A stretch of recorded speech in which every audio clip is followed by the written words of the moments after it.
build up walls, shatter pride. Take some mad,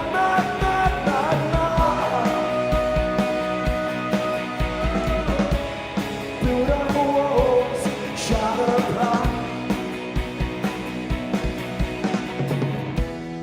Do you abide by laws? Do you write your laws? Do you abide by laws? Do you write yours? Get up, get up, get up, get up, just get your love on. Get up, get up, get up, get up, just get your love on. Get up, get up, get up, get up, just get your love on. Get up, get up, get up, just get your love on.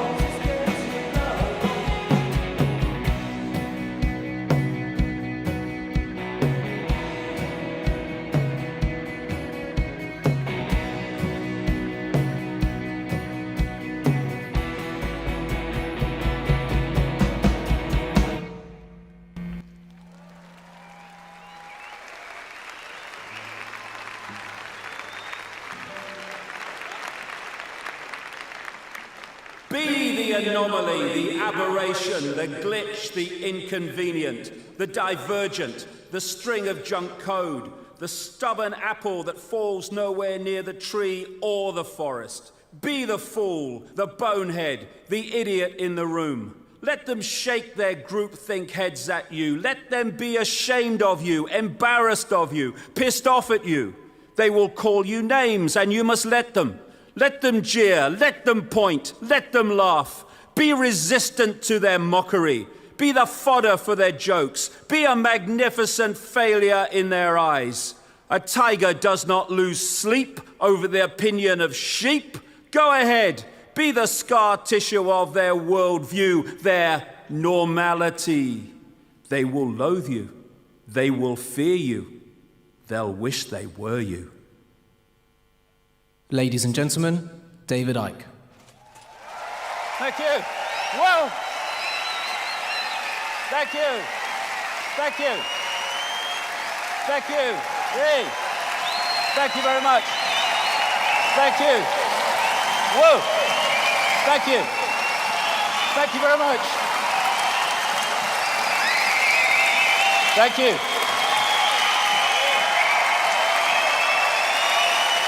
Thank you. Thank you. It's like the comedian Peter Kay said, you know, don't peak too early like your dad, you know, said to me. So I've got to follow that for the next 10 hours. Thank you very much. That's great. Well, it's great to be back at Wembley. Isn't it amazing to say back at Wembley when you were a nutter 25 years ago, 20 years ago, 15 years ago? And there'll be some media people here who come with the impression that I still am. But we're going to talk about that which is beyond the norm, which, of course, will challenge much of the mainstream media, if not all of it. And we're going to talk about awakening. And what is awakening? Awakening is realizing that we've been living a fake self-identity and sussing the nature of the true self-identity. And through the day, there's going to be one heck of a lot of challenging information because we need to know what we're faced with before we can do anything about it. But I don't want people to freeze or think, oh, it's hopeless, what can we do? Because in our true state, in our awakened state, we have the power to change anything. We have got into this situation by realizing or not realizing the power we have, by not realizing the true nature of who we are. And we can and we will paint another picture in this generations and generations to come. We will paint another picture. Because that other picture is just a change of perception of self and reality. I am love, you are love, we are infinite consciousness, eternal, all that has been, ever can be. That is as bad as it can get. But from that, I am love. Yeah. You are love. Yeah. We are infinite consciousness. Yeah. The next question comes, what the bloody hell happened? What happened? How did infinite awareness get so confused that it becomes entrapped in this? Quick, honey, he's just said on the news that Osama bin Laden has reincarnated and he's dropping Ebola from a flying saucer. Quick, honey. What will Simon Cowell think? How did we get here? Well, it's a big story and it's a long story, but it's a story that if we know it, we can get out of this nonsense. How do we get into a situation, infinite awareness, all that is, has been, ever can be, where in some supermarkets in America, they put up 3 hands to tell you that's what 15 means at the checkout? How do we get there? And then there's this guy. How do we become ruled by people who say wind is a finite resource and harnessing it would slow down the winds down, which would cause the temperature to go up? Someone voted for him. And then we have a president of the United States for which it would be quite right to say, I would challenge you to a battle of wits, but I see you are unarmed. I mean, I get the feeling in me water that there's something not quite right here, that this can happen. What's gone on? If ignorance is bliss, there must be shitloads of people in paradise. But ignorance is bliss, but only for a while, until they knock on your door and ask for your papers. This is a great line. Mark Twain, never argue with stupid people. They will drag you down to their level and then beat you with experience. And we've all bloody been there. You have the right to remain stupid. Everything you do not know can and will be used against you, most likely for profit. You can ignore reality, but you can't ignore the consequences of ignoring reality. And that's the whole point of today. A nation of sheep will soon have a government of wolves.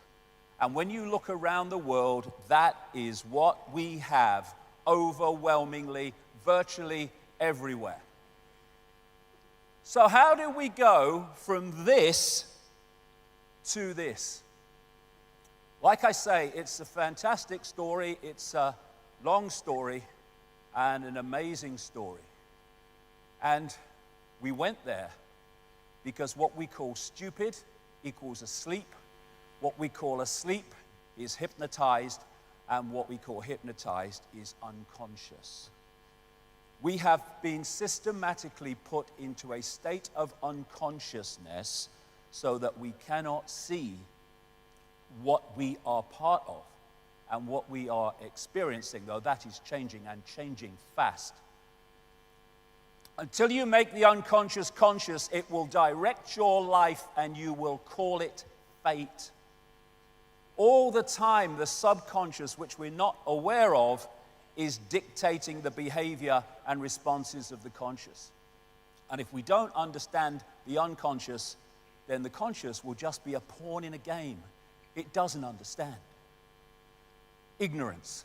The most violent element of society is ignorance. Ignorance is the key to everything because everything comes from ignorance. What we will challenge, what we will accept, what we will respond to, what we will ignore, all comes from ignorance. What we will support and what we won't. And the idea from cradle to grave is to keep us in that state of ignorance.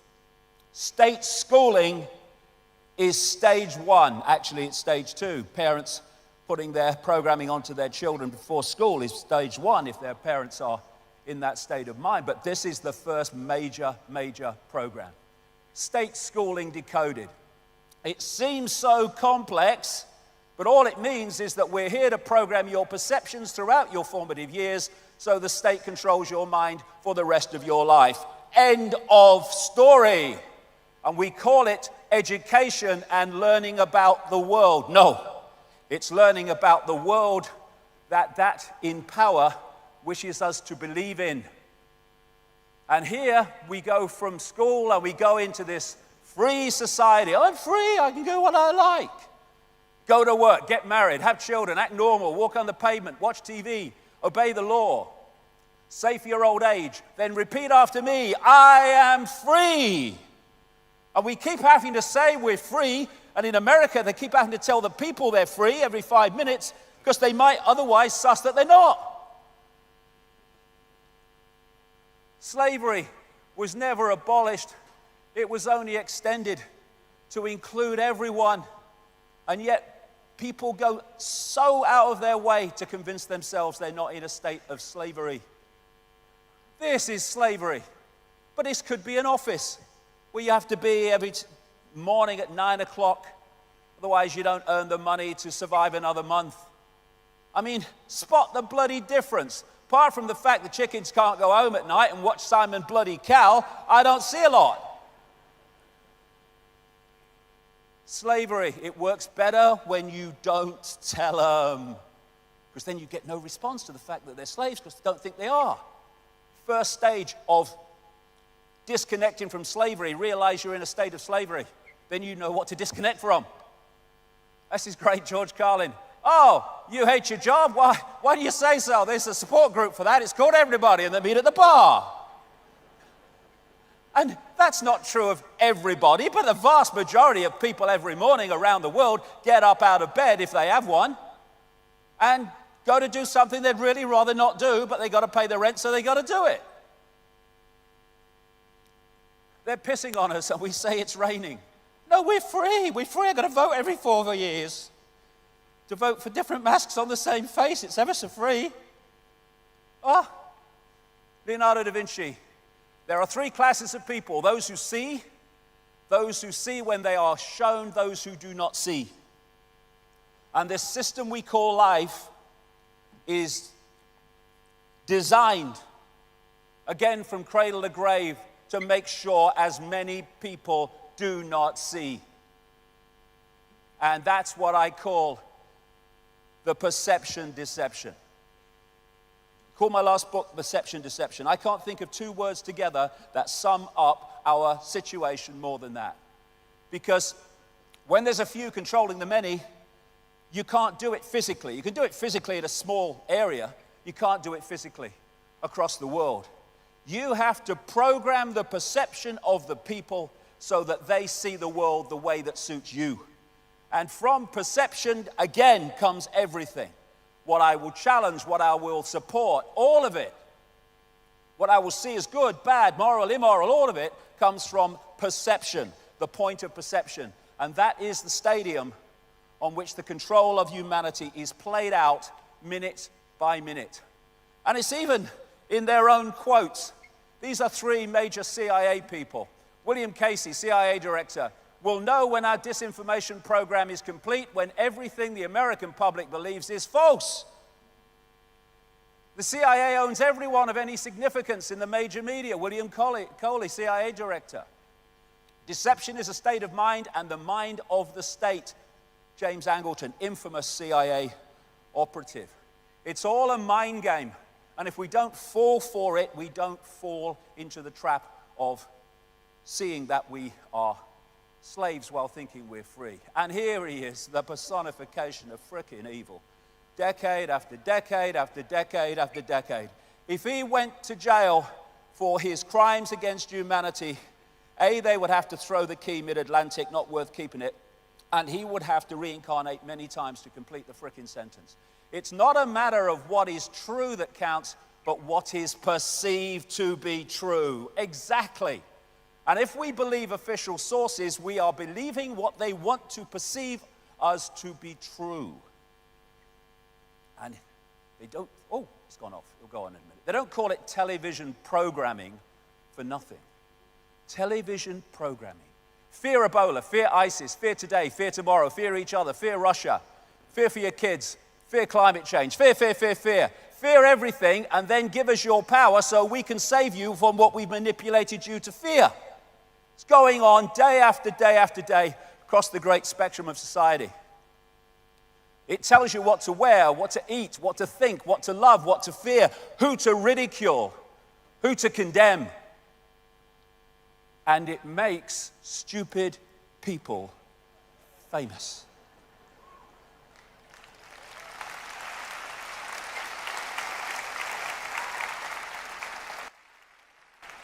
What is that?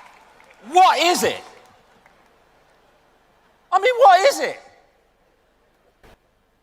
You know, my mother always used to get words wrong. She talked about defective inspectors and snatcher dispel. Snatcher dispel for anyone younger than me. And she'd look at that, she'd say, "Hey up, Dave, she's twerping." Yes, mother, because she's a frickin' twerp. George Orwell, 1984. Football, beer, and above all gambling filled up the horizon of their minds. To keep them in control was not difficult. And note that, if you watch sport in this country, he wrote that all that time ago, 1948 that book came out. Above all gambling. The television sport coverage is awash with gambling. Who's that bloke? Ray Winston? Have a bang on that? Nah. I'm a man of the people, me. So lose your money. Nah. God, what bollocks we put up with. Imagine if everyone was this passionate about things that actually matter. What a world we would live in. Ah, jeez. I love football, but Mike, it's a game. They're kicking a bag of wind about. Some very skillfully, some not very skillfully, but it's a bag of frickin' wind. It's a game. They sell us our dreams to keep us asleep. They tell us what success is, so we pursue their version of success, which is more things and more things and more things. You are feeling sleepy.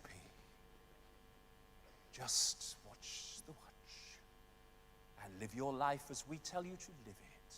And all this together is what the great cosmologist and thinker Carl Sagan called the bamboozle. One of the saddest lessons of history is this. If we've been bamboozled long enough, we tend to reject any evidence of the bamboozle. We're no longer interested in finding out the truth. It's simply too painful to acknowledge, even to ourselves, that we've been taken. Once you give a charlatan power over you, you almost never get it back. Almost never. But we're fricking going to. But that's what it is. It's a bamboozle. It's a mind program. And this state of being, this state of denial, is absolutely crucial to it. This is cognitive dissonance. This is a definition of it. Sometimes people hold a core belief that is very strong. When they're presented with evidence that works against that belief, the new evidence cannot be accepted. It would create a feeling that is extremely uncomfortable called cognitive dissonance. And because it is so important to protect the core belief, they will rationalize, ignore, and even deny anything that doesn't fit in with the core belief. And that's why people that stand out and say things that are different to the norm invariably get attacked, ridiculed, condemned, and all the rest of it, because you're challenging so many. Oh my God, how many core beliefs are going to be challenged today? My goodness me, getting the Guinness Book of Records for the days out. Mark Twain, it's easier to fool people than to convince them they have been fooled. Why? Because they don't, understandably, want to realize they've been fooled. But it's a wonderful thing to realize you've been fooled. It's a great gift, because from that point you will not be fooled any longer. It's a wonderful gift. People are embarrassed by it.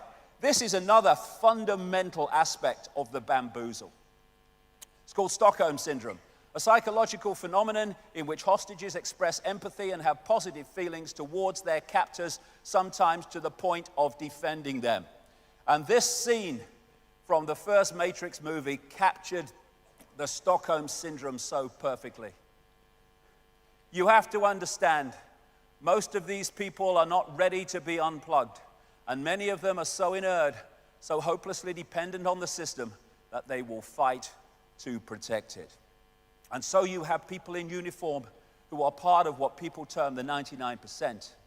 Actually, probably 99.9 if you really get to it. And yet they're defending the 1% or the 0.1% from the rest. As Plato said, ancient Greek philosopher, those who are able to see beyond the shadows and lies of their culture will never be understood, let alone believed by the masses, because the program is so strong. But we are starting to break it up. And so throughout history, the lights have been destroyed and dismissed with by the candles all the way through history. And decades, sometimes hundreds of years later, people look back and they go, they killed him, but he were right, wouldn't he? And what do? The same thing in their time frame as they did to them, just in a different way. And they think they're different. Jonathan Swift, when a true genius appears, you can know him by this sign, that all the dunces are in confederacy against him. And that's because anyone who is any way enlightened is seeing through the program, and that which is still controlled by the program will therefore be in confederacy against him or her. And this great man, Giordano Bruno, died at the stake thanks to the Roman Catholic Church in 1600 for saying things that all this time later we know to be true. It is proof of a base and low mind for one to wish to think with the masses or the majority, merely because the majority is the majority. Truth does not change because it is or is not believed by a majority of the people. Great, great quote. So true. When you find yourself on the side of the majority, it's time to pause and reflect.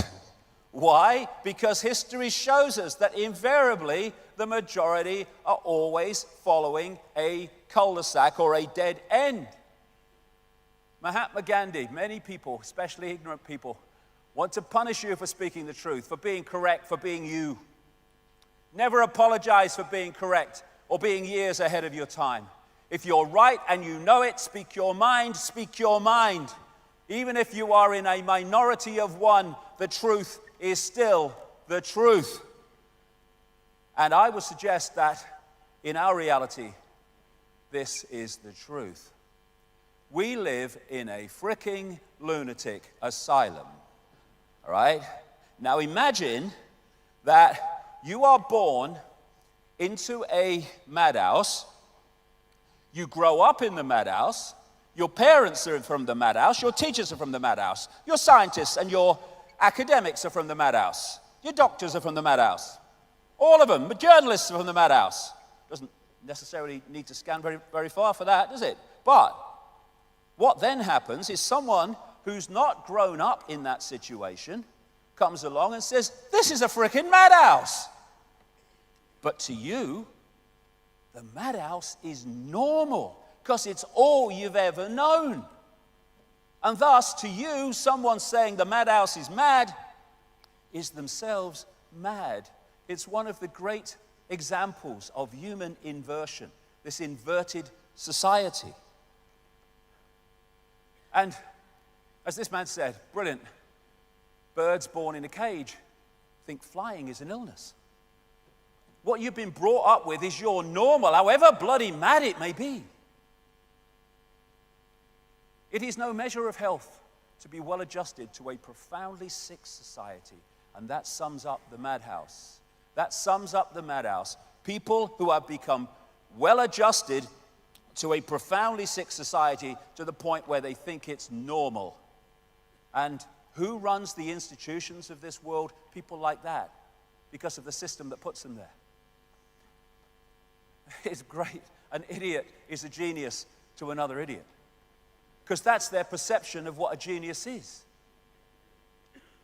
So, let's look at this madhouse and what is considered normal. We kill people who kill people because killing people is wrong. I mean, I was that high, and I always said to me, Dad, we're still hanging people in Britain then. What are they hanging them for? They say killing's wrong. What are they doing? Couldn't work it out. It's madness. Oh no, an eye for an eye. Yeah, it makes the whole world blind. Yeah, gotcha. Here you go. I heard you throw bombs on people who throw bombs at you because you are throwing bombs at them, so they will stop throwing bombs at you. Just wanted to ask how it was working so far. Wow. Jeez. Here we go, a bit of madness. Numbers of people murdered by governments from 1900 to 1999 alone, 262 million. That's the only ones they know about.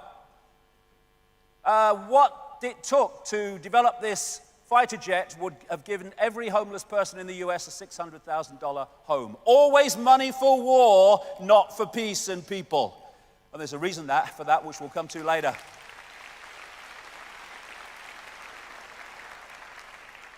$1,735 billion spent on war in 2012. It would take an estimated $175 billion a year to eradicate poverty. Some say a bit more, but certainly not even close to that.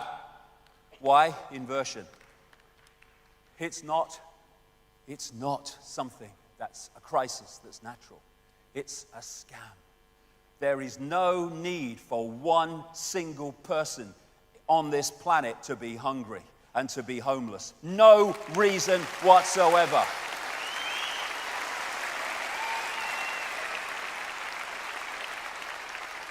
It's there because it's made to be there for all the reasons I'm going to explain today. And here we go. Here's a bit of madness. No, it's sanity. It's sanity. What we do is we put poison on the food and then we frickin' eat it.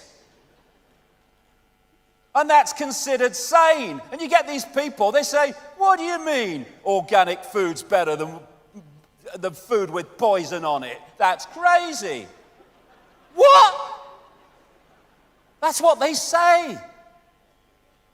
Don't dance then. And then we borrow money that doesn't exist called credit and then pay interest on it. And we give all the things that are worth anything to the bankers for lending us money that doesn't exist called credit.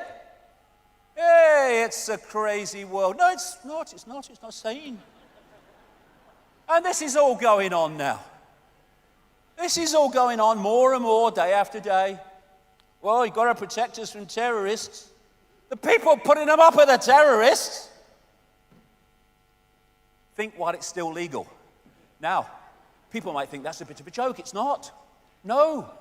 Psychiatrists now say nonconformity is a mental illness. Only the sheeple are sane. They've got a name for it. They've always got a name. Oppositional defiant disorder. What? Apparently I'm a terminal case. For which I'm delighted. Now,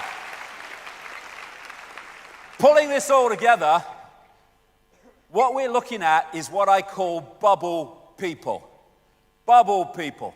They live in a bubble of perception and reject anything outside of that perception. Thus, they stay in the bubble. And so all these institutions are programming beliefs and perceptions in the bubble. And unless you break out of it, they're the only perceptions you ever come across. I mean, I love this one, experts. Ladies and gentlemen, we have an expert with us. And normally what follows after, and here's an expert, is a clueless prat. That's what I find, myself. Clueless at what they're talking about. Scientists talking about reality when they haven't got a clue what reality is. And then the arrogance of the bubble. Because the bubble thinks that anything outside its bubble has got to be crazy and must not be believed, and you must ridicule those that are outside the bubble. They can't be credible, they'll be inside the bubble with me. Condemnation without investigation is the height of ignorance, said Einstein. And my goodness me, this reality is awash with it. Here's a wonderful example. Professor Richard Dawkins at Oxford University, who ridicules and attacks anything that's kind of different, and the arrogance of ignorance. Do you know something that's absolutely unquestionable? There's no doubt whatsoever, cannot be challenged. We don't know everything. At any point, we think we know up to a point. But there's always more, vast more to know. The arrogance of ignorance says, I know what I need to know already. And that's what they say to you. Look, mate, I live in... Oh, you've had that, haven't you? Look, mate, I live in the real world, me. All right, I've got that real world. Go to work, get married, have children, get normal. I am free. That's the real world they're talking about. The real world of human slavery masquerading as freedom. Wisdom tends to grow in proportion to one's awareness of one's own ignorance. Crucial. Or as Socrates said in ancient Greece, wisdom is knowing how little we know. And that opens the mind to all possibility, knowing that whatever we know, it's a fraction of what there is to know. What if all you ever knew was a lie? What if all we ever knew was a lie? That's extraordinary when you see the tidal wave of information that comes at us by the day. Well, William Casey, CIA director, will know when our disinformation program is complete, when everything that Americans believe is false. Their goal is that everything we believe is a lie, and they're bloody close. Truth is truth even if no one believes it. A lie is a lie even if everyone believes it. Truth doesn't look at numbers, it looks at what is. And I love that line. You see that on news programs. They're talking about a story. They'll say, well, what we know is, and then they'll cut to tell you what the government has put out in a statement. That's what we know. No, that's what they bloody said. And what we know, well, what do we know at any point? Until 1929, scientists thought there was only one galaxy in the universe, the Milky Way. Today, they estimate minimum 100 billion. I've seen figures twice that, 3 times that, in estimates by other people. From 1 in 1929. And at that point, they would have said, what we know is, first step to awakening to true self, we know shit.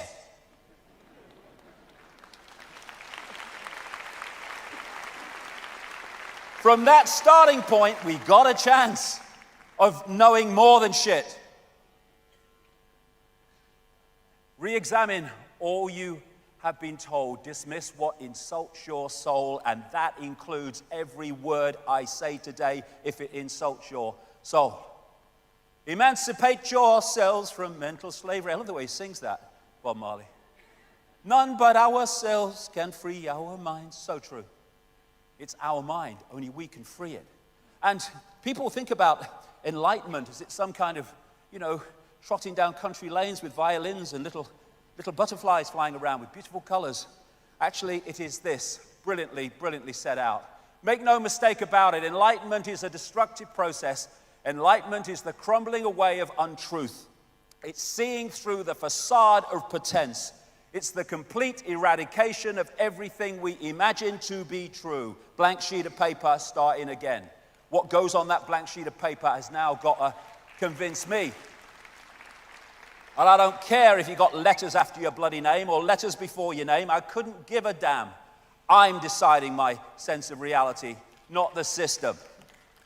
And John Lennon said, the more real you get, the more unreal the world gets. Why? Because the more real, awakened you become, the more you see the madhouse. And it's been going on for centuries. This is Leonardo da Vinci. I awoke only to see that the rest of the world was still asleep. But only when you awaken do you see the world's asleep, because you were asleep with all of them before. This is what we need to transform human reality. We need the end of bloody normal. This is This is a great line. Normal is getting dressed in clothes that you buy for work and driving through the traffic in a car you're still paying for. In order to get to the job, you need to pay for the clothes and the car and the house you leave vacant all day so you can afford to live in it. Brilliant.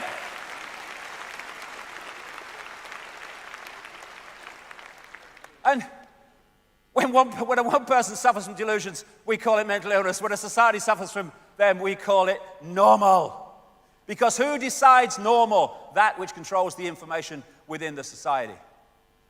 There you go. I've just been called normal. I've never been so insulted.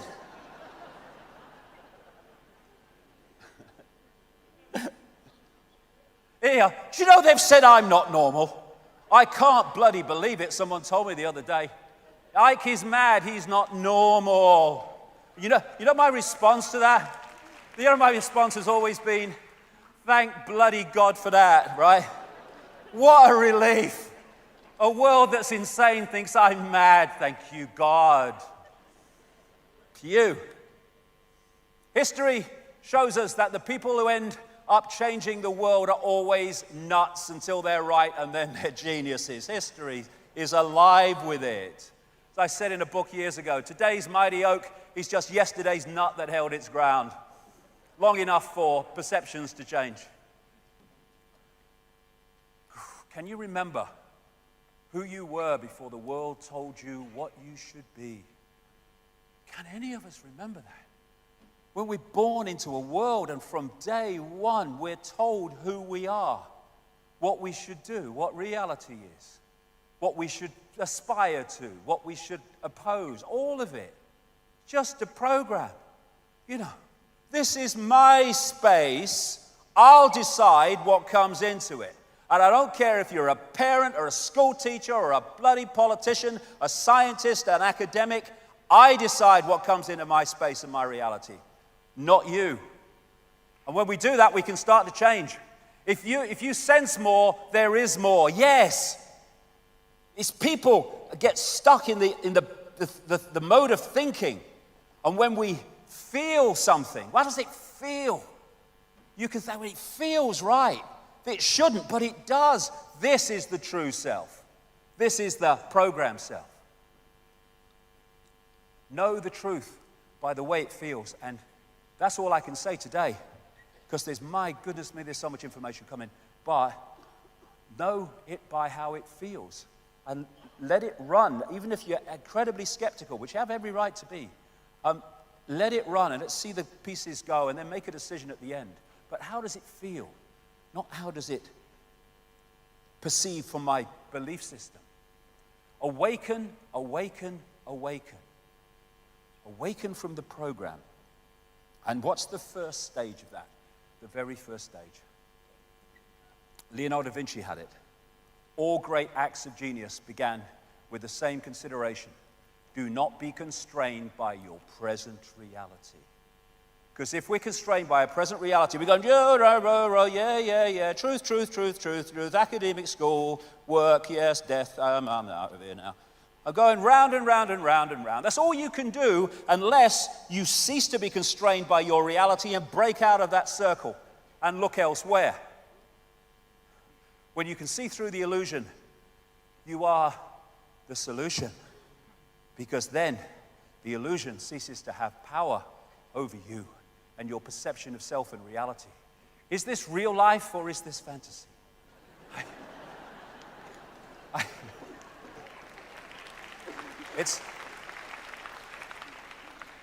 It is fantasy because it's all an illusion on a scale that we would beg a belief if we didn't see the evidence to back it up. But this is crucial. I'm going to be talking as the day goes on about how this world's manipulated and to what end. Deep, deep, deep in the rabbit hole. And when I started on this journey, it was a very lonely place. There were very few people walking on it anywhere in the world. Long time ago, 25 years. And there are now very large numbers of people. Fantastic, great, wonderful. Putting this information out about the manipulation, but on certain levels. I would just say to them that we're never going to, A, find the true nature of what's happening, or the answer to bringing it to an end, unless we appreciate the nature of reality itself, because at the inner core of those who are manipulating this world, they understand what reality is and thus how to manipulate it, while they keep us in ignorance of that same information. Illusion comes from illusio, ludere, to play, to mock. And it plays and it mocks with us if we don't realize it's an illusion. And of course, it's all real. Consider that you see less than 1% of the electromagnetic spectrum and hear less than 1% of the acoustic spectrum. As you read this, you are traveling at 220 kilometers a second across the galaxy. 90% of your cells in your body carry their own microbial DNA and are not you. The atoms in your body are 99.9999% empty. I say 100% personally. Space, and none of them are the ones you were born with. Human beings have 46 chromosomes, 2 less than a potato. The existence of the rainbow depends on the conical photoreceptors in your eyes. To animals without cones, the rainbows do not exist. So you don't just look at a rainbow, you create it. This is pretty amazing, especially considering that all the beautiful colors you see represent less than 1% of the electromagnetic spectrum. And then there's this. Every second, 11 million sensations crackle along the brain pathways. The brain is confronted with an alarming array of images, sounds, and smells, which it rigorously filters down until it's left with a manageable list of around 40 from 11 million. Thus, 40 sensations per second make up what we perceive as reality. Okay, we have an expert. What we know is shit. Then we can get somewhere. And think on this. All the institutions that run this world and dictate its direction and dictate its sense of reality are all founded on the fact that this world is not an illusion, that it's really bloody solid, and all that quantum physics and the rest of it is irrelevant. And thus, bollocks begets bollocks. That's one of my laws, that. Bollocks begets bollocks. If you hit a piece of glass in the center with a hammer, it doesn't just smack where it hits. It goes off, distortions, inversions in every direction. And if the very basis that you found society on is a fundamental misunderstanding of reality itself, then that flaw, that fundamental flaw, must infest every area of human life. No wonder it's a bloody madhouse. Here you go. The bamboozle, establishment, science, education, media. Just sticking its head up its arse, thinking it knows it all. Reality is merely an illusion, albeit a persistent one. Albert Einstein. And there's a reason why it's persistent. I would suggest, after 25 years of putting this together, we live in a virtual reality universe. And is that really so hard to imagine anymore? When you see the scale of reality that we see in these video games and stuff now, and movies, where it looks increasingly like the very reality that we're decoding. Even faces, people are looking more and more like each other in virtual reality. Like this one. And they're now using virtual reality in burns units to change the dressings, because the reality being piped to the eyes takes over, hijacks the brain's perception to the point where it doesn't feel the pain as it would normally. When you look at virtual reality in its developed sense, its more developed sense, they've got the gloves on, they've got the goggles on. And all that is doing is hacking in to the way the body decodes reality anyway. Hacking in to the 5 senses. Technologically, going to be very, very significant as we go through section 2 today. And it can be so incredibly real. And all it is a fake reality being fed to us technologically. And it's an interactive, wireless cosmos that we are experiencing. You know, when you go out with a computer and they've got this Wi-Fi stuff every bloody where now. You're sitting in the middle of nowhere, in the middle of a town, wherever, and you sit there, and from the unseen, you are downloading or decoding onto that computer an entire global reality that can be picked up anywhere in the world that it's available. A wireless internet, and I call it the wireless cosmos, and the brain is massively part of the decoding system of this wireless cosmos. This is a projection or a simulation, if you like, of what Wi-Fi looks like in the unseen. And it's just information in an energetic form. And the computer tunes into that, decodes it onto the screen as the internet. We do not have empty space between us. We have energy. We have electromagnetic energy. And we have, in that energy, information. And from that, what I call the biological computer decodes that information into a sense of reality that we think is solid, but simply cannot be. I'll go deeper into this as we go through here. The base form of our reality is waveform, energetic waveform, which can carry extraordinary amounts of information. I call it the metaphysical universe. It's the universe from which this one that we see, or think we do, comes. So, you have the information field, the cosmic internet, if you like, and we decode it through from that, through the digital, I'll get into all this as we go along, through to what is an illusion of physicality called holographic. I'll come to that quite shortly. And now we have mainstream scientists saying this reality could be just a hologram, exactly what it is. And the most dense of things, rocks, mountains, however kind of they may be indestructible, they are at their base form an energetic information field. The more dense the energy, the lower the frequency, the denser and more solid the form appears to be.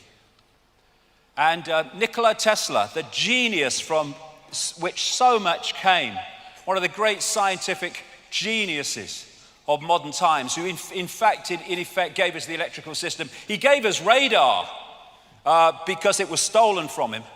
And he could see beyond the physical that we perceive. And he said, the day science begins to study non-physical phenomena, it will make more progress in 1 decade than in all the previous centuries of our existence. Why? Because you go to the source of the reality instead of the decoded expression of that reality. You go to the source, not the expression of the source. So we live in this cosmic internet.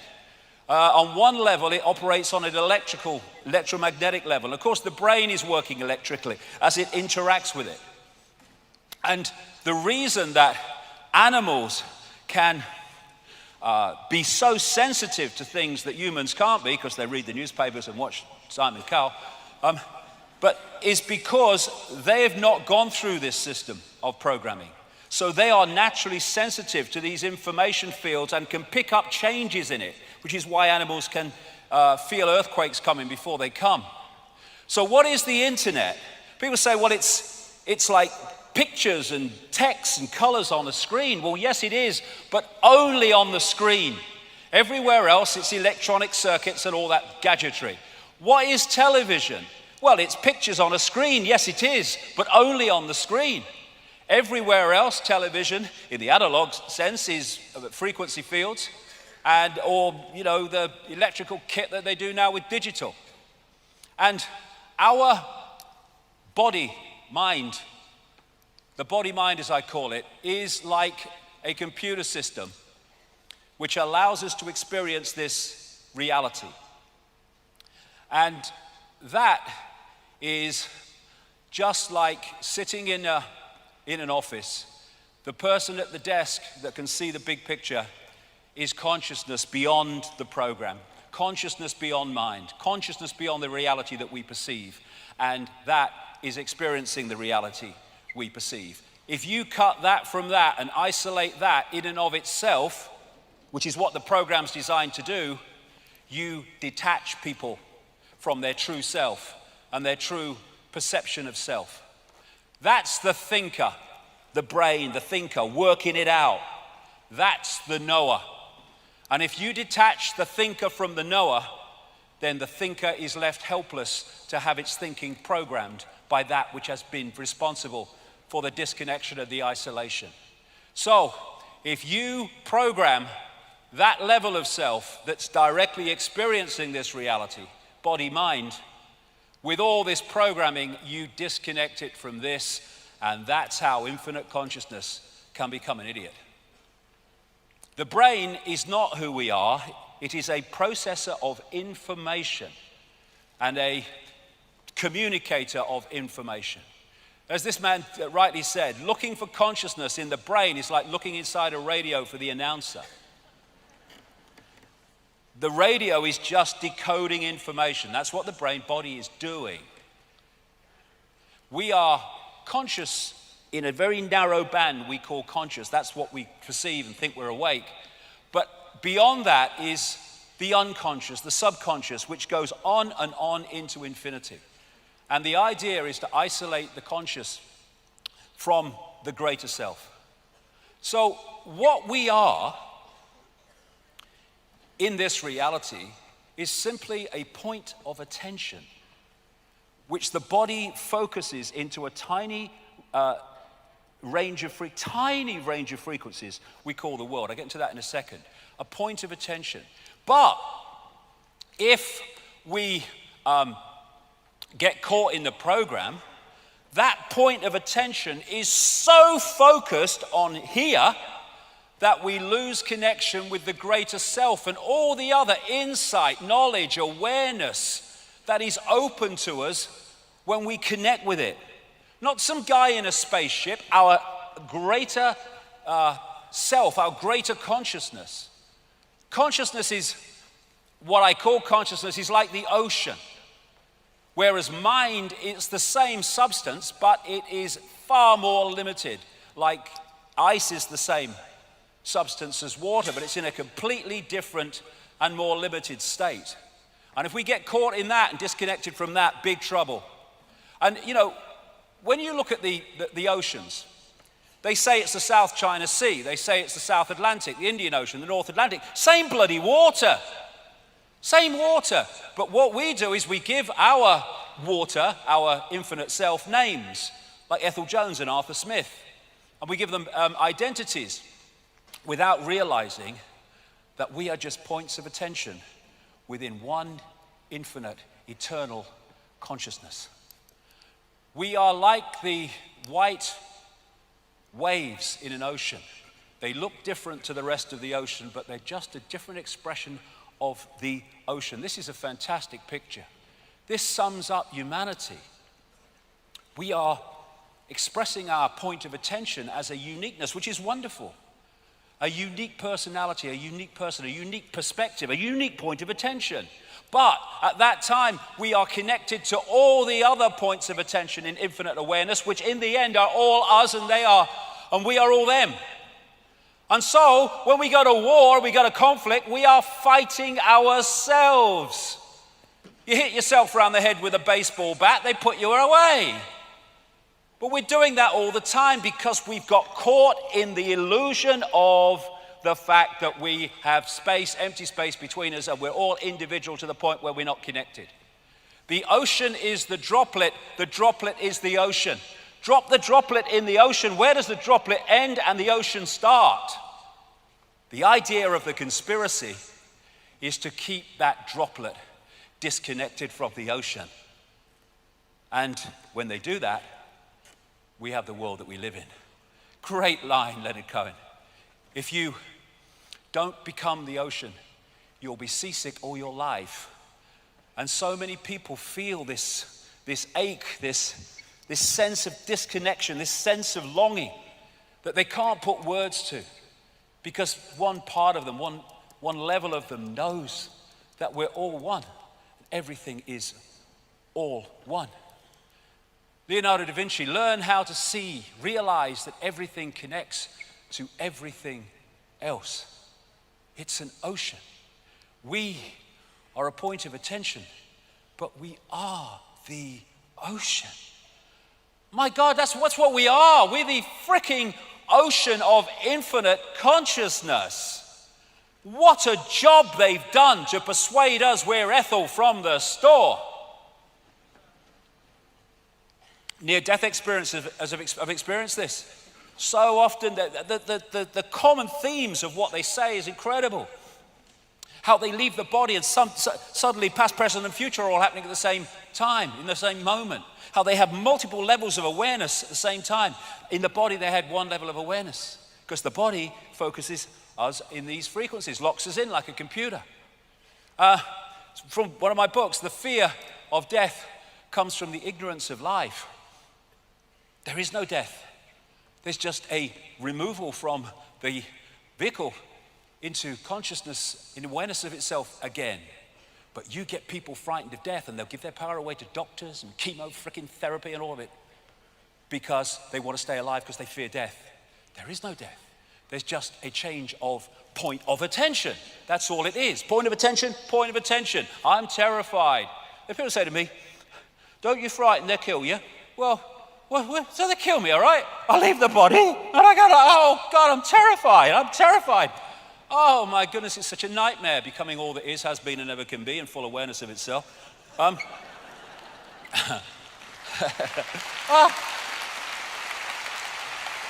If the doors of perception were cleansed, everything would appear to man as it really is, infinite. This guy was, from the 18th century, William Blake. I mean, this is universal knowledge through history. So we have a visible universe, that which we can see and bring into some kind of form, and we have an invisible universe, which is everything else. And the visible universe is so tiny, it is funny. This is mainstream science. They talk about dark energy, dark matter. I see that slightly differently, but the principle's the same, what you can see and what you can't see. So you have this massive area of stuff they say exists in this universe, which we can't see. You then have light, electromagnetic spectrum, etc., which is 0.005% of what they say exists in this universe. And visible light, which is the only frequency band that we can decode into a visual reality, is a fraction of the 0.005%. We have an expert. What we know is, what? Madness. So this is the visible spectrum within the electromagnetic spectrum. Look at it, it's tiny. And that's all that we can see in what we call the world. You say to most people, can you see everything in the space you're looking at? Oh yeah, mate. You can't see that much of it.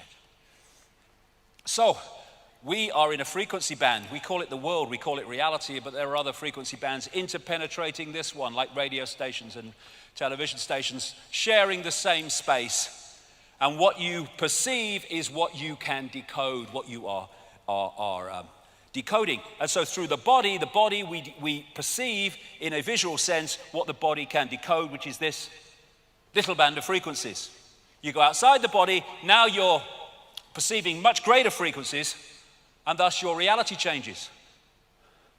If you wish to understand the universe, said Tesla, think of energy, frequency, and vibration. Exactly. So, our point of attention holds us in this reality unless we're open to consciousness. Because what happens is if you come into this reality, this visible light reality, and you hold that connection to consciousness beyond this reality, you have everything you need. You have the information coming through the senses to give you a fix on what's happening around you.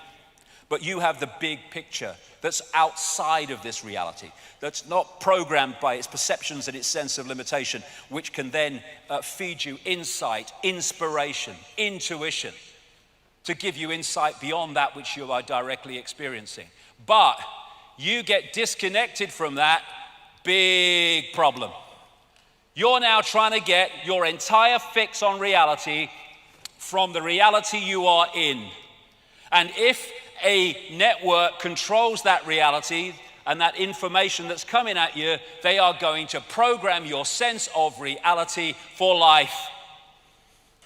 What time is Simon Cowell on? All that stuff. So, most people, and it is changing, hallelujah, brother and sister, but it's still the vast majority are caught in the program which they think is real and they think is all there is to see. And so in this world, there are people in the program who are only getting that sense of reality, and then there are people who've opened their minds and opened their hearts, come to that big time, who are accessing another sense of reality, and these people call these people mad and crazy and dangerous. Yes, they are. They're dangerous to the prevailing program. So what is the universe? It is information. And what is the universe? It is information decoding information. When you put a disk in a computer, it's information. The computer is information. It decodes the information. One part of information is encoded to be decoded. One information source is encoded to decode. And that's exactly how our reality works, except the body is decoding and also encoding. So we have what I call the body computer, a biological computer. Biological in the sense that instead of like a desktop computer, you put information in and you press enter, and as programmed it responds. A biological computer has the ability to assess information and make decisions about it, which is what the immune system is doing all the time, 24/7, without any input from us. So the reason that they're able now to connect the brain directly to computers is because they're connecting two computers, one fantastically more advanced than the other, but still basically two computers. And form is in formation. Our base state is awareness. Doesn't have form, it's just awareness. But we come into the realms of form, and form is created from information. And so if you look at the body, it's just like a computer in its basic sense. You know, when a computer don't work anymore, won't switch on, what do you say? My computer's dead. It goes into sleep mode to save energy. It has an antivirus system. That's our immune system. Best antivirus system ever. The brain is the central processing unit. And then you have DNA, which is basically the hard drive. And the senses are decoding systems, decoding information into a form that the brain can decode. So the senses are taking waveform information, vibrational information, they're turning into electrical information, they are communicating it to the brain, which then decodes that into a sense of reality we call the world we live in. So the world that we think we're living in exists there. And worth thinking on this, if you can manipulate the sense of reality of that and the way that decodes that information, you are dictating the experienced reality of the target population. And that's what's happening all the time. And when we realize that, we can stop it happening, which is the whole point of me doing it and standing here, really. So you look at the motherboard of the body. That is the system of meridian lines of energy used in acupuncture, which take information around the body. You know, when information is passing around the computer too slowly, things start to malfunction. And what do we say? My computer's so slow today. Yes, because the information is not passing around at optimum level. When the information is not passing around these chakra systems and meridian line systems, then the computer malfunctions. We call it dis-ease, disharmony. And so what acupuncture is doing, okay, you know, dogma bloody Dawkins, acupuncture load of rubbish. No, mate, you just don't understand what reality is. Perfectly logical. What the acupuncturist is doing is using these needles and other techniques to make sure the flow of energy, information around the meridian system is optimum. This is why in ancient China they used to pay the acupuncturist when they were well, but not when they were ill, because his job was to make sure they never got ill. Another thing, people who are skeptical of this stuff, people say, you see this in the media, he's saying you put a needle in your toe and you cure a headache. That's crazy. Well, it's not crazy. It's perfectly logical. If the problem with the head is that one of these meridian lines of information is blocked in the toe that goes through the head, then it's no good putting it in the head if the blockage is not in the head. You put it in the toe and that clears the meridian, which takes away the pain from the head. It's very simple. The brain is dark but sees light. How is that possible? How can my brain be totally dark and I see this light? Because that light in its prime form, like everything else, is just an information source. And I'm decoding that information source in here into the visual reality of light, because that's what the information contains. Thus, that's what it manifests when I decode it. A real great open-minded man, you might call him some kind of mystic kind of man, the late Alan Watts. He really kind of had a lot of good things to say. And he said this: without the brain, the world is devoid of light, heat, weight, solidity, motion, space, time, or any other imaginable feature. All these phenomena are interactions of transactions of vibrations with a certain arrangement of neurons. We have an expert. What we know is, so this is right. There is no spoon. It's not the spoon that bends, it is only yourself. Because that spoon only exists in that form when you decode it from energetic information. People say it can't be done. I've seen it done. People walking across fantastically hot coals that should burn their feet off. But it doesn't. Why? Because if they go through the coals with the perception, here we go again, that they'll get burned because that perception will lead to the decoding of the perception. Call an ambulance. But when you go into another level of consciousness that is not decoding reality like that, you walk through coals and not get burnt, because an illusion can only burn an illusion if you think it's real. God, this world is so fantastic, and we live such a fraction of it. Information is encoded in what we call light.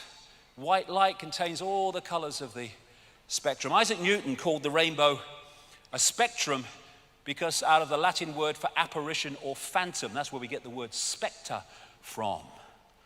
And colors are frequencies. Illusion, colors are frequencies. They're just different frequencies, and when we decode them, we see that color.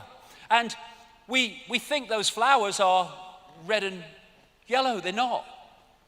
Nothing has any color. The color is decided in our perception of it by whether it reflects certain frequencies or whether it absorbs certain frequencies. We're only seeing light that reflects. Thus, we're only seeing that color which is reflected by the object, therefore it seems to be that color. This is the scale of the illusion that we think is real. And even, some of these various things that you come across in science, hydrogen and carbon and nitrogen, you break them down on one level and they look like barcodes, because this is a virtual reality universe. And light radiation is information, and the frequency or wavelength vibration is its delivery system. The information dictates the frequency. So, I'm delivering information. I love you, and I mean it. That's the frequency. I hate you, and I mean it. That's the frequency. And thus, the information is being delivered, and as it's being delivered, it travels through light on a particular frequency relating to its nature. And so, the more hate we put out into the world, the more hateful world we have as we interact with the virtual reality universe, because we post information and we receive information. And this is why music, vibration, has such an impact upon us. Oh, God, I'm hoping in my heart sings to that music. Oh, shut that bloody stuff off, it's horrible. It depends whether we're syncing with the frequency or whether we're not. This is why chants are so used, and dance, which creates vibration, by Native Americans and people of the East and others. because they understand that you can impact upon reality by impacting upon the frequency of the space that you're dealing with.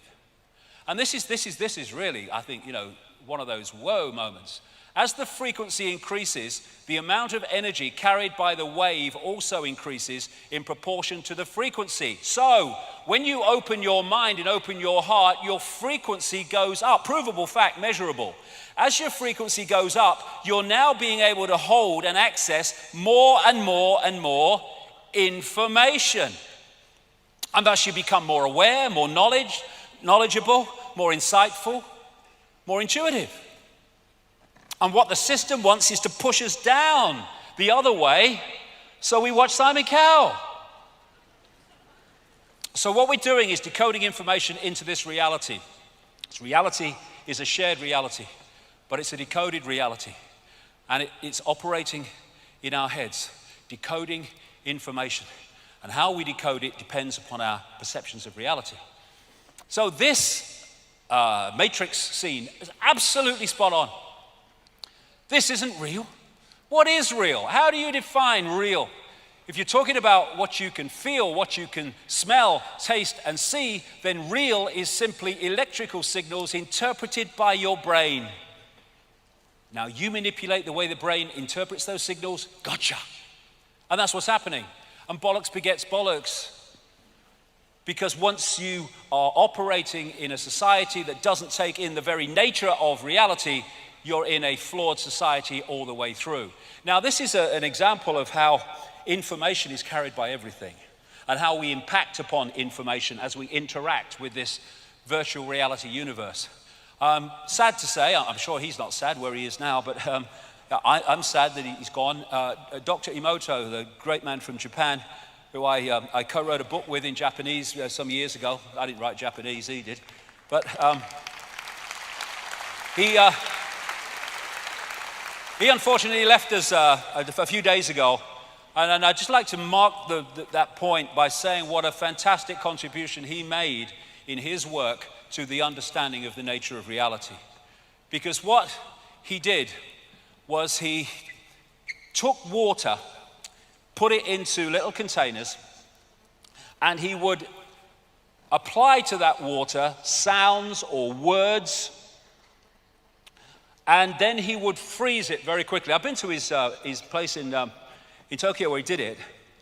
And then he would photograph the water crystals in that water. And the difference in the crystals corresponding with what the water came into contact with is absolutely fantastic. This water had love and thanks written on the side of it. Beautiful. Geometrically beautiful. Harmony, natural order. This had hate, I want to kill you, on it. Look at it.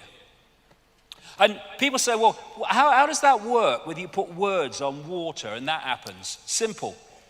The words written are merely the holographic expression of waveform information. So those words are vibrating to a certain frequency. We see them holographically, but they're vibrating to a certain frequency. And that frequency impacts itself upon the water, and when you freeze it and photograph it, you see the impact. I'm speaking now. People think I'm speaking words. I'm not really speaking words. I am creating information fields with my vocal cords, and between me and you, there is no words. The words only come when you decode the information field that I'm sending out, and vice versa when you speak to me, when anyone speaks to anybody. It's all frequency. And so, love and appreciation. You make me sick, I want to kill you. Heavy metal music. This is why this can have a massively detrimental impact on people, because we are energy fields. Let's look at the auric field, it's photographable. And if it's a vibe that can impact negatively or disruptively, distortedly upon your energy field, you can have mental and emotional and what we call physical expressions as the hologram is affected. This is polluted river water. Look at it. That's what it does. Because water in its base form is an information, waveform information field, like everything else. At the Aerospace Institute in Stuttgart, Germany, they've developed a way of photographing information in water droplets. You go on the internet and put, or YouTube and put those words in, water has memory. I'm sure it's still there. You'll be able to see the video. And so what they did is they put a flower in a big tank of water. Then they took the flower out, and then they photographed droplets from the tank. And in each droplet was the flower. That's a mock-up, obviously. It doesn't look like that. But you could see the flower information in the droplet. They then asked people from the local community to come in, and they had a big tank of water, and they asked them to take 4 droplets from the big tank and put it into a little dish with their name on. And what they found was that each person who did it, all 4 sets with each person, or all the sets, there were more than 4, were different. But all 4 taken by the individual were basically the same. Why? Because the very action of taking a droplet, putting it in a dish, the energy field of the unique individual was impacted upon the water. This is the impact that we're having on reality all the time while we think we are powerless. And so, when the Dogma Dawkins of this world ridicule homeopathy, they don't know what they're bloody talking about because they don't understand reality. He did say, actually, in one of his books that his knowledge of quantum physics was foggy. Well, that's a great way of understanding reality for a start, isn't it? But what is homeopathy? They say, well, you can't dilute a substance over and over until there's no substance left and say it heals anybody. The flower was taken out of the water. The information was still there. It's the information from the substance that does the healing in homeopathy, not necessarily the substance itself physically. And because they don't understand reality, they can't get that connection. Can you? No. So, what is a computer virus that disrupts a computer system? It's rogue information, and that's what this is. It's rogue information. Pollution at its base wave form is just a distorted energetic information field which distorts that which it comes into contact with, which manifests in the hologram as toxic water and toxic waste. Same with the stuff in sweets and bloody soda things that children eat on a massive scale. Of course, it's going to destabilize them mentally and emotionally because it's distorted information which distorts the workings of the brain. And this is a big one. Another one, this is a target too. I'll get that to why it's not why it's a target, but how it's a target later on. The pineal gland in the brain. It's known as the mind's eye, part of this so-called third eye, and it's not so-called, which takes us to other levels of reality and other levels of perception. And René Descartes, the French philosopher and mathematician, talked about the pineal gland being the seat of the soul.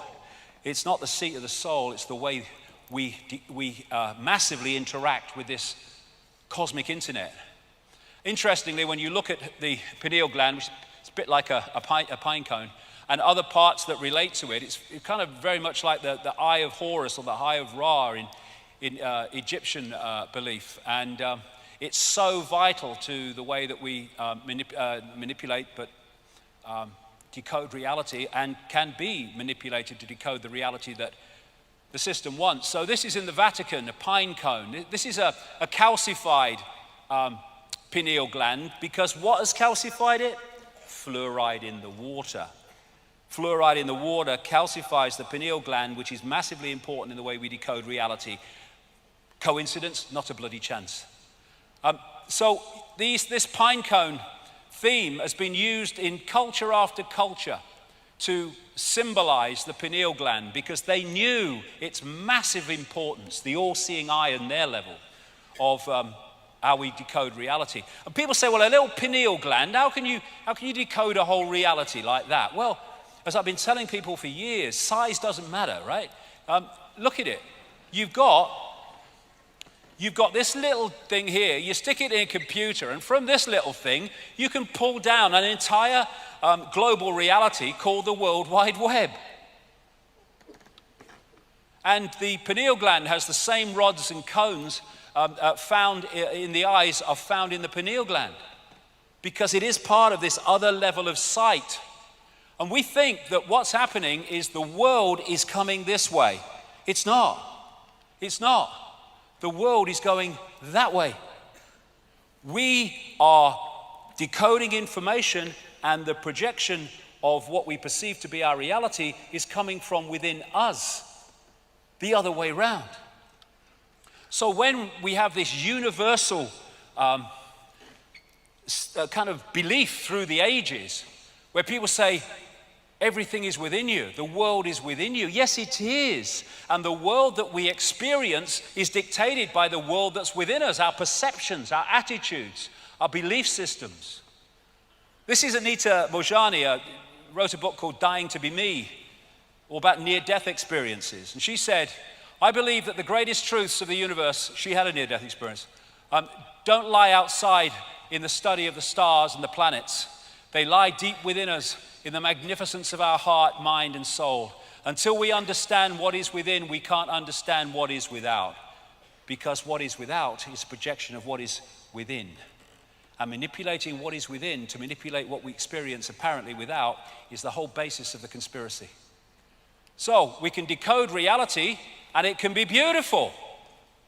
Or we can decode reality and it can be war and conflict. It's our choice based on our perception. And the pineal gland is crystalline. Everything that is involved in this decoding system seems to be crystalline because, of course, crystals are involved in the decoding transmission systems. The membrane of every cell, and we have trillions and trillions of them, tens of trillions of them, is a liquid crystal. And so we are taking reality out of the cosmic internet, which is all around us all the time, just like the wireless internet. DNA is crystalline, and it is a receiver, transmitter of information. Here we go. It's not just the pineal gland. It's not just the brain. This is from an article about DNA. From the characteristic form of this giant molecule, a wound double helix, the DNA represents an ideal electromagnetic antenna. Electromagnetic antenna, exactly what it's decoding. On one hand, it is elongated and thus a blade which can take up very well electrical pulses. On the other hand, seen from above, it has the form of a ring and thus is a very magnetical antenna. And from an article in the San Francisco Chronicle, DNA is a universal software code. From bacteria to humans, the basic instructions for life are written with the same language. It's a software code because we are interacting with a virtual reality universe. And this is DNA, A, G, C, and T. How these substances, these codes, shall we call them, are in relation to each other decides if you're a human or a virus. And now they're actually creating synthetic cells using computers because it's a virtual reality universe. So human is a software program. It's a means of experiencing a particular kind of experience within a particular kind of reality. Men and women, it's a software program. What we are is infinite awareness. All that is, has been, and ever can be. We are men, we are women, we are everything in between. We are everything that exists. It's just a point of attention. And the nature of the vehicle focuses the point of attention. I am a man, I am a woman, I am black, I am white. This is why racism is so freaking insane. Insane.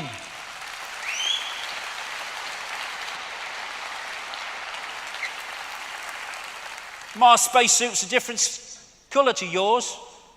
Oh, so what? And these cultures, they're in their way software programs. They're experiences within the greater experience. And this is the underpinner of the software program. The software program should interact with the greater awareness. Overwhelmingly, it's been shut off by this. Hypnotized. All the time. Look at all the means of hypnotizing our reality. And if you hypnotize your reality, your decoding system becomes a self-fulfilling prophecy. Control perception and you control reality because of that. Control perception by controlling belief.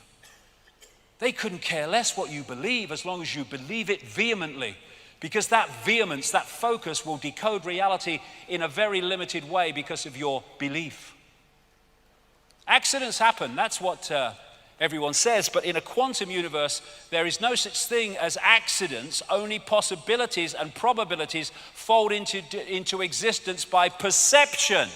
So we have infinite possibilities. As we have infinite possibilities on the internet, am I going to that website or that website? There's infinite possibilities, but the perception pulls in certain possibilities that relate to the perception. That's why the programming of perception is the very foundation of the control of human experience. We see things not as they are, but as we are, exactly. And the thing is, program what they are, and we got them. So, from this tiny, tiny band of manipulated frequency, not even free thought frequency, we're deciding who we are, who you are, what we're going to be, what we're going to aspire to, what is and what isn't. And what is awakening?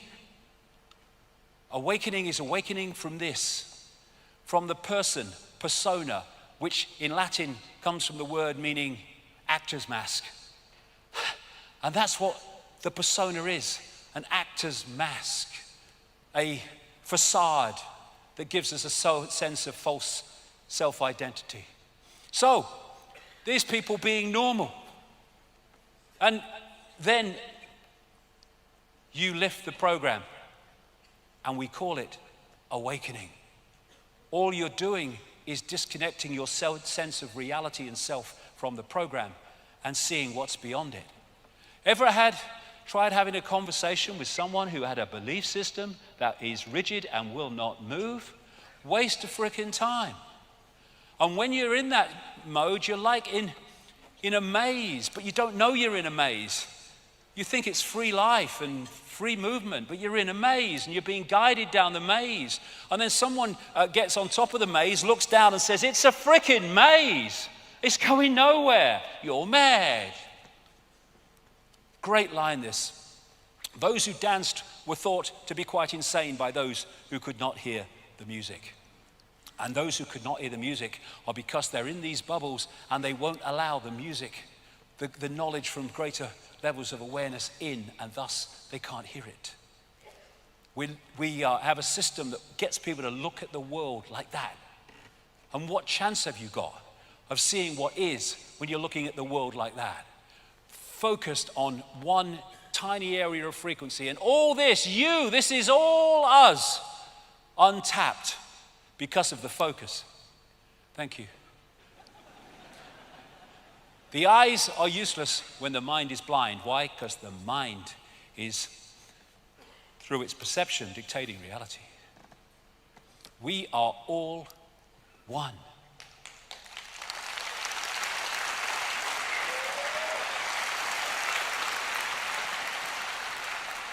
That is what they don't want us to suss. Who are we? We are all that is, has been, and ever can be. When people hear that, they say, "How is that possible?" I will explain in a second. But I had an experience once which took me into other levels of reality. And I experienced this place, point of attention, which was dark but brilliant. Very difficult to describe. Had no sound, had no movement, but it knew all. It was all that is, has been, and ever can be in that stillness and silence. And I read this book about a year or so ago, and I was reading what he said, and I thought, whoa, there you go, I've been there, darling. Ibn Alexander, a neuroscientist who had a massive near-death experience. Before the near-death experience, this was Dogma Dawkins in America, in effect, absolutely the same belief system. Then he had this massive near-death experience, and of course, everything changed. And one of the things he said he experienced was the core, or what he called the dazzling darkness. That is exactly what I experienced years ago. The dazzling darkness from where the purest love emanated and where all was known. Yes, this is the place where all is known. And all comes out of that we call worlds and forms and experience. It's all that is and ever can be. Impossible. You can't be all that is and ever can be. Yes, you can, because that is all possibility waiting to manifest. And in all possibility, it is all possibility. All that is, has been, and ever can be. It's all potential waiting to be made manifest. It is everywhere and nowhere. Can't be everywhere and nowhere. Within all potential and all possibility, you have to be able to be everywhere and nowhere. And everything and nothing. You can't be everything and nothing. You have to be within all possibility. And then we get the nothing, the no thing. People are so caught in the five senses that they believe that if you can't see it, touch it, hear it, and taste it, then it can't exist. If there's no movement, it can't exist. When they're just one or two possibilities pulled out of all possibility. All possibility is stillness and it is silence. This is why you can read all the books you like or whatever you want to do with your voice and whatever.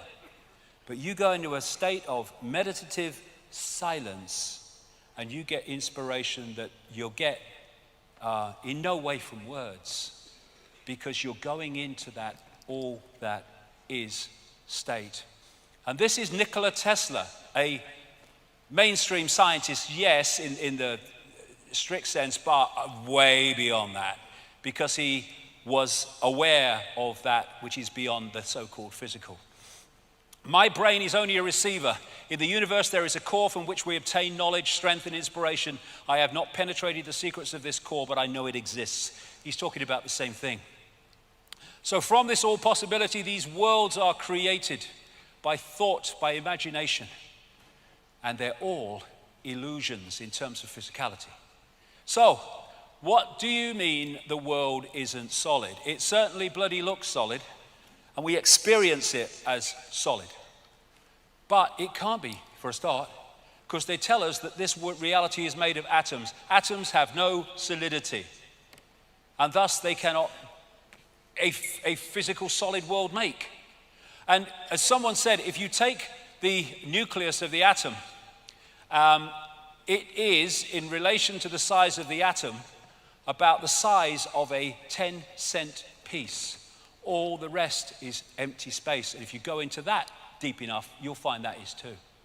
How can that make a solid world? What we call atoms and all these other things they talk about in science is the decoding system. When you put information in a waveform sense into a computer and the computer decodes it, there are certain stages of that decoding before it becomes that on the screen, this world. And science is so focused on the twigs and can't see the forest that it takes every twig in isolation. It doesn't realize it's part of one seamless decoding system. And so we are decoding from the waveform through the digital, I'll get to the digital in a minute, through to the holographic, illusory, physical. All these different levels, molecular and atomic and holographic as it is, and they're all different expressions of the decoding of this world. The world is a hologram. Everything that we see as form is a hologram. There's more to know even about that, but let's keep it at that level for now. And holograms are like, of the ones you buy in the shops, what they do is they get a laser, and the part of the laser goes off. It's a photographic print. Another part of the laser, in waveform, photographs the object, and then hits the part of the laser that came straight onto the film. And that collision creates what they call an interference pattern. What is an interference pattern in a hologram? It's waveform information. Looks like a fingerprint. I don't think it's an accident either. And then, well, what is it? It's just waveform. But then you fire a laser at it, and amazing things happen. And what you are looking at is basically the same principle as dropping two stones in a pond, and they start a wave reaction. And as those waves collide, What you're looking at is a waveform portrayal, expression, of where the stones fell, how fast they fell, how heavy they were. It's an information field if you know how to read it. And so what happens with the holographic waveform information is when it's read, it becomes an apparently three-dimensional object. These are all holograms that we're seeing here from these waveform information patterns. And some of them, the best of them, can look as solid as you and me. This lady is a hologram projected from somewhere else. These are all holograms. He's been projected from somewhere else. Les Dawson did a whole bloody program, you might have seen it, the British comedian. Even though he's no longer with us, great man as he was, he did a whole program as a hologram. This lady isn't standing there, but appears to be. And so what we're doing is taking this waveform information, that the cosmic internet, and turning it into a holographic reality. And now, mainstream science is starting to see that this is something they need to explore. You are a hologram projected from the edge of the universe. New Scientist, one of the main scientist magazines in Britain. Scientific American, are you a hologram? Quantum physics says the entire universe might be. And here is a mainstream newspaper report. Russian researchers want to replace your physical body with a holographic avatar. Why and how? Because they're replacing a hologram technologically generated with a hologram biologically generated, but even now they're starting to biologically generate as well. And the wonderful, amazing characteristics of a hologram, which explains so many mysteries, is that every part of a hologram is a smaller version of the whole. So when you get one of those holographic prints of a picture in waveform, and you cut it into 4, and you fire the laser at each one, you don't get a quarter of the picture, you get a quarter-size version of the whole picture. Every part of the hologram is a smaller version of the whole. And that's why you see the human energy field is a smaller version of the planetary energy field. This is where as above, so below comes from. And then you have reflexology and acupuncture and all these things that can find points on the ear and the body and the foot, all over the body, that correspond with other parts of the body. It's because they are holographic and therefore smaller versions of the whole. You might have seen people who've photographed things with their hands, where they've in various experiments that have been done. When I say photograph things, they've seen things with their hand. They've not seen them as clearly as with their eyes, but they've seen them. Now that is possible, although science says it's impossible. It's possible because there are sight senses in the hand, because it's a hologram, therefore all the senses are in the hand, just not as sharp as the main sense, in this case eyes. The palm reading is all part of the hologram because the whole body is in the hand. And this is why the brain cells and the universe mirror each other. So there are scientists over the years who have said that this reality as we experience it only exists when we observe it. I would take that a stage further and say we only see it in this form when we decode it. And the act of observation is the act of decoding. So when they say that waveform suddenly takes a particle form, or they can take the same form at the same time, it's because it's the same information in different forms. And so when you look at this newspaper article, Your Mind Can Control Matter, physicist, atomic particles were shown also to be waves.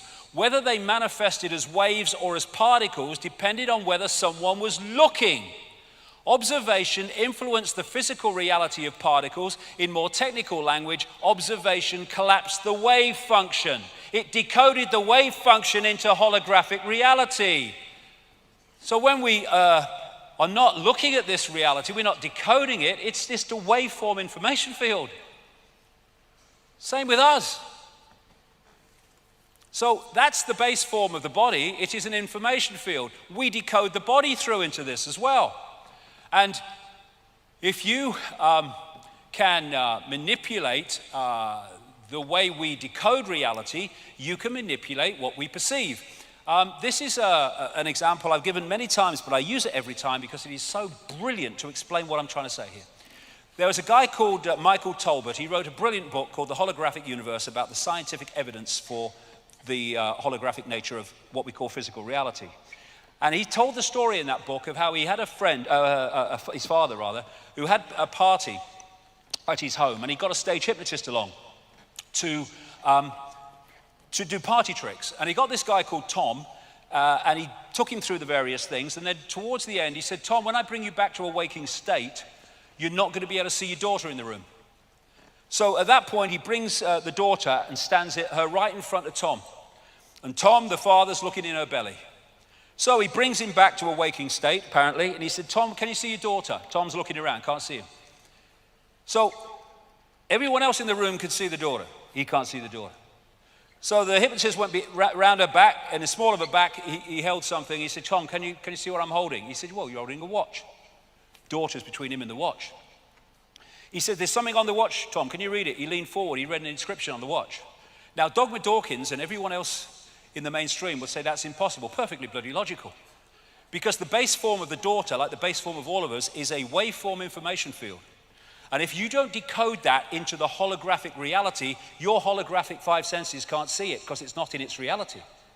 And so what had happened is the hypnotist had put, if you like firewalls in the decoding system, and the decoding system would not decode the energy field of the daughter. Everything else in the room, yeah. Not the daughter. Everyone else could see her because they'd not been through that process. So the only way that he could see his daughter is when that firewall was unlocked and suddenly he's decoding her. Oh, there she is. Now imagine you know all this in great detail and you want to manipulate the global population. What power that gives you.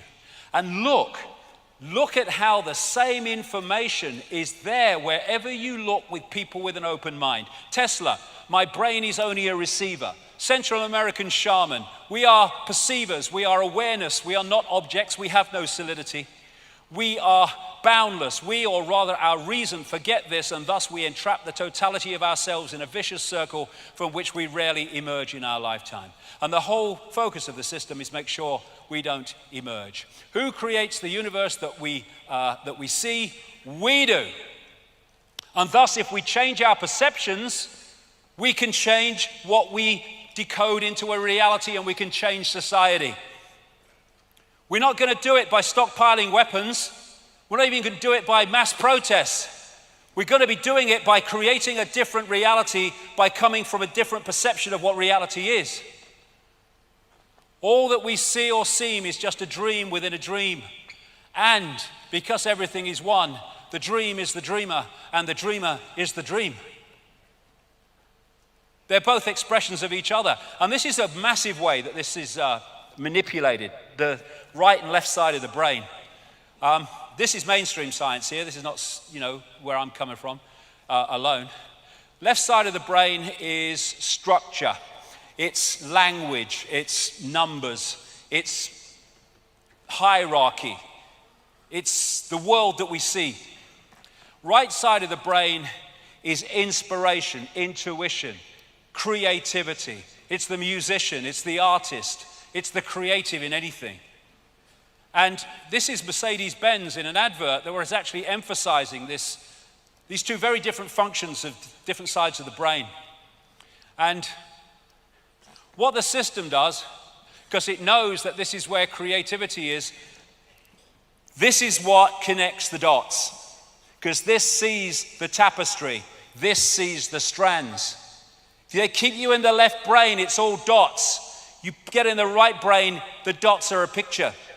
That's why they don't want us to connect the dots. That's why they don't want us in the right side of the brain. And so they put the soldiers on the gate of the left side of the brain to stop the right side getting in and having an influence. And what is that? It's doctors, it's journalists. And I'm not saying they know what they're doing this. They don't. They've gone through the system as well. It's scientists, academics in all their forms, and all the rest of it. And if you look at exams in education, what we call education, it's all left side of the brain information, and all the time cutbacks in the arts and things that would open the right side of the brain. I've never made one of my discoveries, said Einstein, through the process of rational thinking.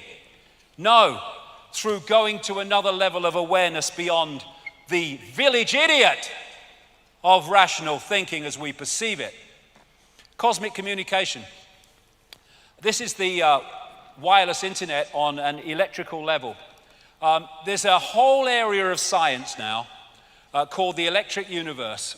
Two of the great pioneers and founders are Wallace Thornhill and David Tolbert. This is a brilliant book. It's very difficult to get hold of, explaining how the universe has a electrical level, electromagnetic level. It explains so much. We all realize that there's electricity in the atmosphere because we see lightning. What we don't realize is when something's lightning in the lower atmosphere, there's other electrical things going on right out into the cosmos because it's an electrical system. This is a news story. High-speed solar winds increase lightning strikes on Earth. Scientists have discovered new evidence to suggest that lightning on Earth is triggered not only by cosmic rays from space, but also by energetic particles from the sun. There is an electromagnetic field which connects everything. Electrical tornadoes, they are fast-rotating electromagnetic fields. The northern lights, the aurora borealis, electrical light show. Electrical comets as they interact with the electrical level of the universe. Electrical galaxy, the spinning of the galaxy. And Nikola Tesla said this: all peoples everywhere should have free energy sources. Electric power is everywhere present in unlimited quantities and can drive the world's machinery without the need for coal, oil, and gas. And he knew that.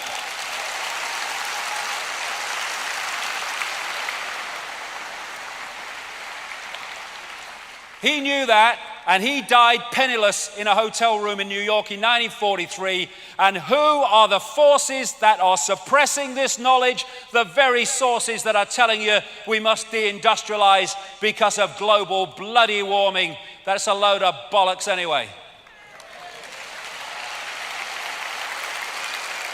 Scam. Gravity is powerful. Okay, the electrical force is about 1,000 trillion times more powerful than gravity. This is what the magnetic force is capable of. And as the electrical universe postulates, the force that hold the planets in their places and their stability are not gravitational forces, they are electromagnetic forces, which brings about a very simple thing. If you can, or something destabilizes those electromagnetic forces, then the planets go walkabout. And I'll get to this in part 2, but they went walkabout in geological terms very bloody recently. 99.99% of the universe or our reality is plasma. And plasma just happens to be an almost perfect medium for electrical forces. They say in the laboratory, plasma exhibits a lifelike ability to self-organize and cope with the stresses of its electrical environment. Why? Because it's conscious. Everything is conscious. And in the electrical universe arena, they can recapture happenings in the heavens in the laboratory using things like plasma focus devices. Try to get mainstream to replicate what they say happens in the universe and how. Electrical sun, plasma sun, almost entirely plasma, they say. Why? Because it is a processor of electrical power, information. Electric sun, I mean, it's not bloody obvious, is it? And they say that what the sun is like a nuclear reactor that starts in the middle and convects out. Well, they say there's a radiative zone. Well, apparently there's very little evidence, if any, for that. And the convective zone they've found is about 1% of it needs to be to do what they say it does. What the electrical universe position says, with tremendous evidence, is that actually it's coming the other way. It's not coming out from the sun, it's coming into the sun, being processed, and then going out from the sun in another form. In ultraviolet light, you have what they call a torus, or like a donut around the sun, well out, and it is a collector of electrical power. And what happens is, as that electrical power builds up and builds up, just like lightning is a release of too much electricity in the atmosphere, so there are massive releases of electrical power from this torus, and they head for the sun, and they bang into the sun, create massive holes that we call sunspots. According to the electric universe, sunspots are not going that way and banging outwards, they're coming this way and banging outwards. And here's another kind of thing that supports where the power is really coming from. On the surface of the sun, it's about 5,000 degrees Kelvin, that heat measurement called Kelvin. And in the upper levels of the sun, way out from the surface, it's 200 million degrees. That's the sunspots. And so you have cycles when this electrical power is very, very powerful and when it's less powerful. And that is what creates the sun cycle, when there's more power coming from the sun and then there's less power. Another great thing that explains another thing is when plasma has a electrical force or electrical state of a certain kind, and it meets plasma with an electrical state of another kind, the plasma automatically creates a barrier between the two. They're called Langmuir sheaths after Irving Langmuir, who discovered them. And that's why we have these energy fields around planets. And we, in our electromagnetic level, and the planets are interacting with this electrical force, which is delivering, again, information within the cosmic internet. And again, you've got the brain cell and the universe. So this starts to explain this. Astrology. What we call planets and stars are, in their base form, waveform information fields. And as they move through the greater cosmic internet, they are impacting upon it in terms of changed information. They're changing its nature. And when these planets move into certain situations in relation to each other, the impact becomes even greater. And so where the planets are dictates the nature of the energy field. And when we come into this reality, we pick up the energy field at that point in the cycle. And so we pick up a different energy field to someone else. And we interact with the energy field as we go through our life, therefore, in a different way compared with someone else who comes into the cycle at a different point. And that's what we call astrology. And in its deep scientific level, it is a science. Not in the, local newspaper with a little one paragraph, but at its deep level, it is a science. In the right hands, everything in the right hands. And because we live in a hologram, this is a smaller version of the universe, a smaller version of everything we perceive to be above it. Now, time and space are great creators of illusion, and that's what they are, illusions. Far away, we see stars, we say they're billions of light years away. Hold on. In that form, they exist. When we decode them here, they're centimeters away, in effect. And it's just, again, waveform into hologram. Space, illusion. Communicating, they say, particles can communicate billions of miles apart. How? Because the billions of miles are illusion. It's one energy field reacting to itself instantly because it's one energetic field. And, when you look at time and space, when you put a computer game into a computer, all the information is on one disk at the same time, right from the start to the end. But you put it in the computer, and that plays that out scene by scene. And as the scenes pass, you perceive that as the passage of time. And as you look at the screen and its depth and its perspective, you see that as space. But all it is information on a disk being decoded into that form by the computer. And it's the same with a DVD. Your perception of time when you're watching a DVD only is dictated by where you are in the DVD. So when you're watching here, your past is there and your future is there. When you're watching there, your past is there, your future is there. And yet it's only dictated by that part of the information field that you are decoding at that time, there is only the now, that which is all. There is no time and space within that dazzling darkness. It's illusion. It's a perception of time that we have. And this is a great line. The present moment is the only moment available to us, and it is the door to all other moments. Why? Because there is only that moment. And the more we get pulled into the future, fear, more we get pulled into the past, regret, we're getting pulled out of the now into some illusory past and future. And what the left brain does is it takes information in that now and it puts it in a sequence.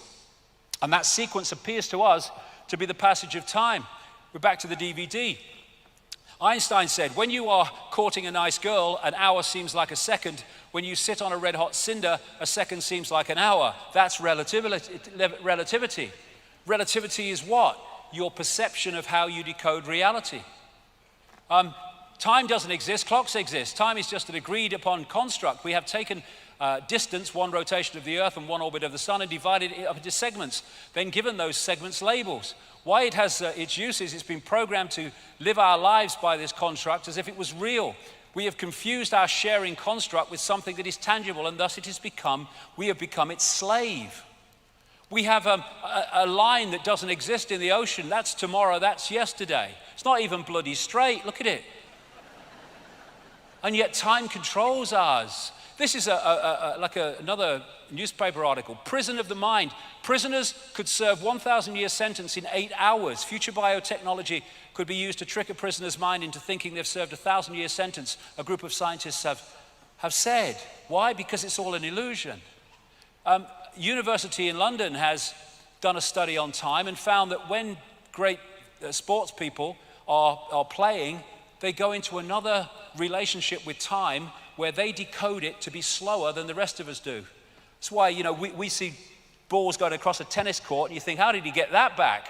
But he's not seeing it in the same speed we are. I experienced this myself when I was in sport on one occasion.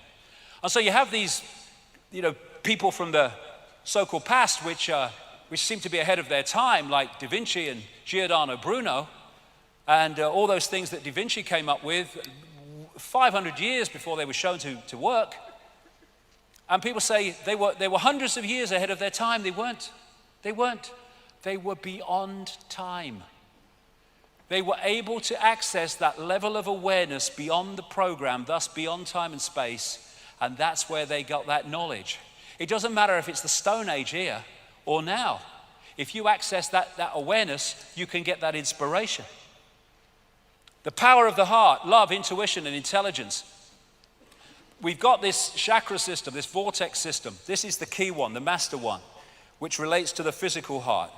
And throughout history, the heart has been said to be the center of human power, and it is. The Heart Math Institute in the United States has done massive research on the true nature of the heart, both the physical heart and the energetic heart, same thing in the end. It's the body's most powerful electromagnetic field projected from the heart. The brain obeys the heart. More nerves go from the heart to the brain than go the other way. And the heart has brain cells because it is a massive form of intelligence. Thinking intelligence, innate intelligence. Knowing intelligence, thinking intelligence. Programmed intelligence, see through the program intelligence. And this is what they say. There is also new data suggesting that the heart's field is directly involved in the intuitive perception through its coupling to an energetic information field outside the bounds of time and space. And that's why you get intuition that knows far more than this thinks it knows, because you're accessing a much higher level of awareness when you come from that point. Open your heart and connect with all that is. Thinking, knowing. And that's why they want to shut the heart down through fear, through anxiety, through depression, through worry. So we don't use that access to the great forever. The research at the Heart Math Institute says that when the heart, the brain, and the central nervous system are in harmony, the person moves to a higher level of awareness. When they are not in harmony, they have a distorted resonance, incoherence as they call it, then you're not in that higher state of awareness. And this is the heart rhythm of someone in a state of appreciation. This is a heart rhythm in someone in a state of frustration. Coherence, incoherence. And look at the frickin' world. It's structured to constantly put us in states of low vibrational emotion and fear and anxiety and frustration. And in doing so, it takes us out of the true self and into the fake self. Open your heart, change the world. This is a great line from the great Bill Hicks. This is where we are right now as a whole. No one is left out of the loop. We are experiencing a reality based on a thin veneer of lies and illusions, a world where greed is our God and wisdom is a sin, where division is key and unity is fantasy, where the ego-driven cleverness of the mind is praised rather than the intelligence of the heart. Absolutely right.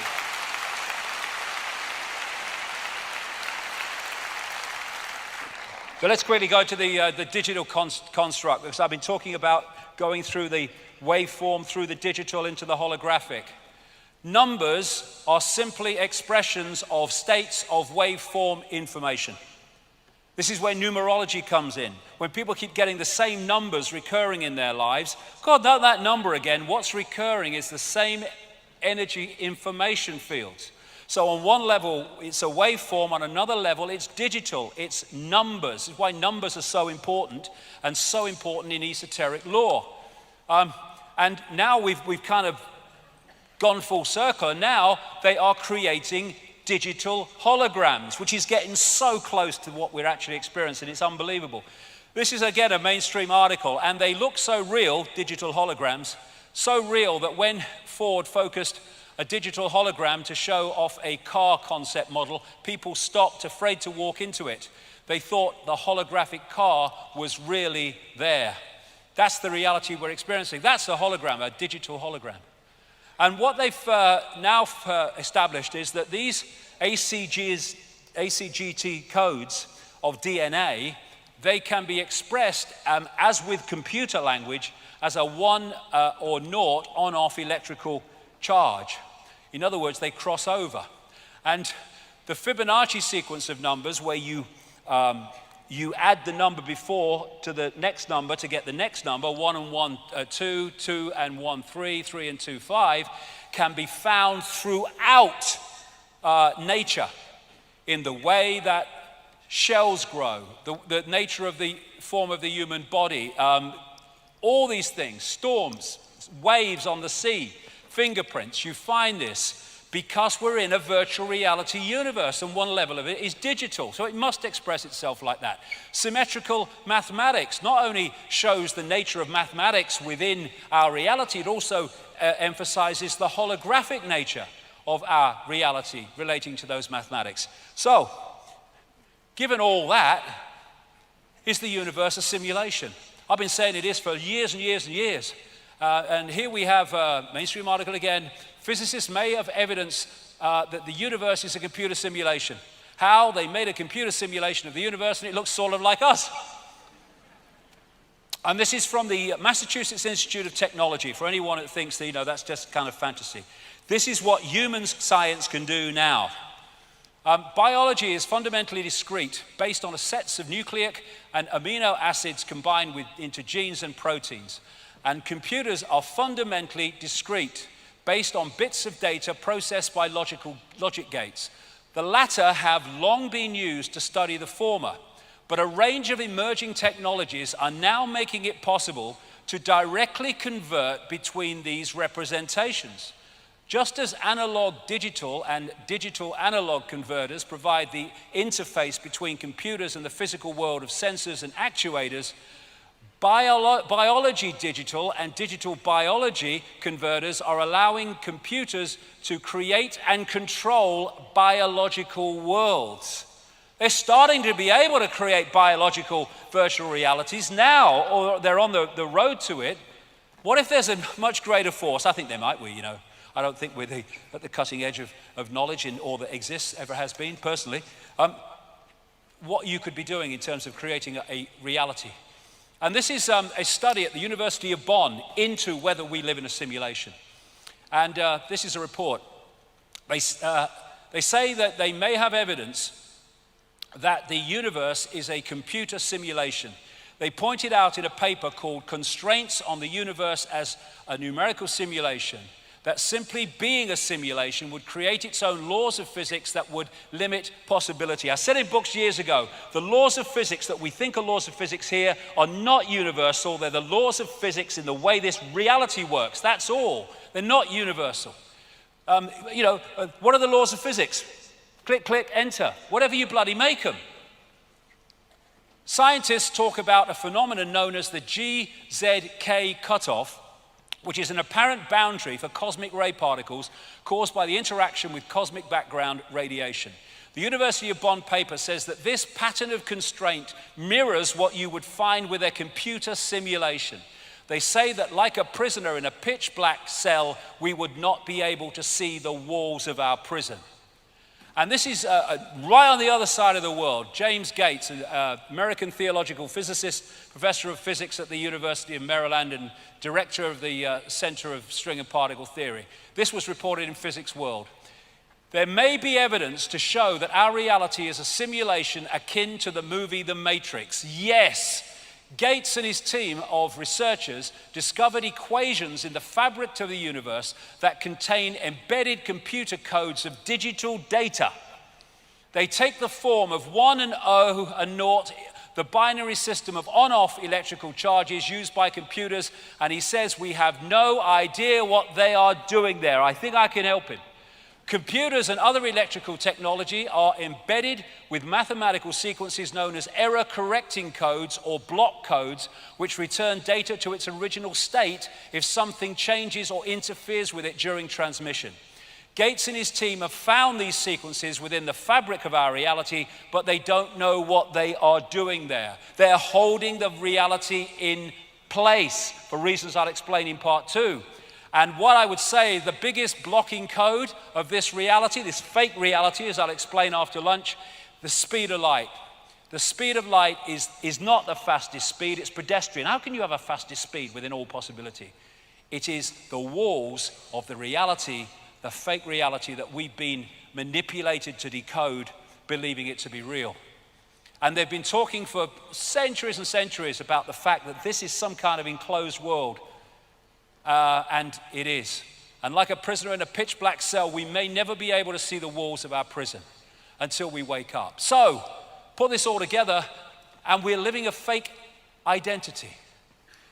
We think we're our name, our race, our job, our income bracket, our religion, and our life story.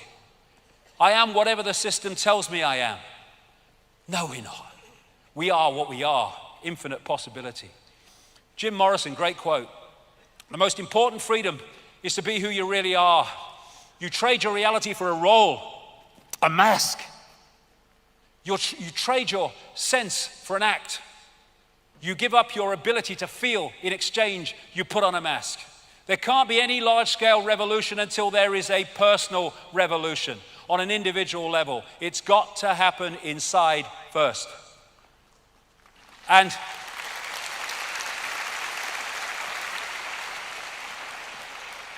And so we need to stop living the lie and start living the truth of who we really are. We are infinite awareness. We are not humans. That is our experience. We are infinite awareness having that experience. Infinite possibility. And this is a wonderful quote I've used a few times, but it's so brilliant from a near-death experiencer. What they experience outside of the body. Everything from the beginning, from my birth, my ancestors, my children, my wife, everything comes together simultaneously. I saw everything about me and about everyone who was around me.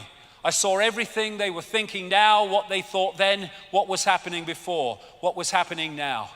There is no time, there is no sequence of events, no such thing as limitation of distance, of period, of place. I could be anywhere I wanted to be simultaneously. That's who we are, and that's what the system is seeking to keep from us, to hold us in this one narrow band of point of attention. And bollocks begets bollocks. That's why the whole of our society is flawed and distorted and inverted because it's coming from a totally fake position of the reality that we are. Yippee, we know all about the known. No, you know what you've been told. And if you tell the system back what you've been told, you pass exams and you progress within the system. Congratulations. Wisdom is knowing how little we know. And that doesn't mean you believe everything, of course not, but it means your mind is constantly open to all possibility. We are in an intellect prison. We worship the intellect. This is the isolated intellect without consciousness. Village bloody idiot. That's the intellect. It looks at dots and it focuses on dots, but it can't connect them to see the picture. And so, this is why infinite awareness, all that has been, ever can be, has been reduced to this. And the world that we live in has been reduced to that through delusion, the delusion of illusion, and why we ridicule and we kill and despise those that can see beyond the program. You are the universe, but society teaches limitation. Why? Who's behind the bamboozle? Who benefits from it? Why is this nonsense going on? Be back in 1 hour. Thank you very much. Thank you.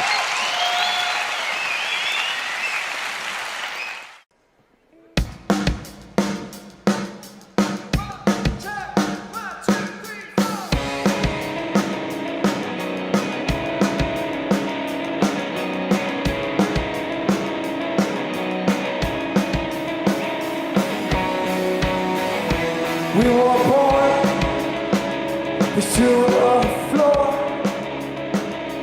We won't be downtrodden anymore. Learn to roll. Want yourself a set of scores with all my height. Still with shoulders wide. Step clean out of line. Hold my head up high. You can't take my they can't break my mind. What I'm born with is mine. Remember who you are. Remember who you are.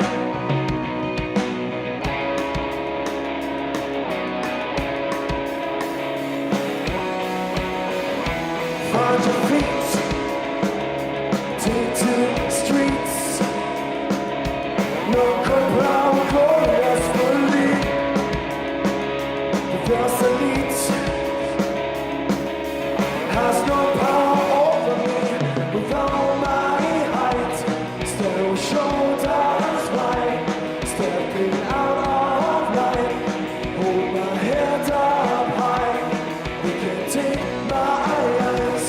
I still take to flight. You can break my mind. What I'm born with is mine. Remember who you are. Remember who you are.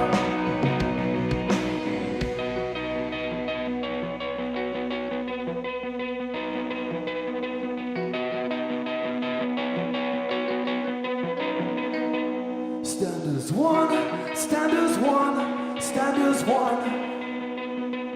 Stand as one, stand as one, stand as one. Stand as one, stand as one, stand as one. Stand as one, stand as one, stand as one. Stand as one, stand as one, stand as one. Stand as one, stand as one, stand as one, stand as one.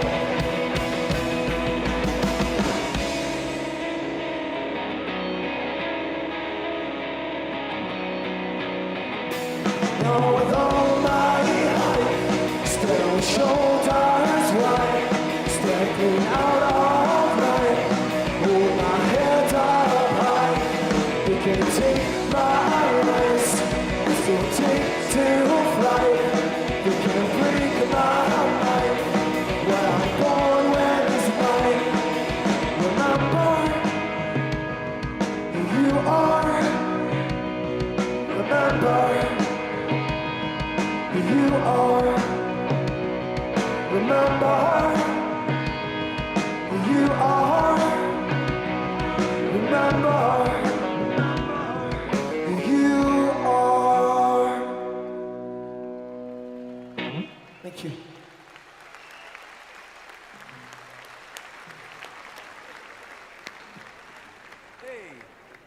Oh, quick, Rolf, welcome. Oh, great. Gareth's terrific. Hello, thank you.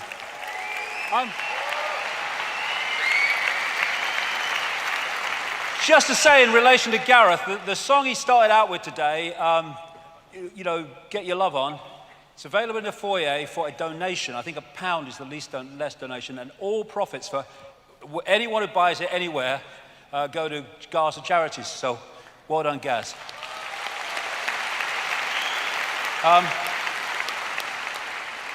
Now, Awaken, Awaken, Awaken.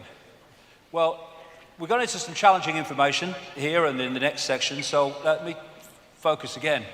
The idea that this is a lost cause that we're involved in here is no way is a lost cause. We take our power back, game over. So we can paint another picture. Please hold that thought, because it's very, very important we don't get pulled into fear by seeing what we're involved with.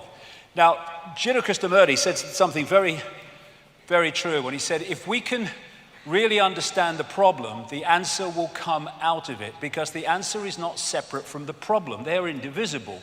And you know, what I find in like some what they call New Age areas and stuff like that is, you mustn't talk about anything negative.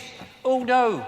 Well, correct me if I'm wrong, but I've never come across any knowledge that was negative. I've come across knowledge I'd rather not be true, but I've never come across knowledge that's actually negative. Ignorance is freaking negative, not knowledge, because you can do something with knowledge.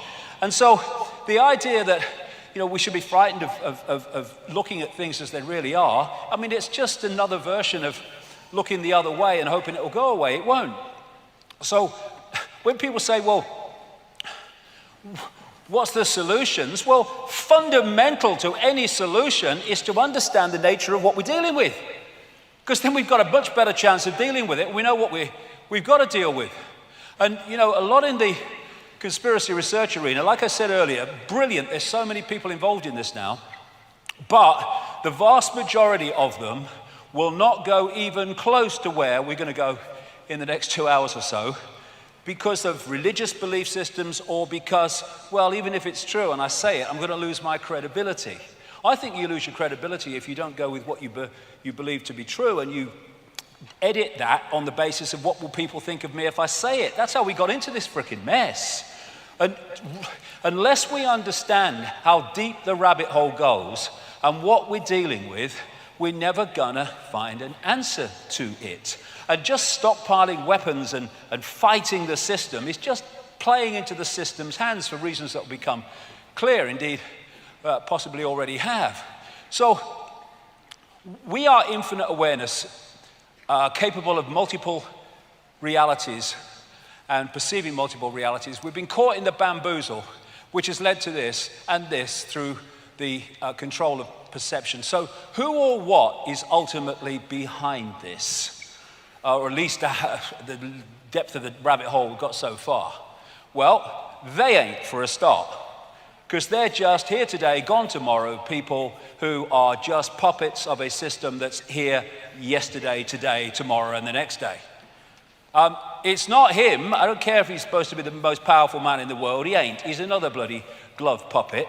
And anyone in that job, the same applies to. It's not him either. Here today, gone tomorrow, presidents and leaders who are replaced by other leaders. But the system, the direction goes on, because there's something behind that that's pushing that direction on.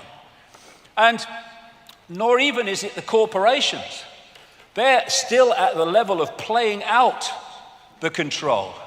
It's not actually at the point of creating it. It's not the origin. It's not people sitting around tables. They're still at the point of playing it out. You can go into the shadows and you can get closer to where it's coming from, but you're still at the play out level. You go even deeper into the rabbit hole, really deep into the web.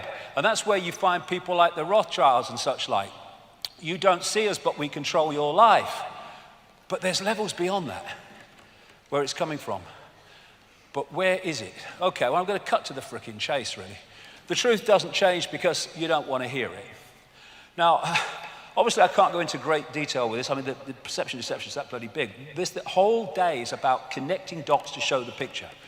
And all I can say is for 25 years, I've been full-time on this, and the evidence has brought me to this conclusion.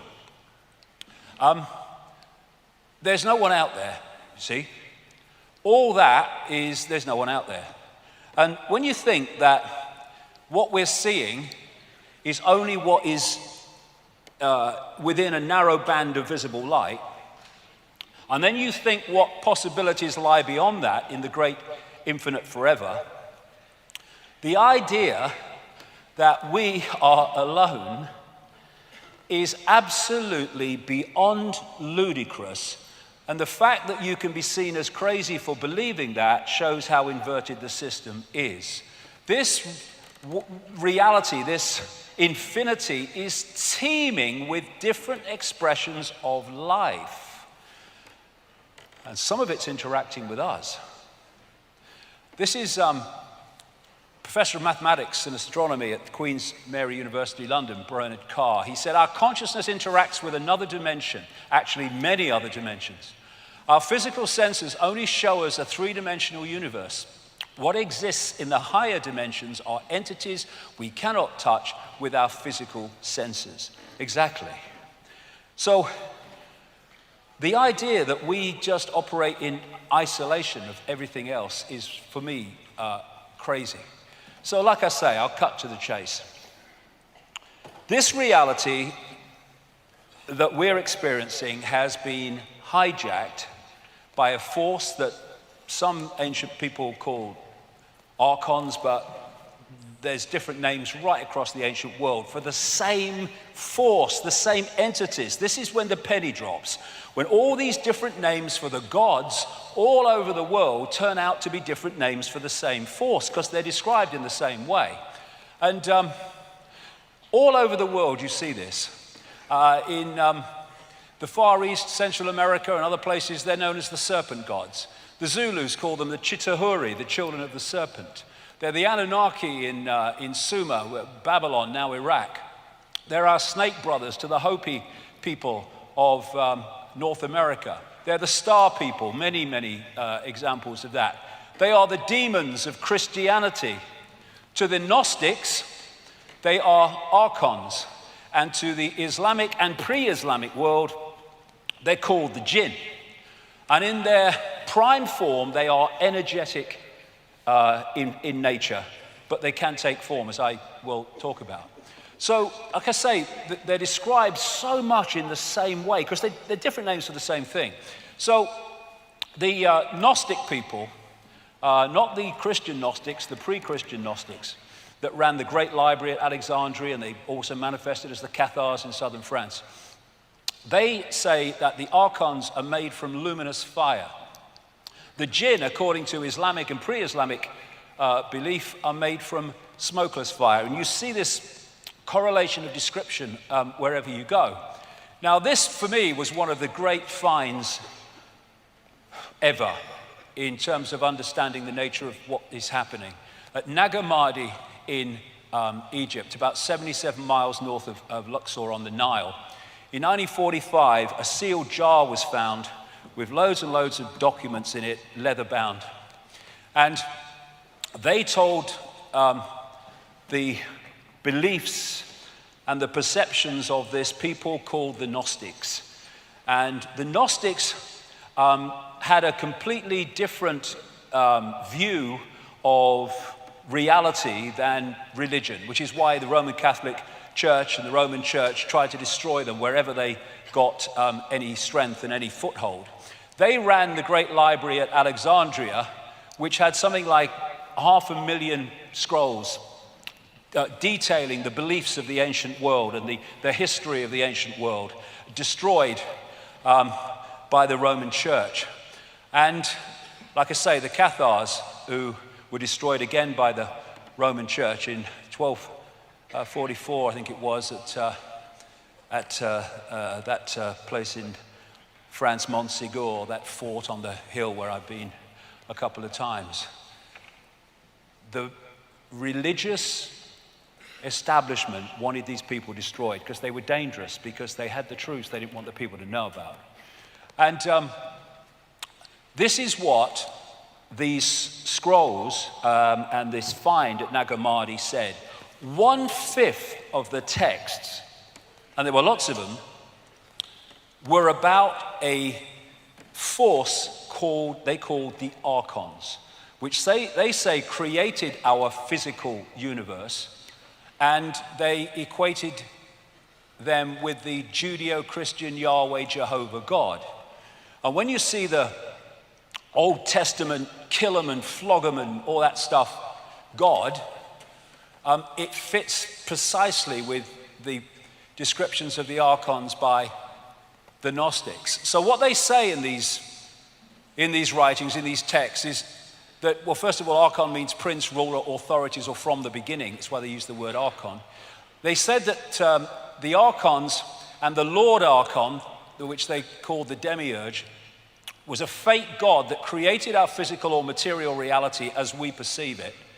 The Gnostics related the demiurge, like I say, to the Judeo-Christian Yahweh Jehovah God, and they are inorganic, not resulting from or produced by growth. They are artificial.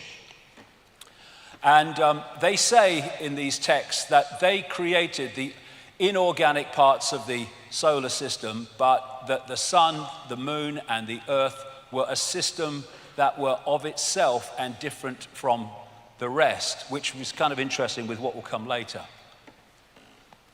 They said that the demiurge archons had no creative imagination and envy humans because we have. They're like cyborgs. Again, we're coming back to the inorganic. Like cyborgs, a robotic race that can imitate but not innovate. And the word they used was counter-mimicry.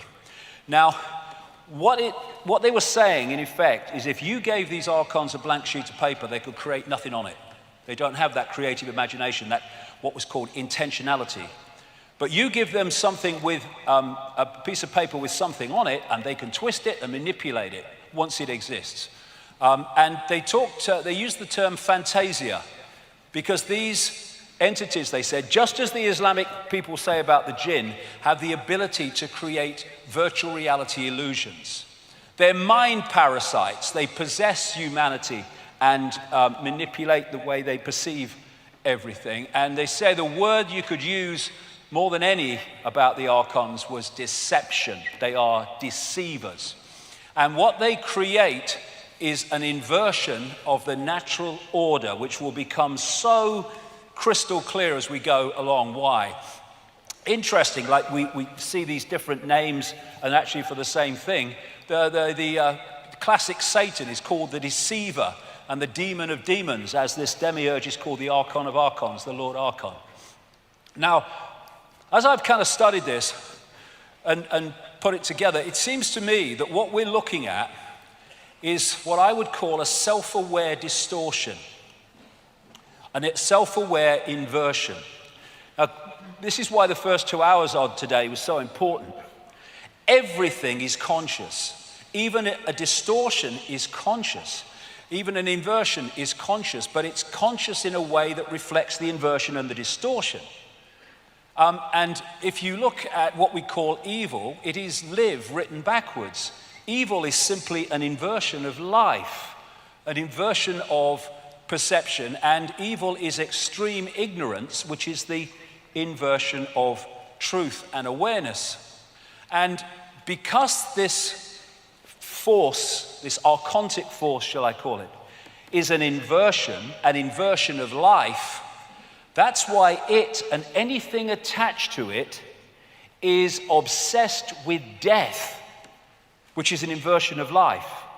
And so you get the Satanists who worship these gods in their rituals obsessed with death. That's why they're attracted to churchyards and cemeteries and stuff. And so the death cult, which is what this archontic force and its followers are, is about destroying. It's about killing. And whereas the natural order is about life and abundance. And so when you look at the way the system, the archontic system that I'll come to, is destroying life. It's destroying life in war, but it's destroying life, the natural world. And it seems a contradiction, but it's not, because that's their world. The archon world described by the Gnostics is one of death, one of no creative imagination. It's a death cult, and all this pollution and environmental devastation is absolutely what it wants, because that's its reality. And the other thing about the archontic mind is it's what we call psychopathic. They're psychopaths, the definition of which is this: no empathy, no remorse, no empathy, no ability to put themselves in the feelings of those that suffer the consequences of their actions. Once you have no empathy, you have no limit to what you will do, because you have no emotional consequence for doing it. No remorse for what you do, no shame. Parasites overwhelmingly. Why? Because they have no creativity of their own, so they have to parasite off the creativity of the target population. That's what the system does. Look at banking. What else is that but an exercise in parasites?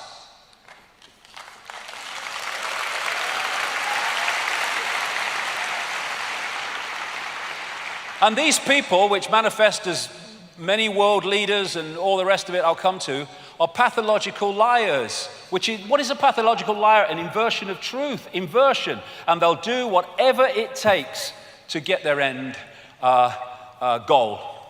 Other thing, the Gnostics used in these texts the word hal, meaning simulation. They talked about the fact that these archons could create what we would call virtual realities through controlling perception. They said about the archons, they make something appear to happen that does not happen. They can induce a virtual reality experience in the translation. And what do the Islam and pre-Islamic world say about the jinn? They can manipulate humans by creating illusions. This will become big time relevant the longer we go into this 2 hours. So we're back to this, that what our reality does it's possibilities and probabilities folded into existence by perception. So this whole archontic system is about programming our perception, programming a distortion of our perception, an inversion of our perception, which is why we live in a madhouse, because it's an inversion of the natural order. So the idea is to disconnect the human mind, the human droplet, from the ocean, and lock us into this tiny set of frequencies which then we perceive as all that there is to see, and gotcha. Now, before this, what I call hack, and you'll see why I say hack shortly, there was another world described by the ancients, and very much along the lines of the Avatar movie and the Na'vi, the blue people, and how they interacted with the natural world, how they communicated with animals, how they communicated with each other beyond speech. And what the Gnostic texts say is that the archons made a bad copy, as they describe it, of our original reality.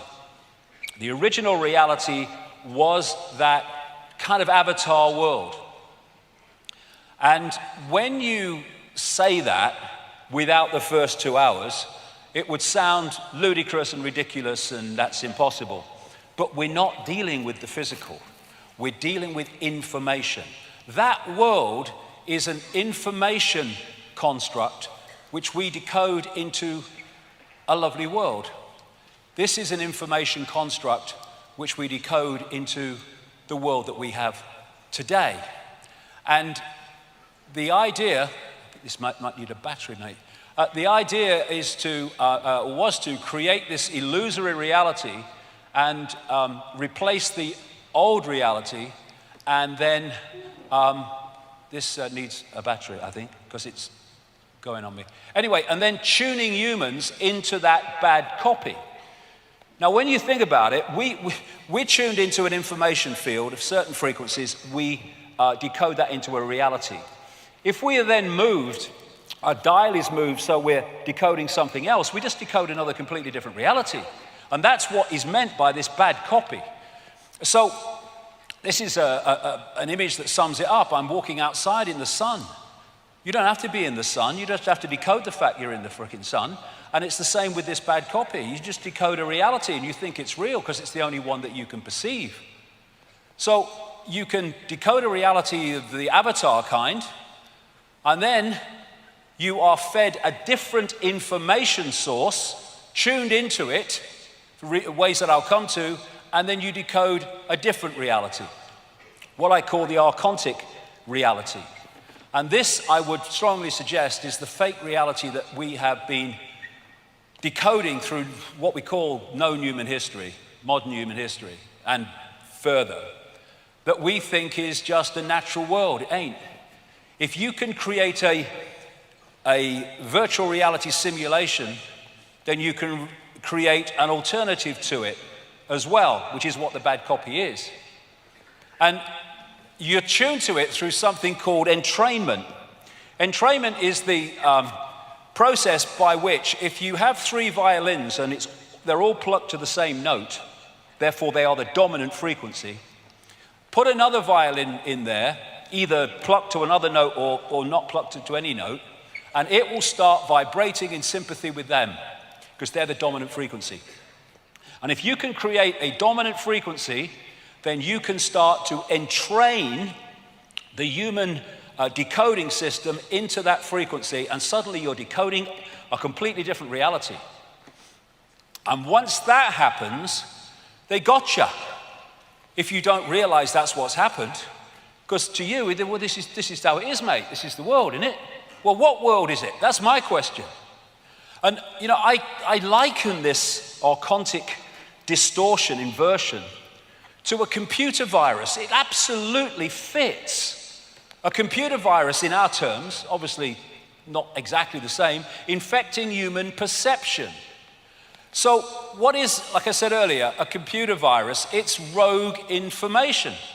It's just introducing into the original system rogue information which distorts their word again and inverts the original system. So this is what a computer virus can do. Damage files, slow the system, show messages, take control. And how a computer virus works: a virus is a small piece of software that piggybacks on real programs. The archons do not have creative imagination. They cannot create. They can only distort what already exists. How can you describe a computer virus in better terms than that? Similar to the way a biological virus must hitch a ride on a cell, a computer virus must piggyback on top of some other program or document in order to launch. Once a computer virus is running, it can affect other programs or documents. It has piggybacked the original reality and has distorted it. And this is what is manifested as what the Gnostics called a bad copy. Now, we are taking energy sustenance from the energetic field. And we take energy from that field within the frequency band that we're vibrating to or resonating to. We can't take it outside of that band because we can't sync with it, like Radio 1 can't sync with Radio 2. So if you are a distortion and an inversion, you cannot get energetic sustenance from the natural order because you're not in that frequency band. So to get your sustenance, your energetic sustenance, you have to get it from other distorted energy which is in the frequency band that you are interacting with. And so the peoples around the world, the different cultures, etc., talk about the fact that these entities, it's a universal virtually description, feed off human energy, but not just any human energy. Low vibrational, as I would call it, human emotion. They feed off fear and anxiety and frustration and anger and conflict and war because they are a distortion of the natural order of love, of peace and balance. And thus, these archontic inversions, energies can feed off them. And so, it's very like in the Matrix where the machines, again, inorganic, were feeding off human energy. And so, while we, coming from the natural order perspective of love and peace and harmony, think that war and suffering and fear are a bad thing, to them, they are essential to their energetic survival. That's why they create them. This archontic inversion, which expresses itself in multiple ways, can't sync with that. That's what it needs for its sustenance. Thus, it has manipulated the structure of our society to generate it in unbelievable abundance. All these things that we talked about earlier, all generating low vibrational human emotion. And anyone thinks that, it's kind of just some airy-fairy imagination. This was what happened to the energy field, the Earth energy field, at the time of 9/11, when there was that massive emotional explosion in response to what happened in New York and Washington. We are impacting upon it. And this is just a few days ago in a newspaper. Babies smell their mother's fear to learn what to be afraid of. Mothers emit odors that teach their babies what to be afraid of, even if the fearful experience is one the baby has never been exposed to, according to this study. Even, in the frickin' womb, the new life is being prepared for a lifetime of fear. What is fear? Lunch to these people. They are feeding off all this emotion and low vibrational energy. And that's why the pressure is to create events all the time that produce more, and against going the other way that produce less. And so this scene in the Matrix was very much in line with what I'm talking about. The Matrix is a computer-generated dream world built to keep us under control in order to change the human being into one of these. And on one level, that's what we are. Generators of distorted emotional energy. And you talk to alternative healers and people on the true cutting edge of healing, and they'll tell you that virtually every illness is based in emotion.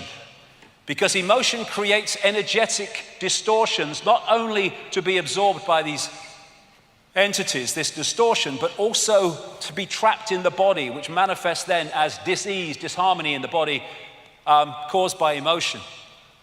So Carl Sagan's bamboozle is really the inversion of the natural order, which is why this world is turned on its head. Wherever you look, it's an inversion of what not just we would like it to be, but an inversion of the original reality that it replaced. And this is one reason why you get Satanists and stuff like that using inverted symbols for their symbolic language. Everything is inverted for the reasons I'm talking about. And I've used this quote before, but how much more relevant is it now from Michael Elner? Just look at us. Everything is backwards. Everything is upside down. Doctors destroy health. Lawyers destroy justice. Universities destroy knowledge. Governments destroy freedom. The major media destroy information. And religions destroy spirituality. Inversion everywhere.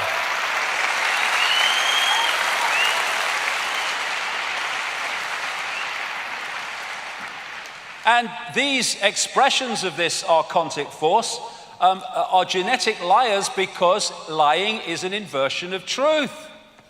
And this archontic energetic inversion, distortion, is not in this reality in form, although it can be, as I'll come to, but it exists in a reality very close to this one. And the idea is to distort our reality more and more, so it starts to blend and combine and come together with theirs. They are seeking to turn this reality into an extension of their reality through distortion and inversion. Now, this is even Alexander.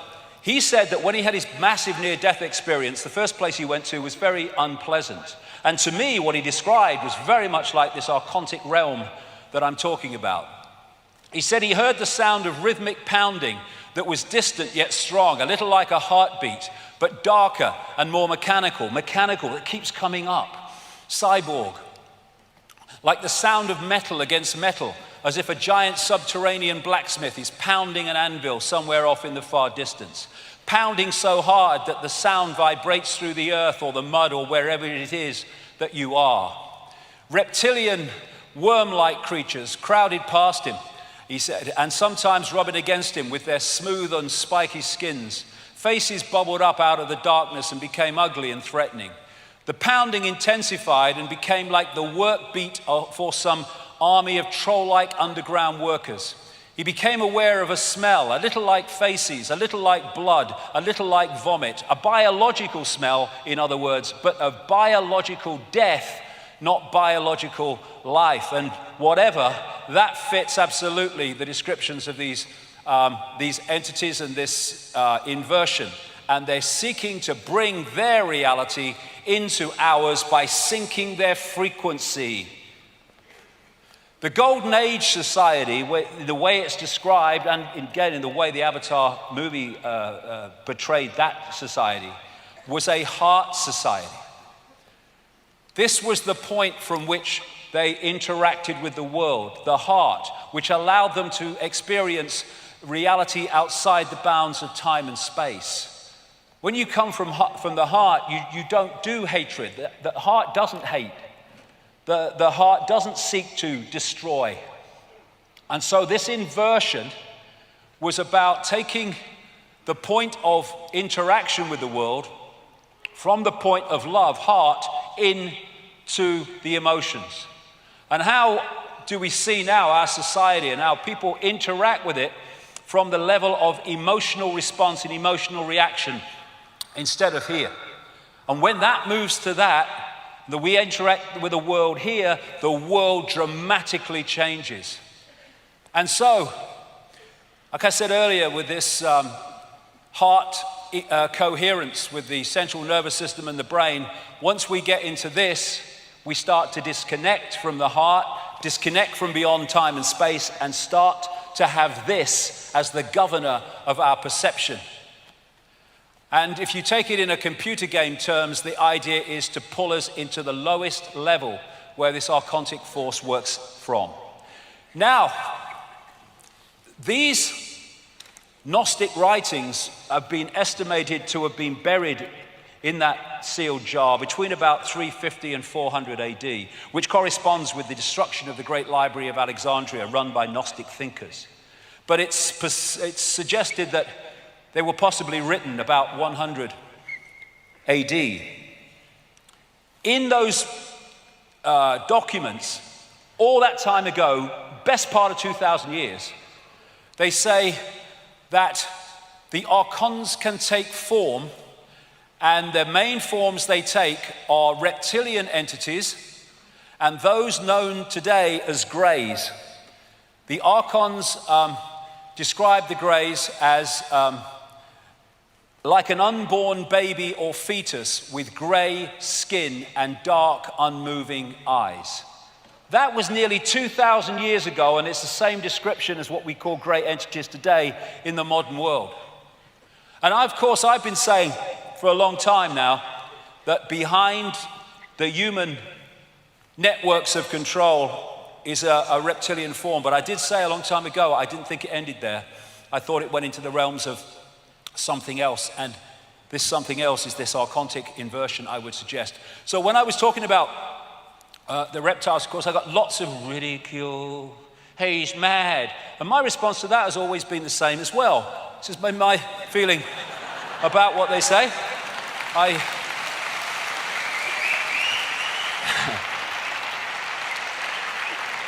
Because I simply want to know what the bloody hell's going on, me. Just want to know what's going on. Whatever it is, I want to know. And if people don't like it, well, they do the other thing, that's just as good. But is it madness, or is it seeing beyond the program? Like I say, condemnation without investigation is the height of ignorance. But they say it's rubbish, but they don't investigate it. And yet, when the Daily Mail runs a story from some chemist, scientist a few years ago who said that he thinks from his research that there are reptilian entities all around, in other dimensions, then he was treated as dead straight because he's a scientist, so he must know what he's talking about. And there was another study which was kind of projecting what some of the dinosaurs would look like if they hadn't been wiped out, as they say. And they came up with the fact that by now they would be humanoid reptilian entities like that, which is interesting because when you look at the descriptions around the world, this is a Zulu description, this is a painting made by a Spanish artist who said he interacted or experienced these reptilian entities. They are described in remarkably similar ways. And this is something called the Charney Project. And it's one of those kind of things that happen so often when I'm researching. I'll come to conclusions and I'll write it, and then something will come along and it will say, look at this. And long after I'd been writing about these reptilian entities, I read this article. It was in Nexus magazine, and it was by a whistleblower about a project called the Charney Project, Computer Interface Communication with Other Realms. And he said that in the 1990s here, 1994, for 5 years, they, at a kind of similar thing to what's happening at CERN, it was one of these collider things, but in Africa and smaller. For 5 years, they interacted through computer systems with an entity in another dimension, another reality, and asked a total of 20,000 questions. And interestingly, this is what came through this entity, according to this Charney Project. A reptilian race was holding back humans so they couldn't grow. The entity said they had fought many battles against the reptile race in their own reality. Humans were more evolved spiritually than the reptiles, but they suppress humans with their technology. Their God is their technology. That will become seriously relevant later in the day. But look, what did the Gnostics say? That humans have creative ability, where the archons don't.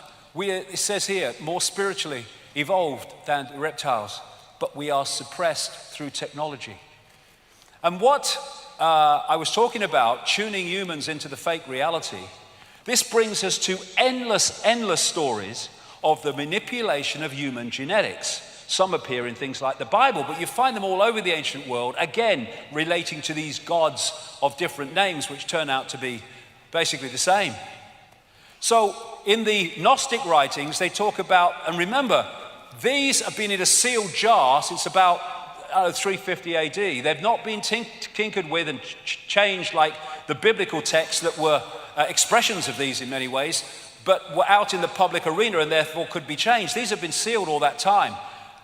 The Lord Archon, what they call the Demiurge, said, "Come, let us create a man according to the image of God and according to our likeness, that his image may become a light for us, a vehicle for us." And this brings us to the biblical texts, which again are mirrored all over the ancient world.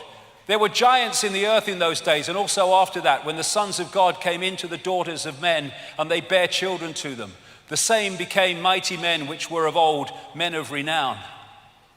And you know, in this Noah film in 2014, they symbolized the bloodline with the human finger and the reptilian covered finger. Very, very symbolic and very true. Now, anyone thinks that all this genetic stuff is modern. It ain't. This is known as the genetic disc for obvious reasons. It was found in Colombia, and it is thousands of years old. And on this disc, which is incredibly well preserved, are images of human eggs and sperm that can only be seen under a microscope. And it talks about the birth process internally as well as externally, and the entities that it is portraying certainly ain't human. And you've got the Zulu, Chitahuri, the children of the serpent, with Credo Mutra, who's right into his 90s now. And this is one of the paintings he did of descriptions of this Chitahuri. And on one of his ancient artifacts that goes back at least 500 years, called the Necklace of the Mysteries, these images, these symbols, are used by the Zulu shaman to tell the story of Africa and the story of the human story. And pride of place at the front is a non-human entity and a human woman. And let's say that fits into that. And this is one of the flying saucer type image at the bottom, and I asked him what that was. He said, that's what the stories say the Chitauri came to Earth in. But this, he said, is symbolic of the interbreeding between humans and the Chitauri to create a hybrid race.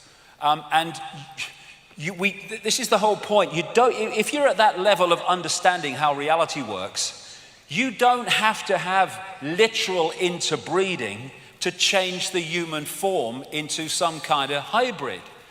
You know, what we are doing is receiving and transmitting information.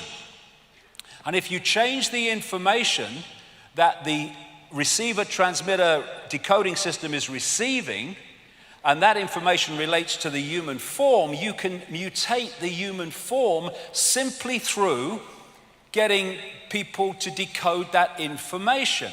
You see, the reason that radiation causes mutations is because it distorts the natural order of the body energetically, and then that transmits itself as a mutation of the form. Form is information. Change the information, you change the form if you can get the original form to decode that information. In other words, you transmit it on the right frequency. And of course, they're doing all this stuff now, as I said earlier. Now humans are doing it at our point of understanding. And so once humans were locked into this fake reality, they were into this round and round the garden world of limitation and suppression and control that we've been in ever since. And Carl Sagan, who knew far more than he was saying, he wrote a book called The Dragons of Eden about the impact of, in many ways, reptilian genetics upon human behavior and human personality. And he says, in effect, you can't really understand the human personality unless you understand the reptilian part of the human form. And one of the things he was massively referring to was the reptilian brain. Everybody has what they call a reptilian brain or an R complex, and it very much relates to emotion. And it's my view that before this genetic tinkering took place, either the reptilian element wasn't there, or it was much less influential, much smaller in its impact than it is today. This is the kind of thing that smacks on the brakes when someone walks in front of your car. It doesn't do critical thinking or working it all out. It's reactive. It's constantly scanning the environment for dangers of various kinds to the operating system. And this is mainstream science. From the reptilian brain, we get primitive and emotional responses. Lunch, for a start. Cold-blooded behavior and territoriality. Mine, it's mine, and you can't have any part of it. A desire to control, an obsession with hierarchical structures of power, which is exactly the way they've structured human society. Aggression, might is right, winner takes all, coming from the reptilian brain. Protecting status, power, reputation, superiority, intellectual preeminence, acquiescence on another level to hierarchy and authority. And for me, of course, there was a very big reptilian input in the Garden of Eden story, which again you find in different versions all around the world. And it talks about the fall of man. I suggest what that fall was the fall down the frequencies from here to here into denser matter, or what we call matter. And it says in the Bible, behold, Adam is become as one of us. I would suggest become of the archontic mind, knowing good and evil. And what is knowing good and evil? It is knowing duality. When you're in a reality based on oneness, based on the heart, which doesn't do duality, then there is no duality. Everything just is. But when you start to pull that unity, that oneness, into different elements of itself, then you can get polarity, you can get duality, and from duality comes conflict, and from conflict comes the energy that they seek, from love to fear, into duality. And so as we've gone through this period of known human history, this computer virus, if you like, this distortion has distorted the waveform energetic level of this reality, and we are decoding it through into holographic distortions, like wars and conflicts and people dying of hunger in a world of plenty, where it's all about me instead of all about what is right. And we're locked into this frequency band, thinking it is all that there is. Now, of course, throughout known human history, this theme of possession has been going. Some entities possessing someone and taking over their mental and emotional faculties, their sense of reality. And what that is that on one level, like I said in the first 2 hours, we are an energetic field. You can photograph one level of it, the auric field. And from that auric field is projected the holographic, so-called physical world, physical self. What these entities do on an energetic level is lock into that waveform level of the human form. And once they make a connection with it, a frequency connection with it, they can start influencing the perceptions of that person. Now, the more that they impose their information field into the possessed information field, the more the information change is starting to affect the hologram and what the hologram looks like. And when you therefore get these possessed people that actually start to form, that's because so much of the information from the possessing entity has entered the possessed entity that it has started to change the nature of the holographic form. And so you get the exorcist type shift with some devilish face taking over from the human one. But that's an extreme version. But if they can lock into any level, they can start to influence your perception. And interesting, this is a Native American concept of inside of us are two wolves. One they say is evil, it's anger, sorrow, greed, arrogance, self-pity, guilt, resentment, all these things. And on the other one, what they call is good, joy, love, hope, serenity, humility, kindness, benevolence, empathy, generosity, truth, compassion, all that stuff. And they say, which wolf wins? And they talk about human nature. Well, it's human nature, mate. But is it? Is that human nature? Or is that the distortion seeking to impose itself on human nature? And imposing itself so much that that concedes itself to that and collectively creates a world that reflects that. Which one wins? Well, which one wins in their terms depicts which world wins.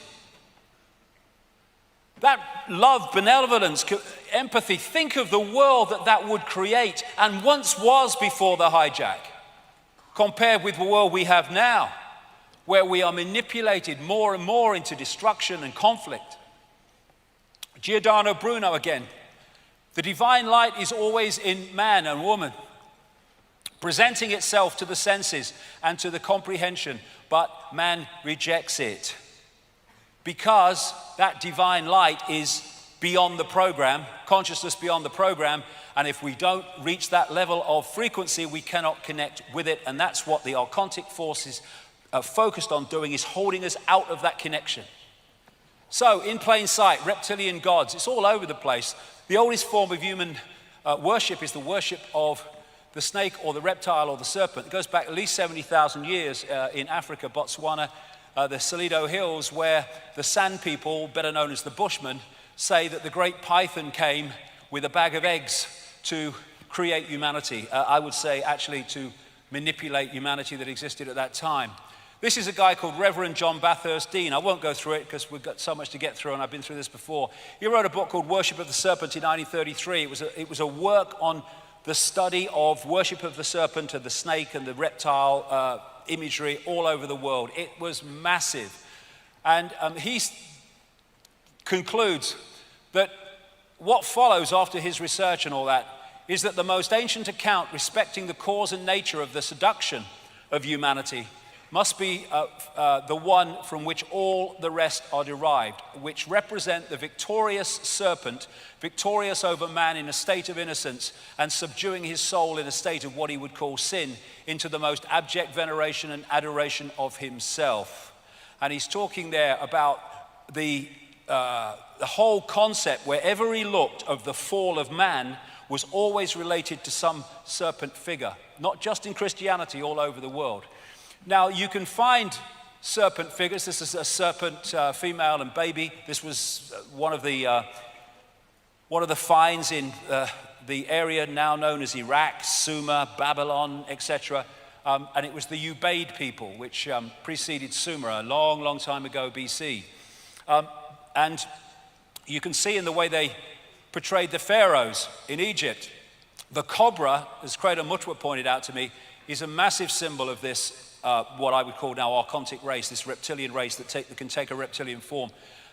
There's the cobra head on the pharaoh. There's the belly of the cobra. There's the cobra coming out of what? The third eye. The Druids used to worship a serpent god called Hu. And this is the Nagas, a reptilian race in Asia that they said could take either human or reptilian form. Or there's the Mayan people. They worship the serpent god Kukulkan. And the folklore describes, of course, dragons and serpents. Then you've got the fairy stories of the prince turning into a frog, the frog turning into a prince. And what they call these reptilian bloodlines, which I'm going to come to, are the royal bloodlines because they are the bloodlines of the gods. And of course, in the East, the dragon is a massive central point in their imagery. You find around the world this theme of part serpent, part human, all over the place, the duality of them. And this is another common thing that you find, the serpent eating a human or eating a human baby, all over the place, all over the world. And you see it on Alfa Romeo even. And note the crown. Note how often the crown is used, because these are considered royal bloodlines, these particular serpent archontic human bloodlines, which I'm going to come to. And when you look at the Hollywood and televisual portrayals around the world of non-human entities in reptilian form, they are incredibly the same or very, very similar to what people have described who've interacted with these entities. They worshipped the fish gods, as they called them in the ancient world, with the scales. And the fish god priests used to wear a hat like that because it was a fish head. And all the way through, this same theme has come into the Roman church, into the Christian church. And there you see the mitre, the fish head, the same as the worship of the fish gods in the ancient world. And there you see it in this country as well. So what you're looking at is secret societies. They worship a certain force, a certain god. You get religion. They're worshiping a certain god. They think they're different gods, but actually it's the same gods. And then you get Satanism. And at the level of Satanism, they are more knowingly worshiping the archontic satanic gods. But in the end, all these different forms, although the vast majority of them have no idea that's the case, are ultimately worshiping this force with tremendous implications that I'll come to. So, I mentioned these bloodlines. This archontic force does not operate in this dimension in the sense that this is not its frequency. So if it wants to pull it to be its frequency, but it can't be its frequency at the moment. So it needs a vehicle within visible light to work on its behalf while it works from the hidden. And so certain bloodlines were created specifically to be that vehicle. Human, archontic, human, reptilian hybrids. And you see the symbols of them with the number of times you see reptilian imagery in the coats of arms of the aristocracy and stuff. Of course, the City of London, the financial district, which is massively involved in the global conspiracy, also has tremendous reptilian imagery. Now, these bloodlines are like the in-betweeners, if you like. You've got the visible light frequency band, and you've got the entities outside of the band. These are the representatives within this frequency which can interact with this frequency and do the bidding of this hidden force. And like I say, it's like the scientist who can't work inside a tank with something that's dangerous, so he puts the gloves on and works from outside the tank and works in it through the gloves. If you take the scientist to be this archontic force, the tank to be our reality, and the gloves to be these bloodlines, that is the dynamic that we're looking at between this hidden force and the one we see. So what has been created is a hierarchy coming out of the hidden down into the seen to create and direct a society that generates maximum low vibrational energy and systematically imposes the virus upon our society more and more and more. And these bloodlines have a particular DNA. And what is DNA? It's an information field. And they, when they create hybrids and anything like that, they see it as a software program. They don't see it the way we see it. And so the reason that these bloodlines interbreed so incessantly, I mean, we see it with royals, but all these Eastern establishment families of the United States into banking and corporations, they interbreed just the same. It's to hold this information field, which has a certain series of personality traits which the archontic force wants in these hybrids because it makes them work on their behalf without any compassion or empathy or question in terms of the impact and suffering that they make people have. So this information field, this DNA, this hybrid, has the natural order traits that I talked in that wolf's image. It has them deleted. They have the ability to empathize deleted, the ability for remorse deleted, the ability to feel any emotional impact for what they do to others deleted. And what they are describing are psychopaths. These people are psychopaths in our reality on behalf of psychopaths operating outside our reality because they are an expression of this. No empathy, no remorse, no shame. How on earth can you bomb the living shit out of Gaza and have no emotional impact?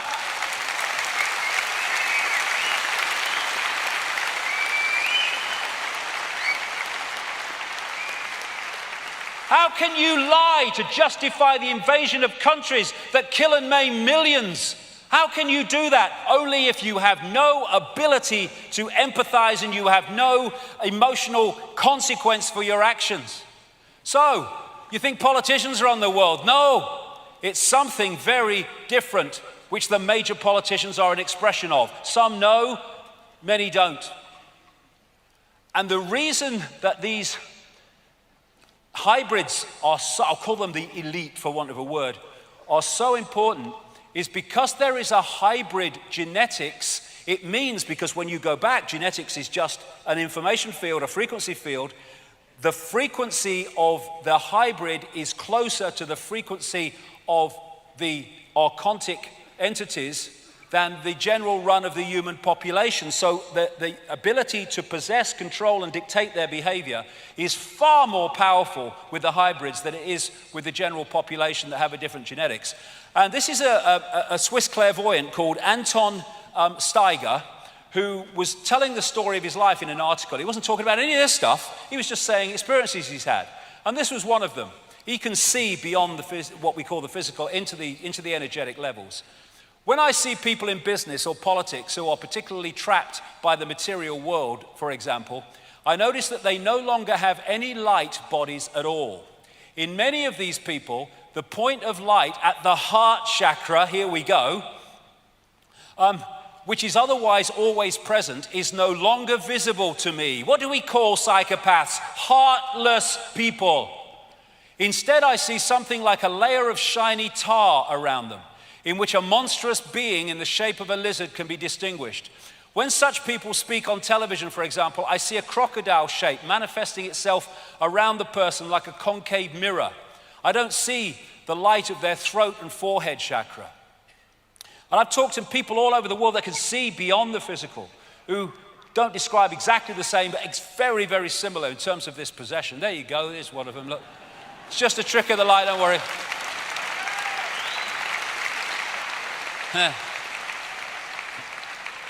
So, what we're looking at is dual DNA in these bloodlines, which is what? Dual information fields, which will explain something else in a second. So these people appear to be one thing, but they're actually behind the facade of the human facade, something else. We're not from these parts. And if you look at it, that Avatar movie was symbolic in so many ways. What the American invaders did in the Avatar movie is they infiltrated the Na'vi, the blue people, by looking outwardly like the Na'vi. So they didn't realize they were being infiltrated. That's what's happening here. That's what's happened for thousands of years. We've been infiltrated by a force taking over this reality that has fooled us because it looks human. And you know, this is today, the era of chimeras. Scientists fearlessly create bizarre human-animal hybrids. Did you know that scientists are creating cow-human hybrids, pig-human hybrids, or even mouse-human hybrids? They're doing it now at our level of knowledge. And one day, very soon, or sooner than later, all the people have taken the piss all these years are gonna have to face the fact that this is freaking true, and this is why the world is as it is, and when we understand it, we can do something about it.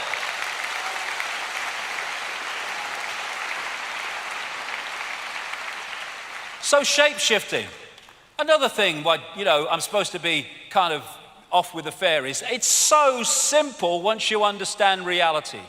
Shape-shifting is possible, shifting from one form to another, because the body is not solid. And I talked just a few minutes ago about dual information fields because of the dual DNA. And what we have is the DNA, which is one information field, the DNA, which is the human information field. And what happens is, as one information field becomes dominant, it changes the holographic projection of the dual field. So, most of the time, virtually all the time, when we see them, they are projecting the human part of their dual DNA, which projects into the holographic world as a human-looking hologram.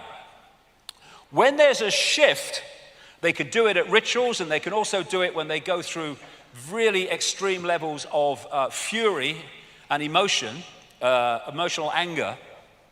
When the reptilian or the archontic part of the dual DNA information field becomes dominant, then the hologram reflects the information in that part of the dual DNA. And to the observer, and that's all that's happening, someone has shifted from one shape to another. All that's happened, there's been an energetic shift, and the observer has first decoded the human and then decoded the shifted information field, and to the observer, that person has shifted from one shape to another. It's just the way two different information fields are being decoded by the observer. People send me things all the time, and they sent me this one a long time ago because it looks like reptilian eyes. I'm not saying it is, but it's just a symbolic example of how people have described to me, because the eyes go more than anything. They say the eyes are the windows on the soul, and that's absolutely true. And interestingly, a friend of mine has an associate who went through a study to, well, I don't kind of agree with it, but I don't know him, but to develop iris scanning technology. And it involved him scanning, he said, 2,300 eyes or pairs of eyes. And he said to my friend, the most amazing thing about the research, as he looked at the eyes at very, blown up level, that around 4% of those he looked at appeared to be of reptilian type in appearance. That's about 4 or 5% is the figure that keeps coming back to me over the years. And interestingly, I saw a figure the other day, they reckon about anything between 4 and 6% of the population are born psychopaths. Whether that's connected, well, have a think, I don't know. Now, so what we're looking at is behind the painted smile, something very, very different. And you look here at one of the great traits of the reptilian brain. And of course, if you have more reptilian genetics, you're going to express the traits of the reptilian genetics information field more powerfully than the general population. And one of them is an obsession with ritualistic behavior and hierarchical structures of power. This is why things like royalty and the state are bloody obsessed with ritual. It all has to be at a certain time, in a certain place. It goes round and round, ritual, ritual, ritual. That's a classic trait of the reptilian brain. It's why people like Satanists are obsessed with ritual. The secret societies, of course, are obsessed with ritual. Religions are obsessed with ritual. Here you go. This is the lady.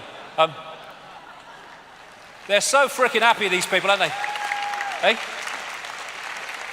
They're so happy. And the emotionless state of so many of the royal family, the real genetically deep royal family, is classic reptilian brain archontic personalities. And you see the obsession with ritual. When they bring someone new in the bloody royal family, they have to send out a new list for who's got to curtsy or bow to who. I mean, they're bloody mad. It just happened to be head of state. Look at it. I know my place. Your Lick Majesty. Have you ever seen her do that to him? We elect him. We have no frickin' say in her. And yet,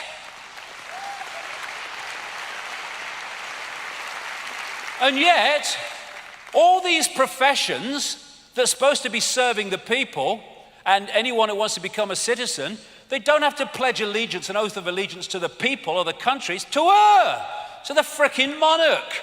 They have no power, they're purely symbolic to bring the tourists in. Bollocks! Yeah, they're not even bloody British, the German royal family. Oh, look, Philip, is that the Luftwaffe? I mean, what the fuck?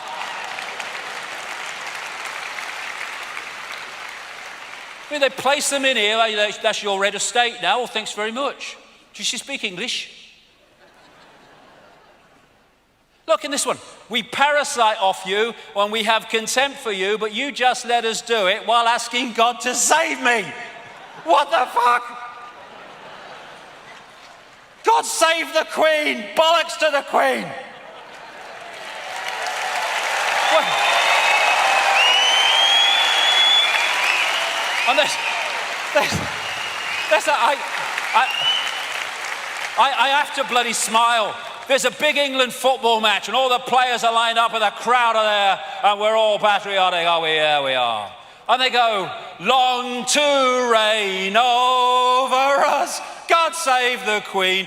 Long to reign over us. I ain't, but many people, most of them are singing and demanding to be reigned over, suppressed, controlled over, dictated over. And that energetically has an impact, even though they don't consciously realize that's what they're doing. Just the national anthem, mate. It's not. See, it's lovely. They piss on us and we say it's raining. They piss on us and we say she's frickin' raining. There you go. And I think this guy's made the best statement ever about the Queen. I do.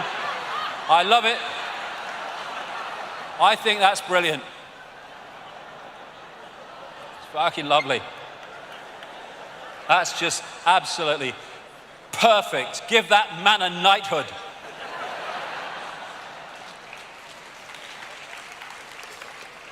So, in plain sight, this elite, it's not just arrived in the last few years.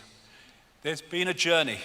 It goes way back further than this, but you can pick it up in this ancient period when these very advanced societies, compared with much of the rest of the world, started to emerge in Mesopotamia, Sumer, Babylon, Egypt, the Indus Valley, and China. And these bloodlines came out of these ancient societies. The Chinese emperors used to claim the right to be emperor because of their genetic descendants from the serpent gods. And this is a major place they came out of, Sumer and Egypt, which became Babylon, which is now Iraq. The fact they're bombing the shit out of this place over and over and over and over again is because it has massive energetic, I can't go into it now because it's too long even for the time I've got, but it's got massive energetic significance globally. And they're creating massive energetic mayhem there for much deeper reasons than just on the surface. So these bloodlines started moving up into Europe under different names. They became the hierarchy that established Rome and the Roman Empire. Eventually they started to locate in Britain, and then they had the British Empire. Wherever these bloodlines have focused themselves or located themselves, a freaking empire has followed. We now have the American Empire, though they will not call it that. And eventually, as this virus spreading, this influence spreading, reached a certain global point, we had global Babylon. And global Babylon came when all the European powers, not least the British Empire, went walkabout all over the world, creating all the bloody colonies. And at that point, there was a resistance to the colonies, and they appeared to pull back and let the empires fade. That was only on the surface. What did I say right at the start? The best form of slavery is if you don't tell them.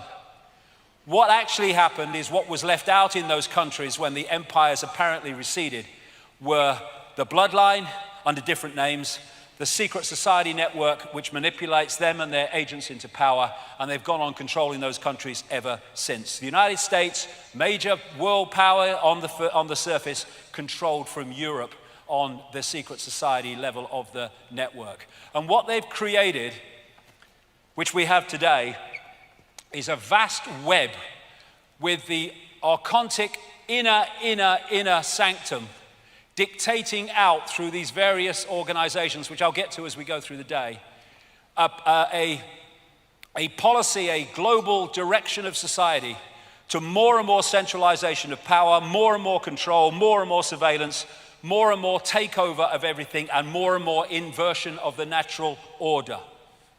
And they have the hidden with the secret societies, the deep secret societies, and then the hidden has a cusp where it meets the seen. And there you see organizations like the Bilderberg Group, the Club of Rome, the Trilateral Commission, and the Council on Foreign Relations in America. And then from the cusp of the hidden meeting the seen, you come out into the real scene, which are countries and agencies of government. And they are making decisions and introducing policies which on the face of it appear to be made on their decision, on their say-so, but where it started was here, coming out from the center of the web. And that's why the same things can happen all over the world at the same time. The virus spreading, that's what it's been.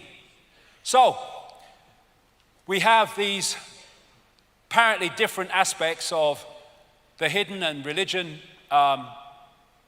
operating in isolation. They're not. They're all worshiping the same God. Some know, some don't. It's bloodline Satanists. As I've gone through this 25 years, again and again, when I've followed the trail of people in power, I have found members of secret societies, of course. I have found Satanists, and I've found pedophiles. And those three things come together in ways that I'm going to describe. Behind it is this archontic force, like I say. And the here today, gone tomorrow people, even those that have some awareness of what's happening, they are the gophers that introduce what starts out in the hidden. And Satanists are interacting with these entities. When they talk about, I've talked to Satanists, former Satanists all over the world, who've given me chapter and verse on how it all works. And they are, in these rituals, interacting with these archontic gods, these archontic demonic entities. And what is happening is in the archon realm, where these major satanic rituals are taking place, in the archontic realm, there are rituals taking place. When I say rituals, there is manipulation of energetic fields taking place to mirror the energetic impact of the rituals that are taking place in the satanic ritual within our reality. And what that does is create an energetic sync, an energetic synchronization, which allows these entities, some of them, to slip through like an energetic gateway, vortex, into this reality for these rituals. I've talked to many, many Satanists who described how these entities have manifested at their rituals because of this reason. They use colors, certain colors, because it's all about frequency and wavelength. They're manipulating energy. And you see these colors again and again in the pomp and ceremony of the royal family and stuff like that. And this is David Berkowitz, who was the son of serial killer in New York many years ago now.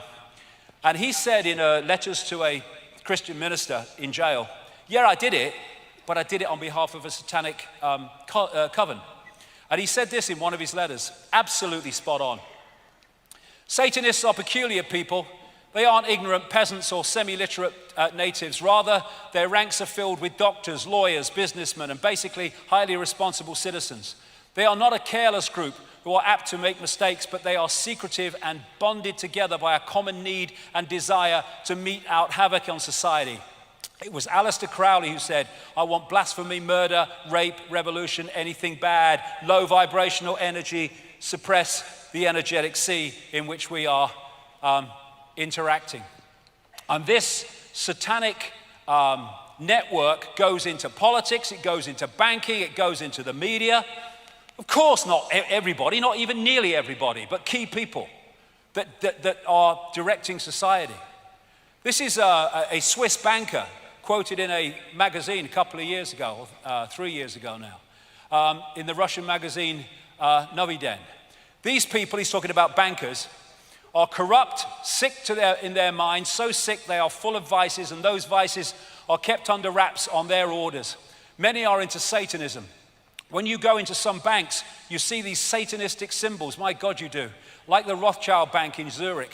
These people are controlled by blackmail because of the weaknesses they have. They have to follow the orders or they will be exposed. They will be destroyed or even killed. And at the top of the list I saw recently in professions of psychopaths were bankers. Now, this bloodline passes through what we call history. And it just so happens, because it's an information field and it's a personality field and it gets people in a certain personality type. This is Vlad Dracul, Vlad the Impaler, who was one of the most famous Satanists ever. He used to impale people and just let them slowly die. And he was a member of something called in its short name, the Royal Court of the Dragon, which started out in ancient Egypt. And he is the man, because he was such a Satanist, that Dracula, the Bram Stoker Dracula, was based upon. It just turns out that she is a descendant of Vlad Dracul through Mary of Teck, her grandmother. And this is how the bloodline comes through, and these are satanic bloodlines. These satanic bloodlines, it's in the blood, it's in the information field. And Prince Charles has actually publicly talked about his genetic descendants from Vlad Dracul and in Transylvania. So they're descendants of Dracula. I see the likeness. I do. I see the frickin' likeness. I'm not sure about him, mind. I'm not sure he's one of them. Lucky boy, I say. And then you go across the Atlantic. These are descendants of Vlad Dracul. No wonder they have no empathy.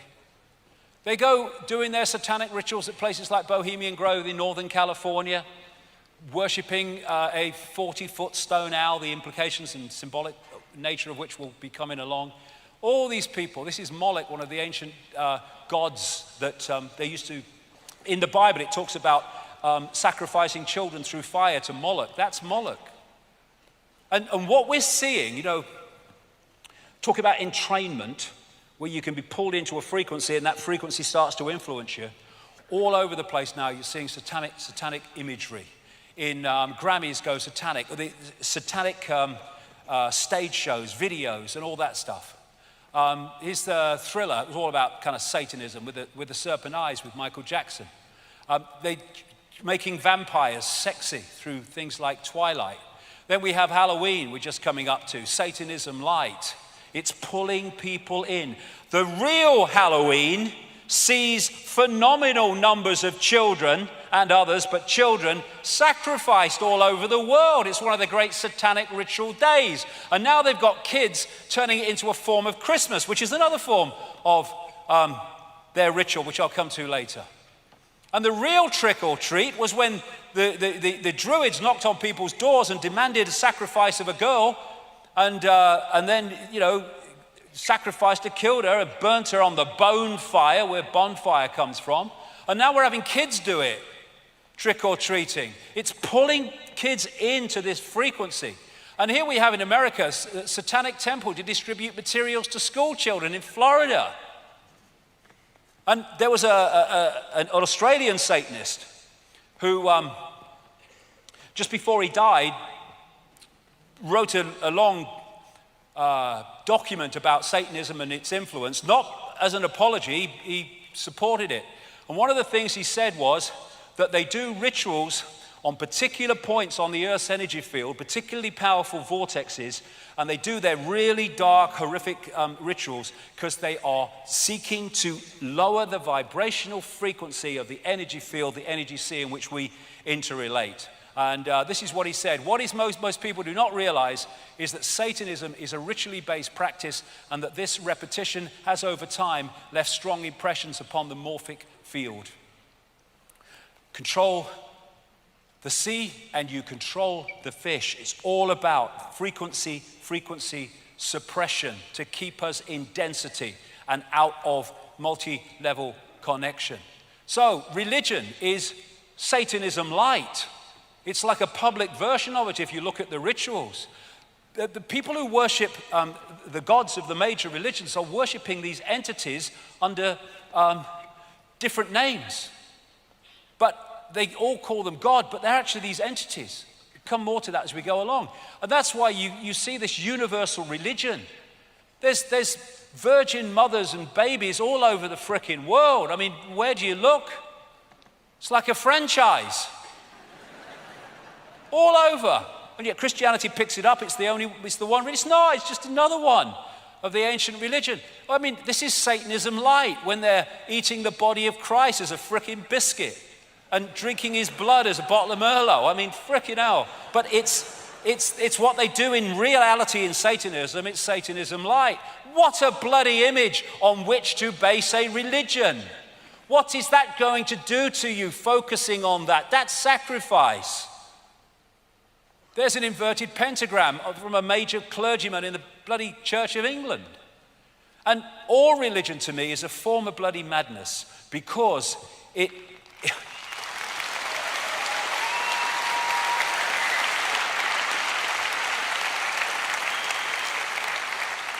it's so squeezing the perception of possibility that you only need what it says between these two covers to understand the friggin' world, even though you don't even understand the friggin' book. And so, boom, all that's gone. You can't think that, you won't be one of us. Bloody good. And then you got people kind of going through this every year because Jesus did. And because some mate of bloody Mohammed was cut up hundreds of years ago, they do it on the day it's supposed to have happened every year. It's freaking insanity. Religion summed up. Eskimo. If I didn't know about God and sin, would I go to hell? Priest. No, not if you didn't know. Well, why did you tell me? I mean, that's it, innit? Did I say the world was mad? I might have mentioned it. Religion, you couldn't make it up. Oops, sorry, they did. They did. They did. Yes, look, he's going away to condemn gay marriage. Look, you know what I mean? Unbelievable. Unbelievable.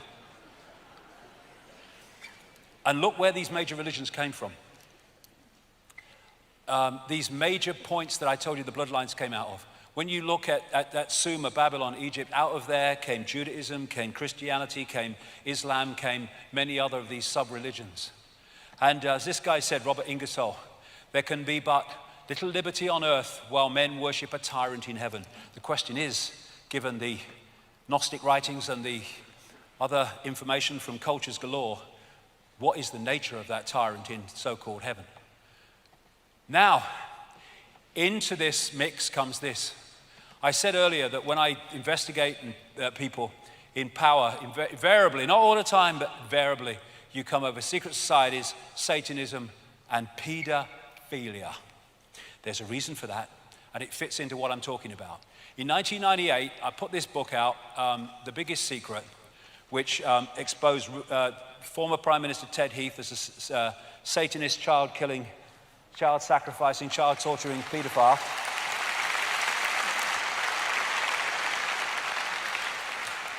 And Lord McAlpine, too. Nobody said anything. A journalist read the passage to Ted Heath days after it was published. Nothing happened. Why? Because it was true. And when Lord McAlpine was suing all and sundry for not naming him, hundreds of thousands of pounds for BBC, didn't name him. Hundreds of thousands of pounds, ITV, didn't name him. Goes for the Speaker's wife. Goes for some comedian on the friggin' Twitter. In my book, I said what he was. And on my website, again, while he's suing all and sundry for not naming him. And now it's blowing fricking open, and they are desperately trying to put the lid on.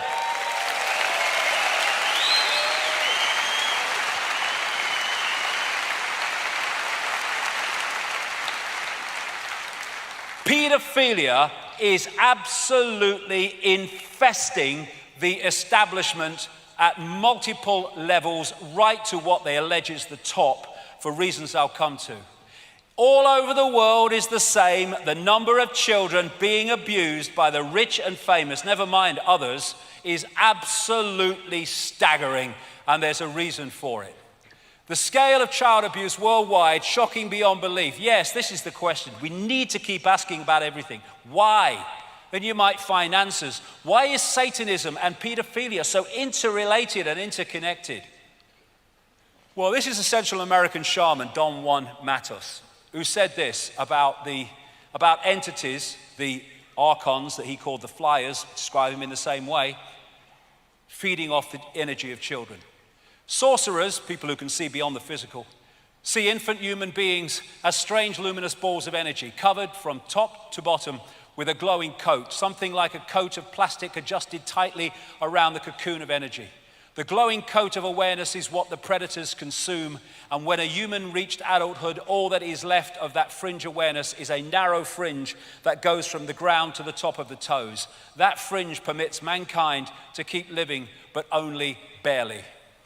What they are after is the energy of children before puberty. We see puberty as a hormonal chemical change. That is merely a holographic expression of an energetic change in the waveform information field. They want that energy before that change takes place. And so these pedophiles are possessed by these entities that stimulate the desire for sex with children. And while it's happening, they are, through the vehicle of the pedophile, drawing off the child's energy. And the reason that you have so many pedophiles in the upper echelons of society, he said advisedly, is because they are the bloodlines, the dual DNA bloodlines, most possessible, most possessed, and therefore the best vehicles for feeding off children by these entities. That Australian Satanist said this in that document: politicians are introduced by a carefully graded set of criteria and situations that enable them to accept that their victims will be our little secret. Young children sexually molested and physically abused by politicians worldwide are quickly used as sacrifices. In Australia, the bodies are hardly ever discovered, for Australia is still a wilderness. And this is what is going on. This is what Ted Heath was doing. And this is why this guy got away with it all those decades. He was supplying children to the rich and famous, and if he went down, they all went down. That's why he was never prosecuted, even though they knew what he was doing. He is a doorway to the cesspit because he was the doorway to so many of the rich and famous. The archontic hybrid bloodlines that were feeding off the energy of children thanks to him. Daily Express, Jimmy Savile was part of a satanic ring, stands back in amazement. Of course, because they're interrelated. Knighthood from the Queen, she didn't bloody know. Come to that in a minute. Knighthood from the Pope, no need for amazement. Roman Catholic Church, and I tell you what, the reason he became the first Pope in 600 years to resign in office will be shown eventually to be related to this subject, among others. So, we've got all these kind of pedophiles, famous pedophiles. Thomas Hamilton, the guy who killed all those kids in Dunblane, he was a pedophile and supplier of children to the rich and famous in Scotland. Ted Heath, I talked about. George Bush, I've come to him. Kissinger. And this man, Lord Mountbatten, member of the royal family, of course, inner royal family, was a known pedophile. And who did Jimmy Savile say publicly, not in this context of course, introduced him into the inner circle of the royal family in the 1960s? Lord Mountbatten, the mentor of Prince Charles and Prince Philip. And close to the royal family ever since, decade after decade after decade. The frickin' Yorkshire police knew what he was doing. They didn't bloody know. Are you having a laugh? When are these bloody police officers going to get their asses in gear and start knocking on Buckingham Palace?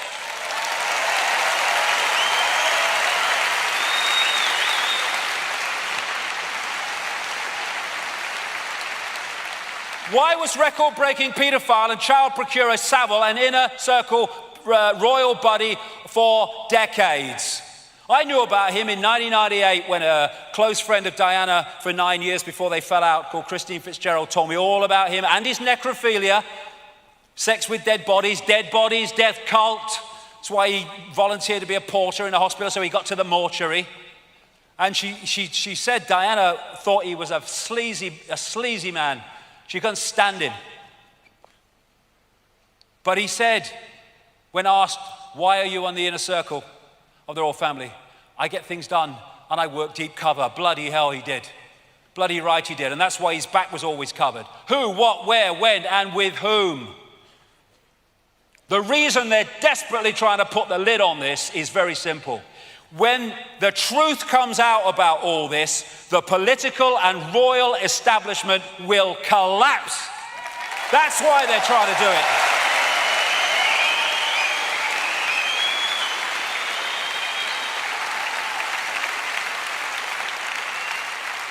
He was supplying children to Ted Heath, not least out of the children's home in Jersey when he went over to Jersey and one of his yachts, Morning Cloud, one of many called Morning Cloud. This has come out through other people now. And even the bloody Daily Mail accepted at one point, when all this was breaking, that Margaret Thatcher knew that there was a paedophile ring, or at least paedophiles in her inner circle, and she did nothing. Who was a close friend of Margaret Thatcher? Jimmy frickin' Savile. This was a close aide, Peter Morrison, from when she became Conservative leader in 75 right through to when she left as Prime Minister in 1990. Known paedophile. Even Edwina Currie, the former Thatcher minister, said so in her diaries. And so have others come out within the Conservative Party. He, Lord McAlpine, was her Svengali inner circle advisor all the way through the same period that he was our other close aide. And her Home Secretary, Leon Britton, the man who lost the dossier from Geoffrey Dickens, the MP, the late MP, that was exposing the political paedophilia and naming names. In America, this guy, I've named this guy for bloody hell, how long now? Way back into the 90s. Child killer, child abuser, child torturer. Said it on American radio endless times, in books endless times. And yet he's still at large. And you know, MI5, excuse that with Special Branch, I can't take these bleeding seriously. MI5 Special Branch, right? You can't cough close to the royal family without they've done a massive check on you. And they didn't know about Savile. The NSA, the CIA, They don't know about Bush and all the rest of them. What did the CIA do in response to Bush being a child killer? They named their headquarters after him. Here you go, this is the Political Paedophile Investigation Squad. This is the Political Paedophile Protection Unit.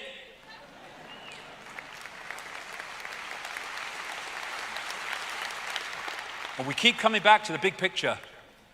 These are protected because pedophilia has to be protected because of its energetic significance to that which controls the system from the unseen. So Jeffrey Dickens, he had this dossier which he gave to this guy. He's a nice bloody man, isn't he? Now, one of my sources was Andrea Davison.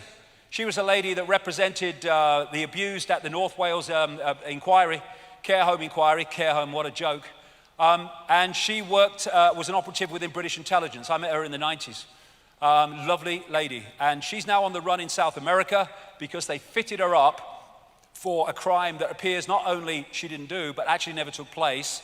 And the judge who, in her absence, because she had new people and got her out of the country, the judge that awarded a jail sentence was the lawyer representing the famous names seeking not to be named in the North Wales inquiry, while she was representing the victims, and he never said what his connection to her was when he was the judge making the fricking sentence.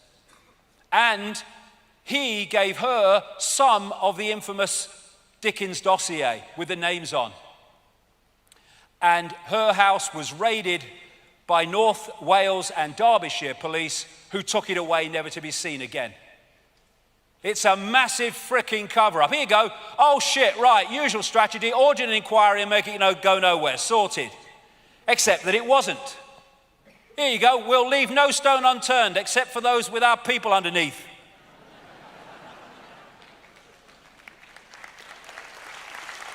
So, anyone want blatant evidence that it's a cover-up? To investigate what happened to the dossier and political paedophilia and Downing Street paedophile rings, they appoint to head the inquiry the sister of Lord Havers, known paedophile, who was the Attorney General who helped to cover up the frickin' paedophilia in politics at the same time that he was Home Secretary. 60 million people, and that's all they can bloody come up with. And then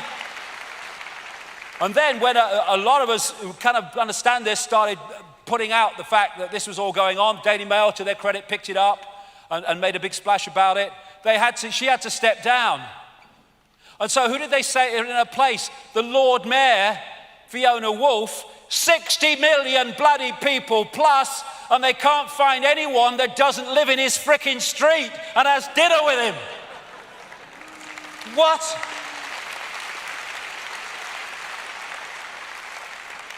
How much evidence do people need? How much evidence do the media need that this is the most blatant cover-up because the establishment would fall and the monarchy would be fricking history if this came out?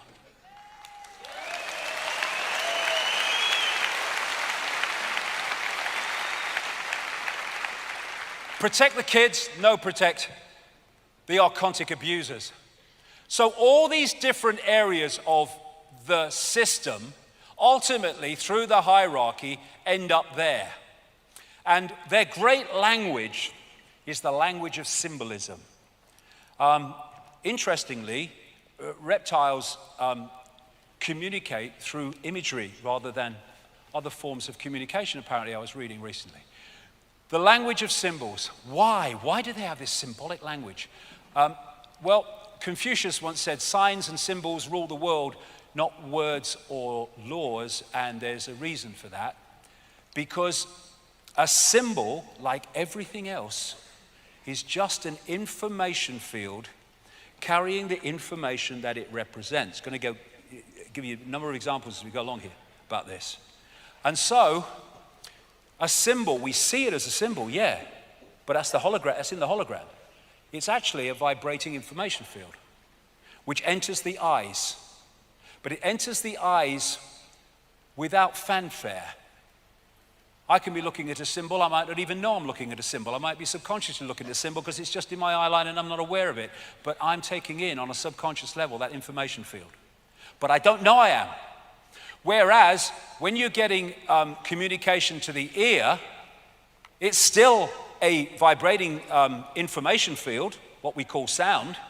But if it's within the audio range of the ear, you know you're receiving it, unless it's below threshold, subliminal. So the greatest way of getting information into the mind, into the brain, into the subconscious to influence perception is through the eyes, because you don't take it in. It's almost entirely subconscious. Look at that figure right at the start of the day, 11 million sensations a second, and the brain takes 40. But the subconscious takes the freaking lot, that's the point. And so symbols, the information in symbols, is a gateway to the subconscious mind, which eventually filters through to the conscious mind and starts to influence actions. And when you focus on a symbol, you are, through entrainment, syncing your energetic field with what the symbol represents. Doesn't matter if you have a misguided idea of what you think it represents. What it actually represents dictates the frequency, and therefore when you sync with it, there will be an energetic connection through the symbol to that which it represents, because the frequencies are the same.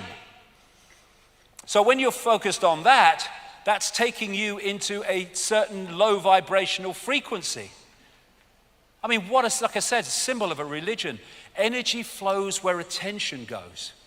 So if you can get people involved in rituals or anything that involves symbols and you put their attention on it, you are connecting them energetically, frequency-wise, to what that represents. And, sportsmen will say that when there's a big crowd and they're all on their side, willing them to win, they get energy from them. Why? Because the focus of the crowd on who they want to win makes an energetic connection with the person, and they start to feed more energy from the crowd. But it goes the other way too.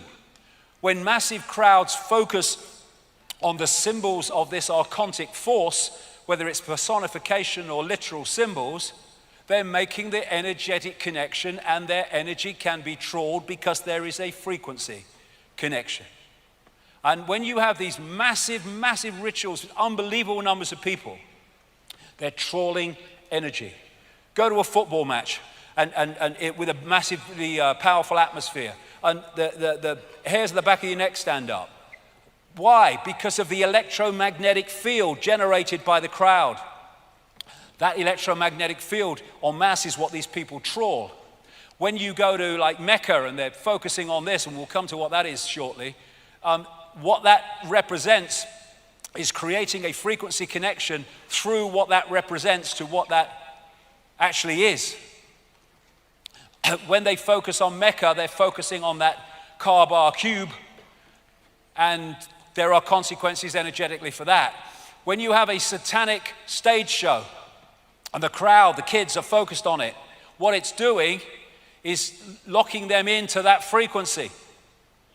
Entrainment. So there's so many ways that we are fed off in that way. And symbols is a massive way. Of course, the eye is a universal symbol of this network. There you see the eye on the necklace of the mysteries. It goes way, way back. In banking and politics, in church, in state, you see it. This is thousands of years old, found in Ecuador. And there is the eye and the 13 levels of the pyramid. And under ultraviolet light, that even shines the illuminated eye. And that's what you find on the dollar bill. It's one of the major symbols of this archontic network. And there's 13 levels, exactly as in Ecuador thousands of years ago. There it is in Freemasonry, because you'll find it in Satanism, you'll find it in Freemasonry, you'll find it in banking, you'll find it in politics, because they all ultimately are worshiping the same gods. That's MI5. There it is again, the security agencies.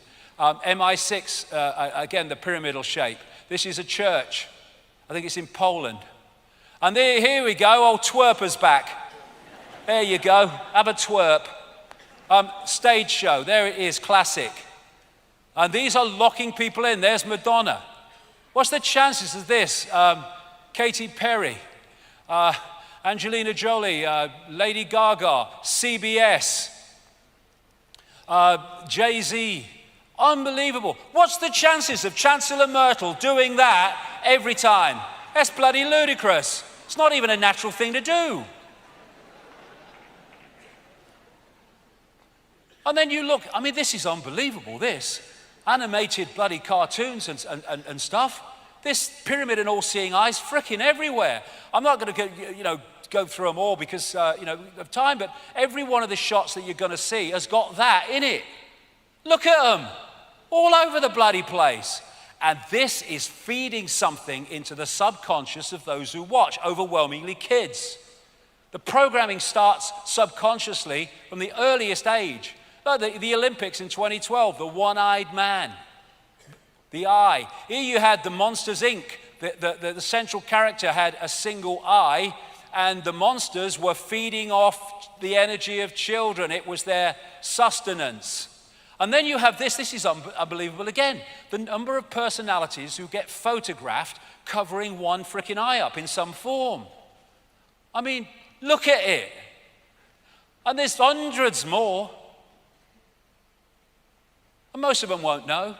Another great symbol of this archontic network in all its forms is the flame or the lighted torch.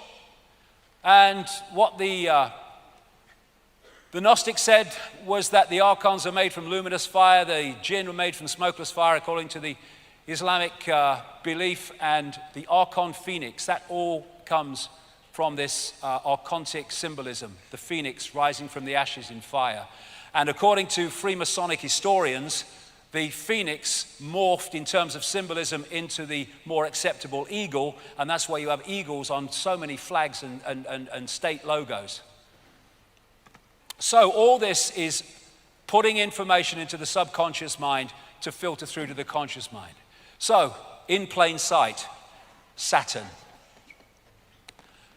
Saturn is, I would say, after my research over the years, is fundamental to understanding how this, quote, bad copy became our fake reality and continues to be so. First of all, Saturn was widely worshipped in the ancient world. Question, why would it be when we can hardly frickin' see it, never mind what the ancients could do? Well, there's a story about why.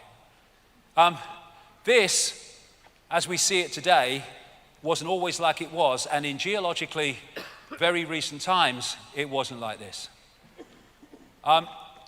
People like Immanuel Velikovsky and others have studied over the years and written books, and they've been followed up by people like the Electric Universe researchers like David Tolbert and Thornhill in books more recently, as they have looked at the evidence that there was a catastrophic upheaval in the solar system in the relatively recent past, not yesterday afternoon, but the relatively recent past, which could well sync with when this bad copy fake reality was locked in.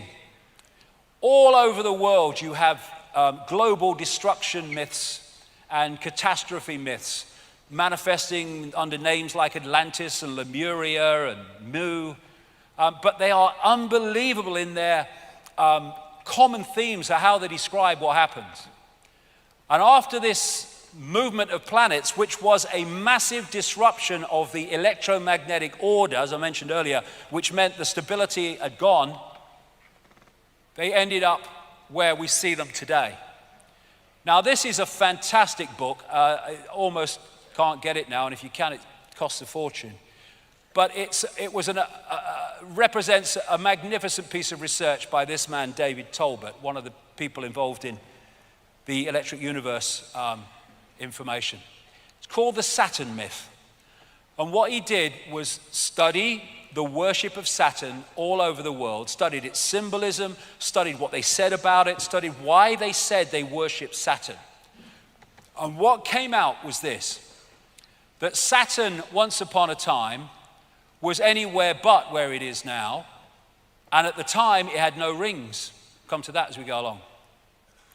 Actually, it was the dominant planet, I would say star, sun, in the Earth sky. And the way they describe it, it went around in an orbit in sync with Mars and Venus as it moved around. And that was the dominant light, the dominant sun, if you like, from Earth in the Golden Age. And I say that Saturn is a dwarf star, which is not a great, amazing thing because there's so many dwarf stars out there, they say now, it's unbelievable. And what they said in the early astronomical traditions is that Saturn was the primeval sun. That's how they described it. And Plato referred to Saturn as Helios, the sun god. Not our sun that we see today, the Saturn sun, referred to as Helios. Now, we take Helios to mean our sun, because it's the sun god. I say that's a mistake. Actually, they were talking about Saturn. And Diodorus of Sicily, an ancient historian, reported that the Chaldeans, in the same area as Sumer, Babylon, now Iraq, called Saturn by the name Helios, and said that this was because Saturn was, quote, the most conspicuous of the planets, which fits exactly with Talbot's research across and I tell you, it's across the global cultures. The creator of modern Christianity worshipped Sol Invictus, the unconquered sun. Sol, it turns out, was another name that was used for Saturn and not the sun we think we see today. So when you start to let it kind of filter through, that at least most of the ancient sun gods were referring to the Saturn sun, not the sun we see today. That would make Heliopolis, famous city of the sun in ancient Egypt, as the city of Saturn, with the obelisks, the pillars outside the temple in Heliopolis. And that relates so closely to Solomon's temple, the mythical Solomon's temple. Every syllable of Solomon means the sun. Question now is which sun? And again, you've got the two pillars outside, just as with the one in Heliopolis. Then you come to Freemasonry, and its temples have the twin pillars worshipping the sun, the Saturn sun. Come to that as we go along. So when you go in this symbol, absolutely obsessed network, you come to the twin towers, the twin pillars. A coincidence? No chance. And what are the chances of this if that is the Saturn sun, Helios, Heliopolis? This obelisk in St. Peter's Square is an original obelisk put there from Heliopolis, I would say the city of the Saturn sun. And I've been saying for years and years and years and years that the Roman church is worshipping Saturn. The Bennu bird of Heliopolis was symbolized as Atum Ra. Both symbolized Saturn. And the Bennu bird became the phoenix, which became the eagle, as Freemasonic historians talk about. They worship Saturn as the old sun, the dark lord, and the lord of the rings. Later, Satanism is Saturnism. And it's also symbolized as an eye. Now, what Talbot concluded from reading all these accounts of what happened to Saturn was this, that during these catastrophes, this is a quote from his book, the subject of the global creation legend, the global catastrophe legend, is a spectacular cosmic event actually witnessed by the ancients. massive quantities of cosmic debris exploded from Saturn, clouding the heavens and eventually congealing into a vast band around the planet. Now, the band is described, like he said, as around the planet. However, what is described is the reflection onto that band of the sun we have today, made it seem from Earth as if there was only part of it, like a beard. And as the day moved on and the sun's angle moved, it's described as appearing that this band went around Saturn, as I'll explain. Now, this is one of Saturn's moons, and I only put this up here because it shows this light behind it. Now, the source of this light is not the same as I'm talking about, but it just gives a feel today, looking at that angle of that Saturn moon, of what it must have looked like in the way they described from Earth. This band, this luminous band. And what they said is, as the sun moved round its angle in relation to Saturn, it appeared from Earth that this was moving around around Saturn. But that became the main symbol because that appears to be what it looked like for most of the Earth day at that time. And so you see symbols relating to that all over the ancient world, which Talbot came up with. Let's just go further forward here, I'll come to something else. There's loads of them with the band and the disk Saturn. Loads of them like this, with symbolizes the horns with the planet, the sun in the middle of it. And Lord of the Rings was a name given to Saturn. And here you see in the movie, you see the same symbol and the Eye of Sauron, the reptilian eye, as the source of power. They're using it now in Apple products as well. Here you have the man who started a satanic secret society in Germany called the Brotherhood of Saturn. And these are Saturn symbols, and there you see the round circle with the dot in the middle and the horns. Now, that round circle with the dot in the middle is said today still to have been an ancient symbol of the sun. Well, there's nothing when you look at our sun to use a symbol like that to symbolize it. But you look at that symbol in relation to what Talbot's saying, and it's very obvious what it was symbolizing. You had an unbelievably Saturn-esque stage show done at the Super Bowl in 2012 by Madonna with the luminous fiery eye again. And there is Saturn with the crescent between the Twin Towers in the Mother Lodge of Freemasonry in Great Queen Street in London. You look at the symbol of Islam, and it can be interpreted as the star and the crescent that was used in the ancient world. These laurel leaves symbols are very much in sympathy with that. This, of course, is the United Nations with the world as a target, very appropriate, and that is the symbol of the Windsors, the royal family, the Windsors royal family. That's, of course, an American great what do you call it? There's the flying disc, again, a Saturn symbol. You see that on many cars and in many areas of the corporate world. And of course, in that Saturn-esque presentation, you had exactly that used in the Madonna stage show. Now this is why Satanists worship the goat. In one form, the goat god Pan. This is Manly P. Hall, Secret Teachings of All Ages, who is one of the major Freemasonic historians over the years.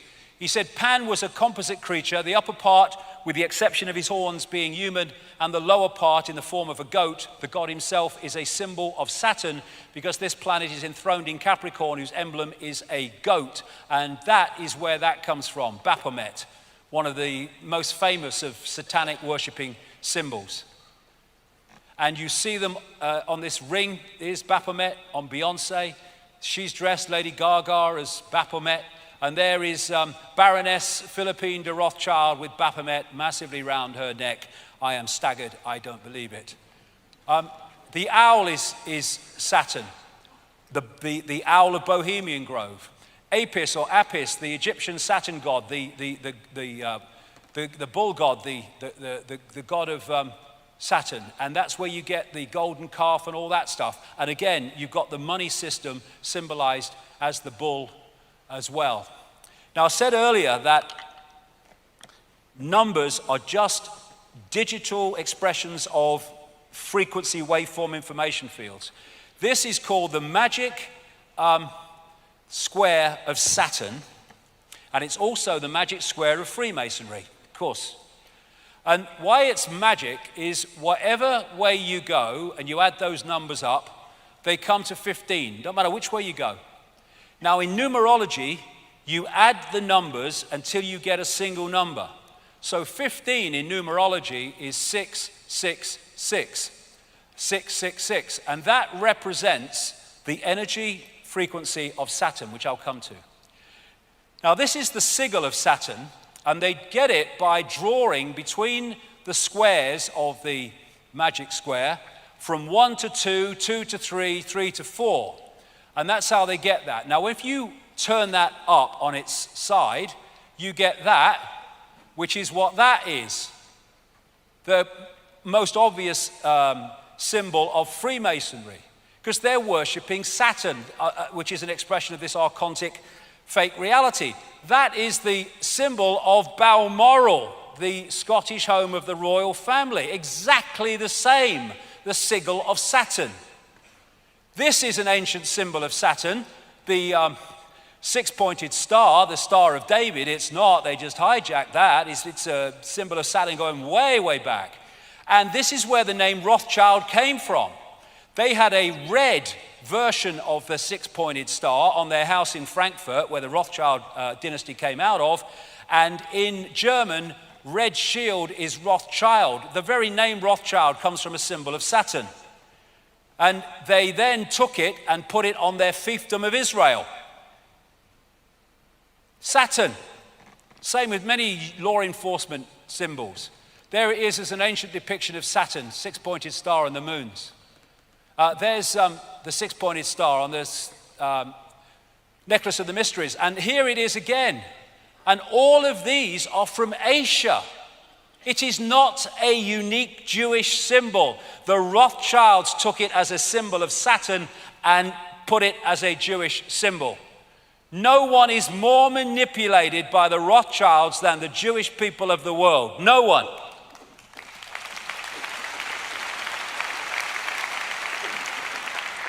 And here you have it in Christianity, the six-pointed star, an old ex-pope.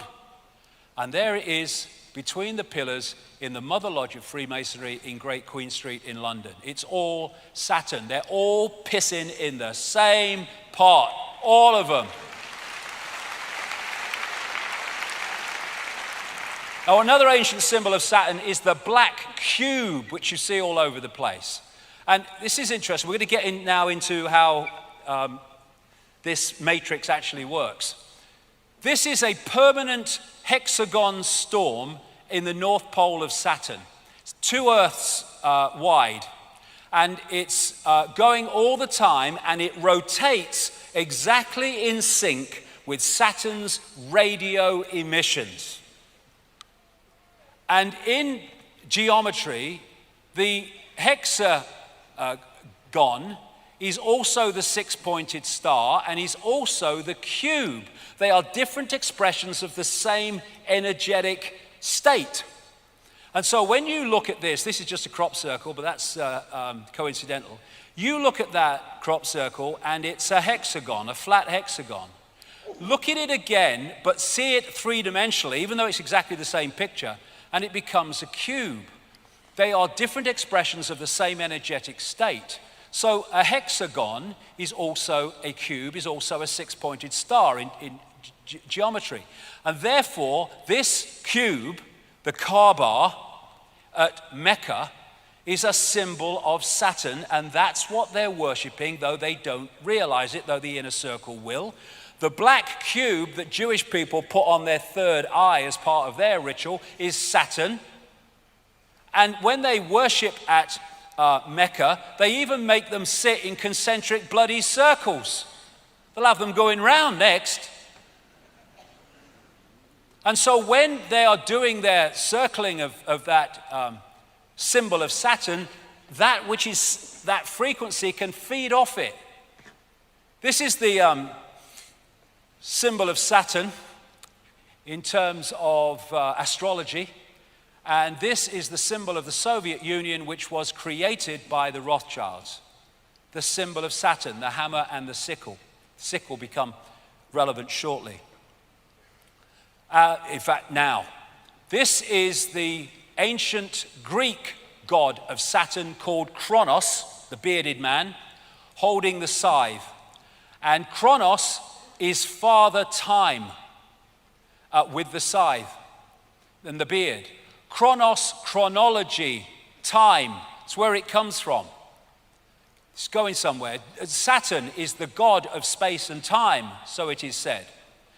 Crown comes from Kronos, the god of Saturn in ancient Greece. The Grim Reaper is Saturn with the scythe, the death cult, exactly. Then you've got El and the Elohim. El is the Jewish god or the Hebrew god of Saturn. I would say El and the Elohim in the biblical realm is Demiurge and the archons. And you have archangels, Michael, Gabriel. The El goes all over the place. We have elections where the pawns are elected to serve the elite. We have Israel. And that is the symbol of El, the black cube. It's Saturn. The black sun, the dark lord, the demiurge, Saturn, Kronos, Satan, they're all different ways of saying the same thing. Then you have the bearded man. The god is always kind of symbolized with a beard. Where does that come from? Well, it comes from Kronos, the bearded man who is the god of Saturn. You see beards in religions all over the flipping place. And the beard comes from this symbolism of Saturn with the luminous crescent. And so we come to probably the most famous bearded man, the Saturn pattern. Well, hello from Rome. This guy comes from Rome and the worship of Saturn. This is Fritz Springmeier, a very accomplished researcher into all this. Saturn is an important key to understanding the long heritage this conspiracy has back to antiquity. The city of Rome was originally known as Saturnia, or the city of Saturn. The Roman Catholic Church retains much of the Saturn worship, hence Heliopolis obelisk, in its ritual. Saturn also relates to Lucifer. In various occult dictionaries, Saturn is associated with evil. And Saturnalia, the 5th century Roman writer Theodosius said that Saturnalia, which was in Rome running up to our Christmas, was to mark the time when Saturn suddenly disappeared, which fits with that catastrophe story that Talbot talks about. So Saturnalia, that is the ruins of the temple of Saturn in Rome today, is actually Christmas. They decorated trees, they gave presents to each other, they used holly, same thing.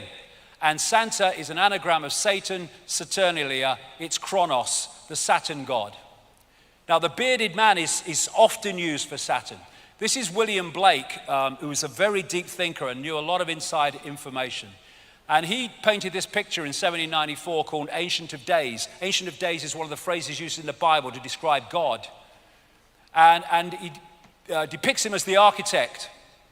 This is on the GE building in Rockefeller Plaza in New York. Again, the Ancient of Days, which I say is the demiurge Saturn, the architect. Freemasons call their God the great architect of the universe. The demiurge was called by the Gnostics the great architect of the universe. And in the Matrix, we had the architect creating the fake reality, the bearded man. And when you look at Saturn, the control system, it fits all the boxes of the society we live in. The religions, secret societies, and Satanism are worshipping Saturn. Astrologically, in other words, energetically, banking is astrologically ruled by Saturn. Politics and the institutions of state of all levels astrologically ruled by Saturn. Corporations astrologically ruled by Saturn. Law in the court system astrologically ruled by Saturn. Science astrologically ruled by Saturn. And it's amazing that the the left side of the brain and the traits of it, and the Saturnian traits and the reptilian brain traits are remarkably the same. So all these different parts of the human institutions of society are Saturn's little helpers. The vast majority not knowing, the inner circle absolutely knowing. All this court symbolism and religious symbolism and the headgear in education, it's all Saturn. And you see it endlessly in corporate logos. Now, Jordan Maxwell has been talking about Saturn symbolism being all over society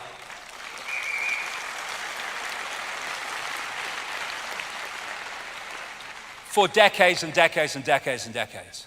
My question is, why? Why is Saturn symbolism everywhere? Why is it worshipped by all these people? There has to be a reason. Well, I think this is the reason after what I put together. The Saturn-Moon matrix. The Gnostics said of the archons, they make something appear to happen that does not actually happen. They can induce virtual reality experience. And they say of the jinn in Islamic belief, manipulate humans by creating illusions. I went into this subway station in New York a few years ago and saw this painted on the floor, and I thought, that's extraordinary. You had the eye and the ring, Saturn, and over the world was this broadcast system, basically. And it started a train of perception and research. And again, we go back, do we live in a simulation? What is the archon illusion that's given us this fake reality compared with the one that was before? What is making us decode a different reality now to the one we did before? And it seems to me that Saturn is fundamentally part of this fake matrix that we call the world, and that part of what it does is act as a firewall from the original reality so we don't decode it, just like they do in China to stop people getting great tracts of the internet. Interestingly, the Gnostics say the outermost planetary sphere or archon of the matrix, was Saturn. Beyond that was Leviathan, a snake swallowing its own tail called the Ouroboros. Souls had to pass through this to reach paradise. There was another esoteric concept called the ring pass not. And this is a point where while you remain in the illusion of duality, you can't progress beyond it, called the Ouroboros, the snake swallowing its tail. And there on that Saturn symbol, you see the Ouroboros in the Mother Lodge of Freemasonry, exactly what the Gnostics described. And within that reality is what we call time, the great controlling mechanism, Chronos, and Saturn, the god of time and space. Now, coming from Saturn is a particular frequency, and it's the frequency that's making that storm at the North Pole. And this is Saturn, which is recorded by NASA.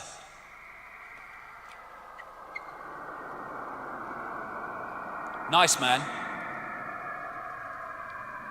And what the Saturn rings are they're made of sound. I had this sent to me by a sound engineer. This is a ring of Saturn from a particular angle. And he said, I see that every day. That is sound.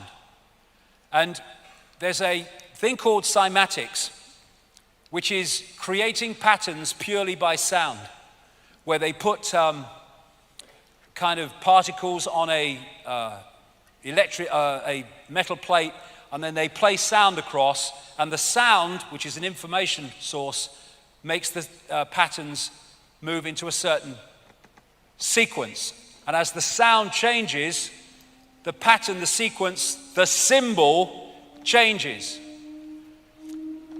And it seems the higher the frequency, the more complex the patterns. So sound is a vehicle for delivering information that creates form.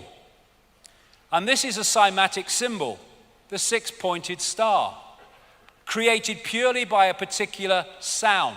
And that's what that is, and that's why it rotates exactly with the radio frequencies of Saturn.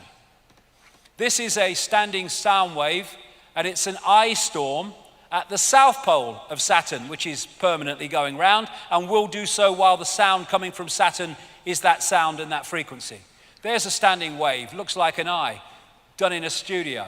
This is the standing wave of rings done in a studio, just like Saturn. It's all sound. Now, these symbols here, I got off the internet, and what it is, they're playing through really fast. You can't see what the symbols are, but when you freeze frame them, what they are, they're reacting to sound. And when you freeze frame them, suddenly you see the symbols that are appearing very fast, but you can't see with the naked eye. There's a six-pointed star in one of them. There's a hexagon. And so a symbol is an expression of a sound, and a sound is an expression of a symbol. So all these symbols and this magic square numerologically of the magic square of Saturn are all representations of the frequency of Saturn, and when they interact with our subconscious, they're locking us into the frequency of Saturn from all over the place. A sound wave creates a symbol, and a symbol generates a sound wave, although we won't be able to hear it in our range. So when you see these artistic patterns in churches and stuff, we see them as patterns, but they're actually a representation of sound frequency. So on an inaudible level, they're giving it off. And Saturn is, therefore, I suggest, a major part of the broadcasting of this fake reality, which we are decoding into a world we think is real, but is actually fake. And maybe that was the pineal gland once. And maybe now that's Saturn, which has hijacked the pineal gland. So Saturn was ringless, according to the ancients, before this great catastrophe. So where did the bloody rings come from? This man, Norman Berggren, has a long history, he's in his 90s now, of working in high-tech space and missiles and NASA and all the rest of it. And he wrote a book some years ago called The Ringmakers of Saturn, because when he studied pictures of the rings, he realized they were changing, and not only changing, they were being made as you looked at the pictures. This Voyager spacecraft went closest to Saturn in 1980, and then there's the Cassini craft, which arrived in 2004, and I think he's still in the area. And when he compared pictures from both of them, and then compared pictures in relation to the other, he realized that the story of Saturn was very different to the one he thought and he'd been told. He said this in his book: several years ago, a number of folks in the astronomy and physics world began to theorizing that these rings had to be much younger than the universe, perhaps only about 100 million years old. But one pair of pictures shows a change in 5 minutes. An impression is conveyed that the latest reported measurements purport to be the true ones, when in reality all might be quite nearly correct at the time of observation, but general reluctance to accept variable ring system geometry occurs because of the apparent failure to identify a physical mechanism suitable for producing recurrent change. In other words, because they can't explain why it's changing, they'll just deny it's bloody changing. And on the pictures, and NASA has these pictures, he saw these, what he calls electromagnetic vehicles. And these are thousands of miles long, some of them. And if anyone thinks that's fantastic, that's the Earth in relation to Saturn. We're not talking about the same relationship to size. And there's loads of them on these pictures. These electromagnetic vehicles, he calls them, all over the place. Here's one pictured next to the rings by the Hubble telescope. Here's a few NASA pictures showing one of them apparently moving. You put the pictures together. Why have we never heard of these except through Norman Berggren? And then he found pictures where these electromagnetic vehicles went into the rings, and all this stuff was coming out of them that were making the rings as he was looking through the pictures.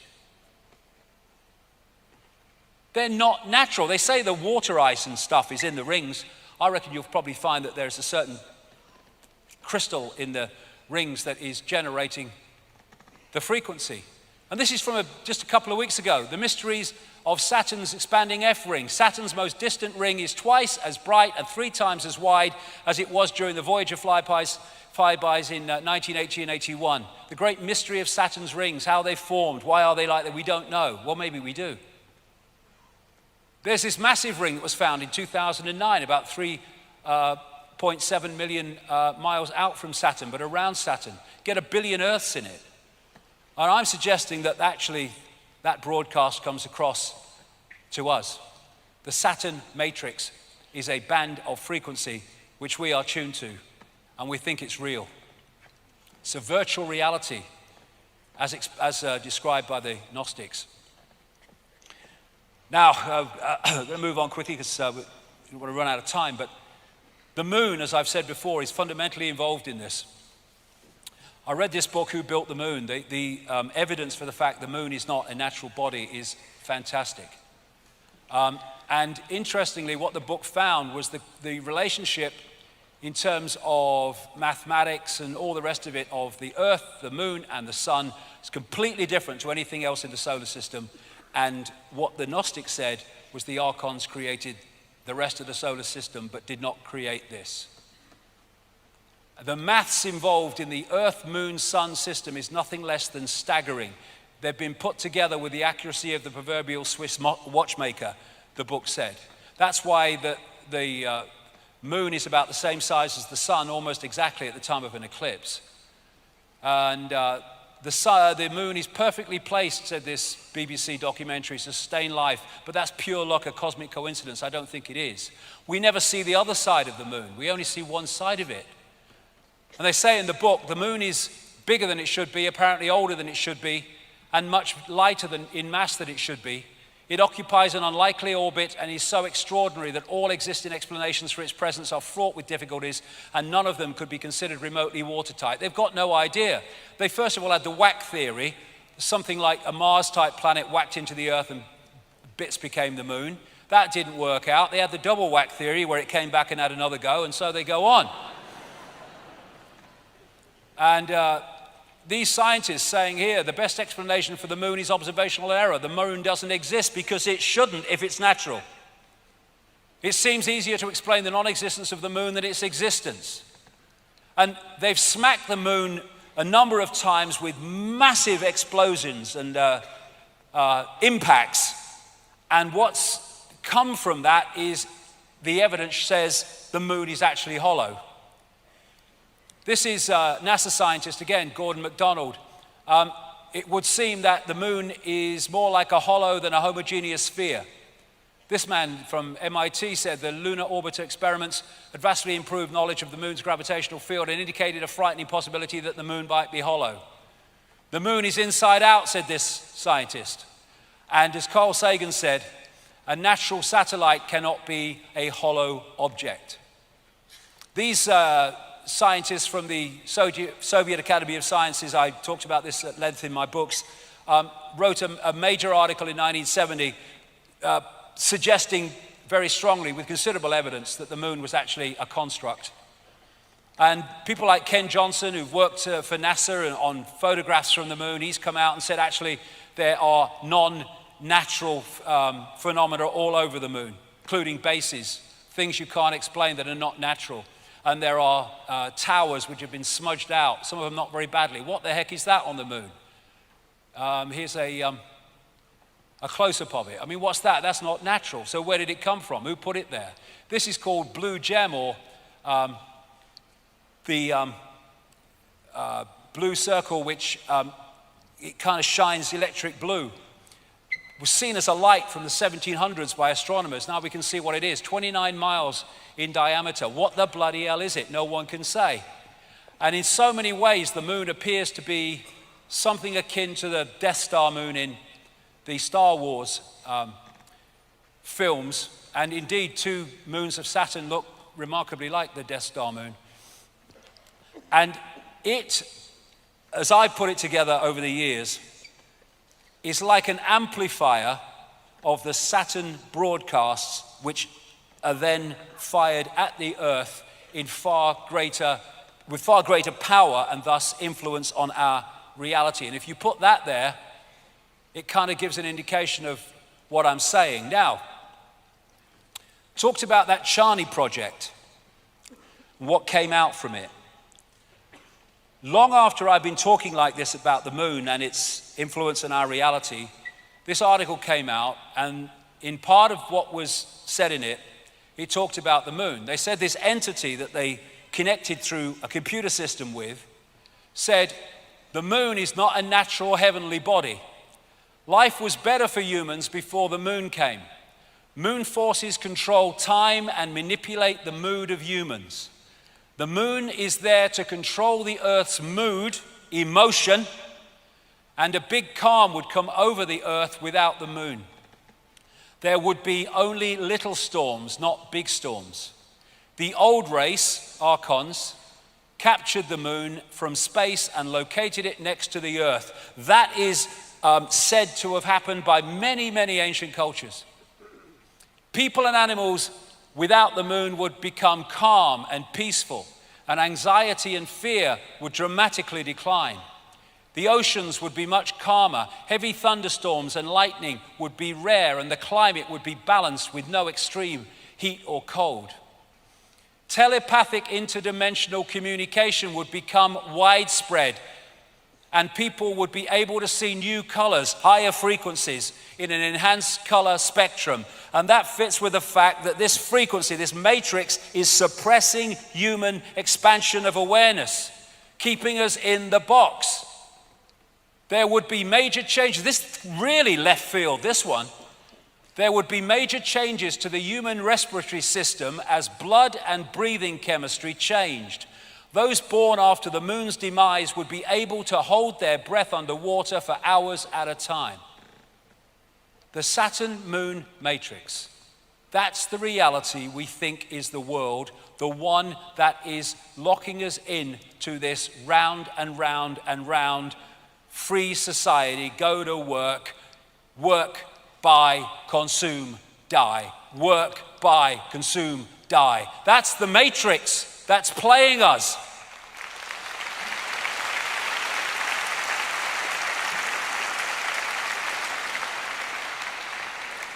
Control the energy scene, you control human perception. We are in a band of frequency. A band of frequency is the matrix, a band of frequency of information. We are blinded by the light. We look at light and we think light is like luminous, but that's just the decoded expression of an energetic frequency field that we call light. And when they talk about God saying, "Let there be light" in the Old Testament, I would suggest that's far more likely this demiurge, fake God in this Genesis description, building the matrix. Let there be light. The speed of light in the walls of the matrix. Beyond that is beyond its walls of suppression. So people are within the matrix thinking it's the world going round and round and round, being played like a violin while they think they're playing the instrument. And like a prisoner in a pitch black cell, we may never be able to see the walls of our prison. And that is the wall, I would suggest. And that's why anyone gets close to saying we can go faster than the speed of light, the scientific establishment comes down on them like a pile of bricks. Real? Is it real? Is the night sky real, or is it a planetarium? I've been thinking that since I was a kid. Well, for a start, it only exists in that form in our heads, so quite easily it can be just a construct rather than what we call natural. The archontic architects of our fake reality. And so this scene from the Matrix movie is absolutely perfect if you had two words. The Saturn-Moon matrix is everywhere. It is all around us, even now in this very room. You can see it when you look out your window or you turn on your television. You can feel it when you go to work, when you go to church, when you pay your taxes. It is the world that has been pulled over your eyes to blind you from the truth. What truth? That you are a slave, Neo. Like everyone else, you were born into bondage, born into a prison that you cannot smell or taste or touch, a prison for your mind.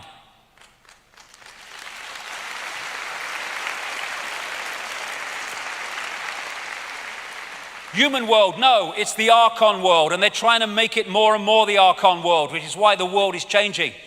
in its image. And I came across these books of Carlos Castaneda long after I was into all this stuff. And I fell off my bloody chair nearly when I read some of it. They're based on the words of a Central American shaman called Don Juan Matus. And this is what he said. We have a predator that came from the depths of the cosmos and took over the rule of our lives. Human beings are its prisoners. The predator is our Lord and Master. It has rendered us docile, helpless. If we want to protest, it suppresses our protest. If we want to act independently, it demands that we do not do so. Indeed, we are its prisoner. They took over us because we are food to them, yes, low vibrational emotional energy. And they squeeze us mercilessly because we are their sustenance. Just as we rear chickens in coops, the predators rear us in human coops, human eros. Therefore, their food is always available to them, especially if there's lots of wars. Think for a moment and tell me how you would explain the contradictions between the intelligence of man the engineer and the stupidity of his systems of belief, or the stupidity of his contradictory behavior. Sorcerers believe that the predators have given us our systems of beliefs, yes, our ideas of good and evil, yes. Our social mores, they are the ones who have set up our dreams of success or failure. They have given us covetousness, greed, and cowardice. It is the predator who makes us complacent, routinary, and egomaniacal. In order to keep us obedient and meek and weak, the predators have engaged themselves in a stupendous maneuver. Stupendous, of course, from the point of view of a fighting strategist, a horrendous maneuver from the point of those who suffer it. They gave us their mind.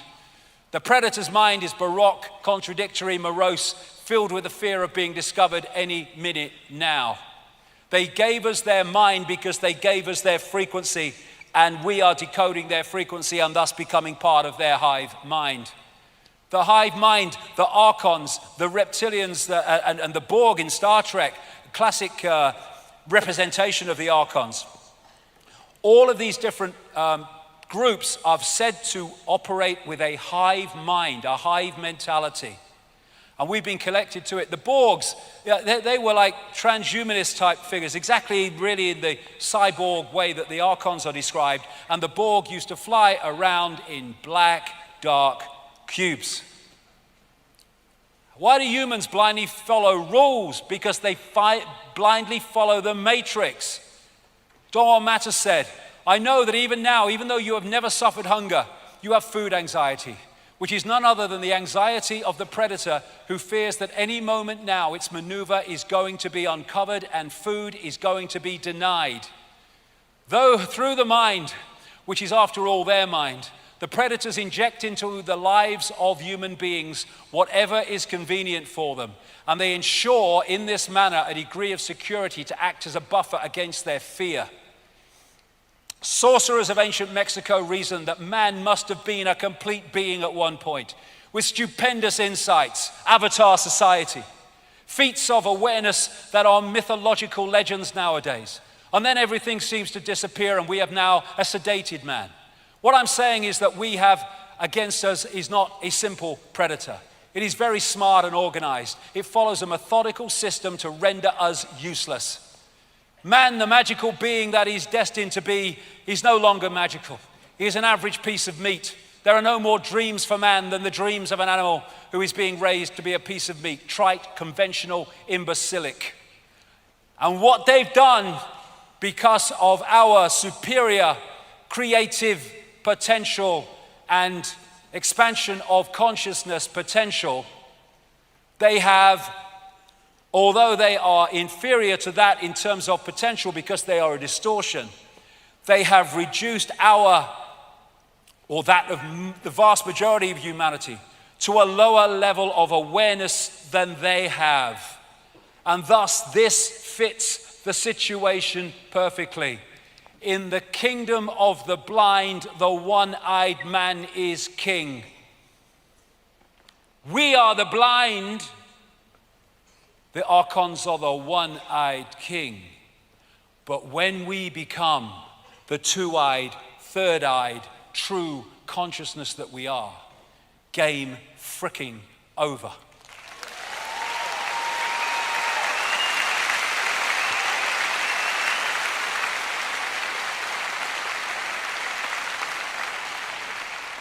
Psychopaths have hijacked the world, and it's time to take it back.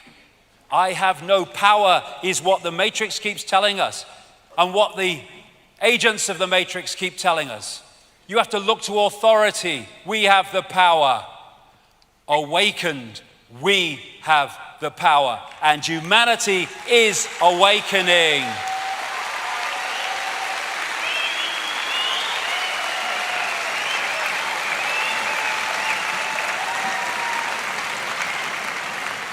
And like I said right at the start, understanding the problem is to understand the solution. And we're starting to understand the problem. I'll be back in half an hour. Thank you. Hello, Wembley. What a day for a throat infection. Can I just say before I start a massive thank you to everyone that's bought the record and donated to Gaza. Much appreciated. Thank you kindly. Yeah, give yourself a round of applause, why not, eh? It's a song called The Island.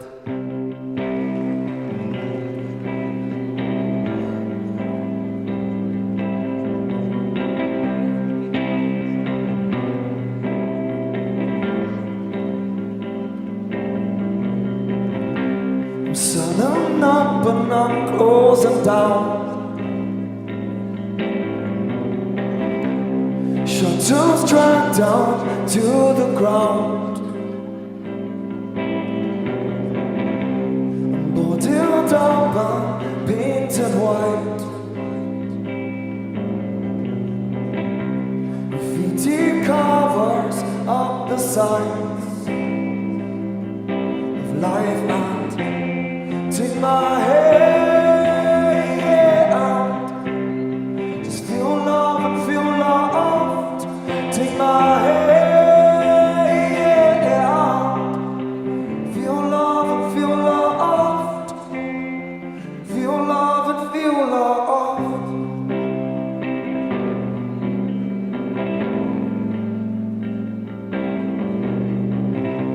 These bright new lights jump to your grave. And fingerprints will still remain. Well, once you stood so tall and proud, the strongest gales can't drag you down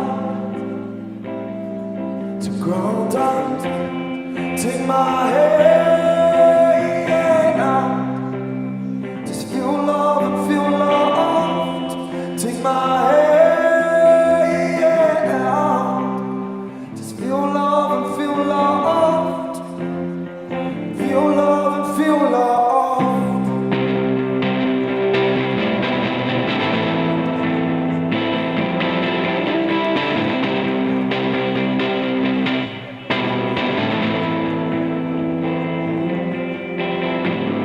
Be at, don't just speak out. Be at, don't just feel it out. Be at, don't just speak out. Be at, don't just feel it out.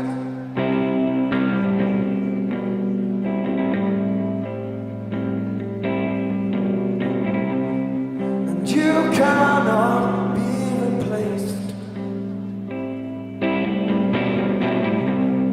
And you cannot be replaced.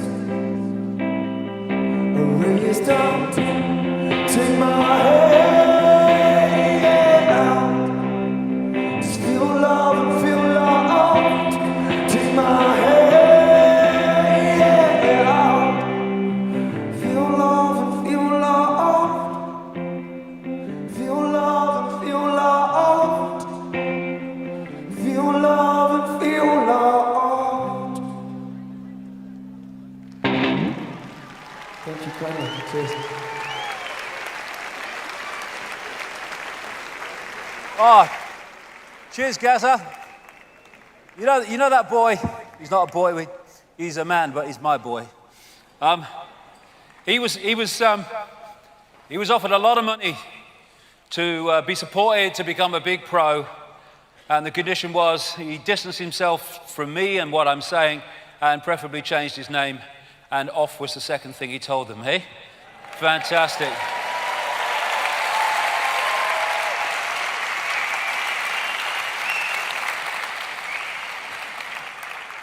And what a freaking talent.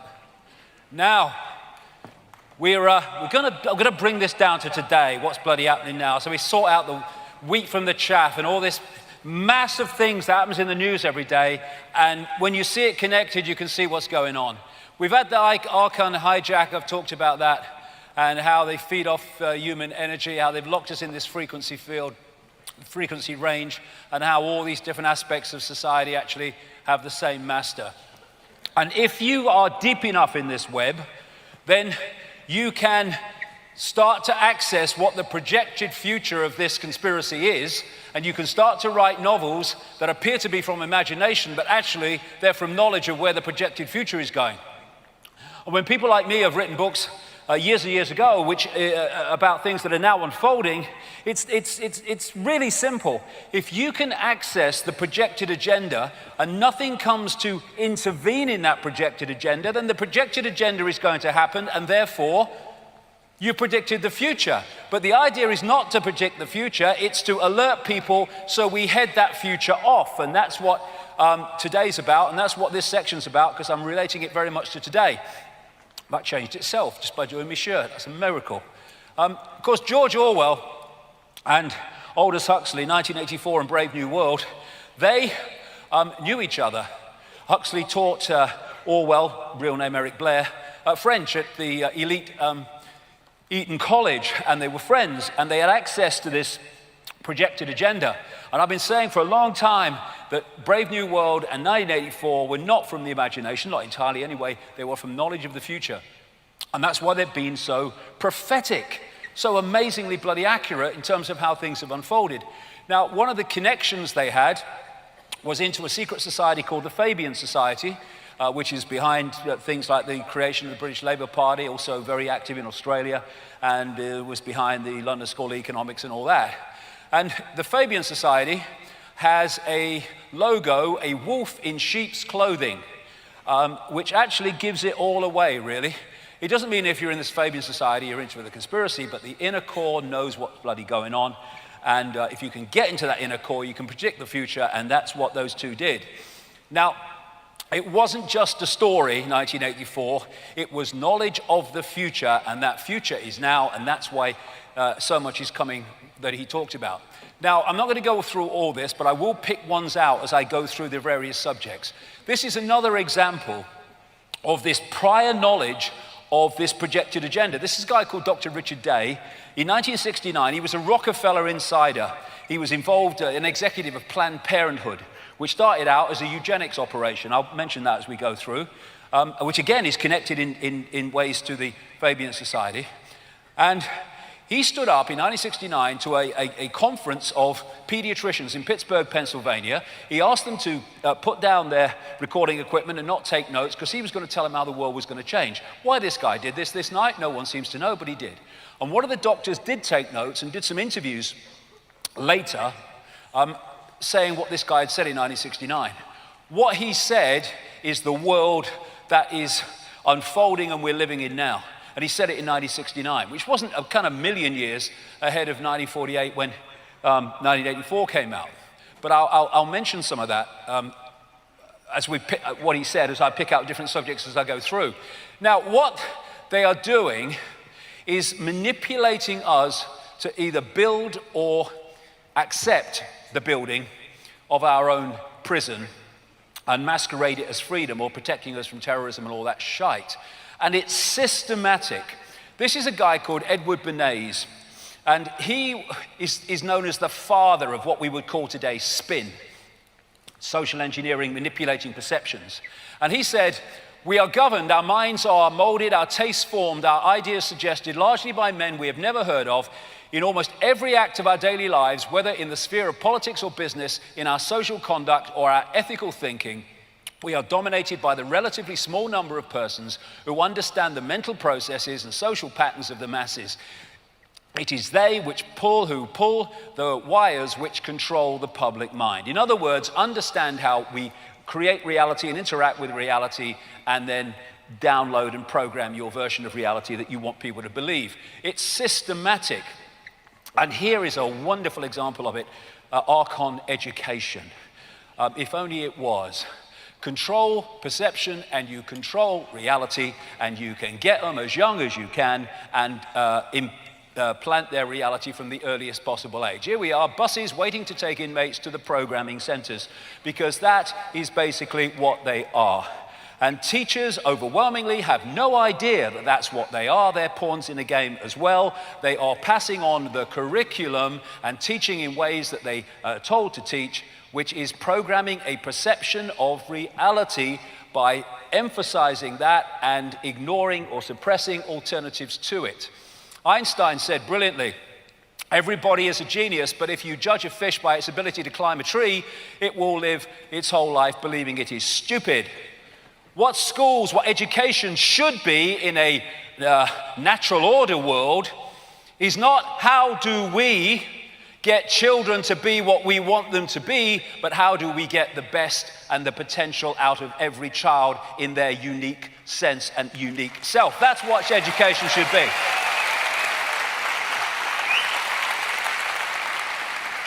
But like I say, we live in an inversion, and so we get the opposite of that. What we get is this. Have you noticed how they say, these politicians, about education, we must prepare children for the workplace. In other words, we must prepare unique expressions of all that is, has been, and ever can be to be a cog in a fricking machine for the rest of their bloody life. The system should fit us. We should not fit the system. So, J.D. Rockefeller, creator of the General Education Board in 1903, he said, I don't want a nation of thinkers, I want a nation of workers. Exactly. It's what the education system's about. It's a sausage machine programming system. And this study here, I won't go into it for time, but what this study showed is the longer that children are at school, there's a massive decline in creativity as children have become less emotionally expressive, less energetic, less talkative and verbally expressive, less humorous, less imaginative, less unconventional, less lively and passionate, less perceptive, less apt to connect seemingly irrelevant things, dots, less synthesizing, and less likely to see things from a different angle. It's a program. And this is what is taught to children at school. What school teaches children: truth comes from authority, intelligence is the ability to remember and repeat, accurate memory and repetition are rewarded, non-compliance is punished, conform intellectually and socially. That's what it's about. And the very bloody fact that vast numbers of young people have been through this shit and they've come out awakened to the fact that they're not being told the truth is a wonderful example of the power of consciousness over program.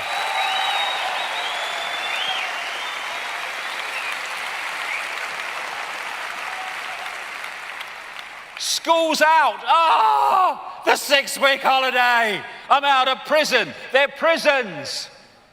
They're prisons. You have a few kind of years of out of prison when you're a little kid, and then you're in prison. Some bloody authority figure's telling you when you can go for a pee.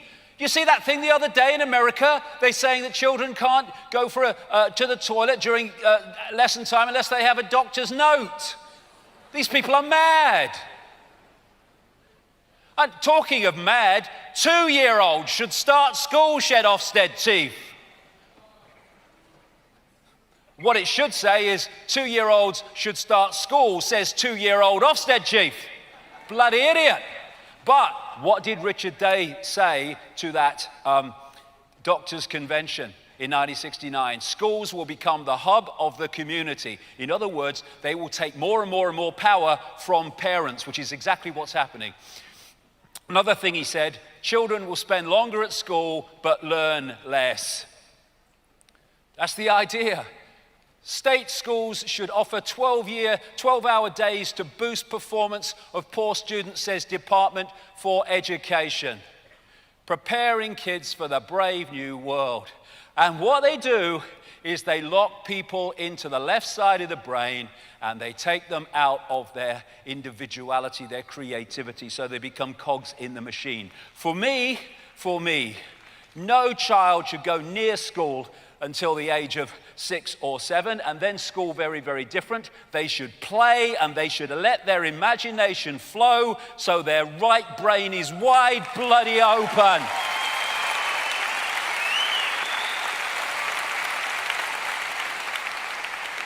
There you go, the original PlayStation. Hey. And this bloke's going to have a few mentions in the next couple of hours. Bloody hell. Bill Gates. He's involved in this thing in America called Common Core. Common Core. Make everyone the bloody same. It's about imposing even more limitations on what we call learning and education, and more programming. And it's kind of the way they do it. Here's an example. They're saying in this test, change the sentence in a certain way. And the way the sentence is changed is made to read in a way that programs perception. This one, a president's job is not easy. He makes sure the country's laws are fair. Government officials' commands must be obeyed by all, and individuals' wants are less important than the nation's well-being. It's all putting this program. Now, I think an expert test taker would fill in the form something like this myself.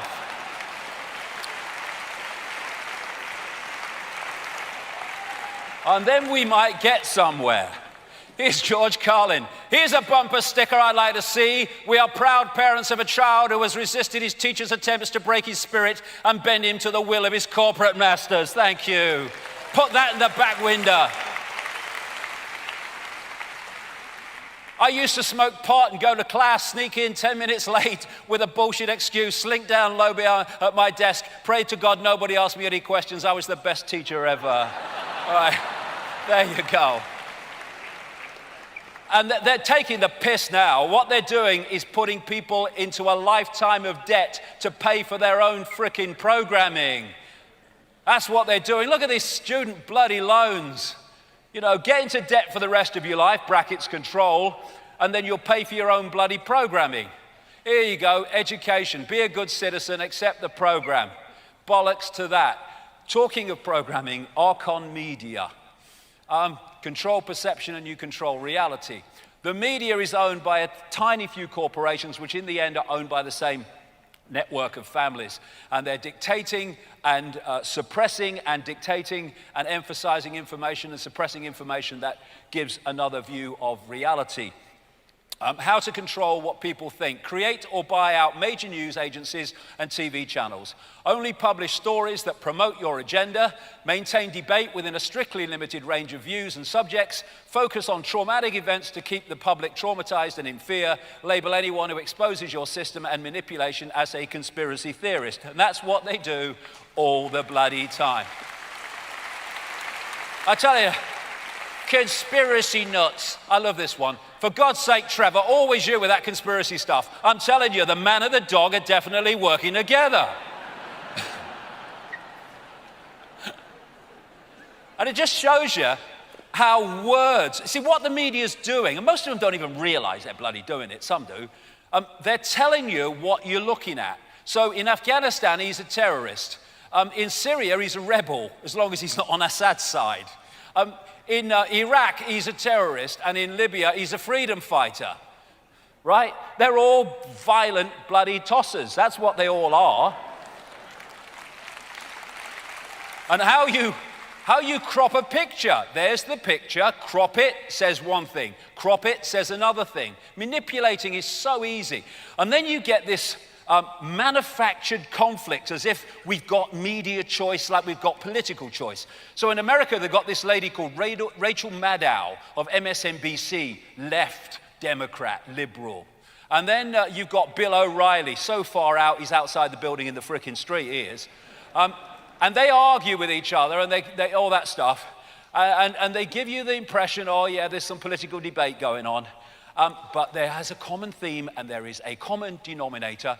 All of them, when it comes to the fact that there's some kind of conspiracy going on, are absolutely in total unison that it's all madness, there can't be any conspiracies. Including these two, Jon Stewart and Bill Maher, who's supposed to be like politically incorrect and political kind of satirists, But when it ever comes to the fact that there's something strange going on and something is going on we're not being told and we should know about, they're united in the fact that all conspiracy researchers are crazy. So Malcolm X said, if you're not careful, the newspapers will have you hating the people who are being oppressed and loving the people who are doing the oppressing.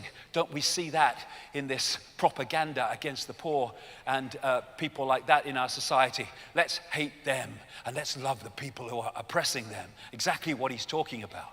And then we have peer pressure. You see, when you've been through this propaganda, when you've been through this programming system, then it would be bad if you just took the programming yourself and left other people. I said many years ago, the human race laughs at sheep, but we out-sheep the sheep because at least the sheep need a frickin' sheepdog to keep each other in line. We keep each other in line. Ourselves, we don't need any bloody outside influence. So peer pressure says, if you're speaking outside the norm that we've been programmed to believe in, then we're going to give you a hard time. And people are fearful and they keep their heads down and their mouths shut because they fear what other people think of them. I can tell you from long experience, it doesn't fricking matter. Individuality. You laugh at me because I'm different. I laugh at you because they're all the bloody same. And like I say, this perception programming is systematic. This is the Frankfurt School, social engineering. Came out of Frankfurt, Germany, the home city of the Rothschilds, with Rothschild frontmen and agents all over it from the start. Started out in Frankfurt, went to America, and this is what it was looking for. See if you recognize this society. The creation of racism offenses, continual change to create confusion. I stand for change. The teaching of sex to children, huge immigration to destroy national identity. The promotion of excessive drinking, emptying of churches, undermining any form of social cohesion, that means, I suggest. Legal system with bias against victims of crime, dependency on the state or state benefits, and then pulling them, gotcha. Control and dumbing down of the media, encouraging the breakdown of the family. That one, breakdown of the family, is in all of them virtually, of these social engineering documents. This is another one called Quiet Weapons for Quiet Wars. It was dated 1979. It was found in a copier, an IBM copier at a second-hand sale in 1986. And this is a document which is a manual explaining how you mass manipulate the perceptions of the population. And this is some of the things they say. See if you recognize this society. Media. Keep the adult public attention diverted away from real social issues and captivated by matters of no real importance. Did I mention Simon Cowell? I think I mentioned him earlier, didn't I? Schools. Keep the young public ignorant of real mathematics, real economics, real law, and real history. Yes. Entertainment. Keep the public entertainment below a 6th grade level. I did mention Simon Cowell. Work. Keep the public busy, busy, busy with no time to think, back on the farm with their other animals. And this is another list from the same document. Absolutely devastating. Keep the public ignorant and you have less public organization. What's been the theme today? Keep people in ignorance. Create preoccupations and you lower defenses. Attack the family unit and you control the education of the young. Give out less cash and more credit, and you trigger more self-indulgence and social engineering data. Encourage social conformity, and you make programming easier. Minimize protests about tax, and you maximize the input of personal economic data while minimizing enforcement problems. Stabilize consent, and you will stabilize control. Tighten control of variables like individuality, and you have greater predictability. Maximize control, and you minimize resistance to control. Collapse the currency and you destroy faith in a country and each other. So, Archon mind games. It's all a bloody mind game, and there are various techniques that are used all the time to push this agenda on by manipulating our perceptions. Order out of chaos, 33rd degree of Freemasonry, order ab chaos. Order out of chaos. Create the chaos, then offer the order out of the chaos, which is what I call problem, reaction, solution. Create the problem, get the reaction, do something, then offer the solutions to the problems you have covertly created. 9/11 led to the war on terror, multiple invasions of target countries, and Orwellian surveillance and loss of freedom at home. Problem, reaction, solution. Here's some words I put in Obama's mouth, some truth for a change. We fund and arm terrorists and then use them as an excuse to take your freedoms away. Works every time. This is how it works. So, 9/11, we have architects at the top of their profession who have joined together in large numbers to say, no way did those buildings come down as they were supposed to have come down according to the official story. The same with pilots who've got together and said there's no way those planes were flown as they were said to have been flown by, terrorists from the Arabic world based on learning how to fly Cessnas, or in many cases not flying Cessnas. One of their instructors said I was surprised they could drive a car. And this, I'm not going to go into 9/11, but I'm just going to pick out one thing just to show you, for anyone new to this, how this works. Just one aspect, and my goodness, I talked for 9/11 for hours. A tissue, it all falls down. This is building 7, also known as the Solomon Brothers building, 47 floors, and this fell not being hit by anything, and it fell in the afternoon, in the late afternoon on 9/11, and it was said that it fell because fire destabilized it and it fell as a result of that. Well, that's the official story, but there's another story I'll come to. Now, this lady is a BBC reporter, and the picture you see is her in a live interview with a newsreader in London, in which she's saying on 9/11 that the Building 7 building has just collapsed, right? And as she's saying it's collapsed, it's still frickin' standing behind her, right? Now, what people say is, you're saying the BBC's in the conspiracy then? Well, or the inner core, yes. Most of it, no. They just don't know their arse from their frickin' elbow. I've been there. Now, what was this all about?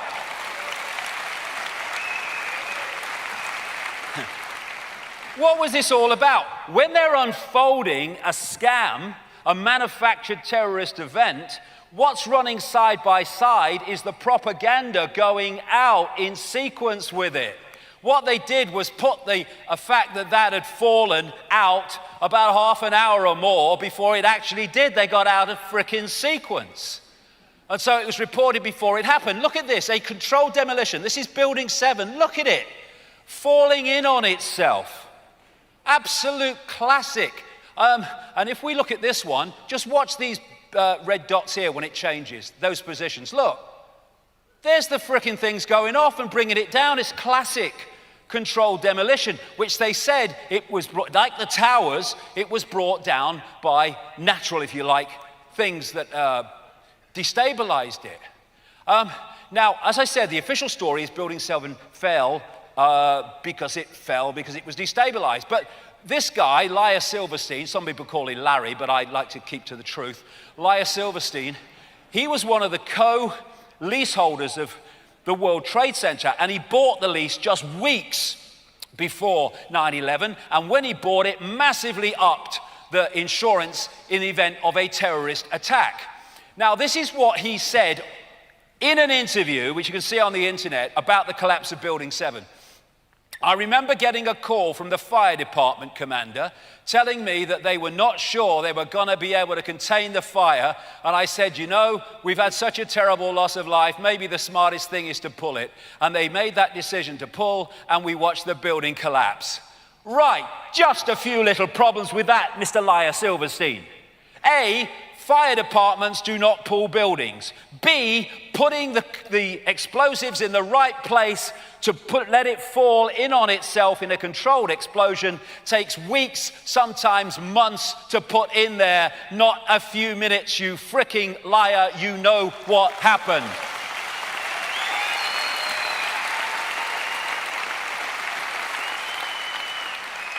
Now, Laia Silverstein used to have breakfast every single morning, officially accepted, in a restaurant at the top of one of the Twin Towers. I think it's called the Top of the World restaurant or something. Now, can you just think what day he might have missed? Because he said his wife had got him a dermatology appointment. And he said it saved his life. No, what saved your frickin' life, darling, is you knew what was coming and you didn't give a shit. That's what saved your frickin' life.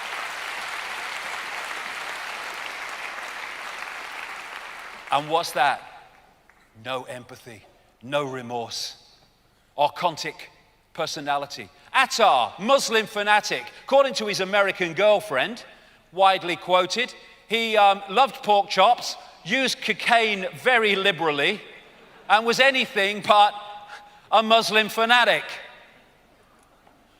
And this is Aaron Russell, award-winning film producer. Before he died, he started speaking out about the conspiracy and what he knew about it. And he told a story of meeting Nick Rockefeller. Rockefellers, Rothschilds, they're all involved in this. And how Nick Rockefeller tried to get him into the circle, recruit him. And he said this when he met Nick Rockefeller. This was around a year before 9/11. He said that Nick Rockefeller told him there would be an event that would lead to the invasion of Afghanistan and Iraq, to take over the oil fields and establish a base in the Middle East. Russo would see soldiers looking in caves in Afghanistan and Pakistan for Osama bin Laden. There would be an endless war on terror where there's no real enemy. The whole thing would be a giant hoax. The people have to be ruled, he said, and the population reduced by at least half. Plans for mass microchipping of the serfs, he also talked about. That's the truth. And of course, at 9/11, they put a memorial, classic frickin' Saturn, a memorial to the victims. And then there's another version of this, which I call no problem reaction solution, where you don't need a problem that's real, you need a perception of a problem that you can use as an excuse to offer the solutions.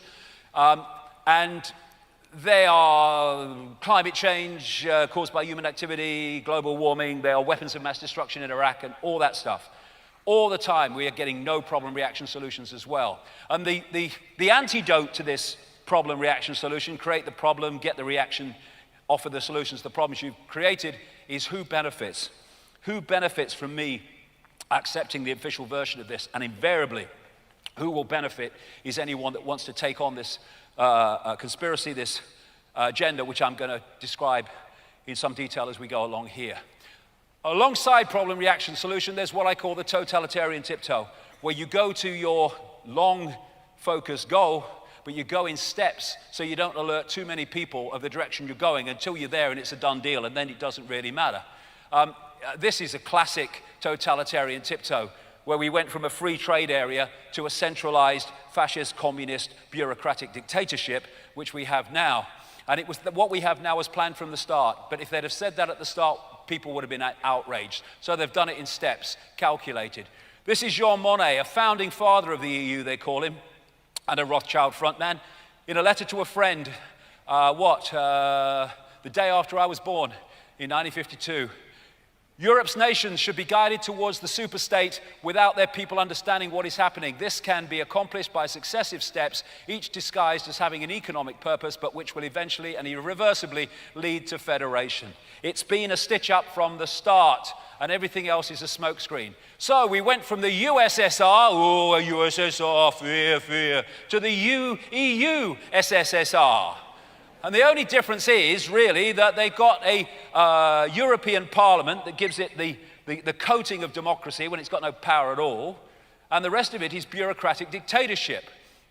And another totalitarian tiptoe has been the constant expansion of centralization of power around the world, to the point where long ago it was given a name, globalization.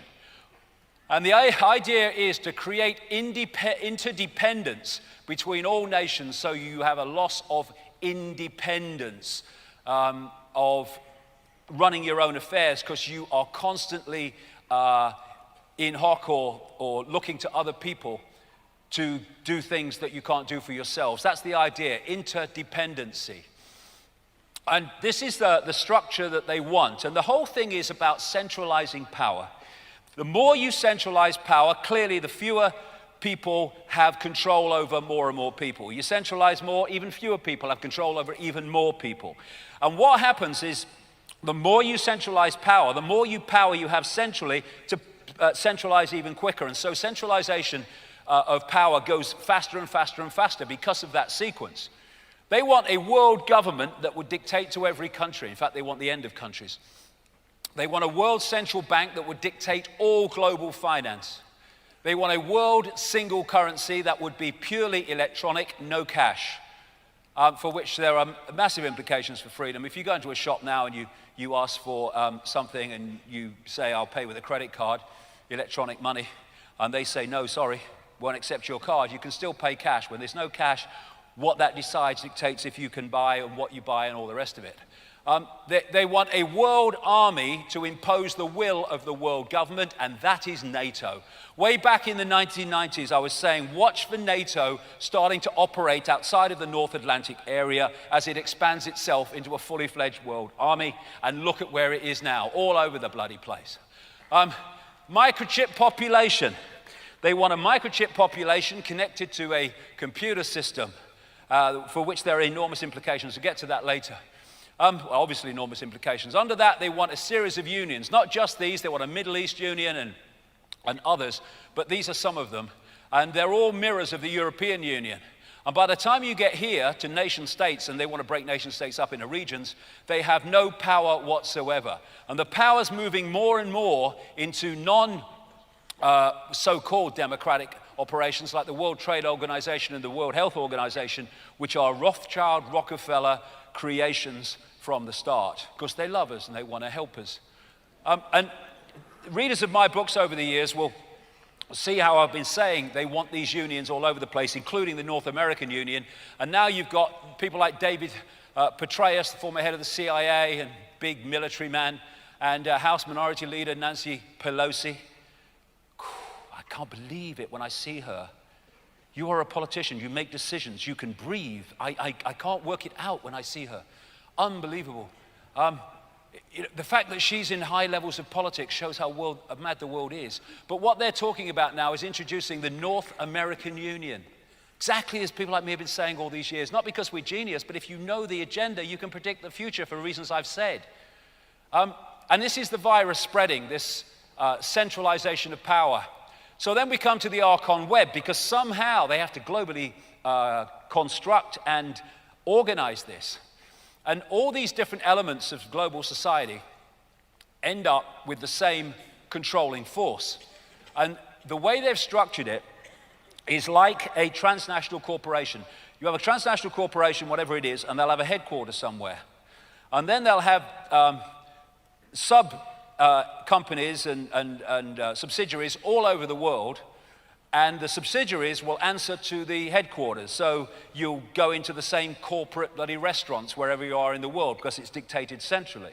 And this is a global corporation made up of secret societies and satanic societies, etc. You have the headquarters is actually in Europe, and then in each country they'll have a network that it's holographic, because every part of the network is a mirror of the central way, the way the central part works. So here you'll have a network, say in the United States, of families and operations and secret societies whose job it is to introduce in the United States what's dictated from there. In Britain, you'll have the same. In France, you'll have the same. In Australia, you'll have the same. And therefore, this is dictating through this structure the same agenda, which is why the same things keep unfolding all over the world about the same time. And this is an important group of organizations within that structure, which was created out of a secret society called the Round Table, which was set up in Britain in the latter part of the 19th century. The first head was Cecil Rhodes, a massive Rothschild frontman, plundered South Africa for them with the gold mines and the diamonds. And then this Round Table created offshoot organizations which answer to that. Council on Foreign Relations, massively involved in American foreign policy to this day. The Bilderberg Group, a lot of people will know all about that. It was this organization that created the United Nations, especially the Council on Foreign Relations.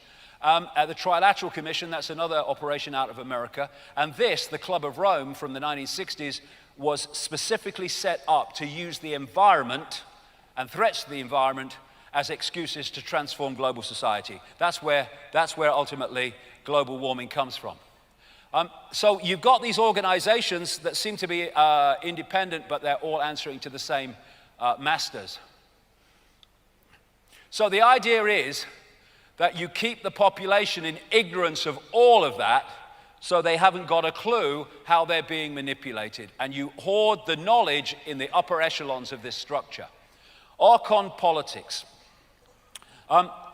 This system, this network that I've just described, spews out the bloody leaders that we're given to choose at elections. Do you want this mask on the same face or that mask on the same face? That's what politics or political choice has been reduced to. And of course, most of them are of this archontic bloodline or agents of this archontic bloodline who are basically psychopaths, and thus anything bloody goes. And so these people, like I said much earlier, are here today, gone tomorrow, frontmen for this hidden hand. I like that one. All these presidents of Republican or Democrat, they answer to the same bloody masters, and that's why nothing changes. The agenda goes on. The Bush and Obama example is classic.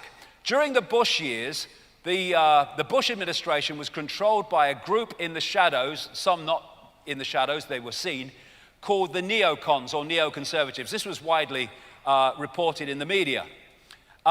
The Democratic Party is controlled by a group in the shadows and some not in the shadows, which I call the democons. I put Kissinger in the democons because he's advising Obama at the moment, but he's usually over there. This is the key. At the next level, the neocons and the democons answer to the same master. And therefore, whoever is here is answering to the same master. And that's why whoever is here, the same agenda unfolds. Change, change, change, change. Him on steroids. So, that's how it works. And it works like that in this country. It works like that in virtually every country. And so democracy and the voice of the people is an absolute illusion. Here's Obama Bush. There you are. There's the composite. Here's the world's first face transplant of success. There you go. That's how it works. You know, when people attack people for saying what's the point in voting, they're just showing they haven't got a clue. There's no point in voting because you're voting for the same force no matter what.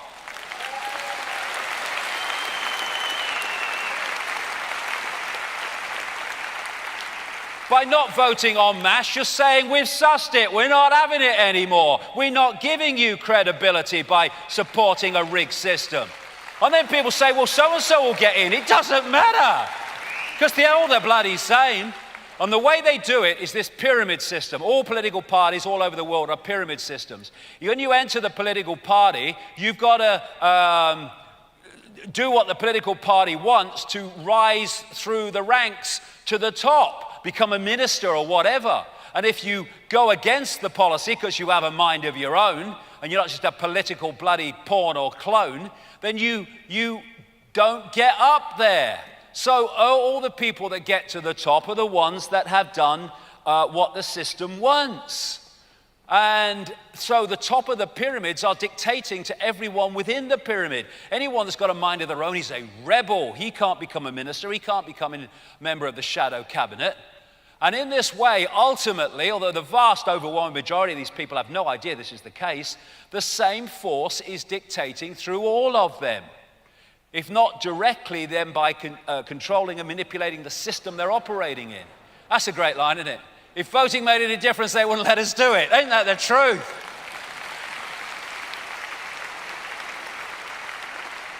And so you get this, the march of tyranny. What it goes is, oh, I don't like them Republicans and what they're doing, I'm voting Democrat.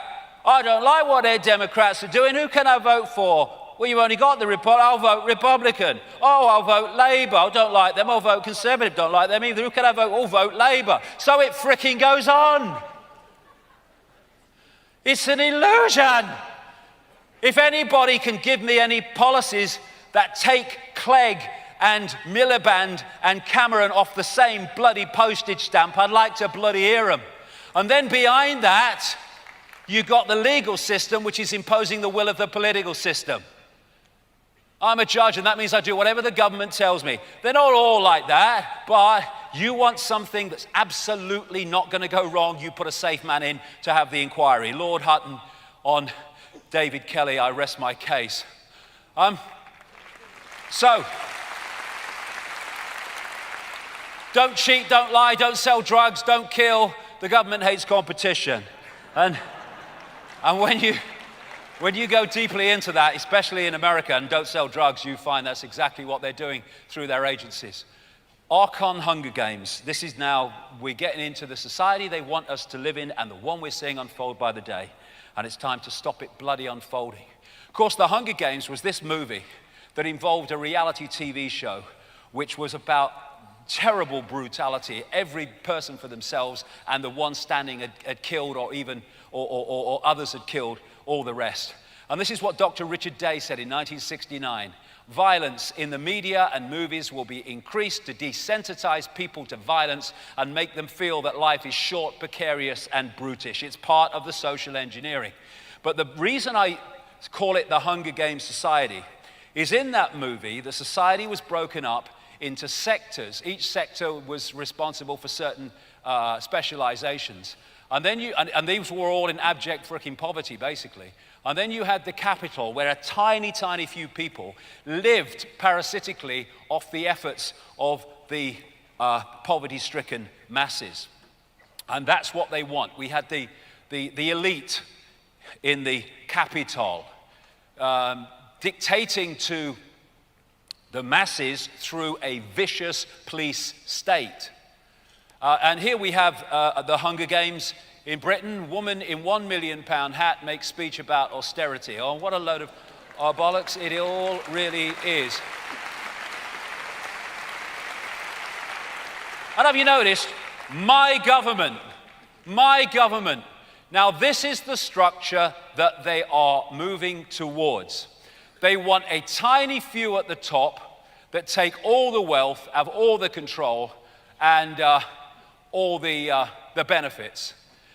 Down here, they want the masses living in abject poverty as slaves to that elite. And the elite are the archontic bloodlines, and the masses are the human target population. And to hold that status quo, they need a police state that's going to impose it. That's what's unfolding before our eyes. And this is the Hunger Games society. And when I say the masses living in poverty, I mean the masses. Their target is not just those in poverty now. Their target is people who have a lot of money now, a lot of wealth now, who think they're doing all right now. They want the lot. If you're not part of this elite, then they want everything you've got. So you end up in the poverty-stricken masses. That's what's happening. And one of the great excuses for it, and engine rooms for it, is this total bollocks about human-caused climate change. Violin music, anyone?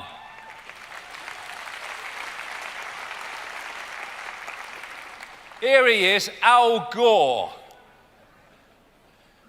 Bloody hell, if he ever told the truth, he would genetically self-destruct.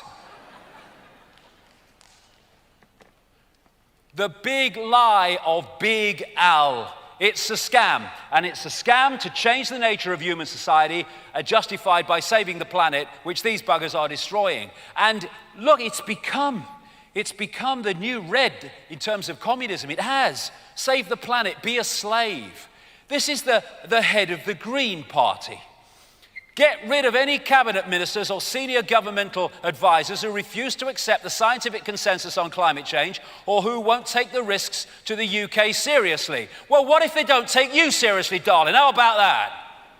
And then you have this guy, chairman of the Common Science and Technology Committee. Frightening that he is, but let's hear what he's got to say. Ministers who question the majority view among scientists about climate change should shut up. The BBC give less airtime to climate skeptics, and its editors should seek special clearance to interview them.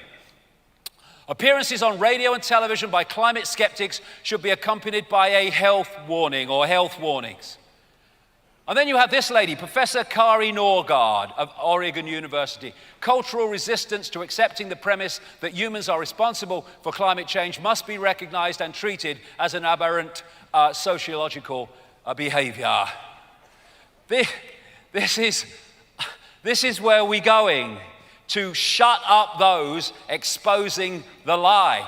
like this guy, how green zealots gagged professor who dared to question global warming.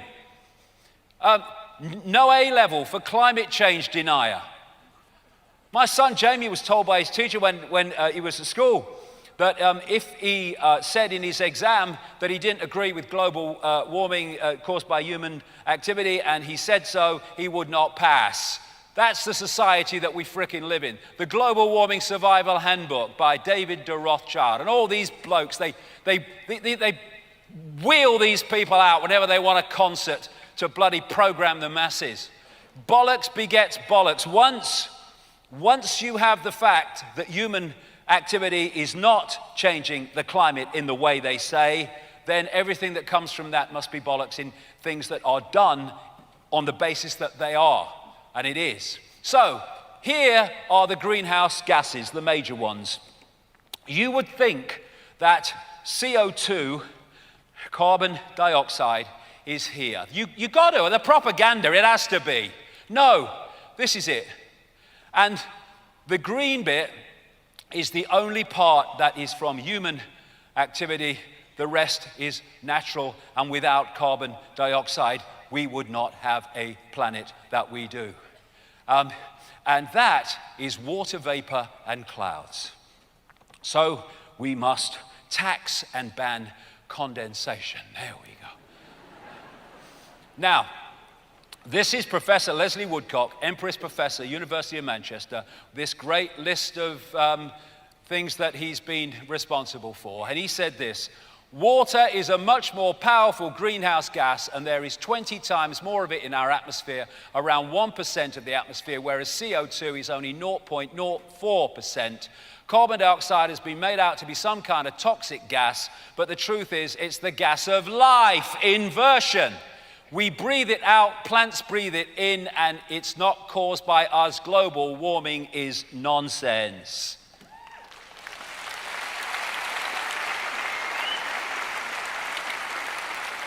And then there's this guy in Australia, I won't read it all, but the major part that he said, he used to be massively, yes, it's all true, and then realized it wasn't. And he says here, the theory was based on a guess that was proved false by empirical evidence during the 1990s, but the gravy train was too big with too many jobs, industries, trading profits, political careers, and the possibility of world government and total control riding on the outcome. Exactly.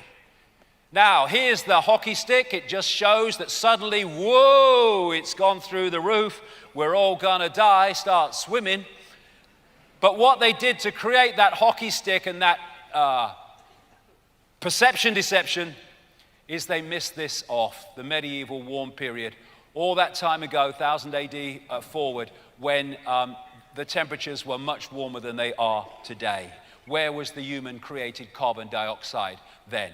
And then after the medieval warm period, they went into the Little Ice Age through here up to the 1900s. And it was so cold, they had Little Ice Age frost fairs on the Thames. Now, when they say to you, oh, this is the warmest year since records began, it's good to ask, well, when did records begin?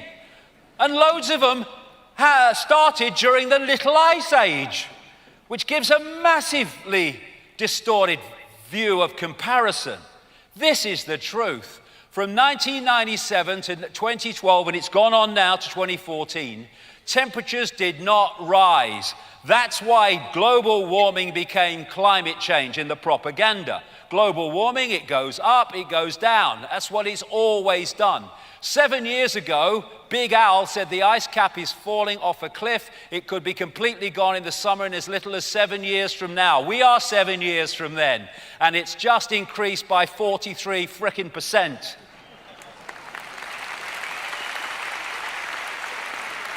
And the scientists say that the greater ice is caused by global warming.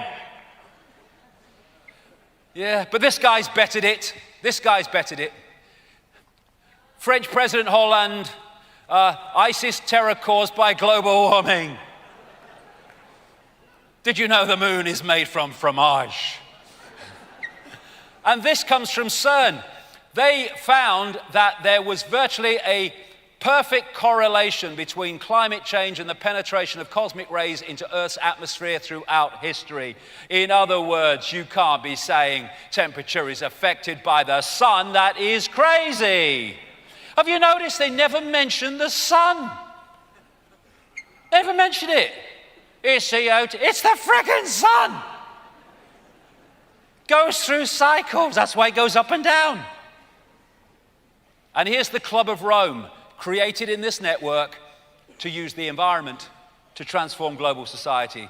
Here's one of its founders, quoted in his own publication in 1991, "In searching for a new enemy to unite us, we came up with the idea that pollution, the threat of global warming, water shortages, famine, and the like would fit the bill." Thank you. Over and out. Here's Bill, one of the major kind of in America and globally, one of the proponents of climate change. It's a terrible problem and it absolutely needs to be solved. It deserves to be a huge priority. Why do you go download something, mate? Hey? And look, here we go. It's got into such fine detail now that the European Union is targeting certain hairdryers and lawnmowers to stop global warming. And we're back here, Nikola Tesla. All these people who are pushing global warming, the same people suppressing free energy technology by accessing the electric power that is all around us. So,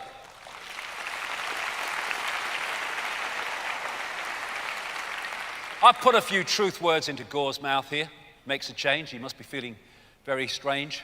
I know it sounds strange to push global warming when there isn't any, but it's not about saving the planet. It's an excuse to transform global society. Thank you. Which brings us to this, Archon Agenda 21.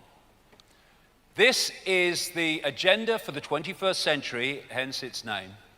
And it is the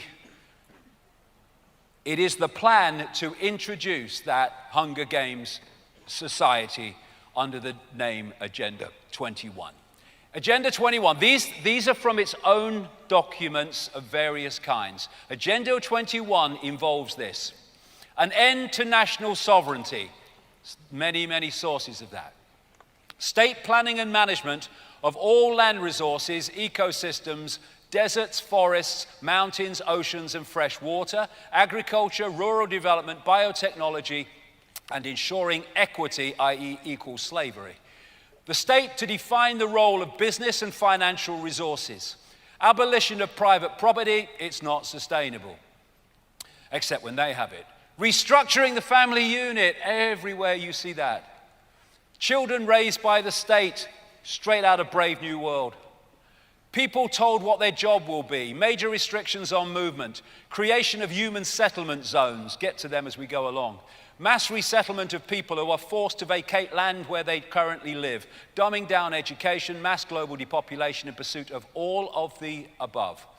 And it was introduced at the Environmental Earth Summit in 1992, headed by this guy, Maurice Strong, an oil billionaire. I think he's now on the run in China, last I heard. And he said, isn't the only hope for the planet that the industrialized civilizations collapse? Isn't it our responsibility to bring that about? This is using the environment to deindustrialize the world and create this Hunger Games society. And of course, he's a friend of Big Al, Big Lie, Big Al. Now, if anyone thinks that's, extreme, this is a map of America as desired and projected by the Biosphere Programs and World Heritage Program. And whenever you see diversity or sustainability or Agenda 21, they're just into connecting interchangeable terms. So the red on this map of America is designed to be core reserves and corridors with little to no human use. Can you imagine the numbers of people to be removed to make that possible? Then you've got all the yellow bits, buffer zones, highly regulated use. And normal use are just the green bits. Look at it across America, 300 odd million people. And the idea is to make vast, vast areas of land, ban it from human use and human activity on the basis of saving the environment, when what it is taking it all over for the less than 1%. And what they're doing with Agenda 21 is they're projecting it and promoting it as it being local. So you have all these different local Agenda 21s. This is one on the bloody Isle of Wight. Now they know what it's bloody all about. But actually behind all this individual, oh no, it's individual communities. Behind all that is the centralization of the whole Agenda 21 agenda through the United Nations. And it's a Trojan horse to introduce that Hunger Games society. And they're doing it through this structure I talked about, through into each community, into each country. And this is a word to watch for. This is a buzzword of Agenda 21, reset or reboot. Resetting society means transformation to Agenda 21. So, if you're going to bring this about, not just in America, but around the world, then you've got to start doing it, and you've got to start having ways of doing it. Now, the first one is take their money, and when you've taken their money, they've got no choice but to go where you want anyway. And so we have Archon money. And of course, bankers invariably are, certainly the major ones, are psychopaths. They have no empathy, they have no remorse for what they do to people, and they destroy lives. Here you go. I'm a psychopath and I run a bank. Whoops, I repeat myself. So this is what they're doing. Type in £1 million. Congratulations, you just created £1 million just like a bank does. Crazy, of course it is. What we're doing, we're being deluged and submerged in debt on money that does not exist, never has existed, and never will exist, called credit. They're lending us money that doesn't exist and charging us interest on it. And when we can't pay it back because the economy's gone through no fault of our own, they come and take the wealth that does exist, like our house and our business or land. This is the real value of fiat money. Fiat money is simply money that a government has said has value and can be used as a currency of exchange. It has to be backed by nothing. It's just an IOU. That's all it is. You look on the English money, it says, I promise to pay the bearer. Well, why are you promising to pay me? You've just given me the money. It's an IO frickin' you, that's why. And so let's ask the audience, shall we?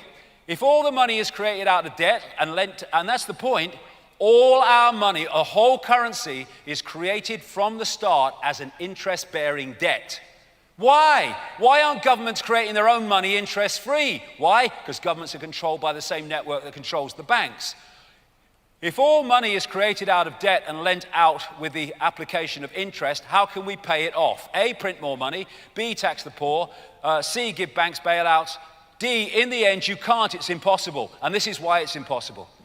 When you go into a bank and you lend, say, 50 grand, they type into your account 50 grand. It doesn't exist. It's just the fact that they can lend 10 times and, in fact, more to people that want to borrow money, 10 times more than they actually have on deposit. It's called fractional reserve lending. You only need a bit and you can lend a lot. This is why it's a scam. Anyway, you go in and you want to borrow 50 grand and they type into your account 50 grand. Fine. But you're not paying back 50 grand. You're paying 50 grand plus interest. And the interest is never created, just the principal. Thus, there is never, ever, ever enough money, real or what, in circulation to pay back all the debt and all the interest on the debt. Thus, people losing their homes, their businesses, their lives is built into the system on purpose. And when there's an expansion of the economy, all that stuff is hidden by Peter paying Paul. But when there's a contraction and money's taken out of circulation, it becomes crystal clear there ain't enough money in circulation to pay back all the debt and the interest on the debt. And what happens then? They take the wealth that does exist for money that has never existed. That's how it bloody works.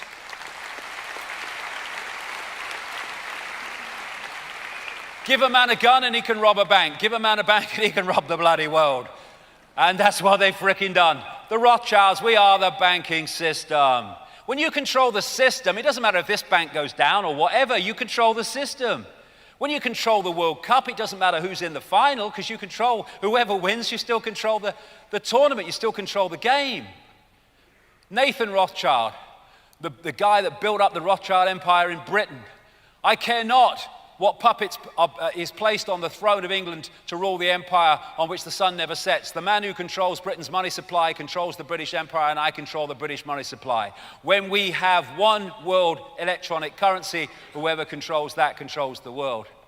This is one guy who stands up to the banks, Bernie Sanders, senator in America. Congress doesn't regulate banks, banks regulate Congress. Ain't that the truth? That's how it works in this country too. Now, because you have the web, and within that web, you have the central banks like the Bank of England and the Federal Reserve. You have the European Central Bank. You control the governments. You control the reporting of your activities. You control the entire game. And so you turn the population into debt slaves who are beholding to you, who have lent them nothing. Financial crash, what this was systematically brought about to do was transfer, as it did, phenomenal amounts of wealth from the masses to the few, where money that the masses have to take responsibility for was hosed and poured at the banks and just went missing. Most of the bloody lot of it did. And so in that period, while the people were being crushed because the government said, oh, we've lent all this money, we're running out of money, we've got to have an austerity program. So the masses who took responsibility for the money given to the banks are now in an austerity program because of the money given to the banks. And the idea is to crush people, to control them. In America, in Britain rather, I don't know what the time is, it's bloody more now probably. 1.26 trillion in debt. That's just a recent figure, it's probably more now. In America, 17.6 trillion in debt. They'll never pay the bugger back. And thus they are in hock under control of those who have lent the money.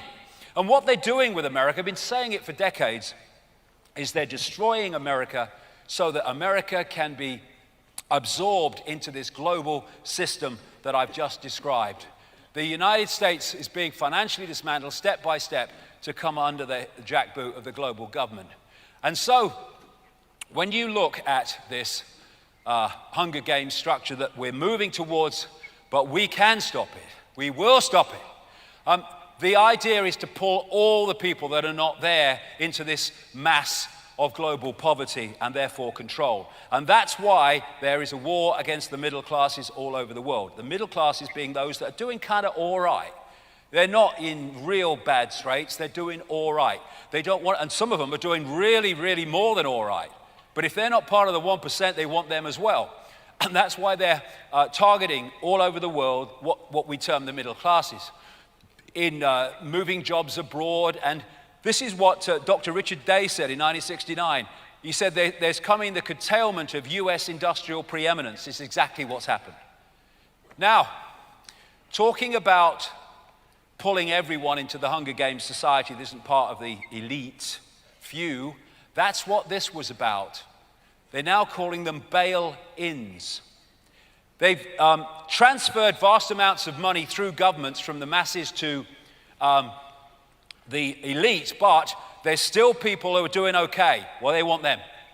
So the idea of Cyprus was not to bail out the banks through governments, but to take money directly from the bank accounts of the banks, the people with accounts in the banks, and take that money. And a lot of people with a lot of money in those banks lost virtually all of it through this bail-in. And now they're saying all future banks will be bailed out by a bail-in.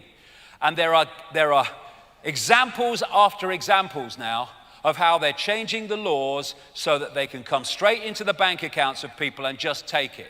Here's just a few. Taxman's plan for covert raids on family bank accounts is branded illegal, extremely worrying, and excessive. Plans could result in money being taken from innocent families, say experts. That's the frickin' idea. Belgian government applies retroactive tax and removes funds from citizens' bank accounts. Australian pensioners and savers have bank accounts raided by government. This is what is happening. And it's to pull in those people that are doing all right into the poverty-stricken masses of the Hunger Games society. Bail out, bail in, take your tax, I want all your money, all of it. That's the idea. So I say to people, If you think you're doing all right and your job's still paying well and you've got a big house and all that stuff, well, okay, look the other way. Ignore the people in terrible straits. Say it's not my problem. But remember that it will be your problem because they want you as well. Now, do you want to stand up alongside those in dire straits now, in unity, or do you want them picked off so they can come along eventually and pick you off? That's the idea.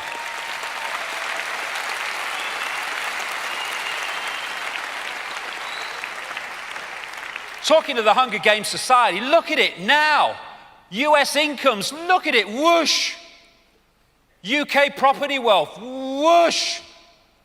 It's happening. The richest 400 in the world worth more than the bottom, richest 400 in the US worth more than the bottom 95% combined. And these people have massively increased their wealth during the recession, as they were meant to do. $1 billion. If you spent $10,000 a day, it would take more than 300 years to run out. And look at them.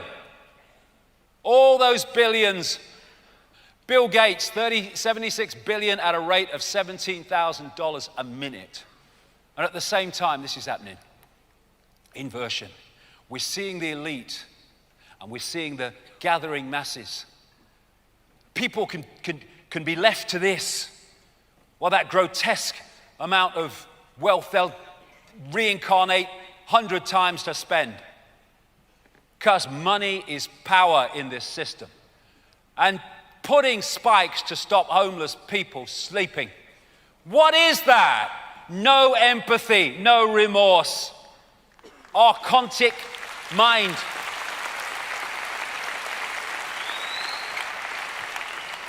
Basic humanity against the law, laws against feeding the homeless in America. And of course, once you're in big financial trouble, then this is the idea of the Hunger Games Society, then they can start telling you what you're going to do to get the little bit of money you're going to get. So, long-term jobless to have to scrub memorials and historic monuments to keep benefits. This is where we're going systematically.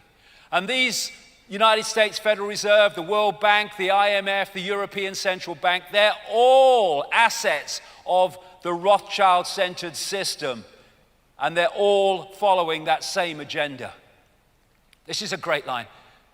They take our skills, they take our labor, they take our knowledge, they take our pride, they take our talent, they take our best ideas, they take our time, they take our lives. In the end, they take our jobs. These makers then turn around and call us takers. What is a better way of describing how the Gnostics describe the archons? Feeding off human creativity. Parasites. Parasites. Here you go. What are you going to be when you grow up, banker? You, banker. There you go. And the more suffering there is through finance, the more energy there is to feed off. And then you've got these, before I leave finance, these transatlantic and various groupings called trade groupings. And what they're doing is taking control of people's lives from even governments and giving it to corporations. One of the most controversial provisions of the talks in one of these trade groupings includes new corporate empowerment language insisted upon by the US government, which would allow foreign companies to challenge laws or regulations in a privately run international court. Here's the new government as it's planned to be. And the cashless society, finally on money. The cashless society, people who've read my books will know I've been talking about this, writing about this since the early 1990s. The idea of bringing about a cashless society so you can control, in the way I've described, control whether people buy, what they buy, if they buy. And of course, now the cashless society is unfolding so fast. In places like Israel, I understand, and Sweden, they're almost cashless already. Now, get the people off the land, force them off. Okay, force them off. And so what they're doing, they're changing the laws and they're making economic changes which make it impossible for those that are not of the elite to stay on the land because they want them all in human settlement zones, which I'm coming to. So Obama signed this rural council operation, which makes rural life impossible. US Department of Agriculture to purchase submachine guns. This is apparent madness, but it's not, because these are agencies increasingly violent to remove people, not of the elite, from the land under Agenda 21. They are attacking organic and small farmers all over the place and making life impossible, throwing them in jail for things they haven't frickin' done. And the idea is to remove those off the land so Food Incorporated, the corporations, not least people like Monsanto, can control the food chain. The worldwide destruction of the family farm, Wall Street's unprecedented land grab, Agenda 21. EU Commission to Irish government, tax farmland, what is behind it? Agenda 21. Right to farm being stripped from Americans, Michigan to criminalize small family farms with chickens, goats, honeybees, and more. Bizarre, why is Michigan government trying to derail Detroit area's urban farming movement? Agenda 21. Battle for the California desert, why is the government driving folks off the land? Agenda 21. The Forest Service this week has said that the media needs a photographic permit in wilderness areas, alarming First Amendment advocates. Demanding permits to take pictures in wilderness areas is the first step of denying any access whatsoever into wilderness areas, which is exactly the plan of Agenda 21. And they're destroying community food gardens. This is in Canada. And what they're doing, they're changing the zoning laws to say you can't grow food there, even though people are hungry and they're communally growing to help each other out. Allotments are going under. Food and Drug Administration in America to ban organic farming, ? They're doing these raids on organic farming communities to bring about the end and Agenda 21. And this is Dr. Richard Day, again, 1969. Growing food will be banned by saying it isn't safe, and the state and corporations will control all food production. The supply and distribution of food will be monitored so that no one can give food to a fugitive of the system. That's what's unfolding. In 1913, corn is 100% farmer-owned. 2013, corn is 95% owned by corporations, and 90% in the United States is genetically modified. Kissinger, control oil and you control nations, control food and you control the people. This is what it's about. And the same is happening to water, again under Agenda 21. These corporations are buying up all the water sources. This fricking idiot, the CEO of Nestle, is saying water is not a human right. Excuse me, mate, if you don't get access to it, you fricking die. Oh, that's what you want. Sorry, I gotcha. Water is not a human right and should be privatized. US court ends private property rights, all water to be controlled by government. See, all over the world, because of this global network, it's unfolding. Control the water and you control the people. And so what they're doing under Agenda 21, and America is the primest example, is they're just not funding rural communities. They're not funding rural schools. They're not mending rural roads. They're actually digging up a lot of rural roads, to make life impossible, to get people off the land. America 2050 is an organization funded by the Rockefellers. It's a Rockefeller front organization.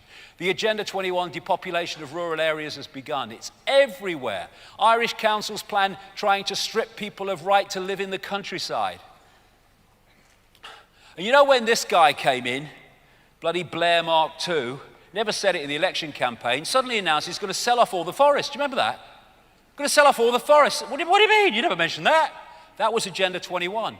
And he was stopped from doing it en masse because of the opposition. Not from the Green Party, by the way, which is shocking. Get them off the land, weather control. Now, this is a big area where people get scammed because they don't think that is possible, manipulating the weather to create extremes of weather to get people into situations that remove them from the land. But actually, Dr. Richard Day was actually a weather manipulator during the Second World War. Get them off the land. And here he is again. Here's Bill. He's involved in the Fund for what is Climate Change and Energy Research. What it is manipulating the climate, justified by saving the world from climate change. But what it is manipulating the weather. And it's been going on. People say it's not possible. Of course it's possible. It's happening. It goes way back. Even a BBC radio documentary exposed a few years ago that the Lynmouth flood in 1952, which killed people and devastated that village in Devon, was actually created by the RAF, who were doing an operation called Operation Cumulus, also known as Operation Witch Doctor, in which they were putting sulfur into the atmosphere above this, in this area. And actually people before the massive flood say they kind of tasted and smelt sulfur in the air. And what it did was create an enormous rainstorm, which created the flood, which created the Lynmouth disaster, 1952. This is 1996, an official US Air Force document describing the artificial creation of floods, hurricanes, droughts, and earthquakes. And it continues, weather modification will become a part of domestic and international security and could be done unilaterally. It could have offensive or defensive applications and even be used for deterrence purposes. The ability to generate precipitation, fog, and storms on Earth or to modify space weather and the production of artificial weather are all part of an integrated set of military technologies. They are manipulating the weather like crazy.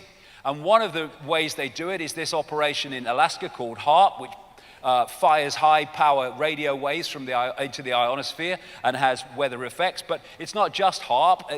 They're building these things around the world now. And the chemtrails are interconnected with that. There you go. Don't worry, just a lot of flying tonight. All these chemtrails, it's just your imagination. And the reason they link into weather control is this, from a document or an article. Dispersed metallic particles such as aluminium, barium, and strontium, the main chemtrail ingredients, may increase the atmosphere's conductivity and therefore enhance HARP's weather modification performance. That's just one reason for them. There are many others too. Now, we've had these extremes of weather, floods and in America, catastrophic for small farms and even less than small farms in America. Droughts. And the explanation of them is the jet stream is acting strangely. This is the main kind of weather pattern that comes across America and across Britain into Europe. This guy, Bernard Eastland, who wrote many of the patents for the HARP project, said that HARP can steer the jet stream. And like I say, when we have these extremes of weather, which are devastating for farmers and people in countryside areas, they say it's because the jet stream has moved from where it normally is, and thus they create these weather extremes. And this is what Dr. Richard Day said in 1969. The weather will be modified and used as a weapon of war to create drought or famine. This is in Britain. This is in America. Here's a story from very recently. Farmer who lost 800 acres of land during last winter's flood is refused compensation after he was told the aerial picture of devastation was insufficient bloody evidence.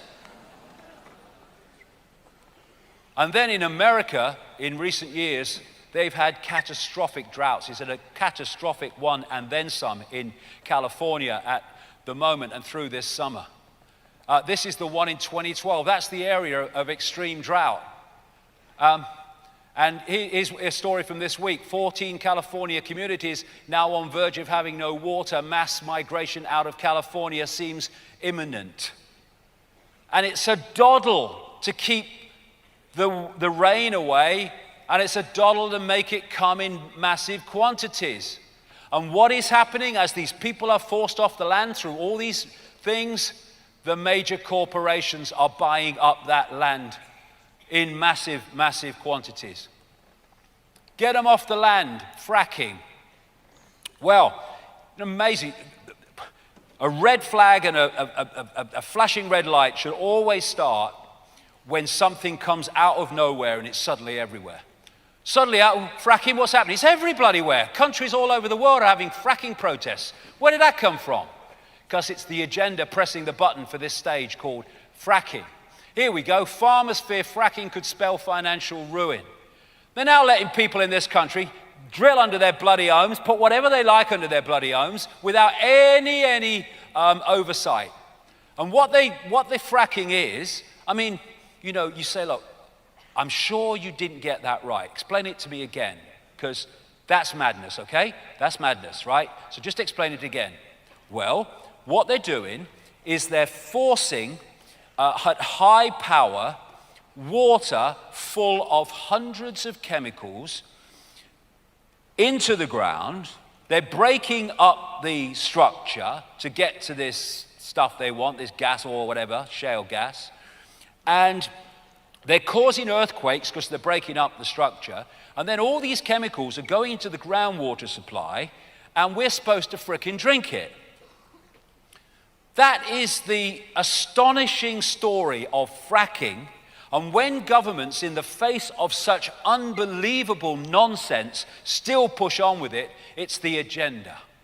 630 chemicals they're putting in this stuff, going into the groundwater supplies. Look at it. And when you can't get access to clean water, what do? You have to leave the land to find a place where you can get access to clean water. Control the water and you control the people. And here's some report states fracking can cause earthquakes on faults tens of miles from the fracking boreholes. Look at this. This is Oklahoma, 2009, 38 earthquakes. 2014, 780 and counting. Oh, fracking's nothing to do with it. Yeah, but you started fracking here. But what is it doing, this fracking? It's driving people off the land, and it's creating an Archon world of death, destruction, and devastation.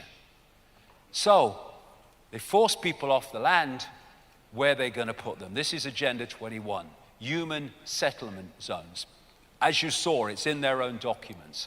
What they want to do is concentrate the masses in high-rise, ultra tiny boxes where they can be under surveillance 24/7. And it's happening now. Like I say, this is the structure they want, and they want a world of regions. They want to break up countries into regions. And this Rockefeller organization, America 2050, this is when they want all the stuff finished and in, is breaking up in their wish list America into mega regions, exactly in line with this Hunger Games movie map. And the European Union is doing the same. This is a map of regions they are suggesting should be created in Europe as countries cease to be. And in these mega regions, they want mega cities where, like I say, this is David Dees, a great political artist out of America. And this image really sums up what they want. They want an end to people having access to cars who aren't in the elite. Now, this is what they mean. Recently, last few years, when Mayor Bloomberg was mayor of New York, they started a project to build 165,000 units for people in New York.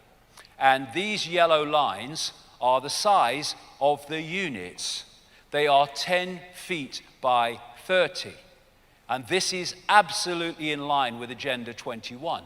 This is the 165,000 units, while he, elite, has massive properties all over the world. Here, Agenda 21, city officials, developers recommend coffin apartments for middle class. Coming everywhere. Rabbit Hutch Britain, growing health concerns as UK sets record for smallest properties in Europe. They're moving towards it. Soaring house prices will kill off middle class within 30 years, Britain to be left with tiny elite and sprawling proletariat. Abolition of private property. They also want to take people out of cars by making it too expensive for the masses to have cars and run cars. And like I say, it's all being coordinated through this network. Now, if you look at the Hunger Games movie, the mode of transport was high-speed rail. And what they want in this Hunger Games society is the main source of transport to be railways and high-speed rail, because it's easier to control people that way. And it's interesting that if you look at this mega region, mega cities map of America 2050, Since the invention of the aeroplane, American railways have been going down and down and down and down. They've just been left to rot, basically.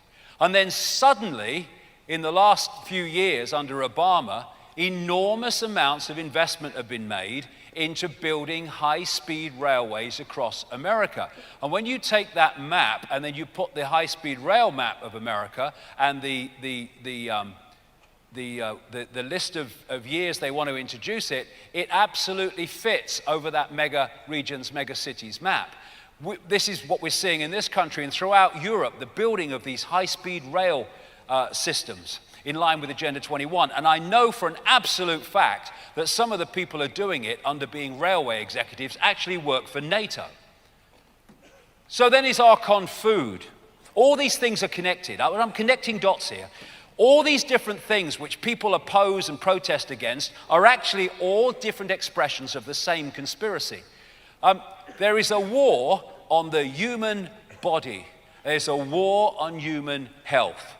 Now, the Fabian Society was called the Fabian Society after a Roman general called Fabius. And his claim to fame was never to engage in a battle which could lead to a win or a loss, which could be decisive. His way of doing it was to weaken the enemy over a long period of time until they were so weak that you just walked in. This is what is happening in terms of human health and many other things.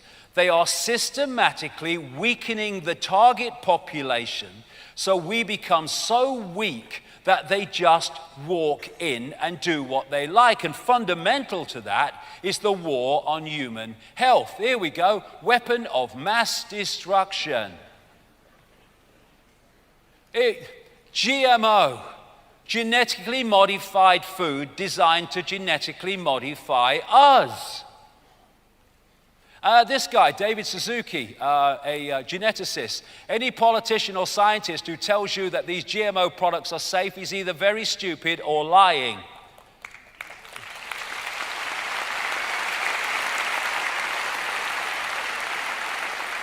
Most of the food chain now in America, overwhelming majority of the food chain in America is infested with GMO, and they're trying to do everything they can to bring it in Europe by stages. And this is how they do it. Here he is, Michael Taylor, an executive of Monsanto who moves over to be the food czar for Obama. And he's moved through that revolving door a number of times. What he does, he works for Monsanto and then he goes into government. He should be policing Monsanto, but what he's doing is introducing Monsanto's agenda in government.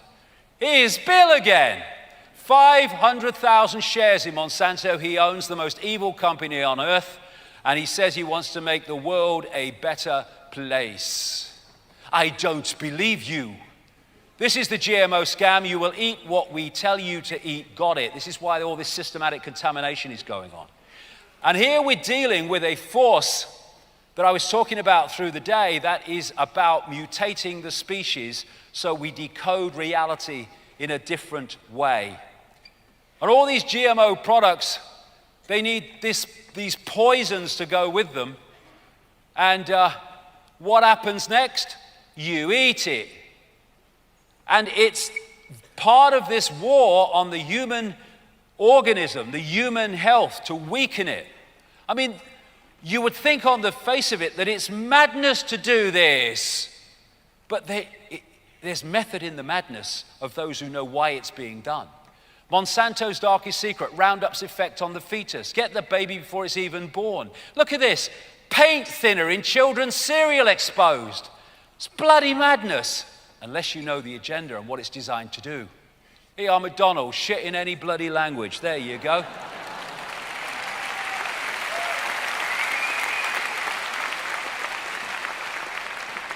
All this fast food is part of this war on the human organism.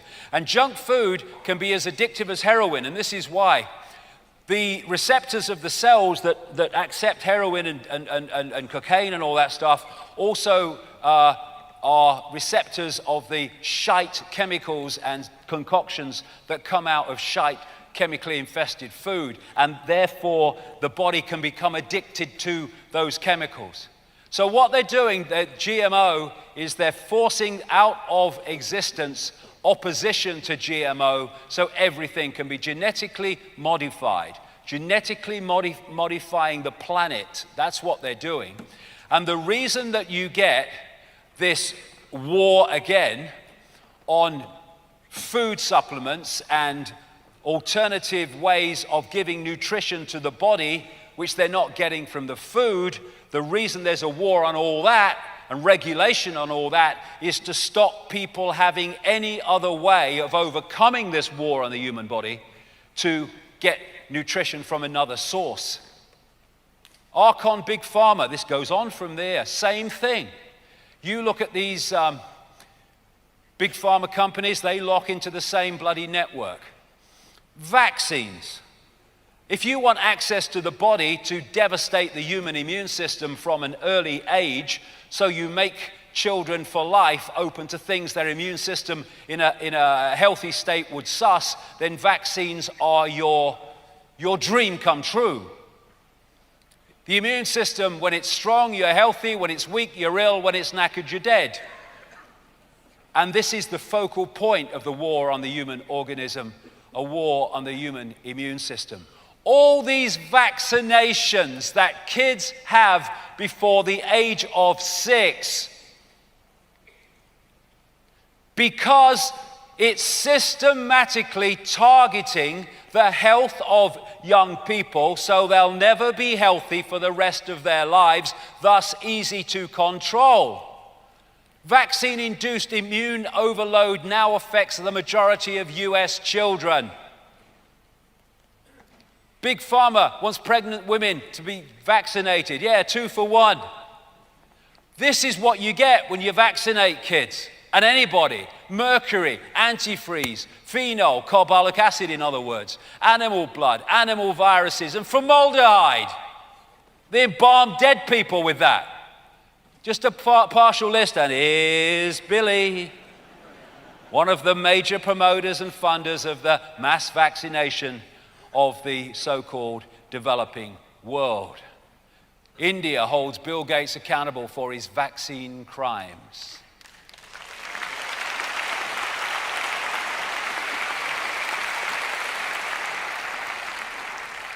The big pharma medicine is a crime scene.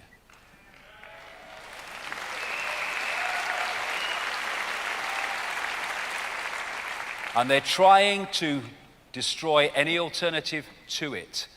And this is the human body in its prime form. It's an energetic field, an information field. When there's a problem, a distortion in the field, it comes through to the hologram as dis-ease, distortion, dis-ease, illness.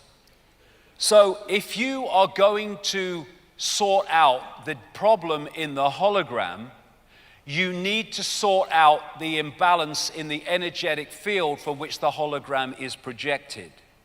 Doing anything else is merely to treat the symptoms, not the cause. And Big Pharma treats the symptoms, while alternative medicine in its true sense, cutting edge, treats the cause. And that again is why alternative practitioners are under so much attack from the system.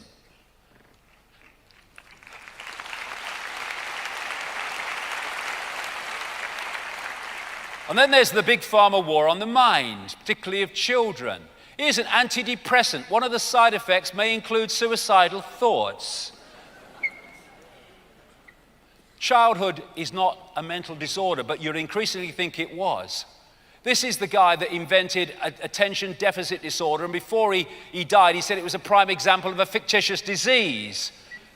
They're pouring all these drugs down kids, these psychological drugs, because of something that doesn't exist. Attention deficit disorder. I had attention deficit disorder. It was called being freaking bored to tears in classrooms every day.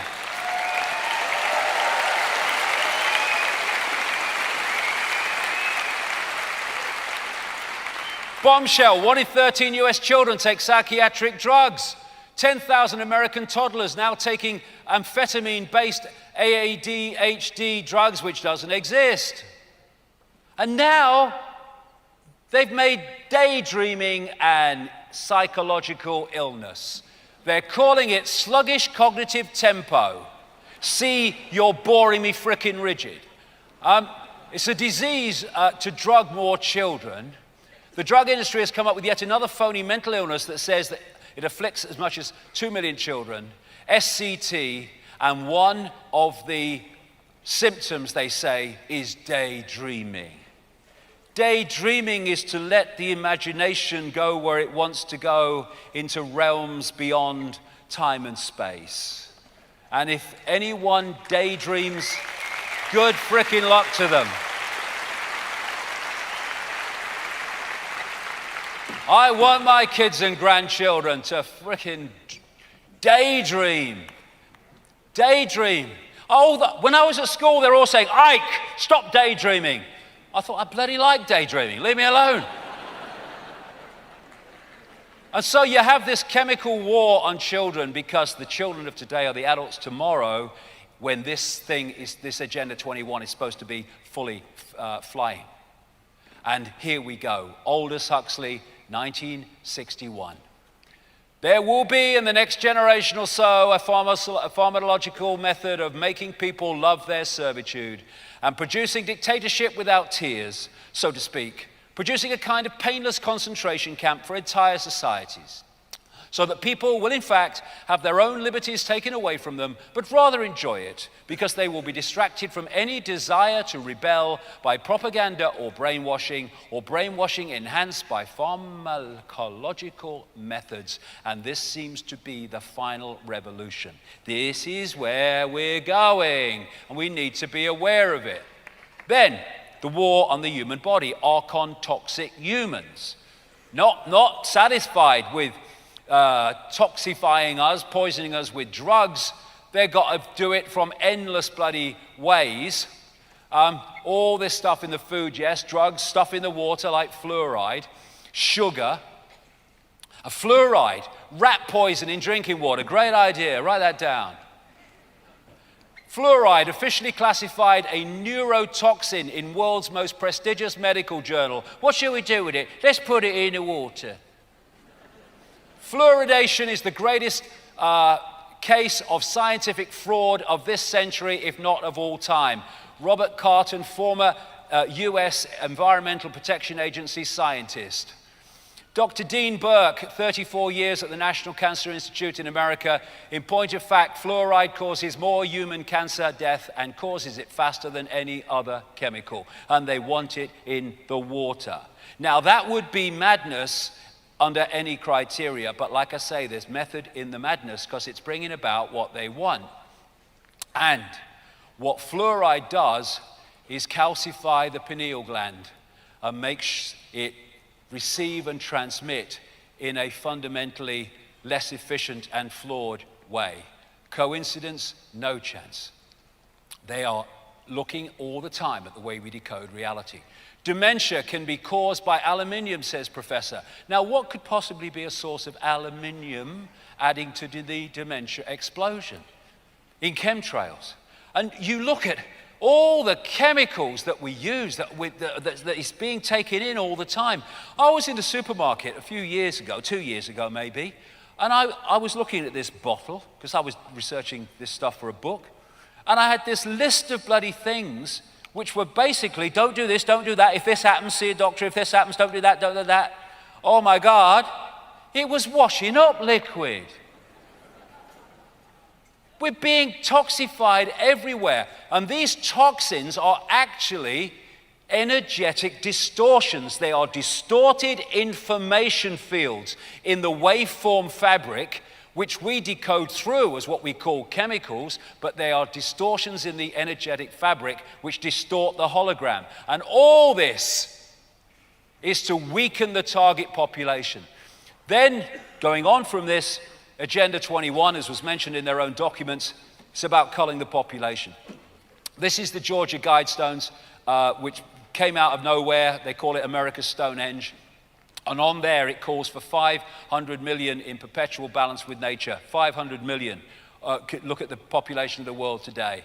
Draft copy of the UN Global Biodiversity Assessment calls for the world's population to be reduced to 1 billion. That Nick Rockefeller, the population of the world is going to be halved. And when you look at the map of just America, my goodness me, how are they going to create that without lots of people disappearing? So all these different ways are being used to target the human organism for many and various ways, not least radiation. And these people have been into eugenics all the way through. People don't realize, but the Rockefeller family funded a whole floor of a German university for Ernst Rudin, Hitler's race purity expert. They sent eugenics experts over to Germany to show them how to do it. And this is Planned Parenthood. That Dr. Richard Day, 1969, was an executive of this. It was set up as a eugenics organization to cull the lesser races by this lady, Margaret Sanger, founder of Planned Parenthood, who was a lover of H.G. Wells, who was connected to the Fabian Society. These are some of her lovely quotes. The most merciful thing that a large family does to one of its infant members is to kill it. We do not want the world to go out, the word to go out that we want to exterminate the Negro population. She was targeting Jews, she was targeting Orientals. And of course, when Hitler did his thing, they had to kind of change the language. So Planned Parenthood went from a overt eugenics organization to a covert eugenics organization hiding behind population control. And one of the people who headed Planned Parenthood was Mr. Gates' father. He talks about it. He used to have conversations about it. Doesn't he fund a lot of vaccines in Africa? Doesn't he fund the introduction of GMO in Africa? I think he does. This man is everywhere. Vaccinations, climate change, weather manipulation, population control, GMO. And then to give you an idea of what's kind of happening in terms of population control and another angle on it, biggest study ever confirms drastic decline in male productive health. They are targeting male sperm counts as a population control reduction mechanism. Now, this story is so crazy, you'd think it is crazy, but it's actually true. Well, first of all here, the third generation of rats fed GMOs are sterile. They can't have babies, okay. But this is called the epicyte gene. And this company, they developed this gene which kills male sperm. And if women have it, when sperm enters them, it kills it. And obviously, if it enters a male, it kills it anyway. And they genetically manipulated this gene into corn. And then DuPont and Monsanto took it over. So, why would anyone want to promote corn that made you sterile? These people would, for reasons I'm talking about. The other thing of Agenda 21 is to get rid of old people once they can no longer serve the system as a slave. All over the world we're seeing this. The Liverpool care pathway in this country. They call it something else now, it's just the bloody same. Take away drugs and food and everything, make them die quicker. There you go. 1 in 100 patients on death list, GPs told. Frailest to be asked to choose end-of-life care. Get rid of the old people. They can't serve us anymore. They're too bloody frail. Get rid of them. That's what they say. Do you want me to let you die? Question nurses on home visits are told to ask elderly patients they've just met. This is happening all over the place. And it's all into Agenda 21. And then there's the war zone called Planet Earth. They are devastating the environment of the planet, be it rainforests or whatever. And Monsanto, they want to replace all natural crops, seed varieties worldwide with GMO. They're introducing GMO grass, GMO trees, GMO frickin' everything. They're even introducing genetically modified insects and putting them out there.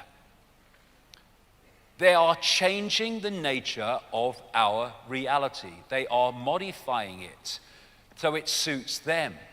Monsanto's Roundup Ready GMO grass about to be approved and fed to cattle. And what they're doing is they're increasingly making the planet inorganic. They're turning it into their world. This is what we're seeing. Trees and plants the world over are dying because of toxic soil, water, air, and chemtrails. They're killing the planet and they're killing it. Look at this. Bees pollinate at least a third of the human food supply, and they're killing them in unbelievable amounts now. Honeybee population collapse continues. Nearly 1/4 died over the winter. Death rates unsustainable. And what does the Environmental Protection Agency do in America? They expand the use of bee-killing pesticides. Why? Because it's systematic. They are killing life because they are an inversion of life, and they want to turn this world into theirs and fuse the two together. Half the world's wild animals have disappeared in 40 years. This is something of beauty. I must destroy it. The global death cult. This is what's behind this. It's not ad hoc. This is the world of the natural order.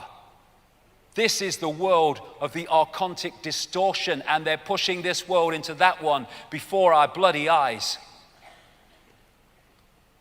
Archon wars, well, yeah.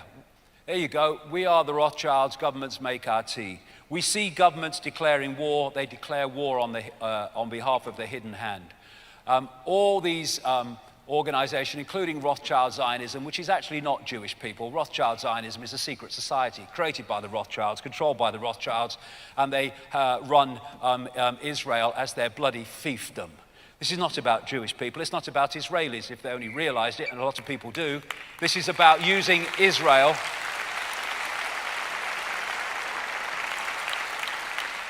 This is about using Israel and the Israeli people in general, though most of them don't know it, but some do, as just a tool to create mayhem in that part of the world.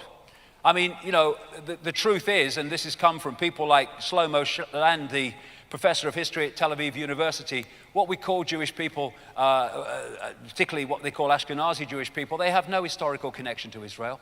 They come from another people, not least they're from Caesarea around the Caucasus Mountains. All this story about going back home, it's a creation of the propaganda. Not by them, they've bought the propaganda. They believe it, most of them, but the Rothschilds are behind the propaganda. The Balfour Declaration in 1917, which said that the British Empire supported a homeland for Jewish people in Israel, Palestine as it was called, was a letter to Lord Rothschild, who funded the Round Table Secret Society, from Lord Balfour of the government, who was an inner circle member of the Round Table Secret Society. It was a letter between two members of the same secret society. And this systematic destruction of the Palestinian people was planned from the bloody start. And because, we stand by and see the psychopathic mind do that to Gaza, and we have this genetic breakthrough for critics of Israel. You're not allowed to criticize Israel, or you're a racist, or you're this, or you're that, or the other. And organizations like the Anti-Defamation League, the ADL, which was a Rothschild creation to target anyone getting too close to the truth about them and their networks, just brand anyone a frickin' racist if they challenge what Israel is doing. I don't give a shit. To learn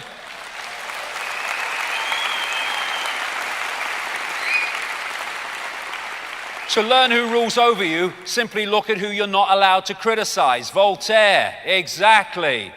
The most racist creed on earth at its extreme brands the rest of the world racist. I beg to bloody differ. This is the US and Israel. This is the special fricking relationship. And there's a reason why. And it's not to do with Jewish people, it's to do with these people, the Rothschilds. They control the US, they control the UK, they control the European Union, and they control Israel. Why would these fiefdoms of the Rothschilds criticize another fiefdom of the Rothschilds? This is why Israel gets away with mass fricking murder over and over again that any other country, bar America and Britain, would not.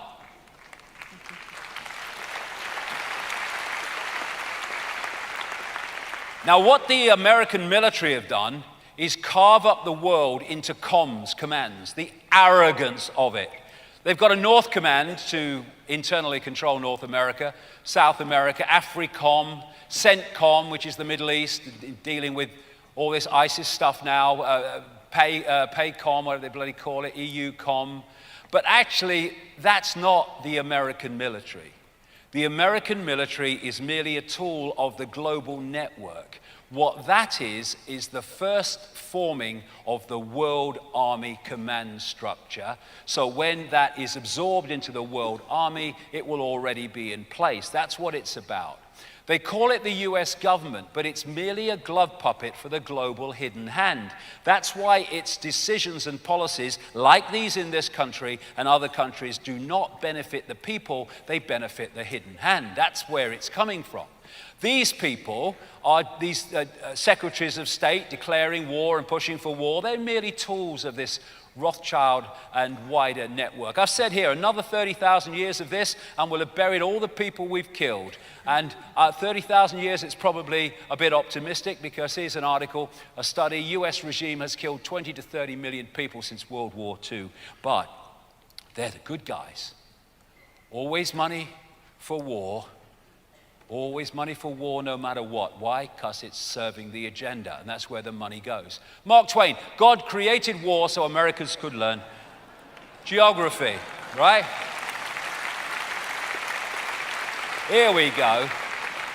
Afghanistan, Iraq, Libya, Syria. This is Homs in Syria before they funded the rebels. This is Homs now. This is Libya under Gaddafi. This is Libya under American democracy. And what is that? It's the Archon world. They have left catastrophe in Libya. War is also feeding the self-aware distortion with exactly the energy it wants. And these wars are part of an ongoing process where they're picking off country after country and just using a different excuse most of the time to kid people, totalitarian tiptoe, that these invasions are not connected. They're all connected. It's part of a plan for the takeover of the Middle East and what they call Eurasia. The time of 9/11, you had the Project for the New American Century, the so-called neocons, and they produced a document in September 2000 which said that they wanted to attack a series of countries. Most of those countries now are already attacked and invaded. And they said that to bring about that process of transformation, these attacks on all these countries and the takeover, the process of transformation is likely to be a long one, absent some catastrophic and catalyzing event like a new Pearl Harbor. 1 year to the month, 9/11. What happened? That was used as the excuse to invade those bloody countries. And this is a guy called General Wesley Clark. In a television interview in 2007, he described what happened to him immediately after 9/11. He was in the Pentagon, and one of the generals told him that they were going to attack Iraq, and it was a collaboration between the government and the Project for the New American Century. They were going to invade Iraq. A few weeks later, in fact 6, he went back, and he said to the same general, why haven't we invaded Iraq? What's going on? And this is what he quoted the guy as saying. Sir, it's worse than that. The officer pulled up a piece of paper off his desk and said, I just got this memo from the Secretary of Defense's office. It says we're going to attack and destroy the governments in 7 countries in 5 years. We're going to start with Iraq, and then we're going to move to Syria, Lebanon, Libya, Somalia, Sudan, and Iran. The plot, aim of the plot was they wanted to destabilize the Middle East, turn it upside down, and make it under our control. So to hide that, they had to make excuses. So Afghanistan, 9/11. Iraq, weapons of mass destruction, never existed. Libya, he's killing his own people. Actually, he's responding to the rebels that you have funded, armed, and trained to shoot at him. And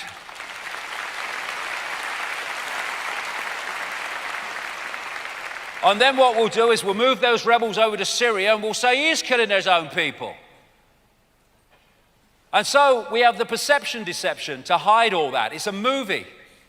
And the perception deception is so profound that the inversion can be believed by the mass of the population. These are the countries attacked by bombing, sabotage, or attempted government overthrow since World War II. Iran, nil. America, public perception, Iran, dangerous. America, savior, good guy. There you go. Each of the 45 black dots is a US military base around Iran, but Iran is the one threatening the US. Perception deception. It's not a matter of what is true that counts, but what is perceived to be true. And this is what they are targeting. People like Zbigniew Brzezinski, Jimmy Carter's former National Security Advisor, who was one of the creators of the Trilateral Commission in that network with the Club of Rome and the Bilderberg Group. He said in a book a long time ago, if you want to know what they want, read Brzezinski's books, that this is the target area, what they call Eurasia. Because if you control that, you control the world. And what we're seeing, whether it's Ukraine or all these countries around here, they're all related to Eurasia and the takeover of Eurasia. Now, Albert Pike, who was an up there bloody mega Freemason in America in the 19th century, one of the co-creators of the Ku Klux Klan, nice man, he wrote a letter. Some people say it's a fake, except it's turning out to be incredibly prophetic. A letter to another network Illuminati, as they call it, operative called Giuseppe Mazzini, in I think it was 1871. And he talked about 3 world wars. He described the First World War, happened, described the Second World War and how that would lead to the creation of what he called political Zionism, Israel. And then he talked about a Third World War, which would, as he said, take advantage of the differences caused by the agenteur agents of the Illuminati between the political Zionists and the leaders of the Islamic world. This Third World War was designed to come out of the Middle East. And Albert Pike said that at the time of the Third World War, they would unleash the nihilists.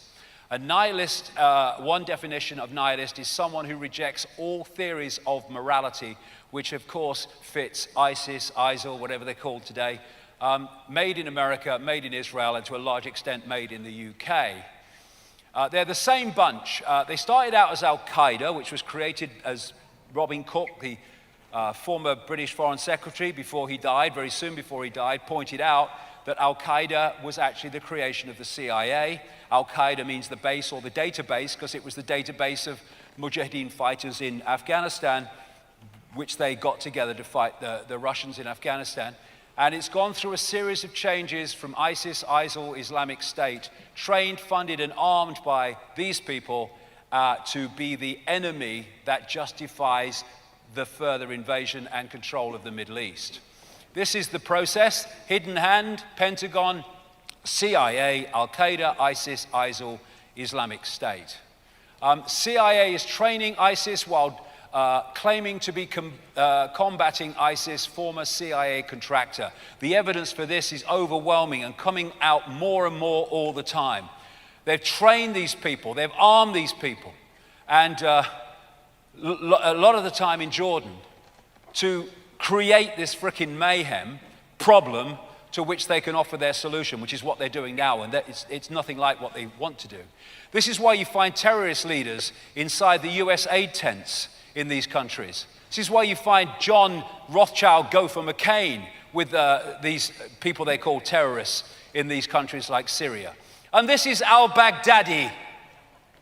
He is the supreme leader of ISIS, and he's the supreme leader of the world. I think you're a very naughty boy myself. ISIS joke fraud. I'm the mysterious, elusive one because you mustn't know I really am. And look, he's got the watch. Flash frickin' watch. Nice man from CIA. Hey! Wardrobe! Continuity. What are you bloody doing? You left a frickin' watch on. They'll see it. There you go. He got a good number though in the There you go, he made a few quid there. It's a frickin' joke. It's a joke. I'm not saying this is true, but some people are suggesting that actually al-Baghdadi is this guy, Simon Elliott, or Elliot Shimon, a Mossad agent, and he's been seen, this guy, with McCain, which doesn't surprise you. And, you know, people might find that far-fetched. Why would they put somebody in to do that? Because they're creating an illusion. And this is Adam Gardan. The FBI announced he was an Islamic terrorist that we all should be afraid of. Ooh. But who did he turn out to be? He turned out to be Adam Perlman, grandson of the former head of the Rothschild-created Anti-Defamation League. It's all an illusion. You ought to just put on an Arab hat and they think you're Arabic. And this lady, she's got 2 bullshit bloody detectors she has. She could have 4. This is this lady, Rita Katz, who claims that she found one of the beheading videos on the internet. Well, how frickin' lucky. This is an organization, SITE, I call it SHITE, I think it's accurate, SITE, Search for International Terrorist Entities, that was putting out bin Laden videos long after he bloody died in 2001. And she is an Israeli Mossad front person, and so's SITE. And it's all part of the propaganda. And this stuff is fake. I am not saying for a second that these people weren't killed. I don't know that. I wouldn't dream of saying that because I don't know that. But for sure, these beheading videos are a freaking fake. And when this was pointed out with the first one by the alternative media, suddenly video experts in the mainstream were coming out and saying the same because it was so freaking obvious. And the idea is to create maximum horror, so therefore maximum effect, because the more we are horrified, the more we will support what they want to do in the Middle East to protect us from the enemy they have created.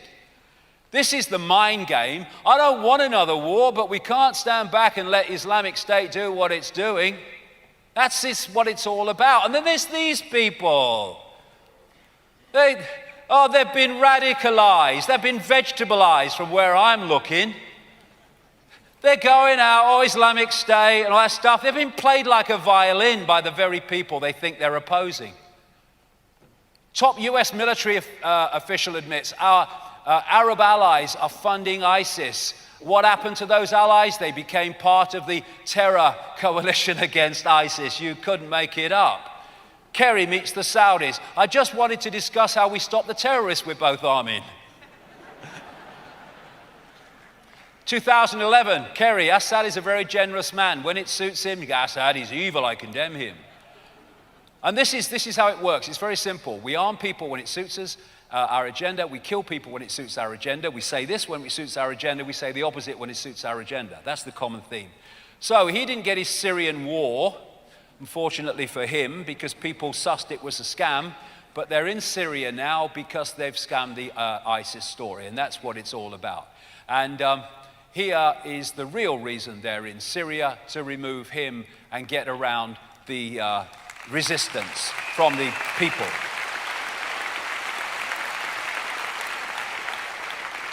It's the totalitarian tiptoe, and here we go. No new war, they said. We've got a new war. We won't bomb in Syria. They're bombing in Syria. This is not about Assad. Let's have a no-fly zone to stop people who haven't got planes. It's about Assad, who has got planes. No boots on the ground. They'll have boots on the ground. We're only keeping the peace. World War III. That's the progression they want. And they want to pull Russia and China into it. It's all part of that Albert Pike scenario. So they're now demonizing Russia. If you look at my books from way back, it was talking about you watch them start to demonize Russia, which is what they're doing now as part of this. And they blame them on bringing that plane down. Hasn't that gone quiet since radar revealed that it was being escorted by 2 Ukrainian jets at the time it went down? And if anyone thinks that that's amazing, well, footage of Ukrainian helicopters firing on its own checkpoint raises questions. They're bombing their own people and then blaming on Russian separatists. This is how the game works. And that is their focus. That's what they want to take over. Then we have Ebola.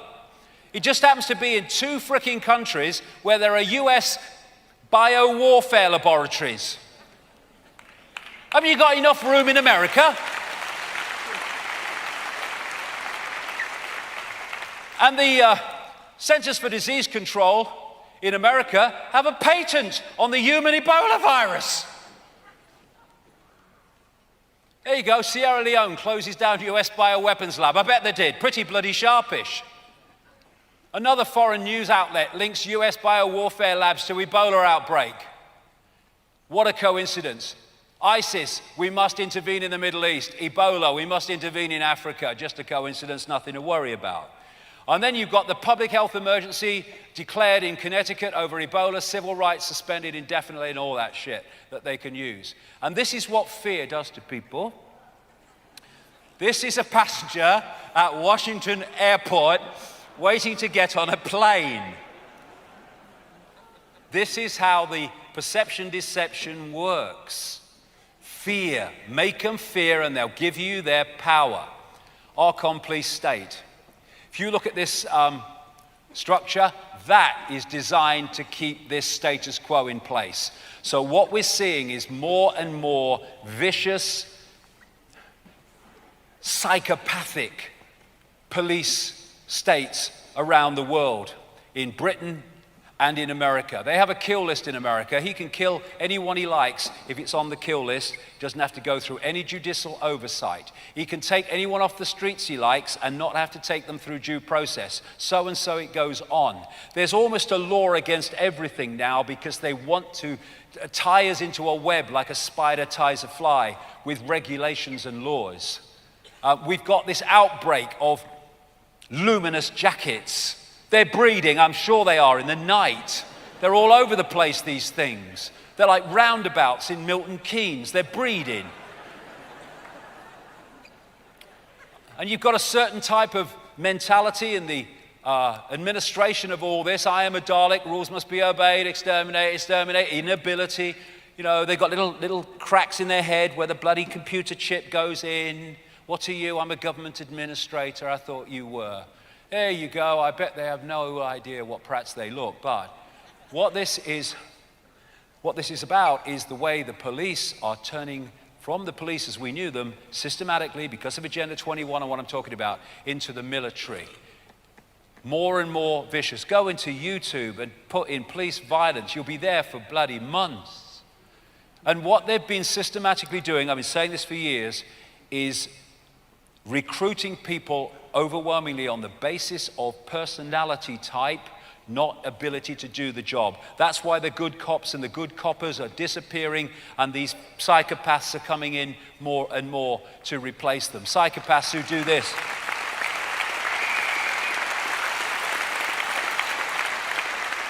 Psychopaths who do this and face no consequences. Taser tots. Indiana police taser 10-year-old boy at daycare center. It's madness. Here's a new weapon they're introducing that can blind people for up to 15 bloody minutes. Here's a totalitarian tiptoe there. Tasers for the few, tasers for the many, tasers for all. Guns for specialist officers, first guns on routine patrol. They're having a trial of guns on routine patrol, and then guns for all. That's the totalitarian tiptoe of that one. And this is America now, and these are police. They have a system in America now called 1033, the 1033 system, in which police forces can get so-called surplus military technology and weaponry from the military, the US military, and use it to police the local communities. It's unbelievable. But it's not really, because this is the transformation to the police state to impose Agenda 21. Why does a Florida County Police Department need 18 million Apache Italic helicopters? Answer, Agenda 21. This is what it's moving towards. School cops across Texas receiving surplus military gear. School cops. We're here to protect your freedom. No, you're here to take it away because you are the real domestic terrorists. That's the truth.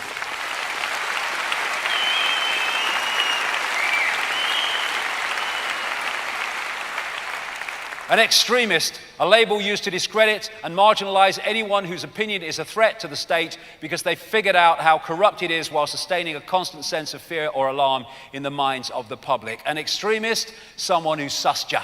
That's what it is. And you can expose war crimes and you go to prison with the key thrown away. You can commit war crimes and you get a Nobel Peace Prize. And this is what the police and law enforcement need to understand. They are part of the 99.9%. And their children and their grandchildren have to live in the world that they are helping to impose on others. And think about this, police officers of this country. This is what's designed to happen. Private security firms are designed to take all of your bloody jobs and take over the policing of the people via corporations. Let's go this way. Oh, there you go. A time to choose. Morality, doing what is right regardless of what you are told. Obedience, doing what you are told regardless of what is right. Which way we go there decides on the world we're going to live in. Every great atrocity is the result of people following orders. It's time for the police to realize that they're designed to live in this world as well. This world of constant surveillance for their families and their children. Where they've got drones now that can take down your login codes and your bloody mobile phone. It's madness. You've got these bloody surveillance bloody insects flying around now. It's madness. These people are mad. And Bill Gates, for it is he, 5 billion plan. Let's put a camera in every classroom. Bill Gates spends 1.1 million fitting students with their mood bracelets to see if their teachers are boring. God, it's going on. Schools installing facial recognition systems to identify troublemakers. Get them ready for it. Bill passes allowing police to shut off all cell phones remotely. All internet activity now monitored by pre-crime algorithms. This is UPS. Every time he moves his arse in that seat, someone back at headquarters knows he's done it. And I'm not kidding. If he backs it up, they know he's backed up. If he walks out, he knows he's not sitting there. This is what's planned with these black boxes they're putting in cars increasingly. So everywhere we go is tracked. EU to bug every car in the UK with tracker chips, which they can't stop. This big brother technology. They've got cameras to go into cars that are constantly monitoring your mood so you don't get caught in road rage. FBI will have up to 1/3 of Americans on biometric database by next year. On and on it goes. FBI plans to enlist local cops nationwide in massive DNA collection scheme. And once they have your DNA, they have your unique transmission frequency from that DNA. Surveillance cameras will soon be reading your lips. Lie detection for benefit claimants. Michelle Obama to high school students. Monitor your parents for thought crime.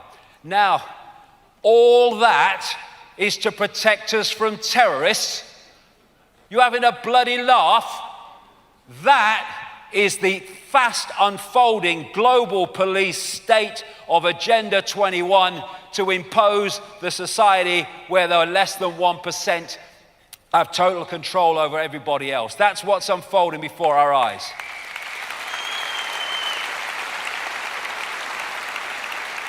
And this is the point. All these dots are connected. It's the same. People say you see a conspiracy. Everywhere I don't, I see one conspiracy with loads of different expressions of itself. They're stealing our kids with more and more excuses to take children from loving parents through secret fricking courts. 10,000 kids a year are now taken from parents in this country. A vast, vast number of them without merit and without reason. Children stolen by the state needlessly, causing utter misery in one of Britain's most disturbing scandals. Absolutely. That family that took that lad from the cancer unit in that notorious bloody Southampton hospital, they were warned that if they didn't stop asking questions about the treatment, which was shite, then they'd have their children taken away, the child taken away rather, till he was 16. This Cinderella law they've introduced is an excuse to take more and more children away from loving parents. Stop the emotional abuse of children. Parents who fail to show love could face prison. This lady, Erin Pitsey, is absolutely right. Why this law against emotional cruelty could turn every parent into a suspect. Who actually decides what that is? The frickin' state does. They're looking for more and more excuses to take children away. Australia government moves to quickly pass laws to sterilize, electroshock and restrain children without parental consent. The Obama youth movement and the seizing of American children. It's happening everywhere. And there's this bloody idiot, batshit crazy, absolutely. Fine parents who don't read to their children, says Ofsted head, and he wants to punish those who miss school events. Richard Day, schools will become the hub of the community, take over control of kids. Licensing parents being considered by politicians and philosophers. And this is what it's leading to. This is what was talked about by Aldous Huxley in Brave New World, creating a situation where parents had nothing ever to do with procreation and children. Natural reproduction has been done away with, and children are created, decanted, and raised in hatcheries and conditioning centers. From birth, people are genetically designed to fit into one of 5 castes, which are further split into plus and minus members and designed to fulfill predetermined positions within the social and economic strata of the world state. And we're seeing that movement, that totalitarian tiptoe towards that. Political correctness, that's not about protecting minorities from abuse. That's about shutting people up so that they can't criticize anything without being accused of something. It's about silencing people's opinions. Big Brother's here now. Big Brother's here now. Are we going to let him stay? No, we frickin' aren't. Now, let's just got to pull this now into deeper in the rabbit hole. The Archon matrix, perception control. Control the sea and you control the fish. And that's what this is all about. The energetic field, the cosmic internet, is being polluted on an unprecedented scale by electromagnetic information fields technologically generated. It's coming from broadcast towers, mobile phone towers, Wi-Fi, mobile phones,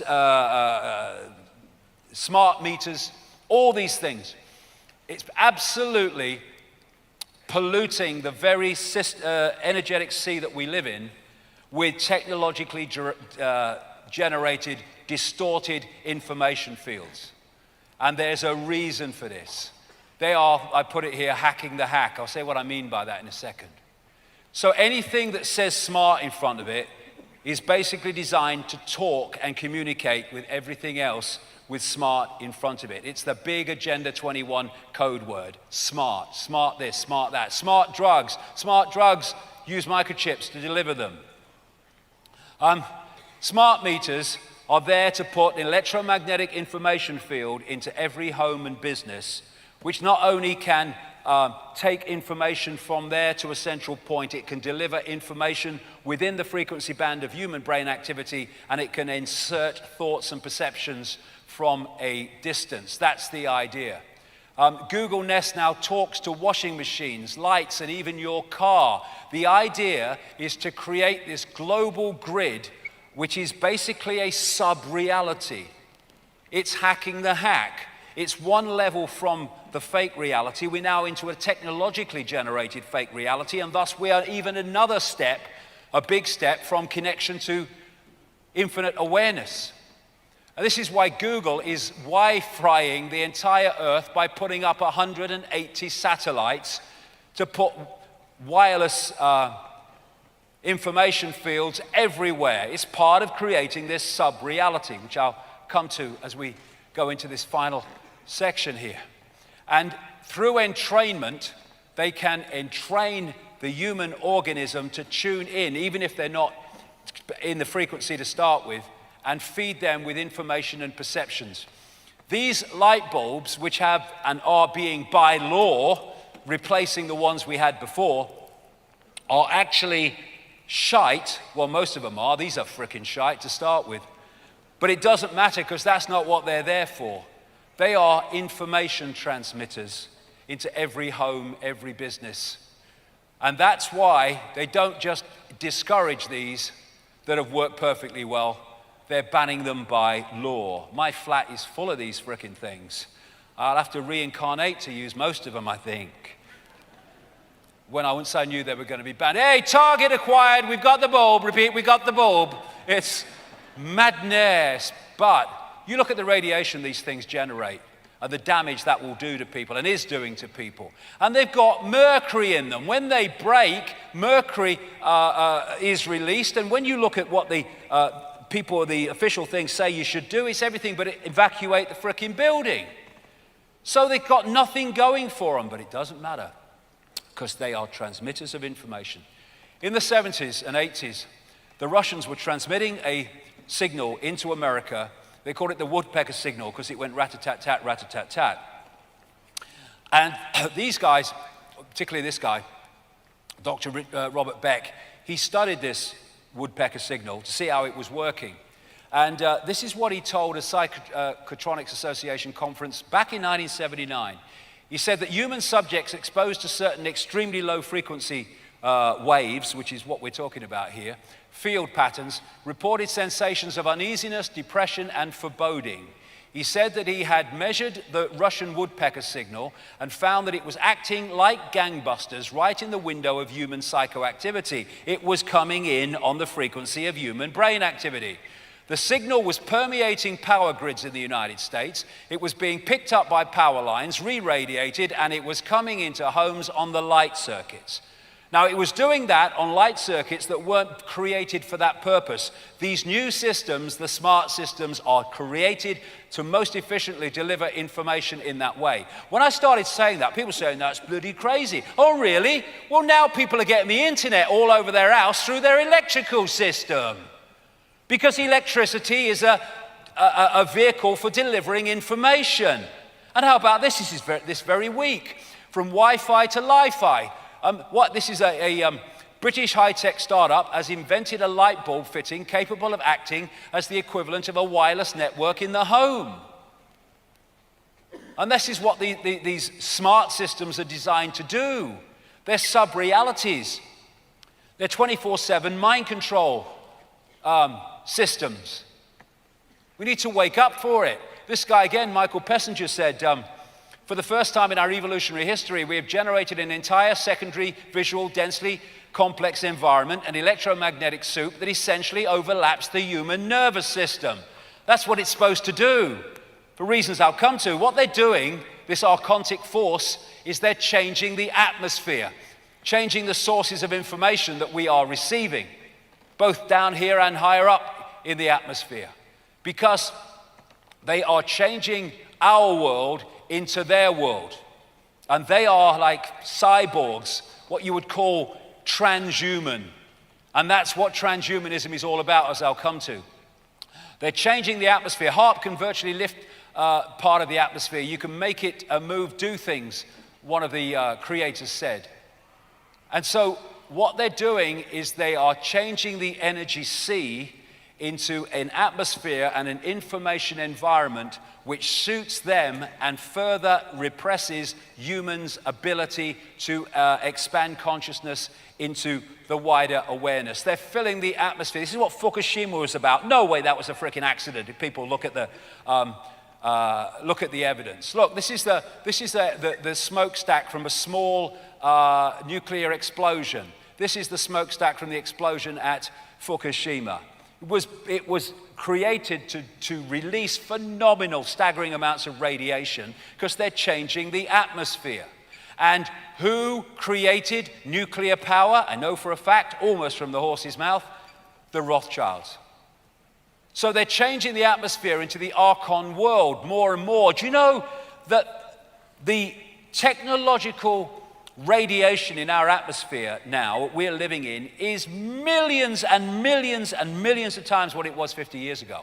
They're also, through that same situation, changing the frequency within this atmosphere between the ionosphere down to the surface. This is why all these whales and dolphins are beaching themselves. Their radar's changing. They've lost their sense of direction because the way the energy field is changing. They're creating this sub-reality. And it's a technologically generated one, and they want to create this reality technologically between the ionosphere and this surface where we live. And chemtrails are part of that because it is a medium for delivering what they want. So they're hacking the hack and taking us to another level. They're trying to take us to another level distant from awakened infinite consciousness. Because you can have that situation, but if you take this technological level further forward, it's even more challenging to access infinite awareness from this reality. People say, why would they destroy their own planet? We're living on a planet as if we had another one to go to. Well, what if this planet don't suit them in terms of its atmosphere and its frequency, and so they're changing it to make it like home? That's what we're frickin' seeing. And this is what transhumanism is all about. Transhumanism is about putting bits of technological kit into your body so you interact with technology. The idea is the technology then becomes your master and it becomes your sense of everything. You become a slave of the technology. I've been talking for years, as people who've gone through these years with me will know, about the microchip agenda, and now they're openly talking about the microchip. This is an electronic tattoo. It's one of the stepping stones to it. New medical microchips to be implanted by 2017, delivering drugs, routine birth control through wireless communications. Is choice lost? Microchips to administer drugs, replace pills. Microchips will be implanted into healthy people soon as you think. Australian man who has a microchip inserted into his hand so that he can do more with the iPhone 6. Well, I hope he sticks it up his arse, because that's where his brains are.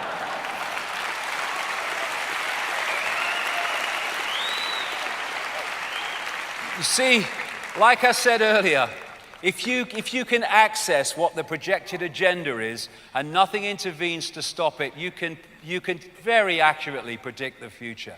That's why I've been talking for years about the microchip agenda, and now we're there. Well, I hope now we're there and people can see it. A number of people will also stick their iPhone up their arse and start to open their bloody minds and see what we can do about it. Computer chip modeled after brain architecture. This is all part of taking over the body. Now, as idiots go, this guy is major league. Kevin Warwick, a professor at Reading University, one of the great proponents of the transhumanist agenda. If a machine is passing down signals that keep you completely happy, then why not be part of the matrix? Because I do not have any wish to be a freaking idiot like you, Professor Warwick.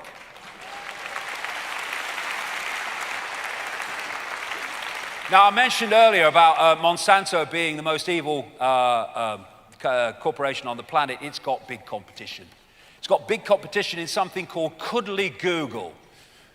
This, serving the system since the day we started, and you've seen nothing yet. This is a venomous corporation. What happened is this lady, Regina Duggan, was the director of DARPA. DARPA is so dark it cannot be seen. It is so dark. There is no light that can show it. It is so dark and it's so sinister. It is the technological development arm of the Pentagon, and it's creating all this transhumanist stuff to control people. And she then made a most amazing career move. She moved from director of DARPA to a top executive of Google. As career moves go, that would seem to be strange unless you know the agenda, because Google is massively part of the transhumanist agenda. They've just bought Boston Dynamics, a DARPA-funded robot corporation. They're big time into robots, and this is what they plan. Bye-bye humans, into the transhuman, where the technology rules, not infinite awareness and consciousness. And they're preparing us for this transhumanist kit, transhumanist shit, through things like Google Glass. Get it part of the body. Get them used to it. Get them used to it. There you go, smartwatch. Get them used to it. Get them used to it. And everybody thinks this is random. I love this story. It said, how Google goggles and Project Glass make Star Trek technology a reality. This stuff comes out as sci-fi when they actually know it's coming. It's part of the introducing of it to us. It's why you see it. This is why we have the Borg, the Archons, the transhumans. That's what they want us to become. My sat-nav said this way: addiction, addiction, addiction to technology. That's the idea. Einstein said, I fear the day that technology will surpass our human interaction. The world will have a generation of idiots. You're no longer a child, a glorious expression of infinite creation. You are a computer terminal on a global mind hack. That's what's unfolding before us, being pushed by the mainstream media, never offline, modifying mankind. It's great how Apple is invading our bodies. Look at this, freaking computer in the skin. How transhumanist can you get? Wearable technology for the skin. Oh yeah, it's fashion now. At the end of this road, I started out with my iPad, then Google Glass, then my Apple Watch, and onto the microchip, and then next came.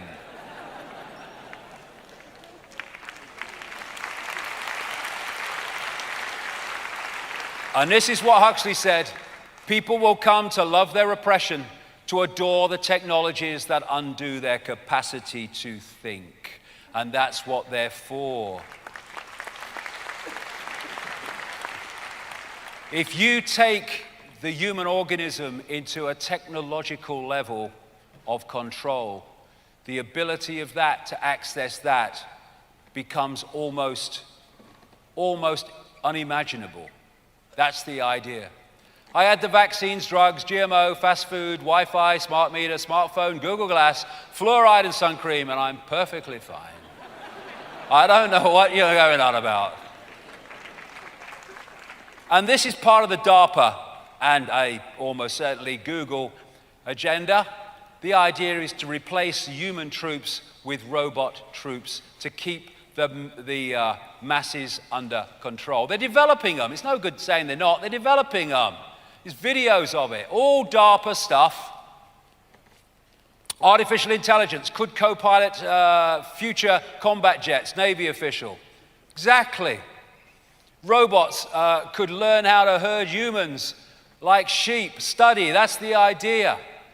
Killer robots to be debated at the UN. This is what's going on while Simon Cowell's on the frickin' screen.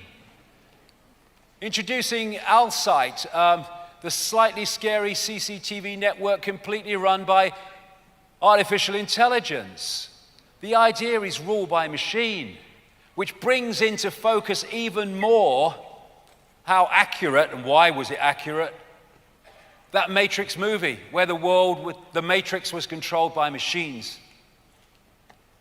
Artificial intelligence. What did the Gnostics say about the Archons? They're like cyborgs, a robotic race that can imitate but not innovate. They're turning humans into them. That's what transhumanism is all about. Computer terminal humans is what they're creating.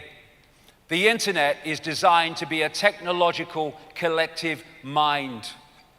That's why they're connecting everything to the internet, everything to Wi-Fi, even your fridge, because it's designed to control everything. When you look at the internet, it's just like an electronic universe. It's an information system, and it can deliver information like a reality. And the Gnostics said of the Archons that they were about counter-mimicry. They were like counterfeit spirits, they called them, where they could technologically mimic reality. And that's what they're doing with these transhumanist systems and the internet. Saw this movie Transcendence, where Johnny Depp, people haven't seen it, he knew he was dying and they wanted to keep his mind, so they downloaded his mind onto the internet, and the internet became conscious. I'm seeing scientists now saying, could the internet wake up? Who says it hasn't already?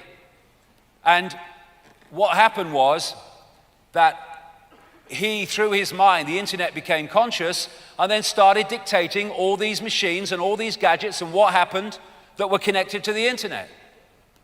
That's the idea, to create this sub-reality based on technology. Now, what is that but a hive mind, a technological hive mind? Matrix connecting humans to the hive mind. A virtual reality within a virtual reality, the hack within a virtual reality, the original reality. And it's no accident that in that Charney project, this entity in that 5-year period and the 20,000 questions included this point. It was said, humans are more evolved spiritually than the reptiles, but they suppress humans with their technology. Their God is their technology. And that is the world we are seeing unfolding around us every single day. One final point before we have a break. They cannot create this reality because they cannot create from nothing. They have to get us to create it for ourselves. And this is where putting subconscious information, implants into the subconscious is so important. And that's what this is all about. Preemptive programming. When you look at the last, 15 years, there has been movie after movie after movie that has portrayed the very society that these people want to make our society. One after the other. Of course, we have the Hunger Games, but there's Equilibrium, classic one. We have Divergent, we have X-Men Days of Future Past, one after the bloody other, off the conveyor belt. And what they're doing is planting that reality into the subconscious to make us familiar with it. So as it unfolds, and through our subconscious we help to create it once it's in there, we are not so aghast with it, or some of us are, because we're somehow familiar with it. And the familiarity has been put in to a large extent at the subconscious level by the endless movies and television portrayals of the very society they want to impose. So, before we have a break and then get into raising this frickin' vibe to beyond the archons, is it a lost cause? Is it a lost cause? Is it a lost cause? No fricking way. It's a lost cause. It's a lost cause if it went on being unfolded before us while we didn't recognize what it was. We're waking up to it. And we can decode this world and we can decode another world. It's a choice in the creation of our reality that we have the power to intervene on, if only we realize we have that power instead of thinking we're Ethel Jones and Arthur Smith. We can paint another picture and end this shit. We have the power to do it. And we'll get into that after we've had a break for half an hour. Thank you very much. Thank you.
Take it back.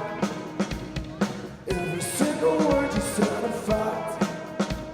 It's only worth as much as how you act. Always worth the substance that you lack. 'Cause I want to. I'm fighting up because I want to. I'm standing up because I want to. I'm fighting up because I want to. It's love without meaning. It's love without meaning. It's love without meaning. Oh no, it's love without meaning.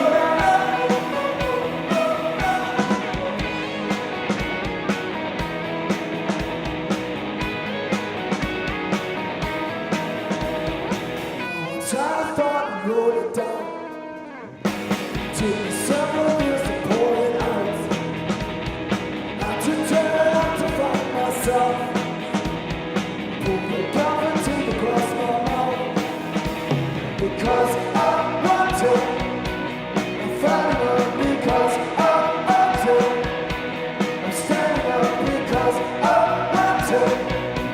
I'm fighting up because I want to. It's love without meaning. It's love without meaning. It's love without meaning. Oh no, it's love without meaning.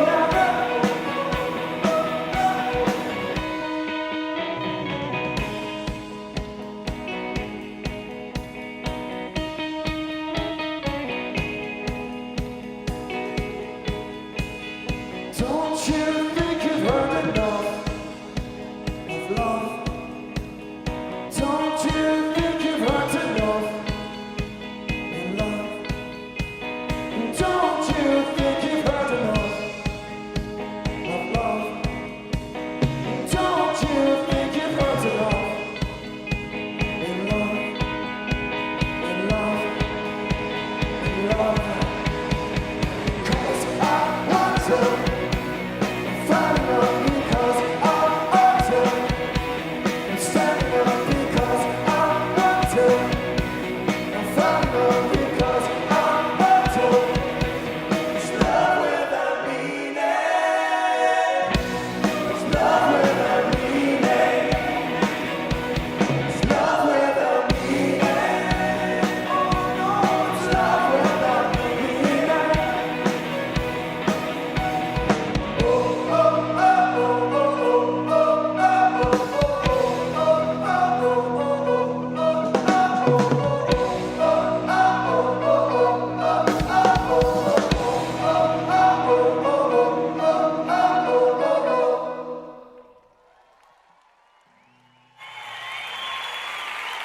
Fantastic. Hey. Oh. Oh, God. I got a party mood on now. There you go. Well, I think I was an arthritic 62-year-old, Jay. They told me...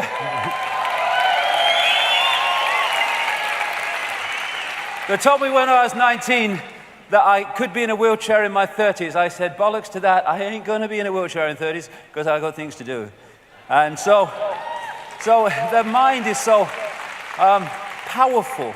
Before I start, because we got a lot of music and stuff and all that business and coming up, and it's all about a vibe thing, this, which I want to talk about first for a little while, but not that long. But a few thank yous. One is to my son Jamie, who's pulled all this together. He's done a fantastic job over a year. That's me clocked so I don't go over.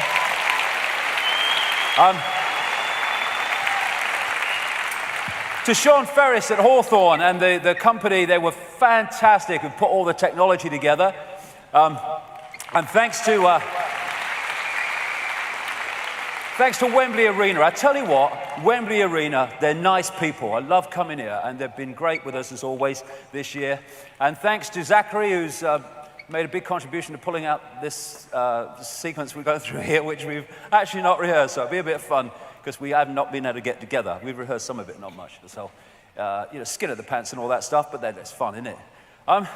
Awaken, awaken, awaken. You know, when people talk about solutions, they kind of expect you to map out an organization and a structure and have someone taking the minutes. That's not what it's about. We're in a situation where psychopaths have taken over our reality. And so what's the answer? Well, the answer is we are. We are the answer. And, you know, you can go through the left brain and talk about structure, and he takes the minutes, like I say. But the bottom line is, the difference between the world we live in and the world that we can live in is whether our society is conscious or unconscious, because unconsciousness is going to get us here, so consciousness must take us somewhere else. It's about becoming conscious. Question is, how do you become conscious? Well, you disconnect from the program, and then you automatically are conscious, as I'll come to. But, you know, the theme in whatever culture, whether it's the Gnostics or whatever, they talk about this archontic force envying humans and fearing that they will wake up. And that's why they have to keep us asleep, and they're terrified that we'll wake up. And that's why in the land of the blind, the one-eyed man is king. Because the one-eyed man, the suppression has kept humanity, the target population, in a deeper sense of ignorance than it is in. Thus, the one-eyed man is king. So we wake up, and like I said, the three-eyed, two-eyed man, woman, everyone will wake up, and the game will be over. They don't keep us in a state of spiritual, mental, and emotional oppression for a laugh. They do it because it's the only way of controlling us. So getting out of that is fundamental. They are seeking to hijack our perception. We need to take our perception back. You know, when the Native Americans are talking about this choice between one side of us and another side of us, well, that is the world that we have helped to create by falling into its trap. People say, what are the solutions? That's the solution, because everything comes from that. Joy, love, peace, hope, serenity, humility, kindness, benevolence, empathy, generosity, truth, compassion. All these things will transform the world, and there's so many people in this world who are already there. But they need to put their heads above the parapet and express that instead of hiding it and hiding away from society. Which one wins decides which society we live in. Thus, it's not about left brain structure. What we need to do in a holographic expression of this changing consciousness will naturally come from the changing consciousness. Changing consciousness is what we need. We've been decoding this reality, we need to decode this reality, and that means changing our consciousness, and thus what we decode. And Albert Einstein said, we cannot solve our problems with the same thinking we created them. So, here we are in a perfect example of that. The way we have expressed ourselves through generations and generations, thousands of years of what we call human life, has got us into this situation. And so we need to change that to get out of it. And the difference is being in the program or being conscious beyond the program. It is absolutely that simple. And once we're really conscious beyond the program, there'll be nothing like fear of expressing yourself within the realm of the program. Because some people kind of suss the program, but they've not got so conscious that they've gone above fear so that they can actually express themselves within the program. They've sussed the program, but then they keep their heads down and their mouths shut because they worry about the consequences of challenging the program. That's not in a conscious state. That's a greater awareness state. It's not a conscious state. A conscious state coming from the heart. The heart doesn't do fear. Bollocks to that. Fear, heart. Love doesn't fear. Love has this image of being weak. Oh, he's about love. He'll be doing the washing up next. What's he doing? Well, love is beyond fear. It's beyond time and space.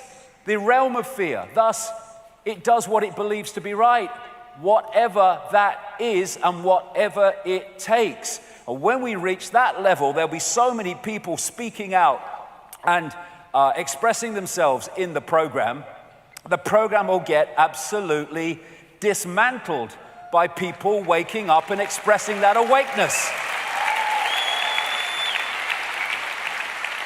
You know, it is so simple. How do we change the world? We change ourselves. How do we change ourselves? We step out of the program and become the conscious infinity forever that we are. Becoming conscious beyond mind.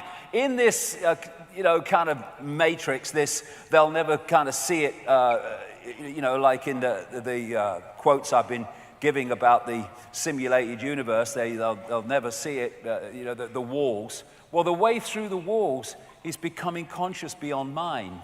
It's breaking out of thought and going into intuitive knowing, into a state of awareness that is beyond thought. It just knows. You know, we do the body language. It's telling us. We say, hold on, I'm thinking. And then we go, look, I just know.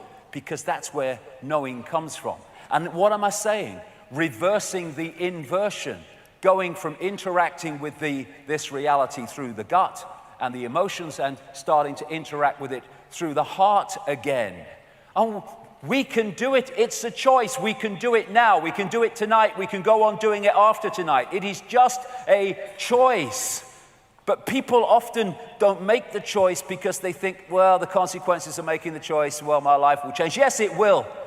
For the better, overwhelmingly, once you start to break out of it. The divine light is always in man, woman, presenting itself to the senses and to the comprehension, but man rejects it. We just have to let it in. You let it in through the heart. This is a wonderful lady, Alice Walker, wonderful lady. The most common way people give up their power is by thinking they don't have any. And that is the greatest dismantling of human power that this archontic force has, is selling the perception that we don't have any. You had the power all along, my dear. We have just forgotten and we're waking up to it. Who do we answer to? David Icke? Do we answer to Ethel Jones or Charlie Smith? Or do we answer to I am infinite awareness, all that is, has been, and ever can be, having an experience of that name? That is the revolution of self-identity, from experience to that which is experiencing. Imprisoned by walls that we build for ourselves, and the system helps us, encourages us to build them. Perception programming. We accept the imposition of belief from other people, whether it's parents or academics. No. Blank sheet of paper. I decide, the I decides what goes on that paper. In other words, what I accept as my reality. I don't care how many letters you've got after your name. I don't care if you're freaking famous. I don't know who you are. I don't care if you're my mother and father who are trying to impose their belief system upon me. I am infinite awareness. I will decide what my belief is and how I perceive reality. And that, again, breaks out of this program of responding to how others tell us we should be. And we've got to kind of realize that there will be resistance to that. People who go, oh, what about you, when you start to resist the program. But it doesn't matter, because if they can't respect our right to be us, well, what we bother in being around them anyway for? It's about dropping the actor's mask or realizing what the mask is, that it's just an experience. It's just a point of attention within infinite reality. And when we leave this body, we'll move our point of attention. And we are doing that infinitely forever. That's as bad as it freaking gets. And if we go on accepting the program, go on accepting externally implanted beliefs, then we're just pawns in the program, pawns in the game, and we've given our power away. What are we doing as infinite reality? Having our belief systems externally imposed. We have infinite reality, infinite possibility, infinite potential to choose from and manifest. Why are we having people tell us what we are and what we should be? When we choose not to do that, when we choose not to fall into the program, then we start to make a positive difference in the world. Because by disconnecting from the program, we are taking its power away one by one by one. And when we get caught in emotion, that's what we're supposed to do in our curriculum challenge, overcoming emotional impulses. You know, I know that as much as anybody. But when we get caught in these emotion programs running through the body, and what's interesting is when near-death experiences describe their experiences, invariably they say, when I left the body, there was no emotion. Wasn't your emotion lust? Human emotion wasn't there anymore. It's a program, all this low vibrational human response, because that's the energy that they wish to generate for reasons we've discussed, and thus they have put programs through the operating system which generate that energy. But infinite consciousness can overwhelm and overpower that if we come through the heart, because the heart doesn't do that kind of emotion, this does. And once we fall for the emotion trap, we're not in the now. Because when we worried about the future, we pulled into a future that actually doesn't exist. We're pulled into a place where we can't do anything. We are powerless because you can't change something that doesn't exist. And when we have regrets, emotional regrets about the past, we're pulled into the past that doesn't actually exist. We're pulled out of the now, which is the one moment where we can change everything. So pulling out of the regrets and the future, I mean, I am not what has happened to me. That is an experience that we have had to this point. And it's brought us to this point. And some of the things we haven't liked have been good for us because it's given us experiences that have helped us to become more understanding of everything. But I am not what has happened to me. I am where I am now. And at any point in the now, we can make a new start. And whatever has happened in the past, however bad it was, however we regret it, however we don't like it, we can start anew now anytime we choose and build a different world, a different reality, a different human experience for ourselves. We have the power to do that as long as we don't fall for the program that pulls us into the past and the future. I am not what I choose to, I am what I choose to be now. And tonight, anytime, we can choose to be something different. Oh, well, you weren't like that before. No, but that was another now. This is this now. I am now. And Leonardo da Vinci said, one can have no smaller or greater mastery other than mastery of oneself. This is the revolution. Mastery of oneself that takes us out of the program and ceases to have us being a computer terminal on someone else's matrix. And what we do is we don't accept externally downloaded perceptions of reality. We choose our own on our terms. Socrates said, the secret of change is to focus all of your energy not on fighting the old or fighting anything, but on building the new. And this revolution is about building the new. And by building the new, by the very definition of doing that, you're challenging the old by definition. You're replacing it with something else instead of fighting it and becoming an expression of what you're fighting. What you fight, you become. Remember who you are. That is the revolution. And having the initial courage, but you soon get past that and the need for it, to express who you are, no matter what people say about you, do about you. Because if we give away our right to be us because of what the program is doing to us, well, we might as well not even start. Can you remember who you were before the world told you what you should be? That's a starting point. Let's now, from this point, start to be who we are and not what the world is telling us we should be. People think that oneness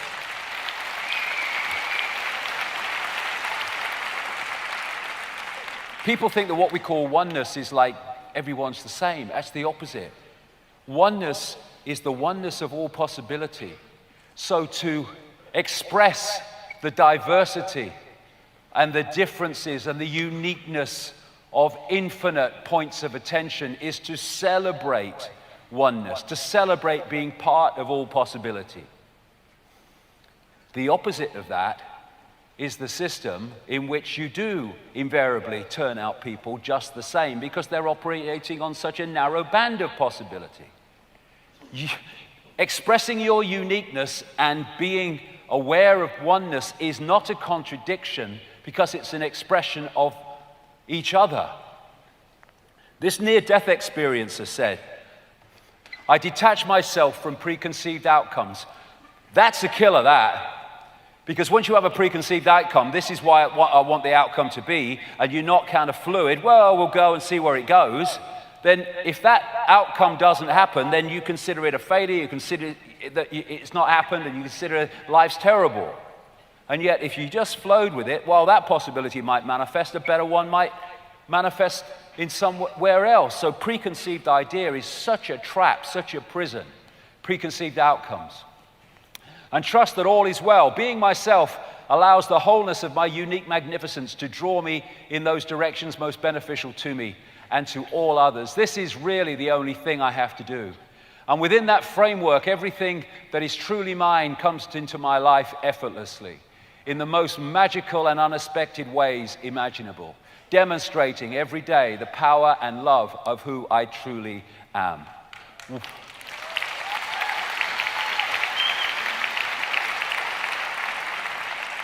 One of the kind of experiences and the common themes through my life in the last 25 years, if it's easy and it flows, go with it. If there's blocks all over the place, go somewhere else. Because what that quote said, it's effortless once you get into the vibe, once you get into the flow of the self. Instead of having the mind have preconceived outcomes, so you're pushing against doors that will never open, getting more and more frustrated. When if you went in with the heart and just flowed with it, amazing things would unfold. Life becomes an adventure. Remember who you are by forgetting what they told you to be. If we look through our lives, how many bloody people have told us what we should be, what we should think, what we should do, how we should respond. Enough of this stuff. We decide what happens in our lives. We decide what we believe.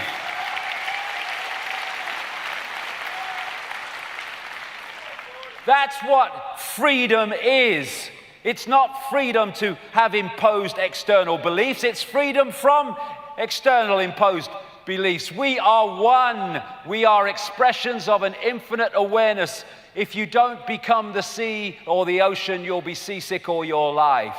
And when you open your heart and you open your mind to sync with the heart, then you start to interact with the sea. That sea of infinite knowledge, awareness, that sea of infinite intuitive knowing, where without looking in any academic direction, you just know. You just know. You just know what's right. You just know where you have to be tomorrow because this is telling you, and you follow it, and suddenly amazing things happen because you followed it. Where if you followed the head, oh, can't go there, that's silly, you will not have those amazing experiences because you've cut them off. This is Ibn Alexander from his near-death experience, in which he said, to experience thinking outside the brain is to enter a world of instantaneous connections that make ordinary thinking, those aspects limited by the physical brain and the speed of light, seem like some hopelessly asleep or sleepy and plodding event. Our truest, deepest self is completely free. It is not crippled or compromised by past actions or concerned with identity or status. It comprehends that it has no need to fear the earthly world, and therefore it has no need to build itself up through fame or wealth or conquest. The revolution is to take that awareness of self and bring it into the program. And with that, the program will dissolve in the sight and the power of that energetic change that it will undergo as a result of that energetic transformation that we bring. Here's another near-death experience. So I have never interviewed anyone who had a near-death experience who told me that they came back to make more money or to spend more time at their jobs away from their families. Instead, they became convinced that they need to be more loving and kind. They react to their experience by living life to its fullest. They believe their lives have a purpose, even if that purpose is obscure to them. Invariably, it involves concepts such as love of family, service to others. They seem to know that the love they create while living will be reflected and radiated back to them when they die or when they change their point of observation. It's that awareness, that heart-centered awareness beyond the program, beyond body-mind, that we need to connect with, we need to become part of, because it's the true self anyway, and bring that in an expression in the way we live our lives into this program. That will dissolve the program and start to manifest that reality here. That's all it is. We don't need minutes and committees. I don't even really need vast protests. We need to transform the reality by becoming another reality and expressing that reality within this one. This reality will not survive that energetic onslaught of the natural order, of truth, of love, of peace. It won't. And it depends on us not doing that. A Jim Morrison quote, the most important freedom is to be who you really are. You trade your reality for a role. You trade your sense for an act. You give up your ability to feel. In exchange, you put on a mask. There can't be any large-scale revolution until there is a personal revolution on an individual level. It has got to happen inside first. That is the revolution. It's so simple. We want a world of love and peace, then we have to be loving and peaceful with each other as well as those we don't like.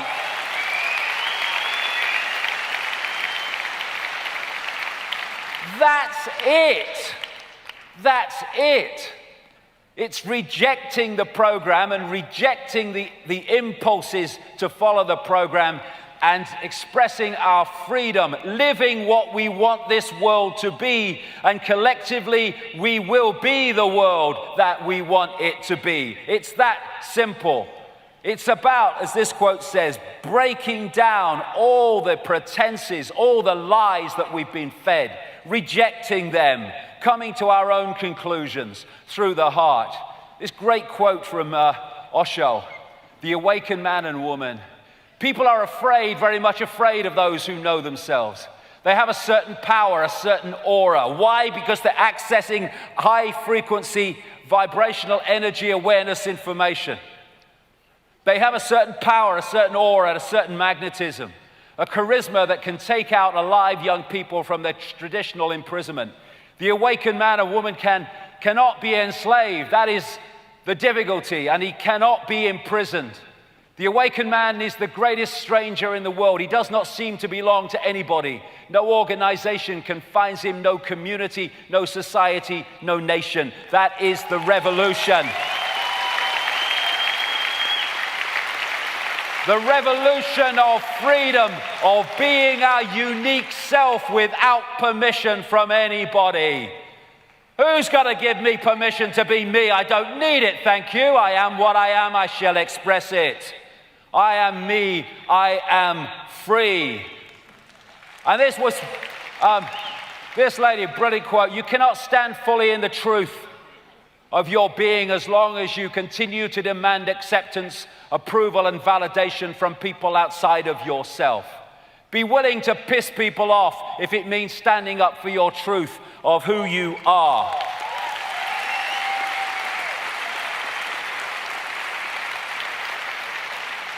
They told me 25 years ago, you're finished. No way out of this, no way back from here. It's all over. What are you going to do with the rest of your life? It's over. You can't go any further after all that frickin' ridicule. Watch me. Watch me.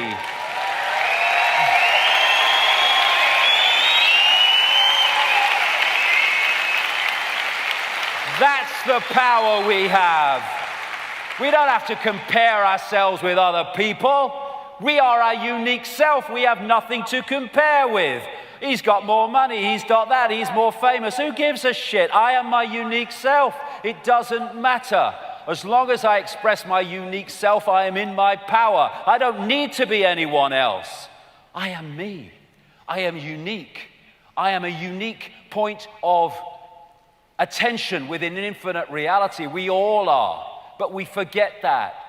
As Jiddu Krishnamurti said, we are always comparing what we are with what we should be. We are what we are. Let's express what we are, celebrate what we are.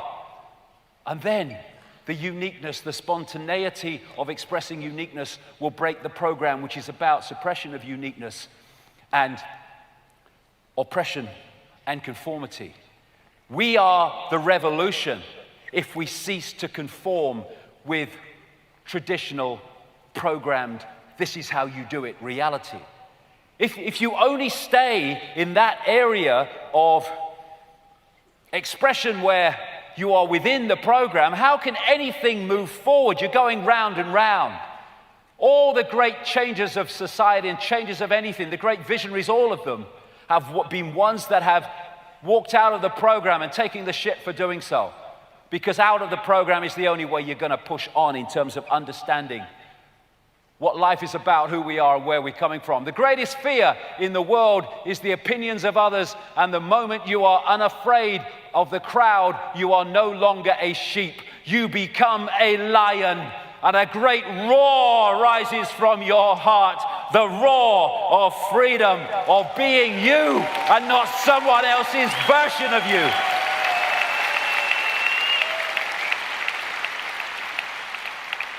Come out of the masses, stand alone like a lion and live your truth according to your own light, not someone else's version of it.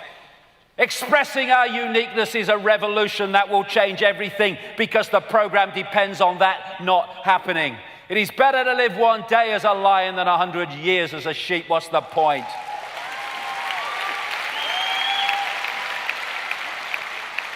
Doing what is right, no matter what you are told, is the spirit of change. Because if you don't do that, you're just operating within the circle and nothing changes. You have to step out of the circle and do what you believe to be right rather than what you are told to do, to break out of the program, out of the circle, and thus move society forward. Do what is right, not what is easy. What a bore doing what is freaking easy all the time. It's easy on one level, though, not with opening up to consciousness, to actually stay with your head down. Oh yeah, I'll just conform. But if you want to express beyond the program, then we have to do things that sometimes we find challenging, like speaking our truth in a world that doesn't want to hear. It's just freaking smoke. Leaving the herd, that's the revolution, because the herd is the program. So if we leave the herd, we leave the program. Oh, it's so simple expressing our uniqueness. Do not go where the path may lead. Go instead where there is no path and leave a trail. That's how you change the world. That's how you change the world. It's the only way. One who follows the crowd can go no further than the crowd. What is that saying? One who follows the program can go no further than the program.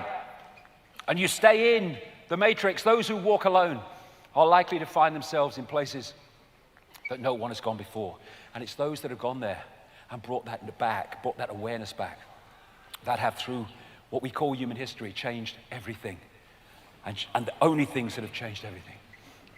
The first step to change is decide that where you are is not an option, and then go for it. Go for it. Not sitting around, well, what are the, jump! And you find you can fly. Doesn't mean there ain't challenges, but my God, you find your life changes. And it becomes the adventure and not the chore, not the round and round the garden. It takes nothing to join the crowd. It takes everything to stand alone. And it's those who stand alone that change everything, because those that stand alone are outside the program. As I said right at the start of the day, today's mighty oak is just yesterday's nut that held its ground long enough for perception to move and see that it wasn't a nut all along. Small minds cannot comprehend great spirits. To be great, you have to be willing to be mocked, hated, and misunderstood. And you need to stay strong, because otherwise you get pulled back in the program. What a great quote this is from Bob Marley. And I tell you what, even in recent times, I freaking learned this one. You never know how strong you are until being strong is your only choice. It's amazing what strength we can manifest when the situation demands it. Where in our minds, when we're thinking about it, we think, I don't have that strength. And then suddenly when it comes to it, you do. It's taking responsibility, because what we don't face, we cannot change. This is why the New Age is, oh, it's negative. They'll never change a freaking thing. Never change a thing. They're just in denial. They're just in escapism. You need to face what we need to face, and then we can change it. I can't see nothing wrong. Everything seems fine. Escapism. It's your road and it's yours alone. Others may walk it with you, but no one can walk it for you. We're all unique. Destination is a choice. Give up, give in, or give it all you've got and refuse to give in. And we're entering we're in these challenging times where we need the power of the heart that won't give in, that won't take a step back because things are happening that make it fearful. This doesn't do fear. The heart is the ultimate power. It won't stand back. It will stand up to what it believes to be right, no matter what the situation is. And that's what we need. Persistence. This great quote here. Now that we've exhausted all possibilities, let's get frickin' started. Persistence. If you have the power of the heart and the persistence of keeping with the power of the heart, no matter what we face, we can change anything. Together, we can change everything. The person who said it can't be done should not interrupt the person doing it. People say, there's nothing you can do about this conspiracy. The conspiracy depends on us believing there's nothing we can do about the conspiracy. Bollocks to that. The conspiracy is coming down. It's in the process of coming down.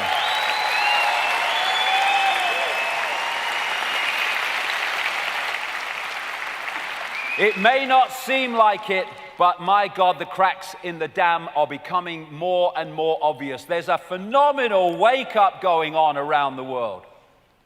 Leonardo da Vinci, it's long come to my attention that people of accomplishment rarely sat back and let things happen to them. They went out and happened to things. I've been impressed by the urgency of doing. Knowing is not enough. We must apply. Being willing is not enough. We must do. People say knowledge is power. It's not. The use of knowledge is power. Having knowledge and not using it is might as well not frickin' have it. One of the responsibilities of starting to understand what is happening is to express that and communicate it so more and more people have access to it. It's a responsibility for the gift of knowledge, for the gift of awareness.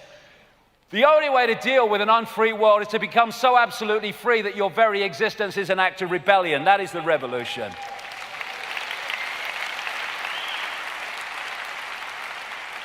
This is what I believe is going on. This is what I believe about reality. Hey, you're bloody mad. This is what I believe. This is what I believe about reality. I just keep going. Keep communicating it. No matter what people say about you. They'll be saying something else tomorrow. A slave is one who waits for someone else to come and free him.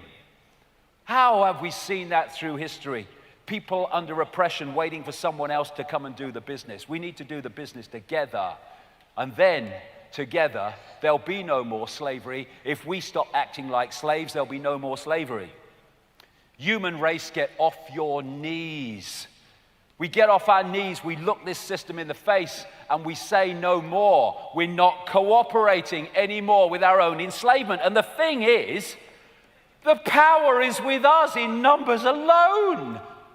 We don't understand our true power. I mean, look, don't panic, organize. I think I see an answer to this.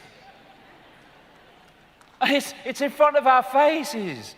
This system is a house of cards, a row of dominoes, however you want to symbolize it. Push one down, all the buggers have gone.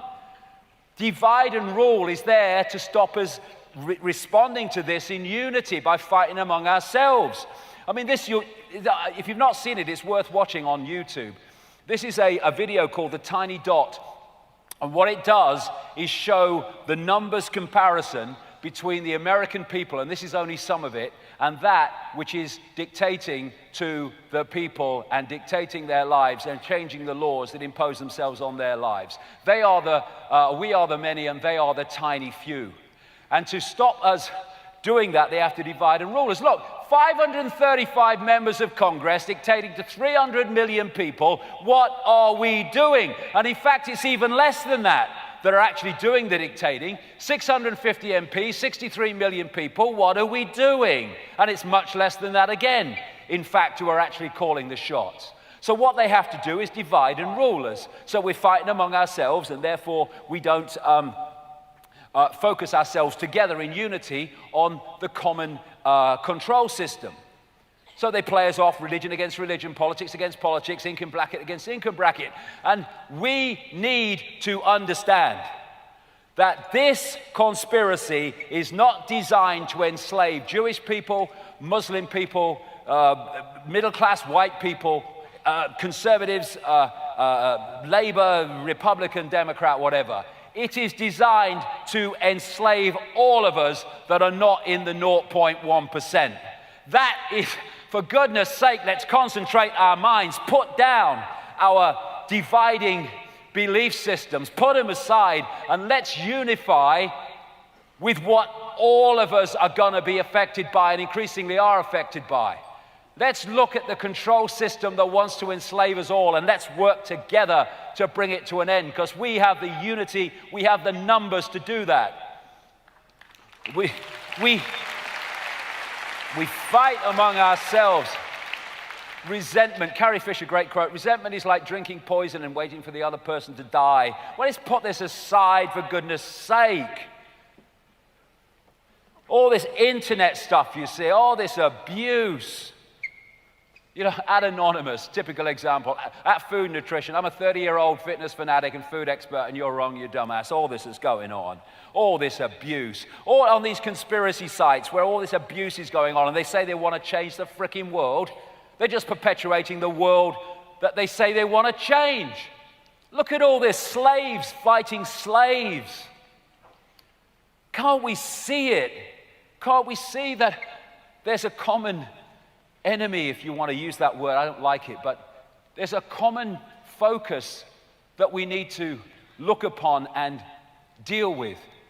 And while we're fighting among ourselves, and while people in uniform within the 99% are policing on behalf of the 1% or less, the system goes on. And this is one of the biggest divide and rules of all. Me, me, me. At least, you know, if you're in a religious group or belief system or political, whatever, at least it's a group of you divided from a group. What me, me, me does is divide every individual in me, me, me mode from the rest of humanity. Because the only decision that's being made on actions is what is right for me, me, me. Therefore, the rest of humanity is excluded from the decision-making process. It just isolates every individual in a little island, a little bubble, outside the rest of humanity. And what would change this world overnight if we started doing what we believe to be right and not necessarily what we believe to be right in the moment? Not screwing someone because we can, but doing the fair thing because we can. And if we just do what we believe to be right as opposed to what we believe to be right for us in that moment, that will transform everything, because this world's been created by people making decisions for their own benefit instead of the benefit of the greater humanity, the greater oneness, the greater I. And when we cut off the energetic sustenance of this force, which depends on low vibrational, distorted emotion and distorted thought, then the power is withdrawn from that which oppresses us. If we withdraw that energy source and bring in that energy source, the game is over. Because we turn the electricity off. We turn the nutrition off that feeds the beast. And again, we're back to the same thing in that Native American wolf image. Think love, think peace, think harmony. And then we turn the collective energy field, the energetic sea into love, peace, and harmony, and the world is not what it used to be. Kindness, it doesn't cost a thing. Sprinkle that shit everywhere.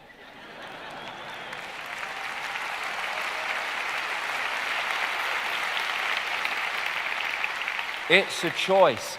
And I'm not standing here like, cross-legged Buddha on a mountain. We all have these challenges to deal with. Hug the world to sanity. Give me a hug. Hug the world to sanity. Isn't that nicer than a conflict? Isn't that nicer than shouting at each other? What are we doing? And it's only a choice. It's only a choice, and people think it's trite and it's weak and it's not very much. It will change the freaking world if we did this. Infinite love is the only truth. Everything else is illusion. When we realize that, we go outside the illusion. And I've been talking for years about the truth vibrations, right back in the early 90s, when I was told through a series of different psychics in different parts of the world at that time, the early 90s, that there was an energetic change coming that was going to act like a spiritual alarm clock. It was going to wake people up from the slumber, wake people up from the unconscious states that we have been manipulated into. And in 1990, when I started out and I heard that, there was no evidence at all that that was the case. Now, the evidence is massive. Well, I walked a lonely journey and there weren't many people on it, but now, the number of people awakening, the number of people out of the mainstream that are awakening to things they would have rejected by reflex action is fantastic now. The truth vibrations are starting to tease open the programmed mind to perceive reality in its true sense and perceive self in its true sense. And like anything, momentum builds more momentum, it builds more momentum. And we are entering a period now in the next 10 years where much as the system will try more and more and more to oppress and suppress, the awakening is going to wash this away because we will cease to, oh, gold. I think I used to be a goalkeeper, getting down in freaking installments now. Oh, I've got the sweat in my eyes. Thank you ever so much. That's ever so kind. You see, that was the kindness. And this truth vibrational transformation is happening. What I was told 25 years ago is the more awake will be affected first, and then more people and more people and more people, and eventually people who were solid gold asleep at that time would be influenced by it. It's happening, and it's exponential. So this is a wonderful, wonderful time to be alive, to see this transformation happen. There will be times when we think it won't be. There are times when we think the system and the program is too powerful, but it won't be. We are going to bring this system to an end by changing who we are and therefore changing the nature of where we are. 'Twas always so. Darkness cannot drive out darkness. Only light can do that. Hate cannot drive out hate. Only love can do that. Martin Luther King. And therefore, stockpiling weapons and fighting the Illuminati is just joining in the very conflict that feeds the beast. We need to love this world into a state of love. There is no other way of doing it. And what is love? People think love is weak. It's not weak. It's the ultimate power. It will not walk backwards in the face of anything that it believes is right. And love is not always about lovey-dovey stuff. Love is also about putting yourself on the line, speaking your truth, standing up against oppression, standing up against all the shit that comes your way because you believe that what you're doing is right and serving the greater good. That's also love, even though you might lose your temper here and there. The reason you're doing it is because of love, because you want this world so badly to be what it can be.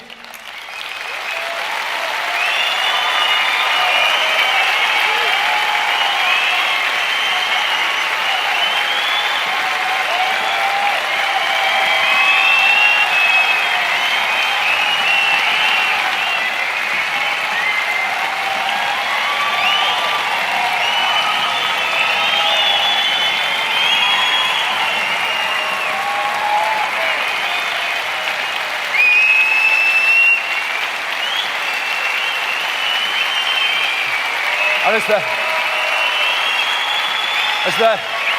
as the man said, As the man said, I've been to the top of the mountain and I've seen the promised land.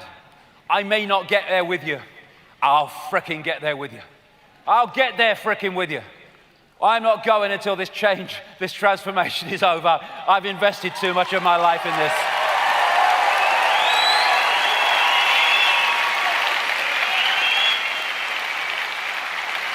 But if you talk about destruction, don't you know you can count me out? We don't have to fight. Critical thinking is not the manifestation of red mist. We need to stay calm. We need to stay in the heart. You don't fight for peace, you peace for peace. All the reasons I've talked about. I'm no longer accepting things that I cannot change. It's time to change things that I cannot accept and not accept anything less. Be a loose cog in the machine and the machine will cease to function. Stop cooperating if no one rules, if no one obeys. That's the point.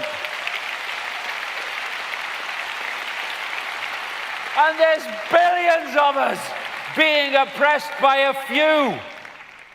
If we stop cooperating with our own oppression, the game is over. Unthinking respect for authority is the greatest enemy of truth. Look at it. What if these sheep, these goats, whatever they are, refused to cooperate with these two? What would these two do? They would know what to do. It's all over. And this is a great quote from Gandhi. Don't cooperate with evil, he said. You assist an evil system most effectively by obeying its orders and decrees. An evil system never deserves such allegiance. Allegiance to that means partaking of this evil. A good person will resist an evil system with his or her own soul. We need to stop cooperating with our own enslavement together, and it will be over. It's our cooperation with our own enslavement that makes it possible. What happens if they stop complying, Mom? We're fucked.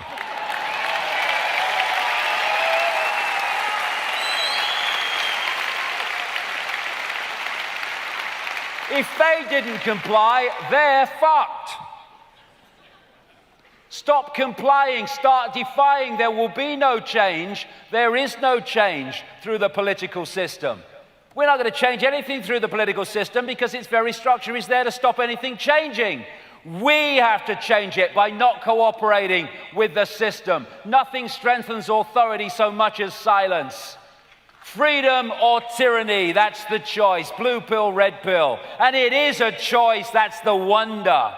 We are in a situation where we are still in control of our destiny by the choices we make, but we need to make them together and work together.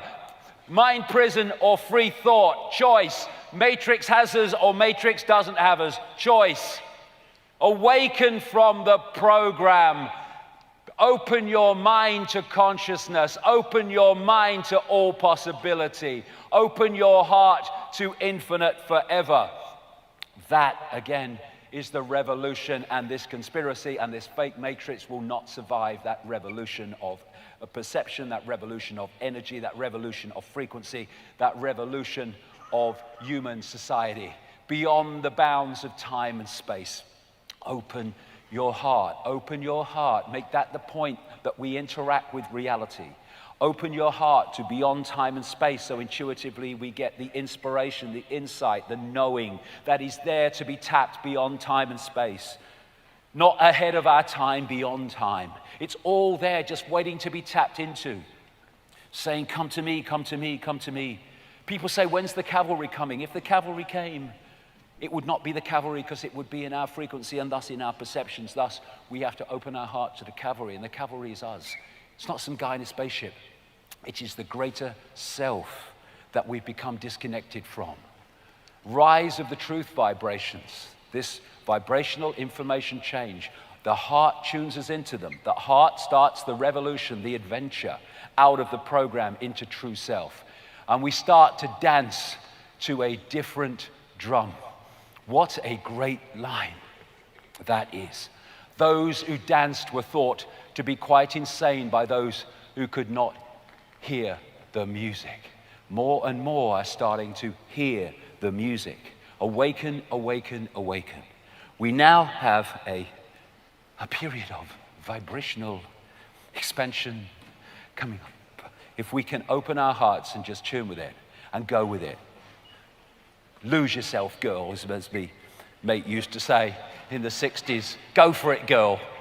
Open your heart and just see where it takes, where the vibration takes, out of mind, out of program, into heart, just flowing with the energy, the information, the awareness that this space is now pulsating with after the day that we've had. So let's dance to a different drum.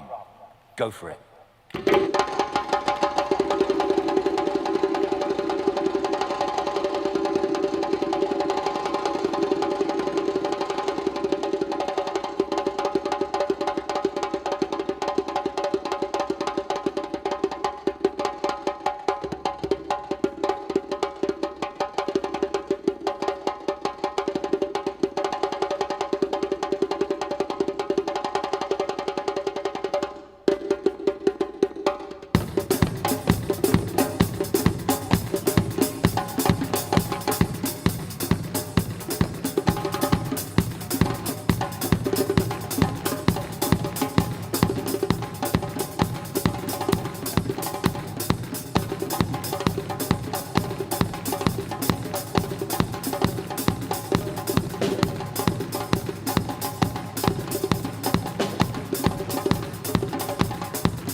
Fantastic.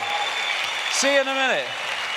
Oh, one of the great things that started to happen, you know, I've come across, mainstream musicians and stuff like over the years. Some have been nice and some have had wonderful opportunities speaking to massive crowds to get this information out, which they say they believe in, and they've spurned every opportunity. But what's wonderful now is that there are bands and there are musicians coming forward with the information and expressing that information in their music, expressing the information in communicating the conspiracy, but also communicating the answer to the conspiracy. And here is a wonderful band all the way from Canada that brings together that unity of this is the problem, this is the answer. Ladies and gentlemen, all the way from Canada, the Ancient Order.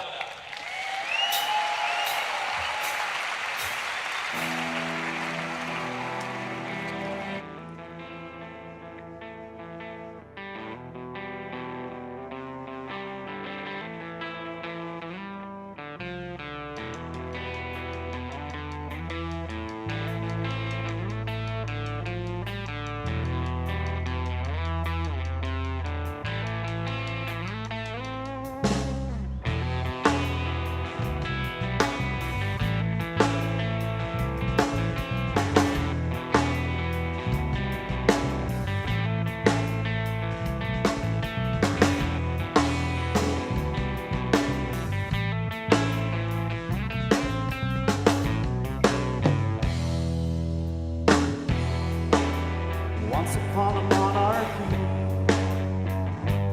poverty and tyranny, you see the beggars in the street. Oh, the king, mighty king up in the castle, toast to a land of blood and gold, a royal feast. It crowns beggars, our eyes open to the devastation, the crisis caused by the corporation.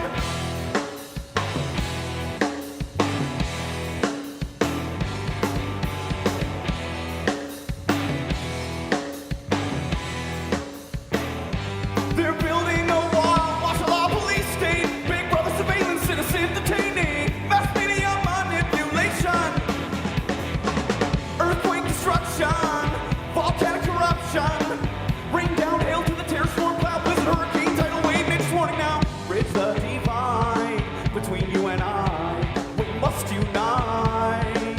Hemispheric fusion of the human mind.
Monsters under the bed smell the scent of fear. Shepherd kings wearing no fat cows. Now bow down, feel the power of great old owl's deception. Ride the nightmare stallion through hell's fire. Flames rage, walking zombie brain slaves. Lab rats in a chaotic maze. Consume the culture, strip the skin off the bones. Carnivorous vultures scavenge the carcass of gold. Snakes, venom, and vampire bloodlust. A pig's greed for an ivory tusk. And the burden is on the few of us.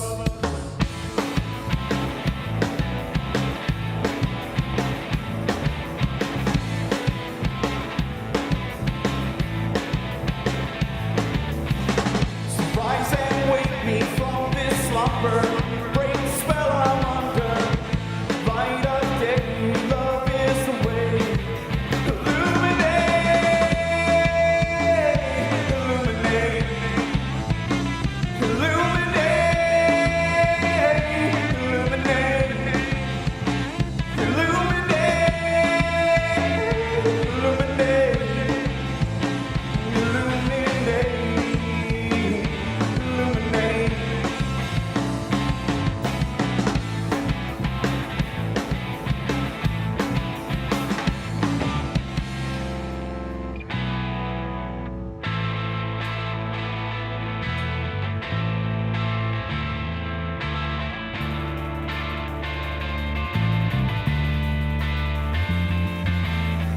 Prison planet full of starving souls, slavery systems, environmental control, puppet presidents, corporate clones, monetary gains, military war zones, Black Hawk helicopters serve the imperial throne, trilateral apocalypse, esoteric agendas of the filthy rich, indiscriminate genocide, indigenous slaughter, nature's falling down. Can we tune into the frequency?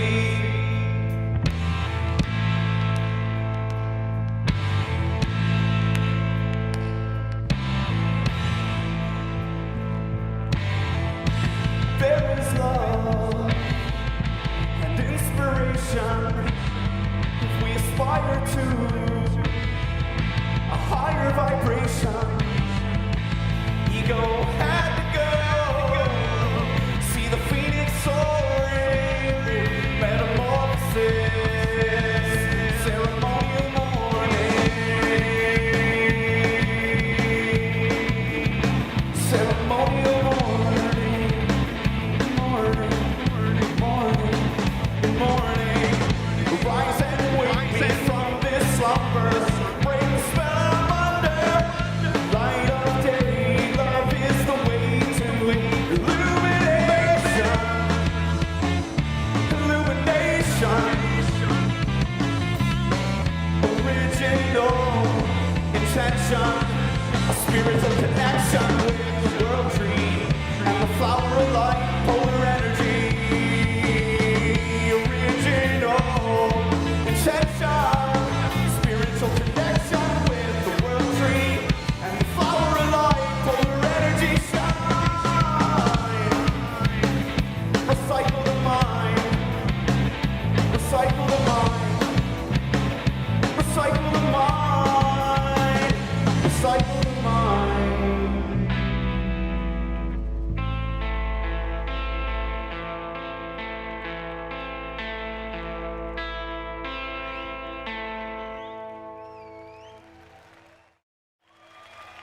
Thank you very much. Thank you, London. Thank you, David.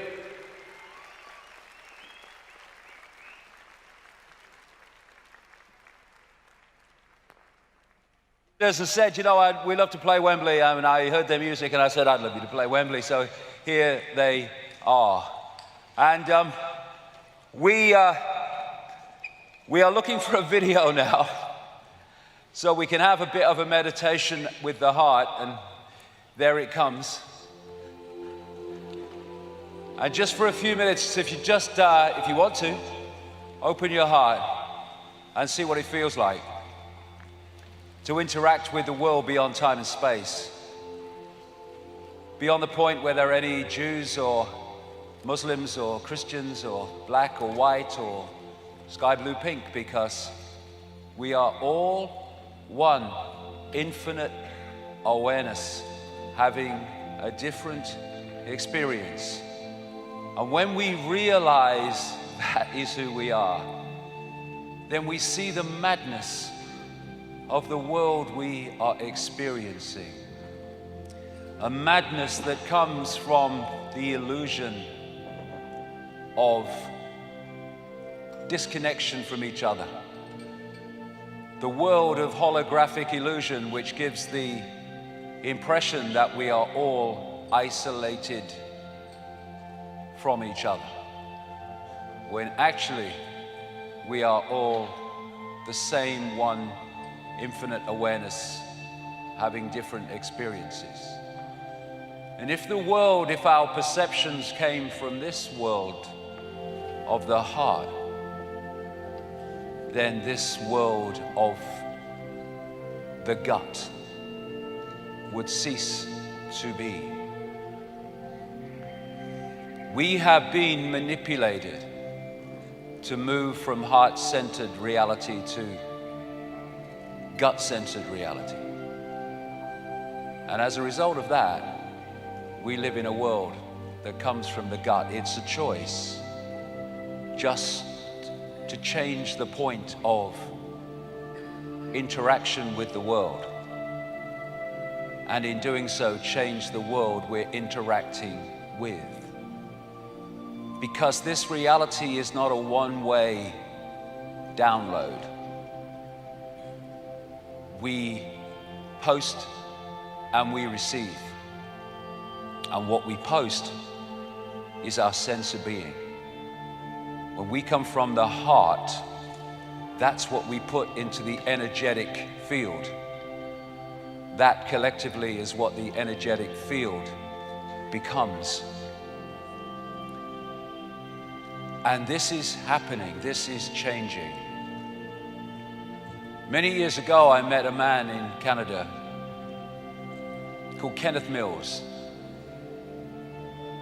who was coming from the heart and produced some beautiful music and some beautiful words that came from the heart about how there will be and there are breaking apart what he called the encrustations of the mind of man. And that's what the truth vibrations, that's what heart-centered reality is doing. It's breaking through the encrustations of mind and letting the true self in. And when this music is completed here, we'll hear Kenneth Mills with a beautiful description of this transformation of human reality.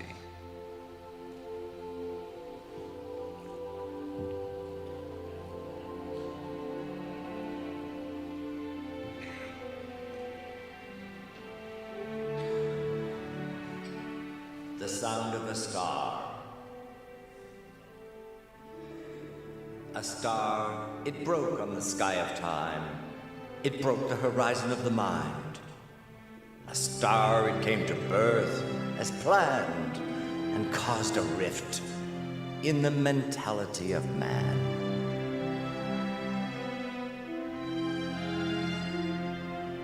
With the sound of the star on the dome of earth, heaven smiled with a chance of birth. The earth, it waited for a sound to be heard, and in the song it happened that a spoken word ascended aloft on the wings of power, given to inspiration of the bower where a rose could be found, and a message told of love to be found within its folds. With the thorn of time, no flesh to prick, just held to stem, to support to the quick, the deed of the bud as it came, as planned, to birth through encrustations of the mind of man. A star was heard on the dome of time.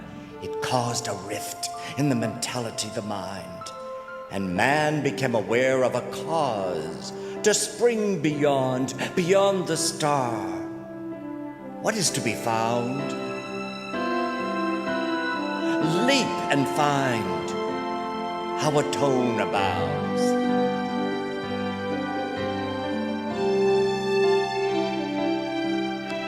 The tone 'tis found and soars as a song.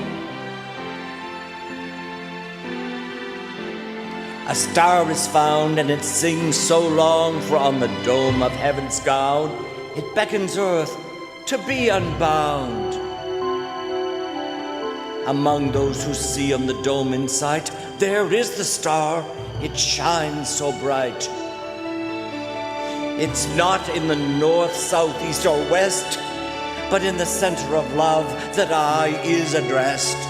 There is found the balance divine, and every step that is taken in time is given to be.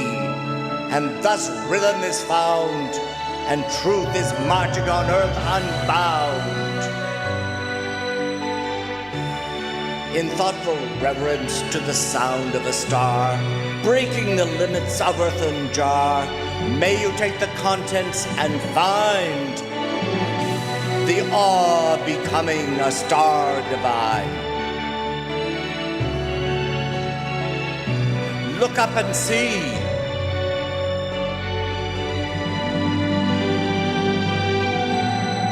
The star has a message for you and for me.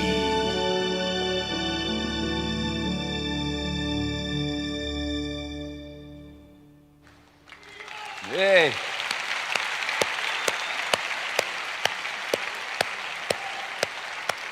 What did I say to the people? Wake up.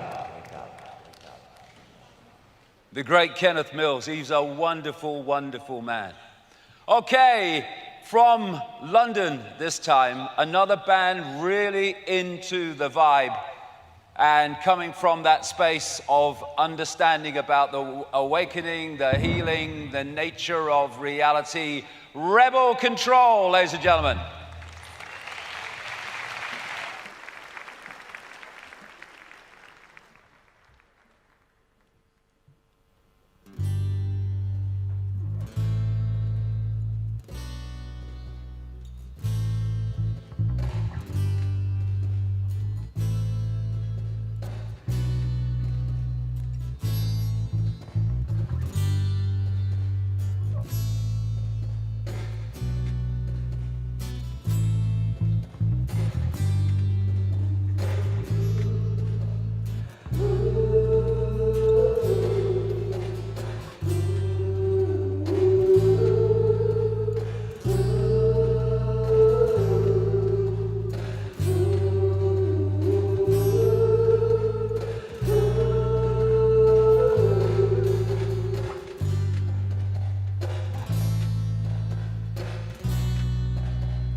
to care about. We got to hold on to love.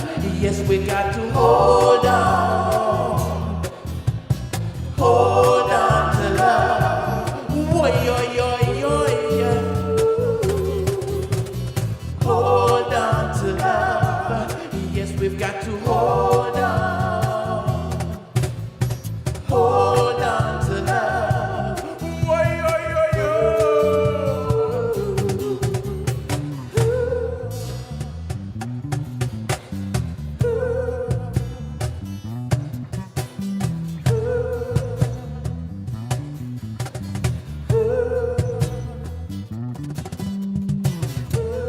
Give a little, give a lot. Give it everything you got. Give a little, give a lot. And give it everything you got.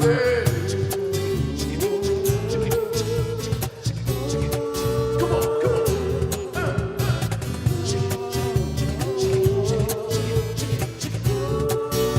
Come here. Come on.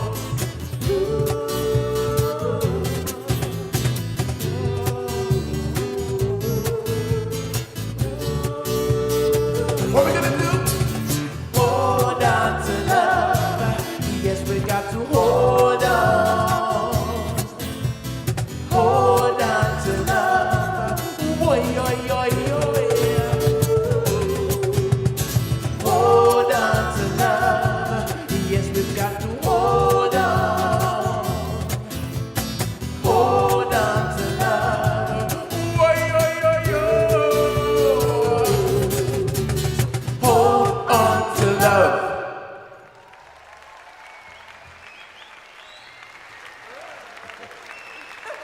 Hello, Wembley!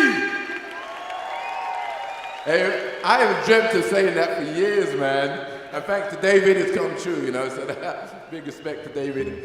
And it's good to see you lot here, you know, because I think today is about enlightenment, you know, and so it's all good, man. Anyway, listen, we're Rebel Control. This is Marcus B, Fayola, Concrete Johnson, Robin, Jeff Scantlebury. My name's Andy. Yeah, we got some, listen. All right, listen, we got some CDs, okay? They're just down there. Please help yourself. They're free of charge, okay? But if you want to leave a donation, that's great, that's really cool. If you don't want to, that's cool too. So they're just somewhere down there at the front, somewhere there, you'll find them. So please do help yourself. Take a little bit of us home with you. All right? All right. So this one, I'm gonna give you one more. This song is a new song, it's the latest song we've written. It's called Healer, and I hope you like it.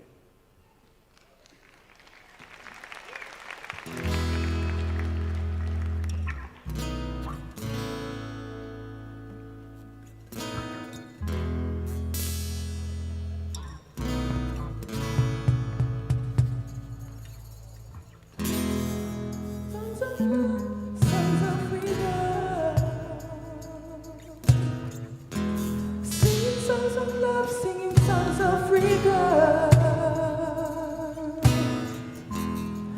Songs of love, songs of freedom. Singing songs of love, songs of freedom.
is a healer, yeah.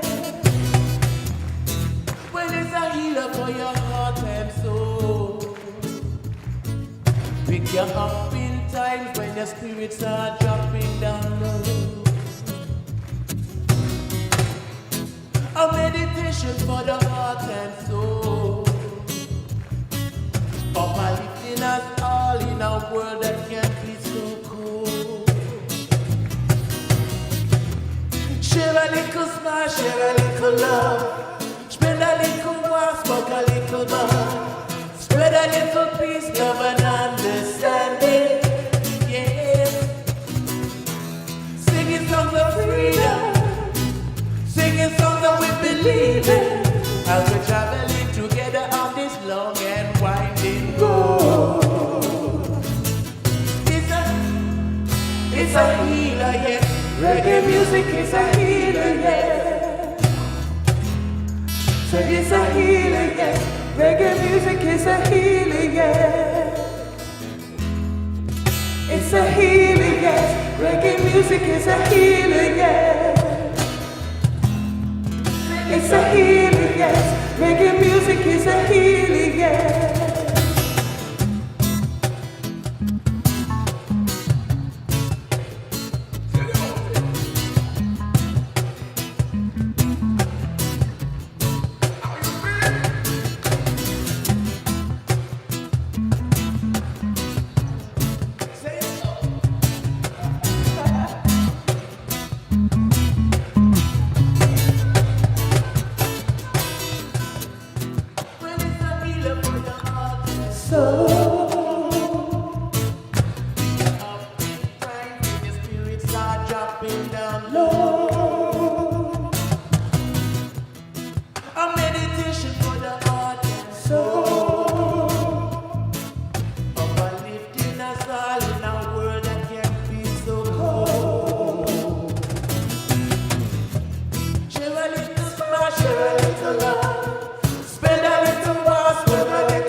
So how you feeling?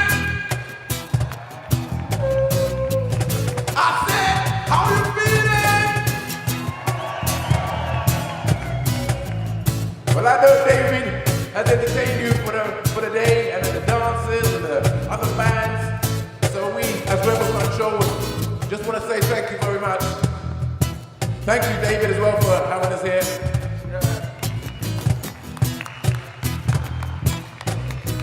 And don't forget, we got some CDs there, so please help yourself.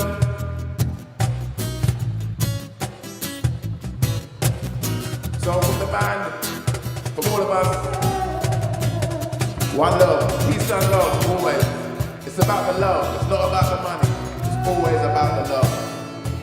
With us.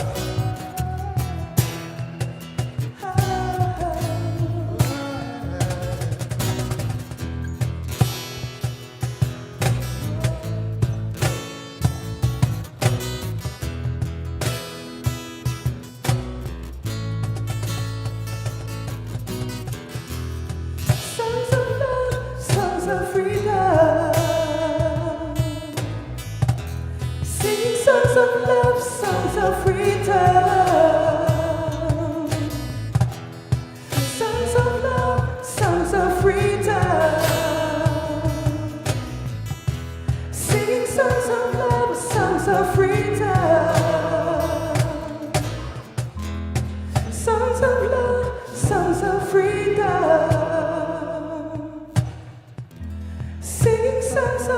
love, songs of freedom.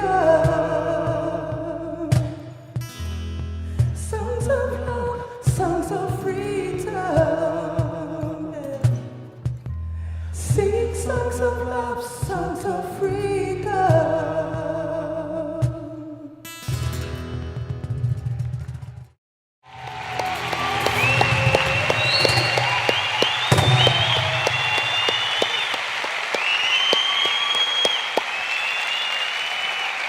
Rebel Control.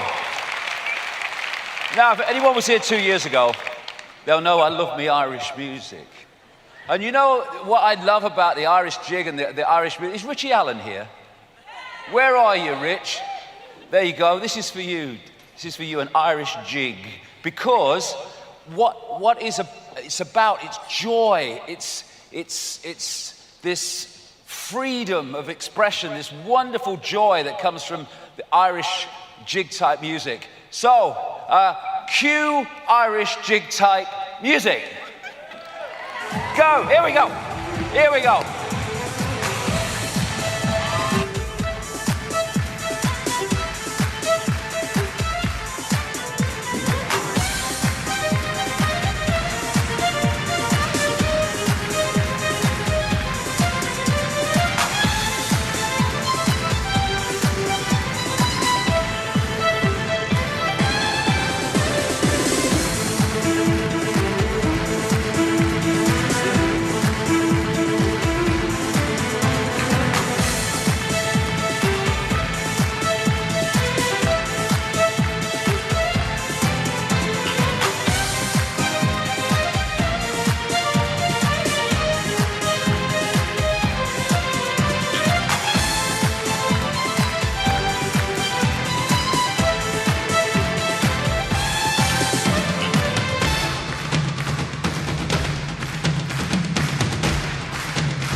Love Tribe.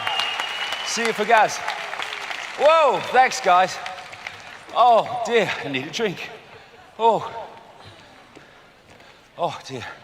Now, another thing that I love, and it's a wonderful, wonderful vibe, is the pure female voice, which has just a beautiful vibration of its own that for me is unbeatable.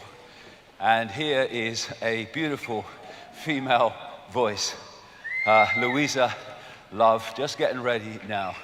And all these different things, all these different expressions of music, they're all vibrations that awaken us, that open the heart, that open the soul, that open us to the joy of another level of awareness beyond, oh yes, it's so bad. Okay, Louisa Love, the beautiful voice of Louisa Love, ladies and gentlemen. Thank you. Thank you very much. Wembley, we're ready to wake up. Do what it takes to wake up.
as I search for a piece of you left in me.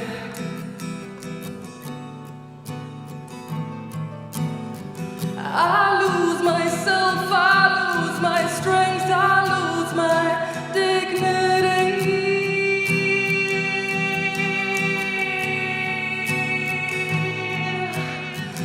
It's with fear that I cling to a memory.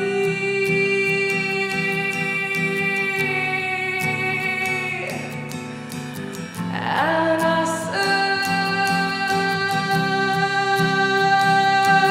search, so many lights are burning, so many dreams are turning. Time will make sure that I am changing. Winter, spring, I am yearning.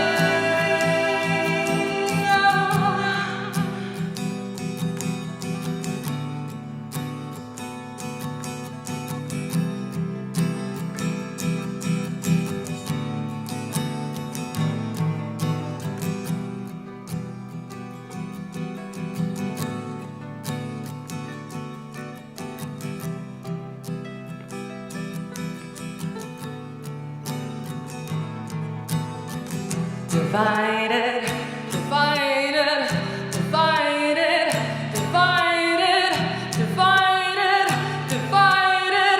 We've been divided. So many lights burning, so many dreams are turning. Time will make sure that I'm changing. Winter, spring, I'm yearning to be free, to be free, to be free, to be free, to be free, to be free, to be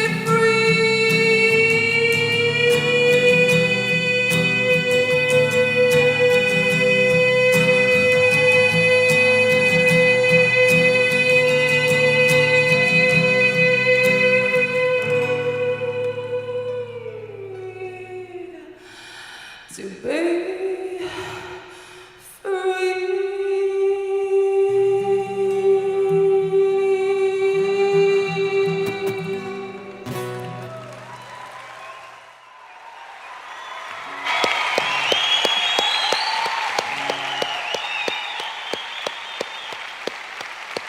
Thank you. Louisa Love, ladies and gentlemen. Beautiful voice.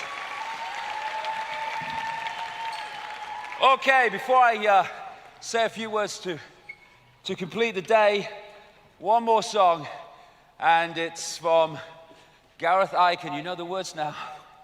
And it's for Palestine. Get Your Love On.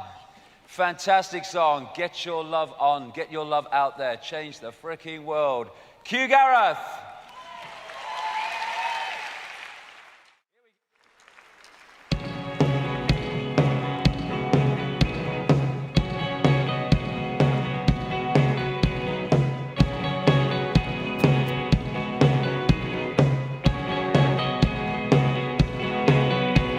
Something that you said,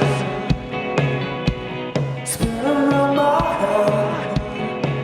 You said the goodness isn't dead.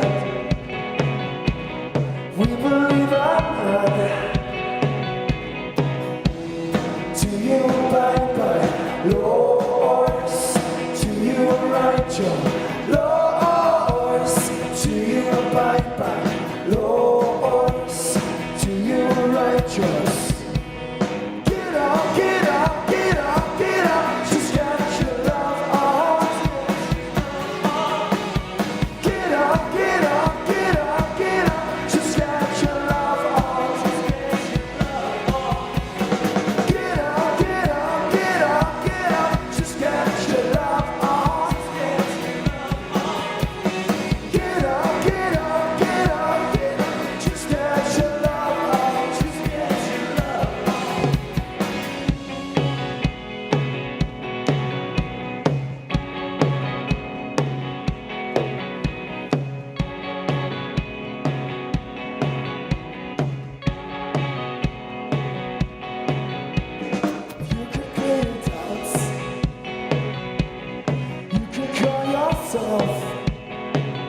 For your power is a mountain, reaching high into the clouds. To you right, Lords, to you righteous, Lords, to you right, Lords, to you righteous. Get up, get up, get up, get up, just get your love on. Get up, get up, get up, get up, just get your love on. Get up, get up, get up, get up, just get your love on. Get up, get up, get up, get up, just get your love on. Takes a man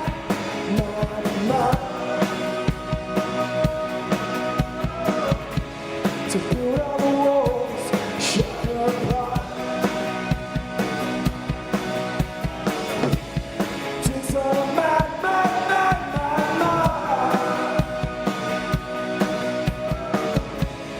build all the walls, shatter apart. Do you abide by laws? Do you write your laws? Do you abide by laws? Do you write yours? Get up, get up, get up, get up, just get your love on. Get up, get up, get up, get up, just get your love on. Get up, get up, get up, get up, just get your love on. Get up, get up, get up, get up, just get your love on.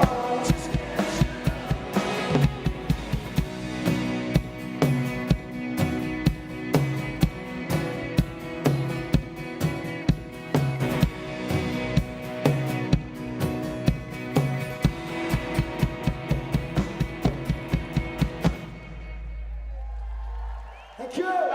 Yay! Thank you, Love Tribe. Gareth, the boys, thank you. Hey, what did that guy say? You'll be in a wheelchair by the time you're 30. Love it.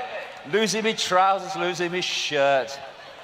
Bloody hell, could clear the bloody room if I lose any more. Oh, okay. I love this day so much. Infinite power has always been within you, claim it. It's just there to be taken. They've kidded us that it's not. We are not this. This is a joke. This is a parody of who we are. That's who we are. Infinite awareness, all that is and has been. And I see now, I believe now that we are at the end of the beginning. The end of the beginning of the conscious awakening, the manifest awakening, where for a long time it seemed that there was nothing going on, that it was all a lost cause, and now suddenly the human mind has started to tease open in greater and greater numbers. We are beginning, or we are at the cusp of the end of the beginning, where enough people have now started to suss what's going on and to look at another level of self, another expression of self and awareness, to actually start making a difference. And from that, we need to kick on and make it bigger and bigger and bigger and bigger by people who have awoken or started to awaken. It's all about awakening, not awakened, full stop. Start to speak their truth and get this stuff out there, no matter who and what the stuff we get back for doing so, because persistence is the way we bring an end to this. We have the power. Awakened, we have the power. Asleep, we are what we have become. Open your heart, change the world. This is the key. This is the key. I am love. You are love. We are infinite consciousness. That is the true self. We are all one, and we are remembering we are all one. What a lovely way to interact with people. Put your weapons down. I offer you peace. I offer you love. I offer you friendship. I am an expression of the highest source. I salute that source in you. Let's work together. That's the message of this day.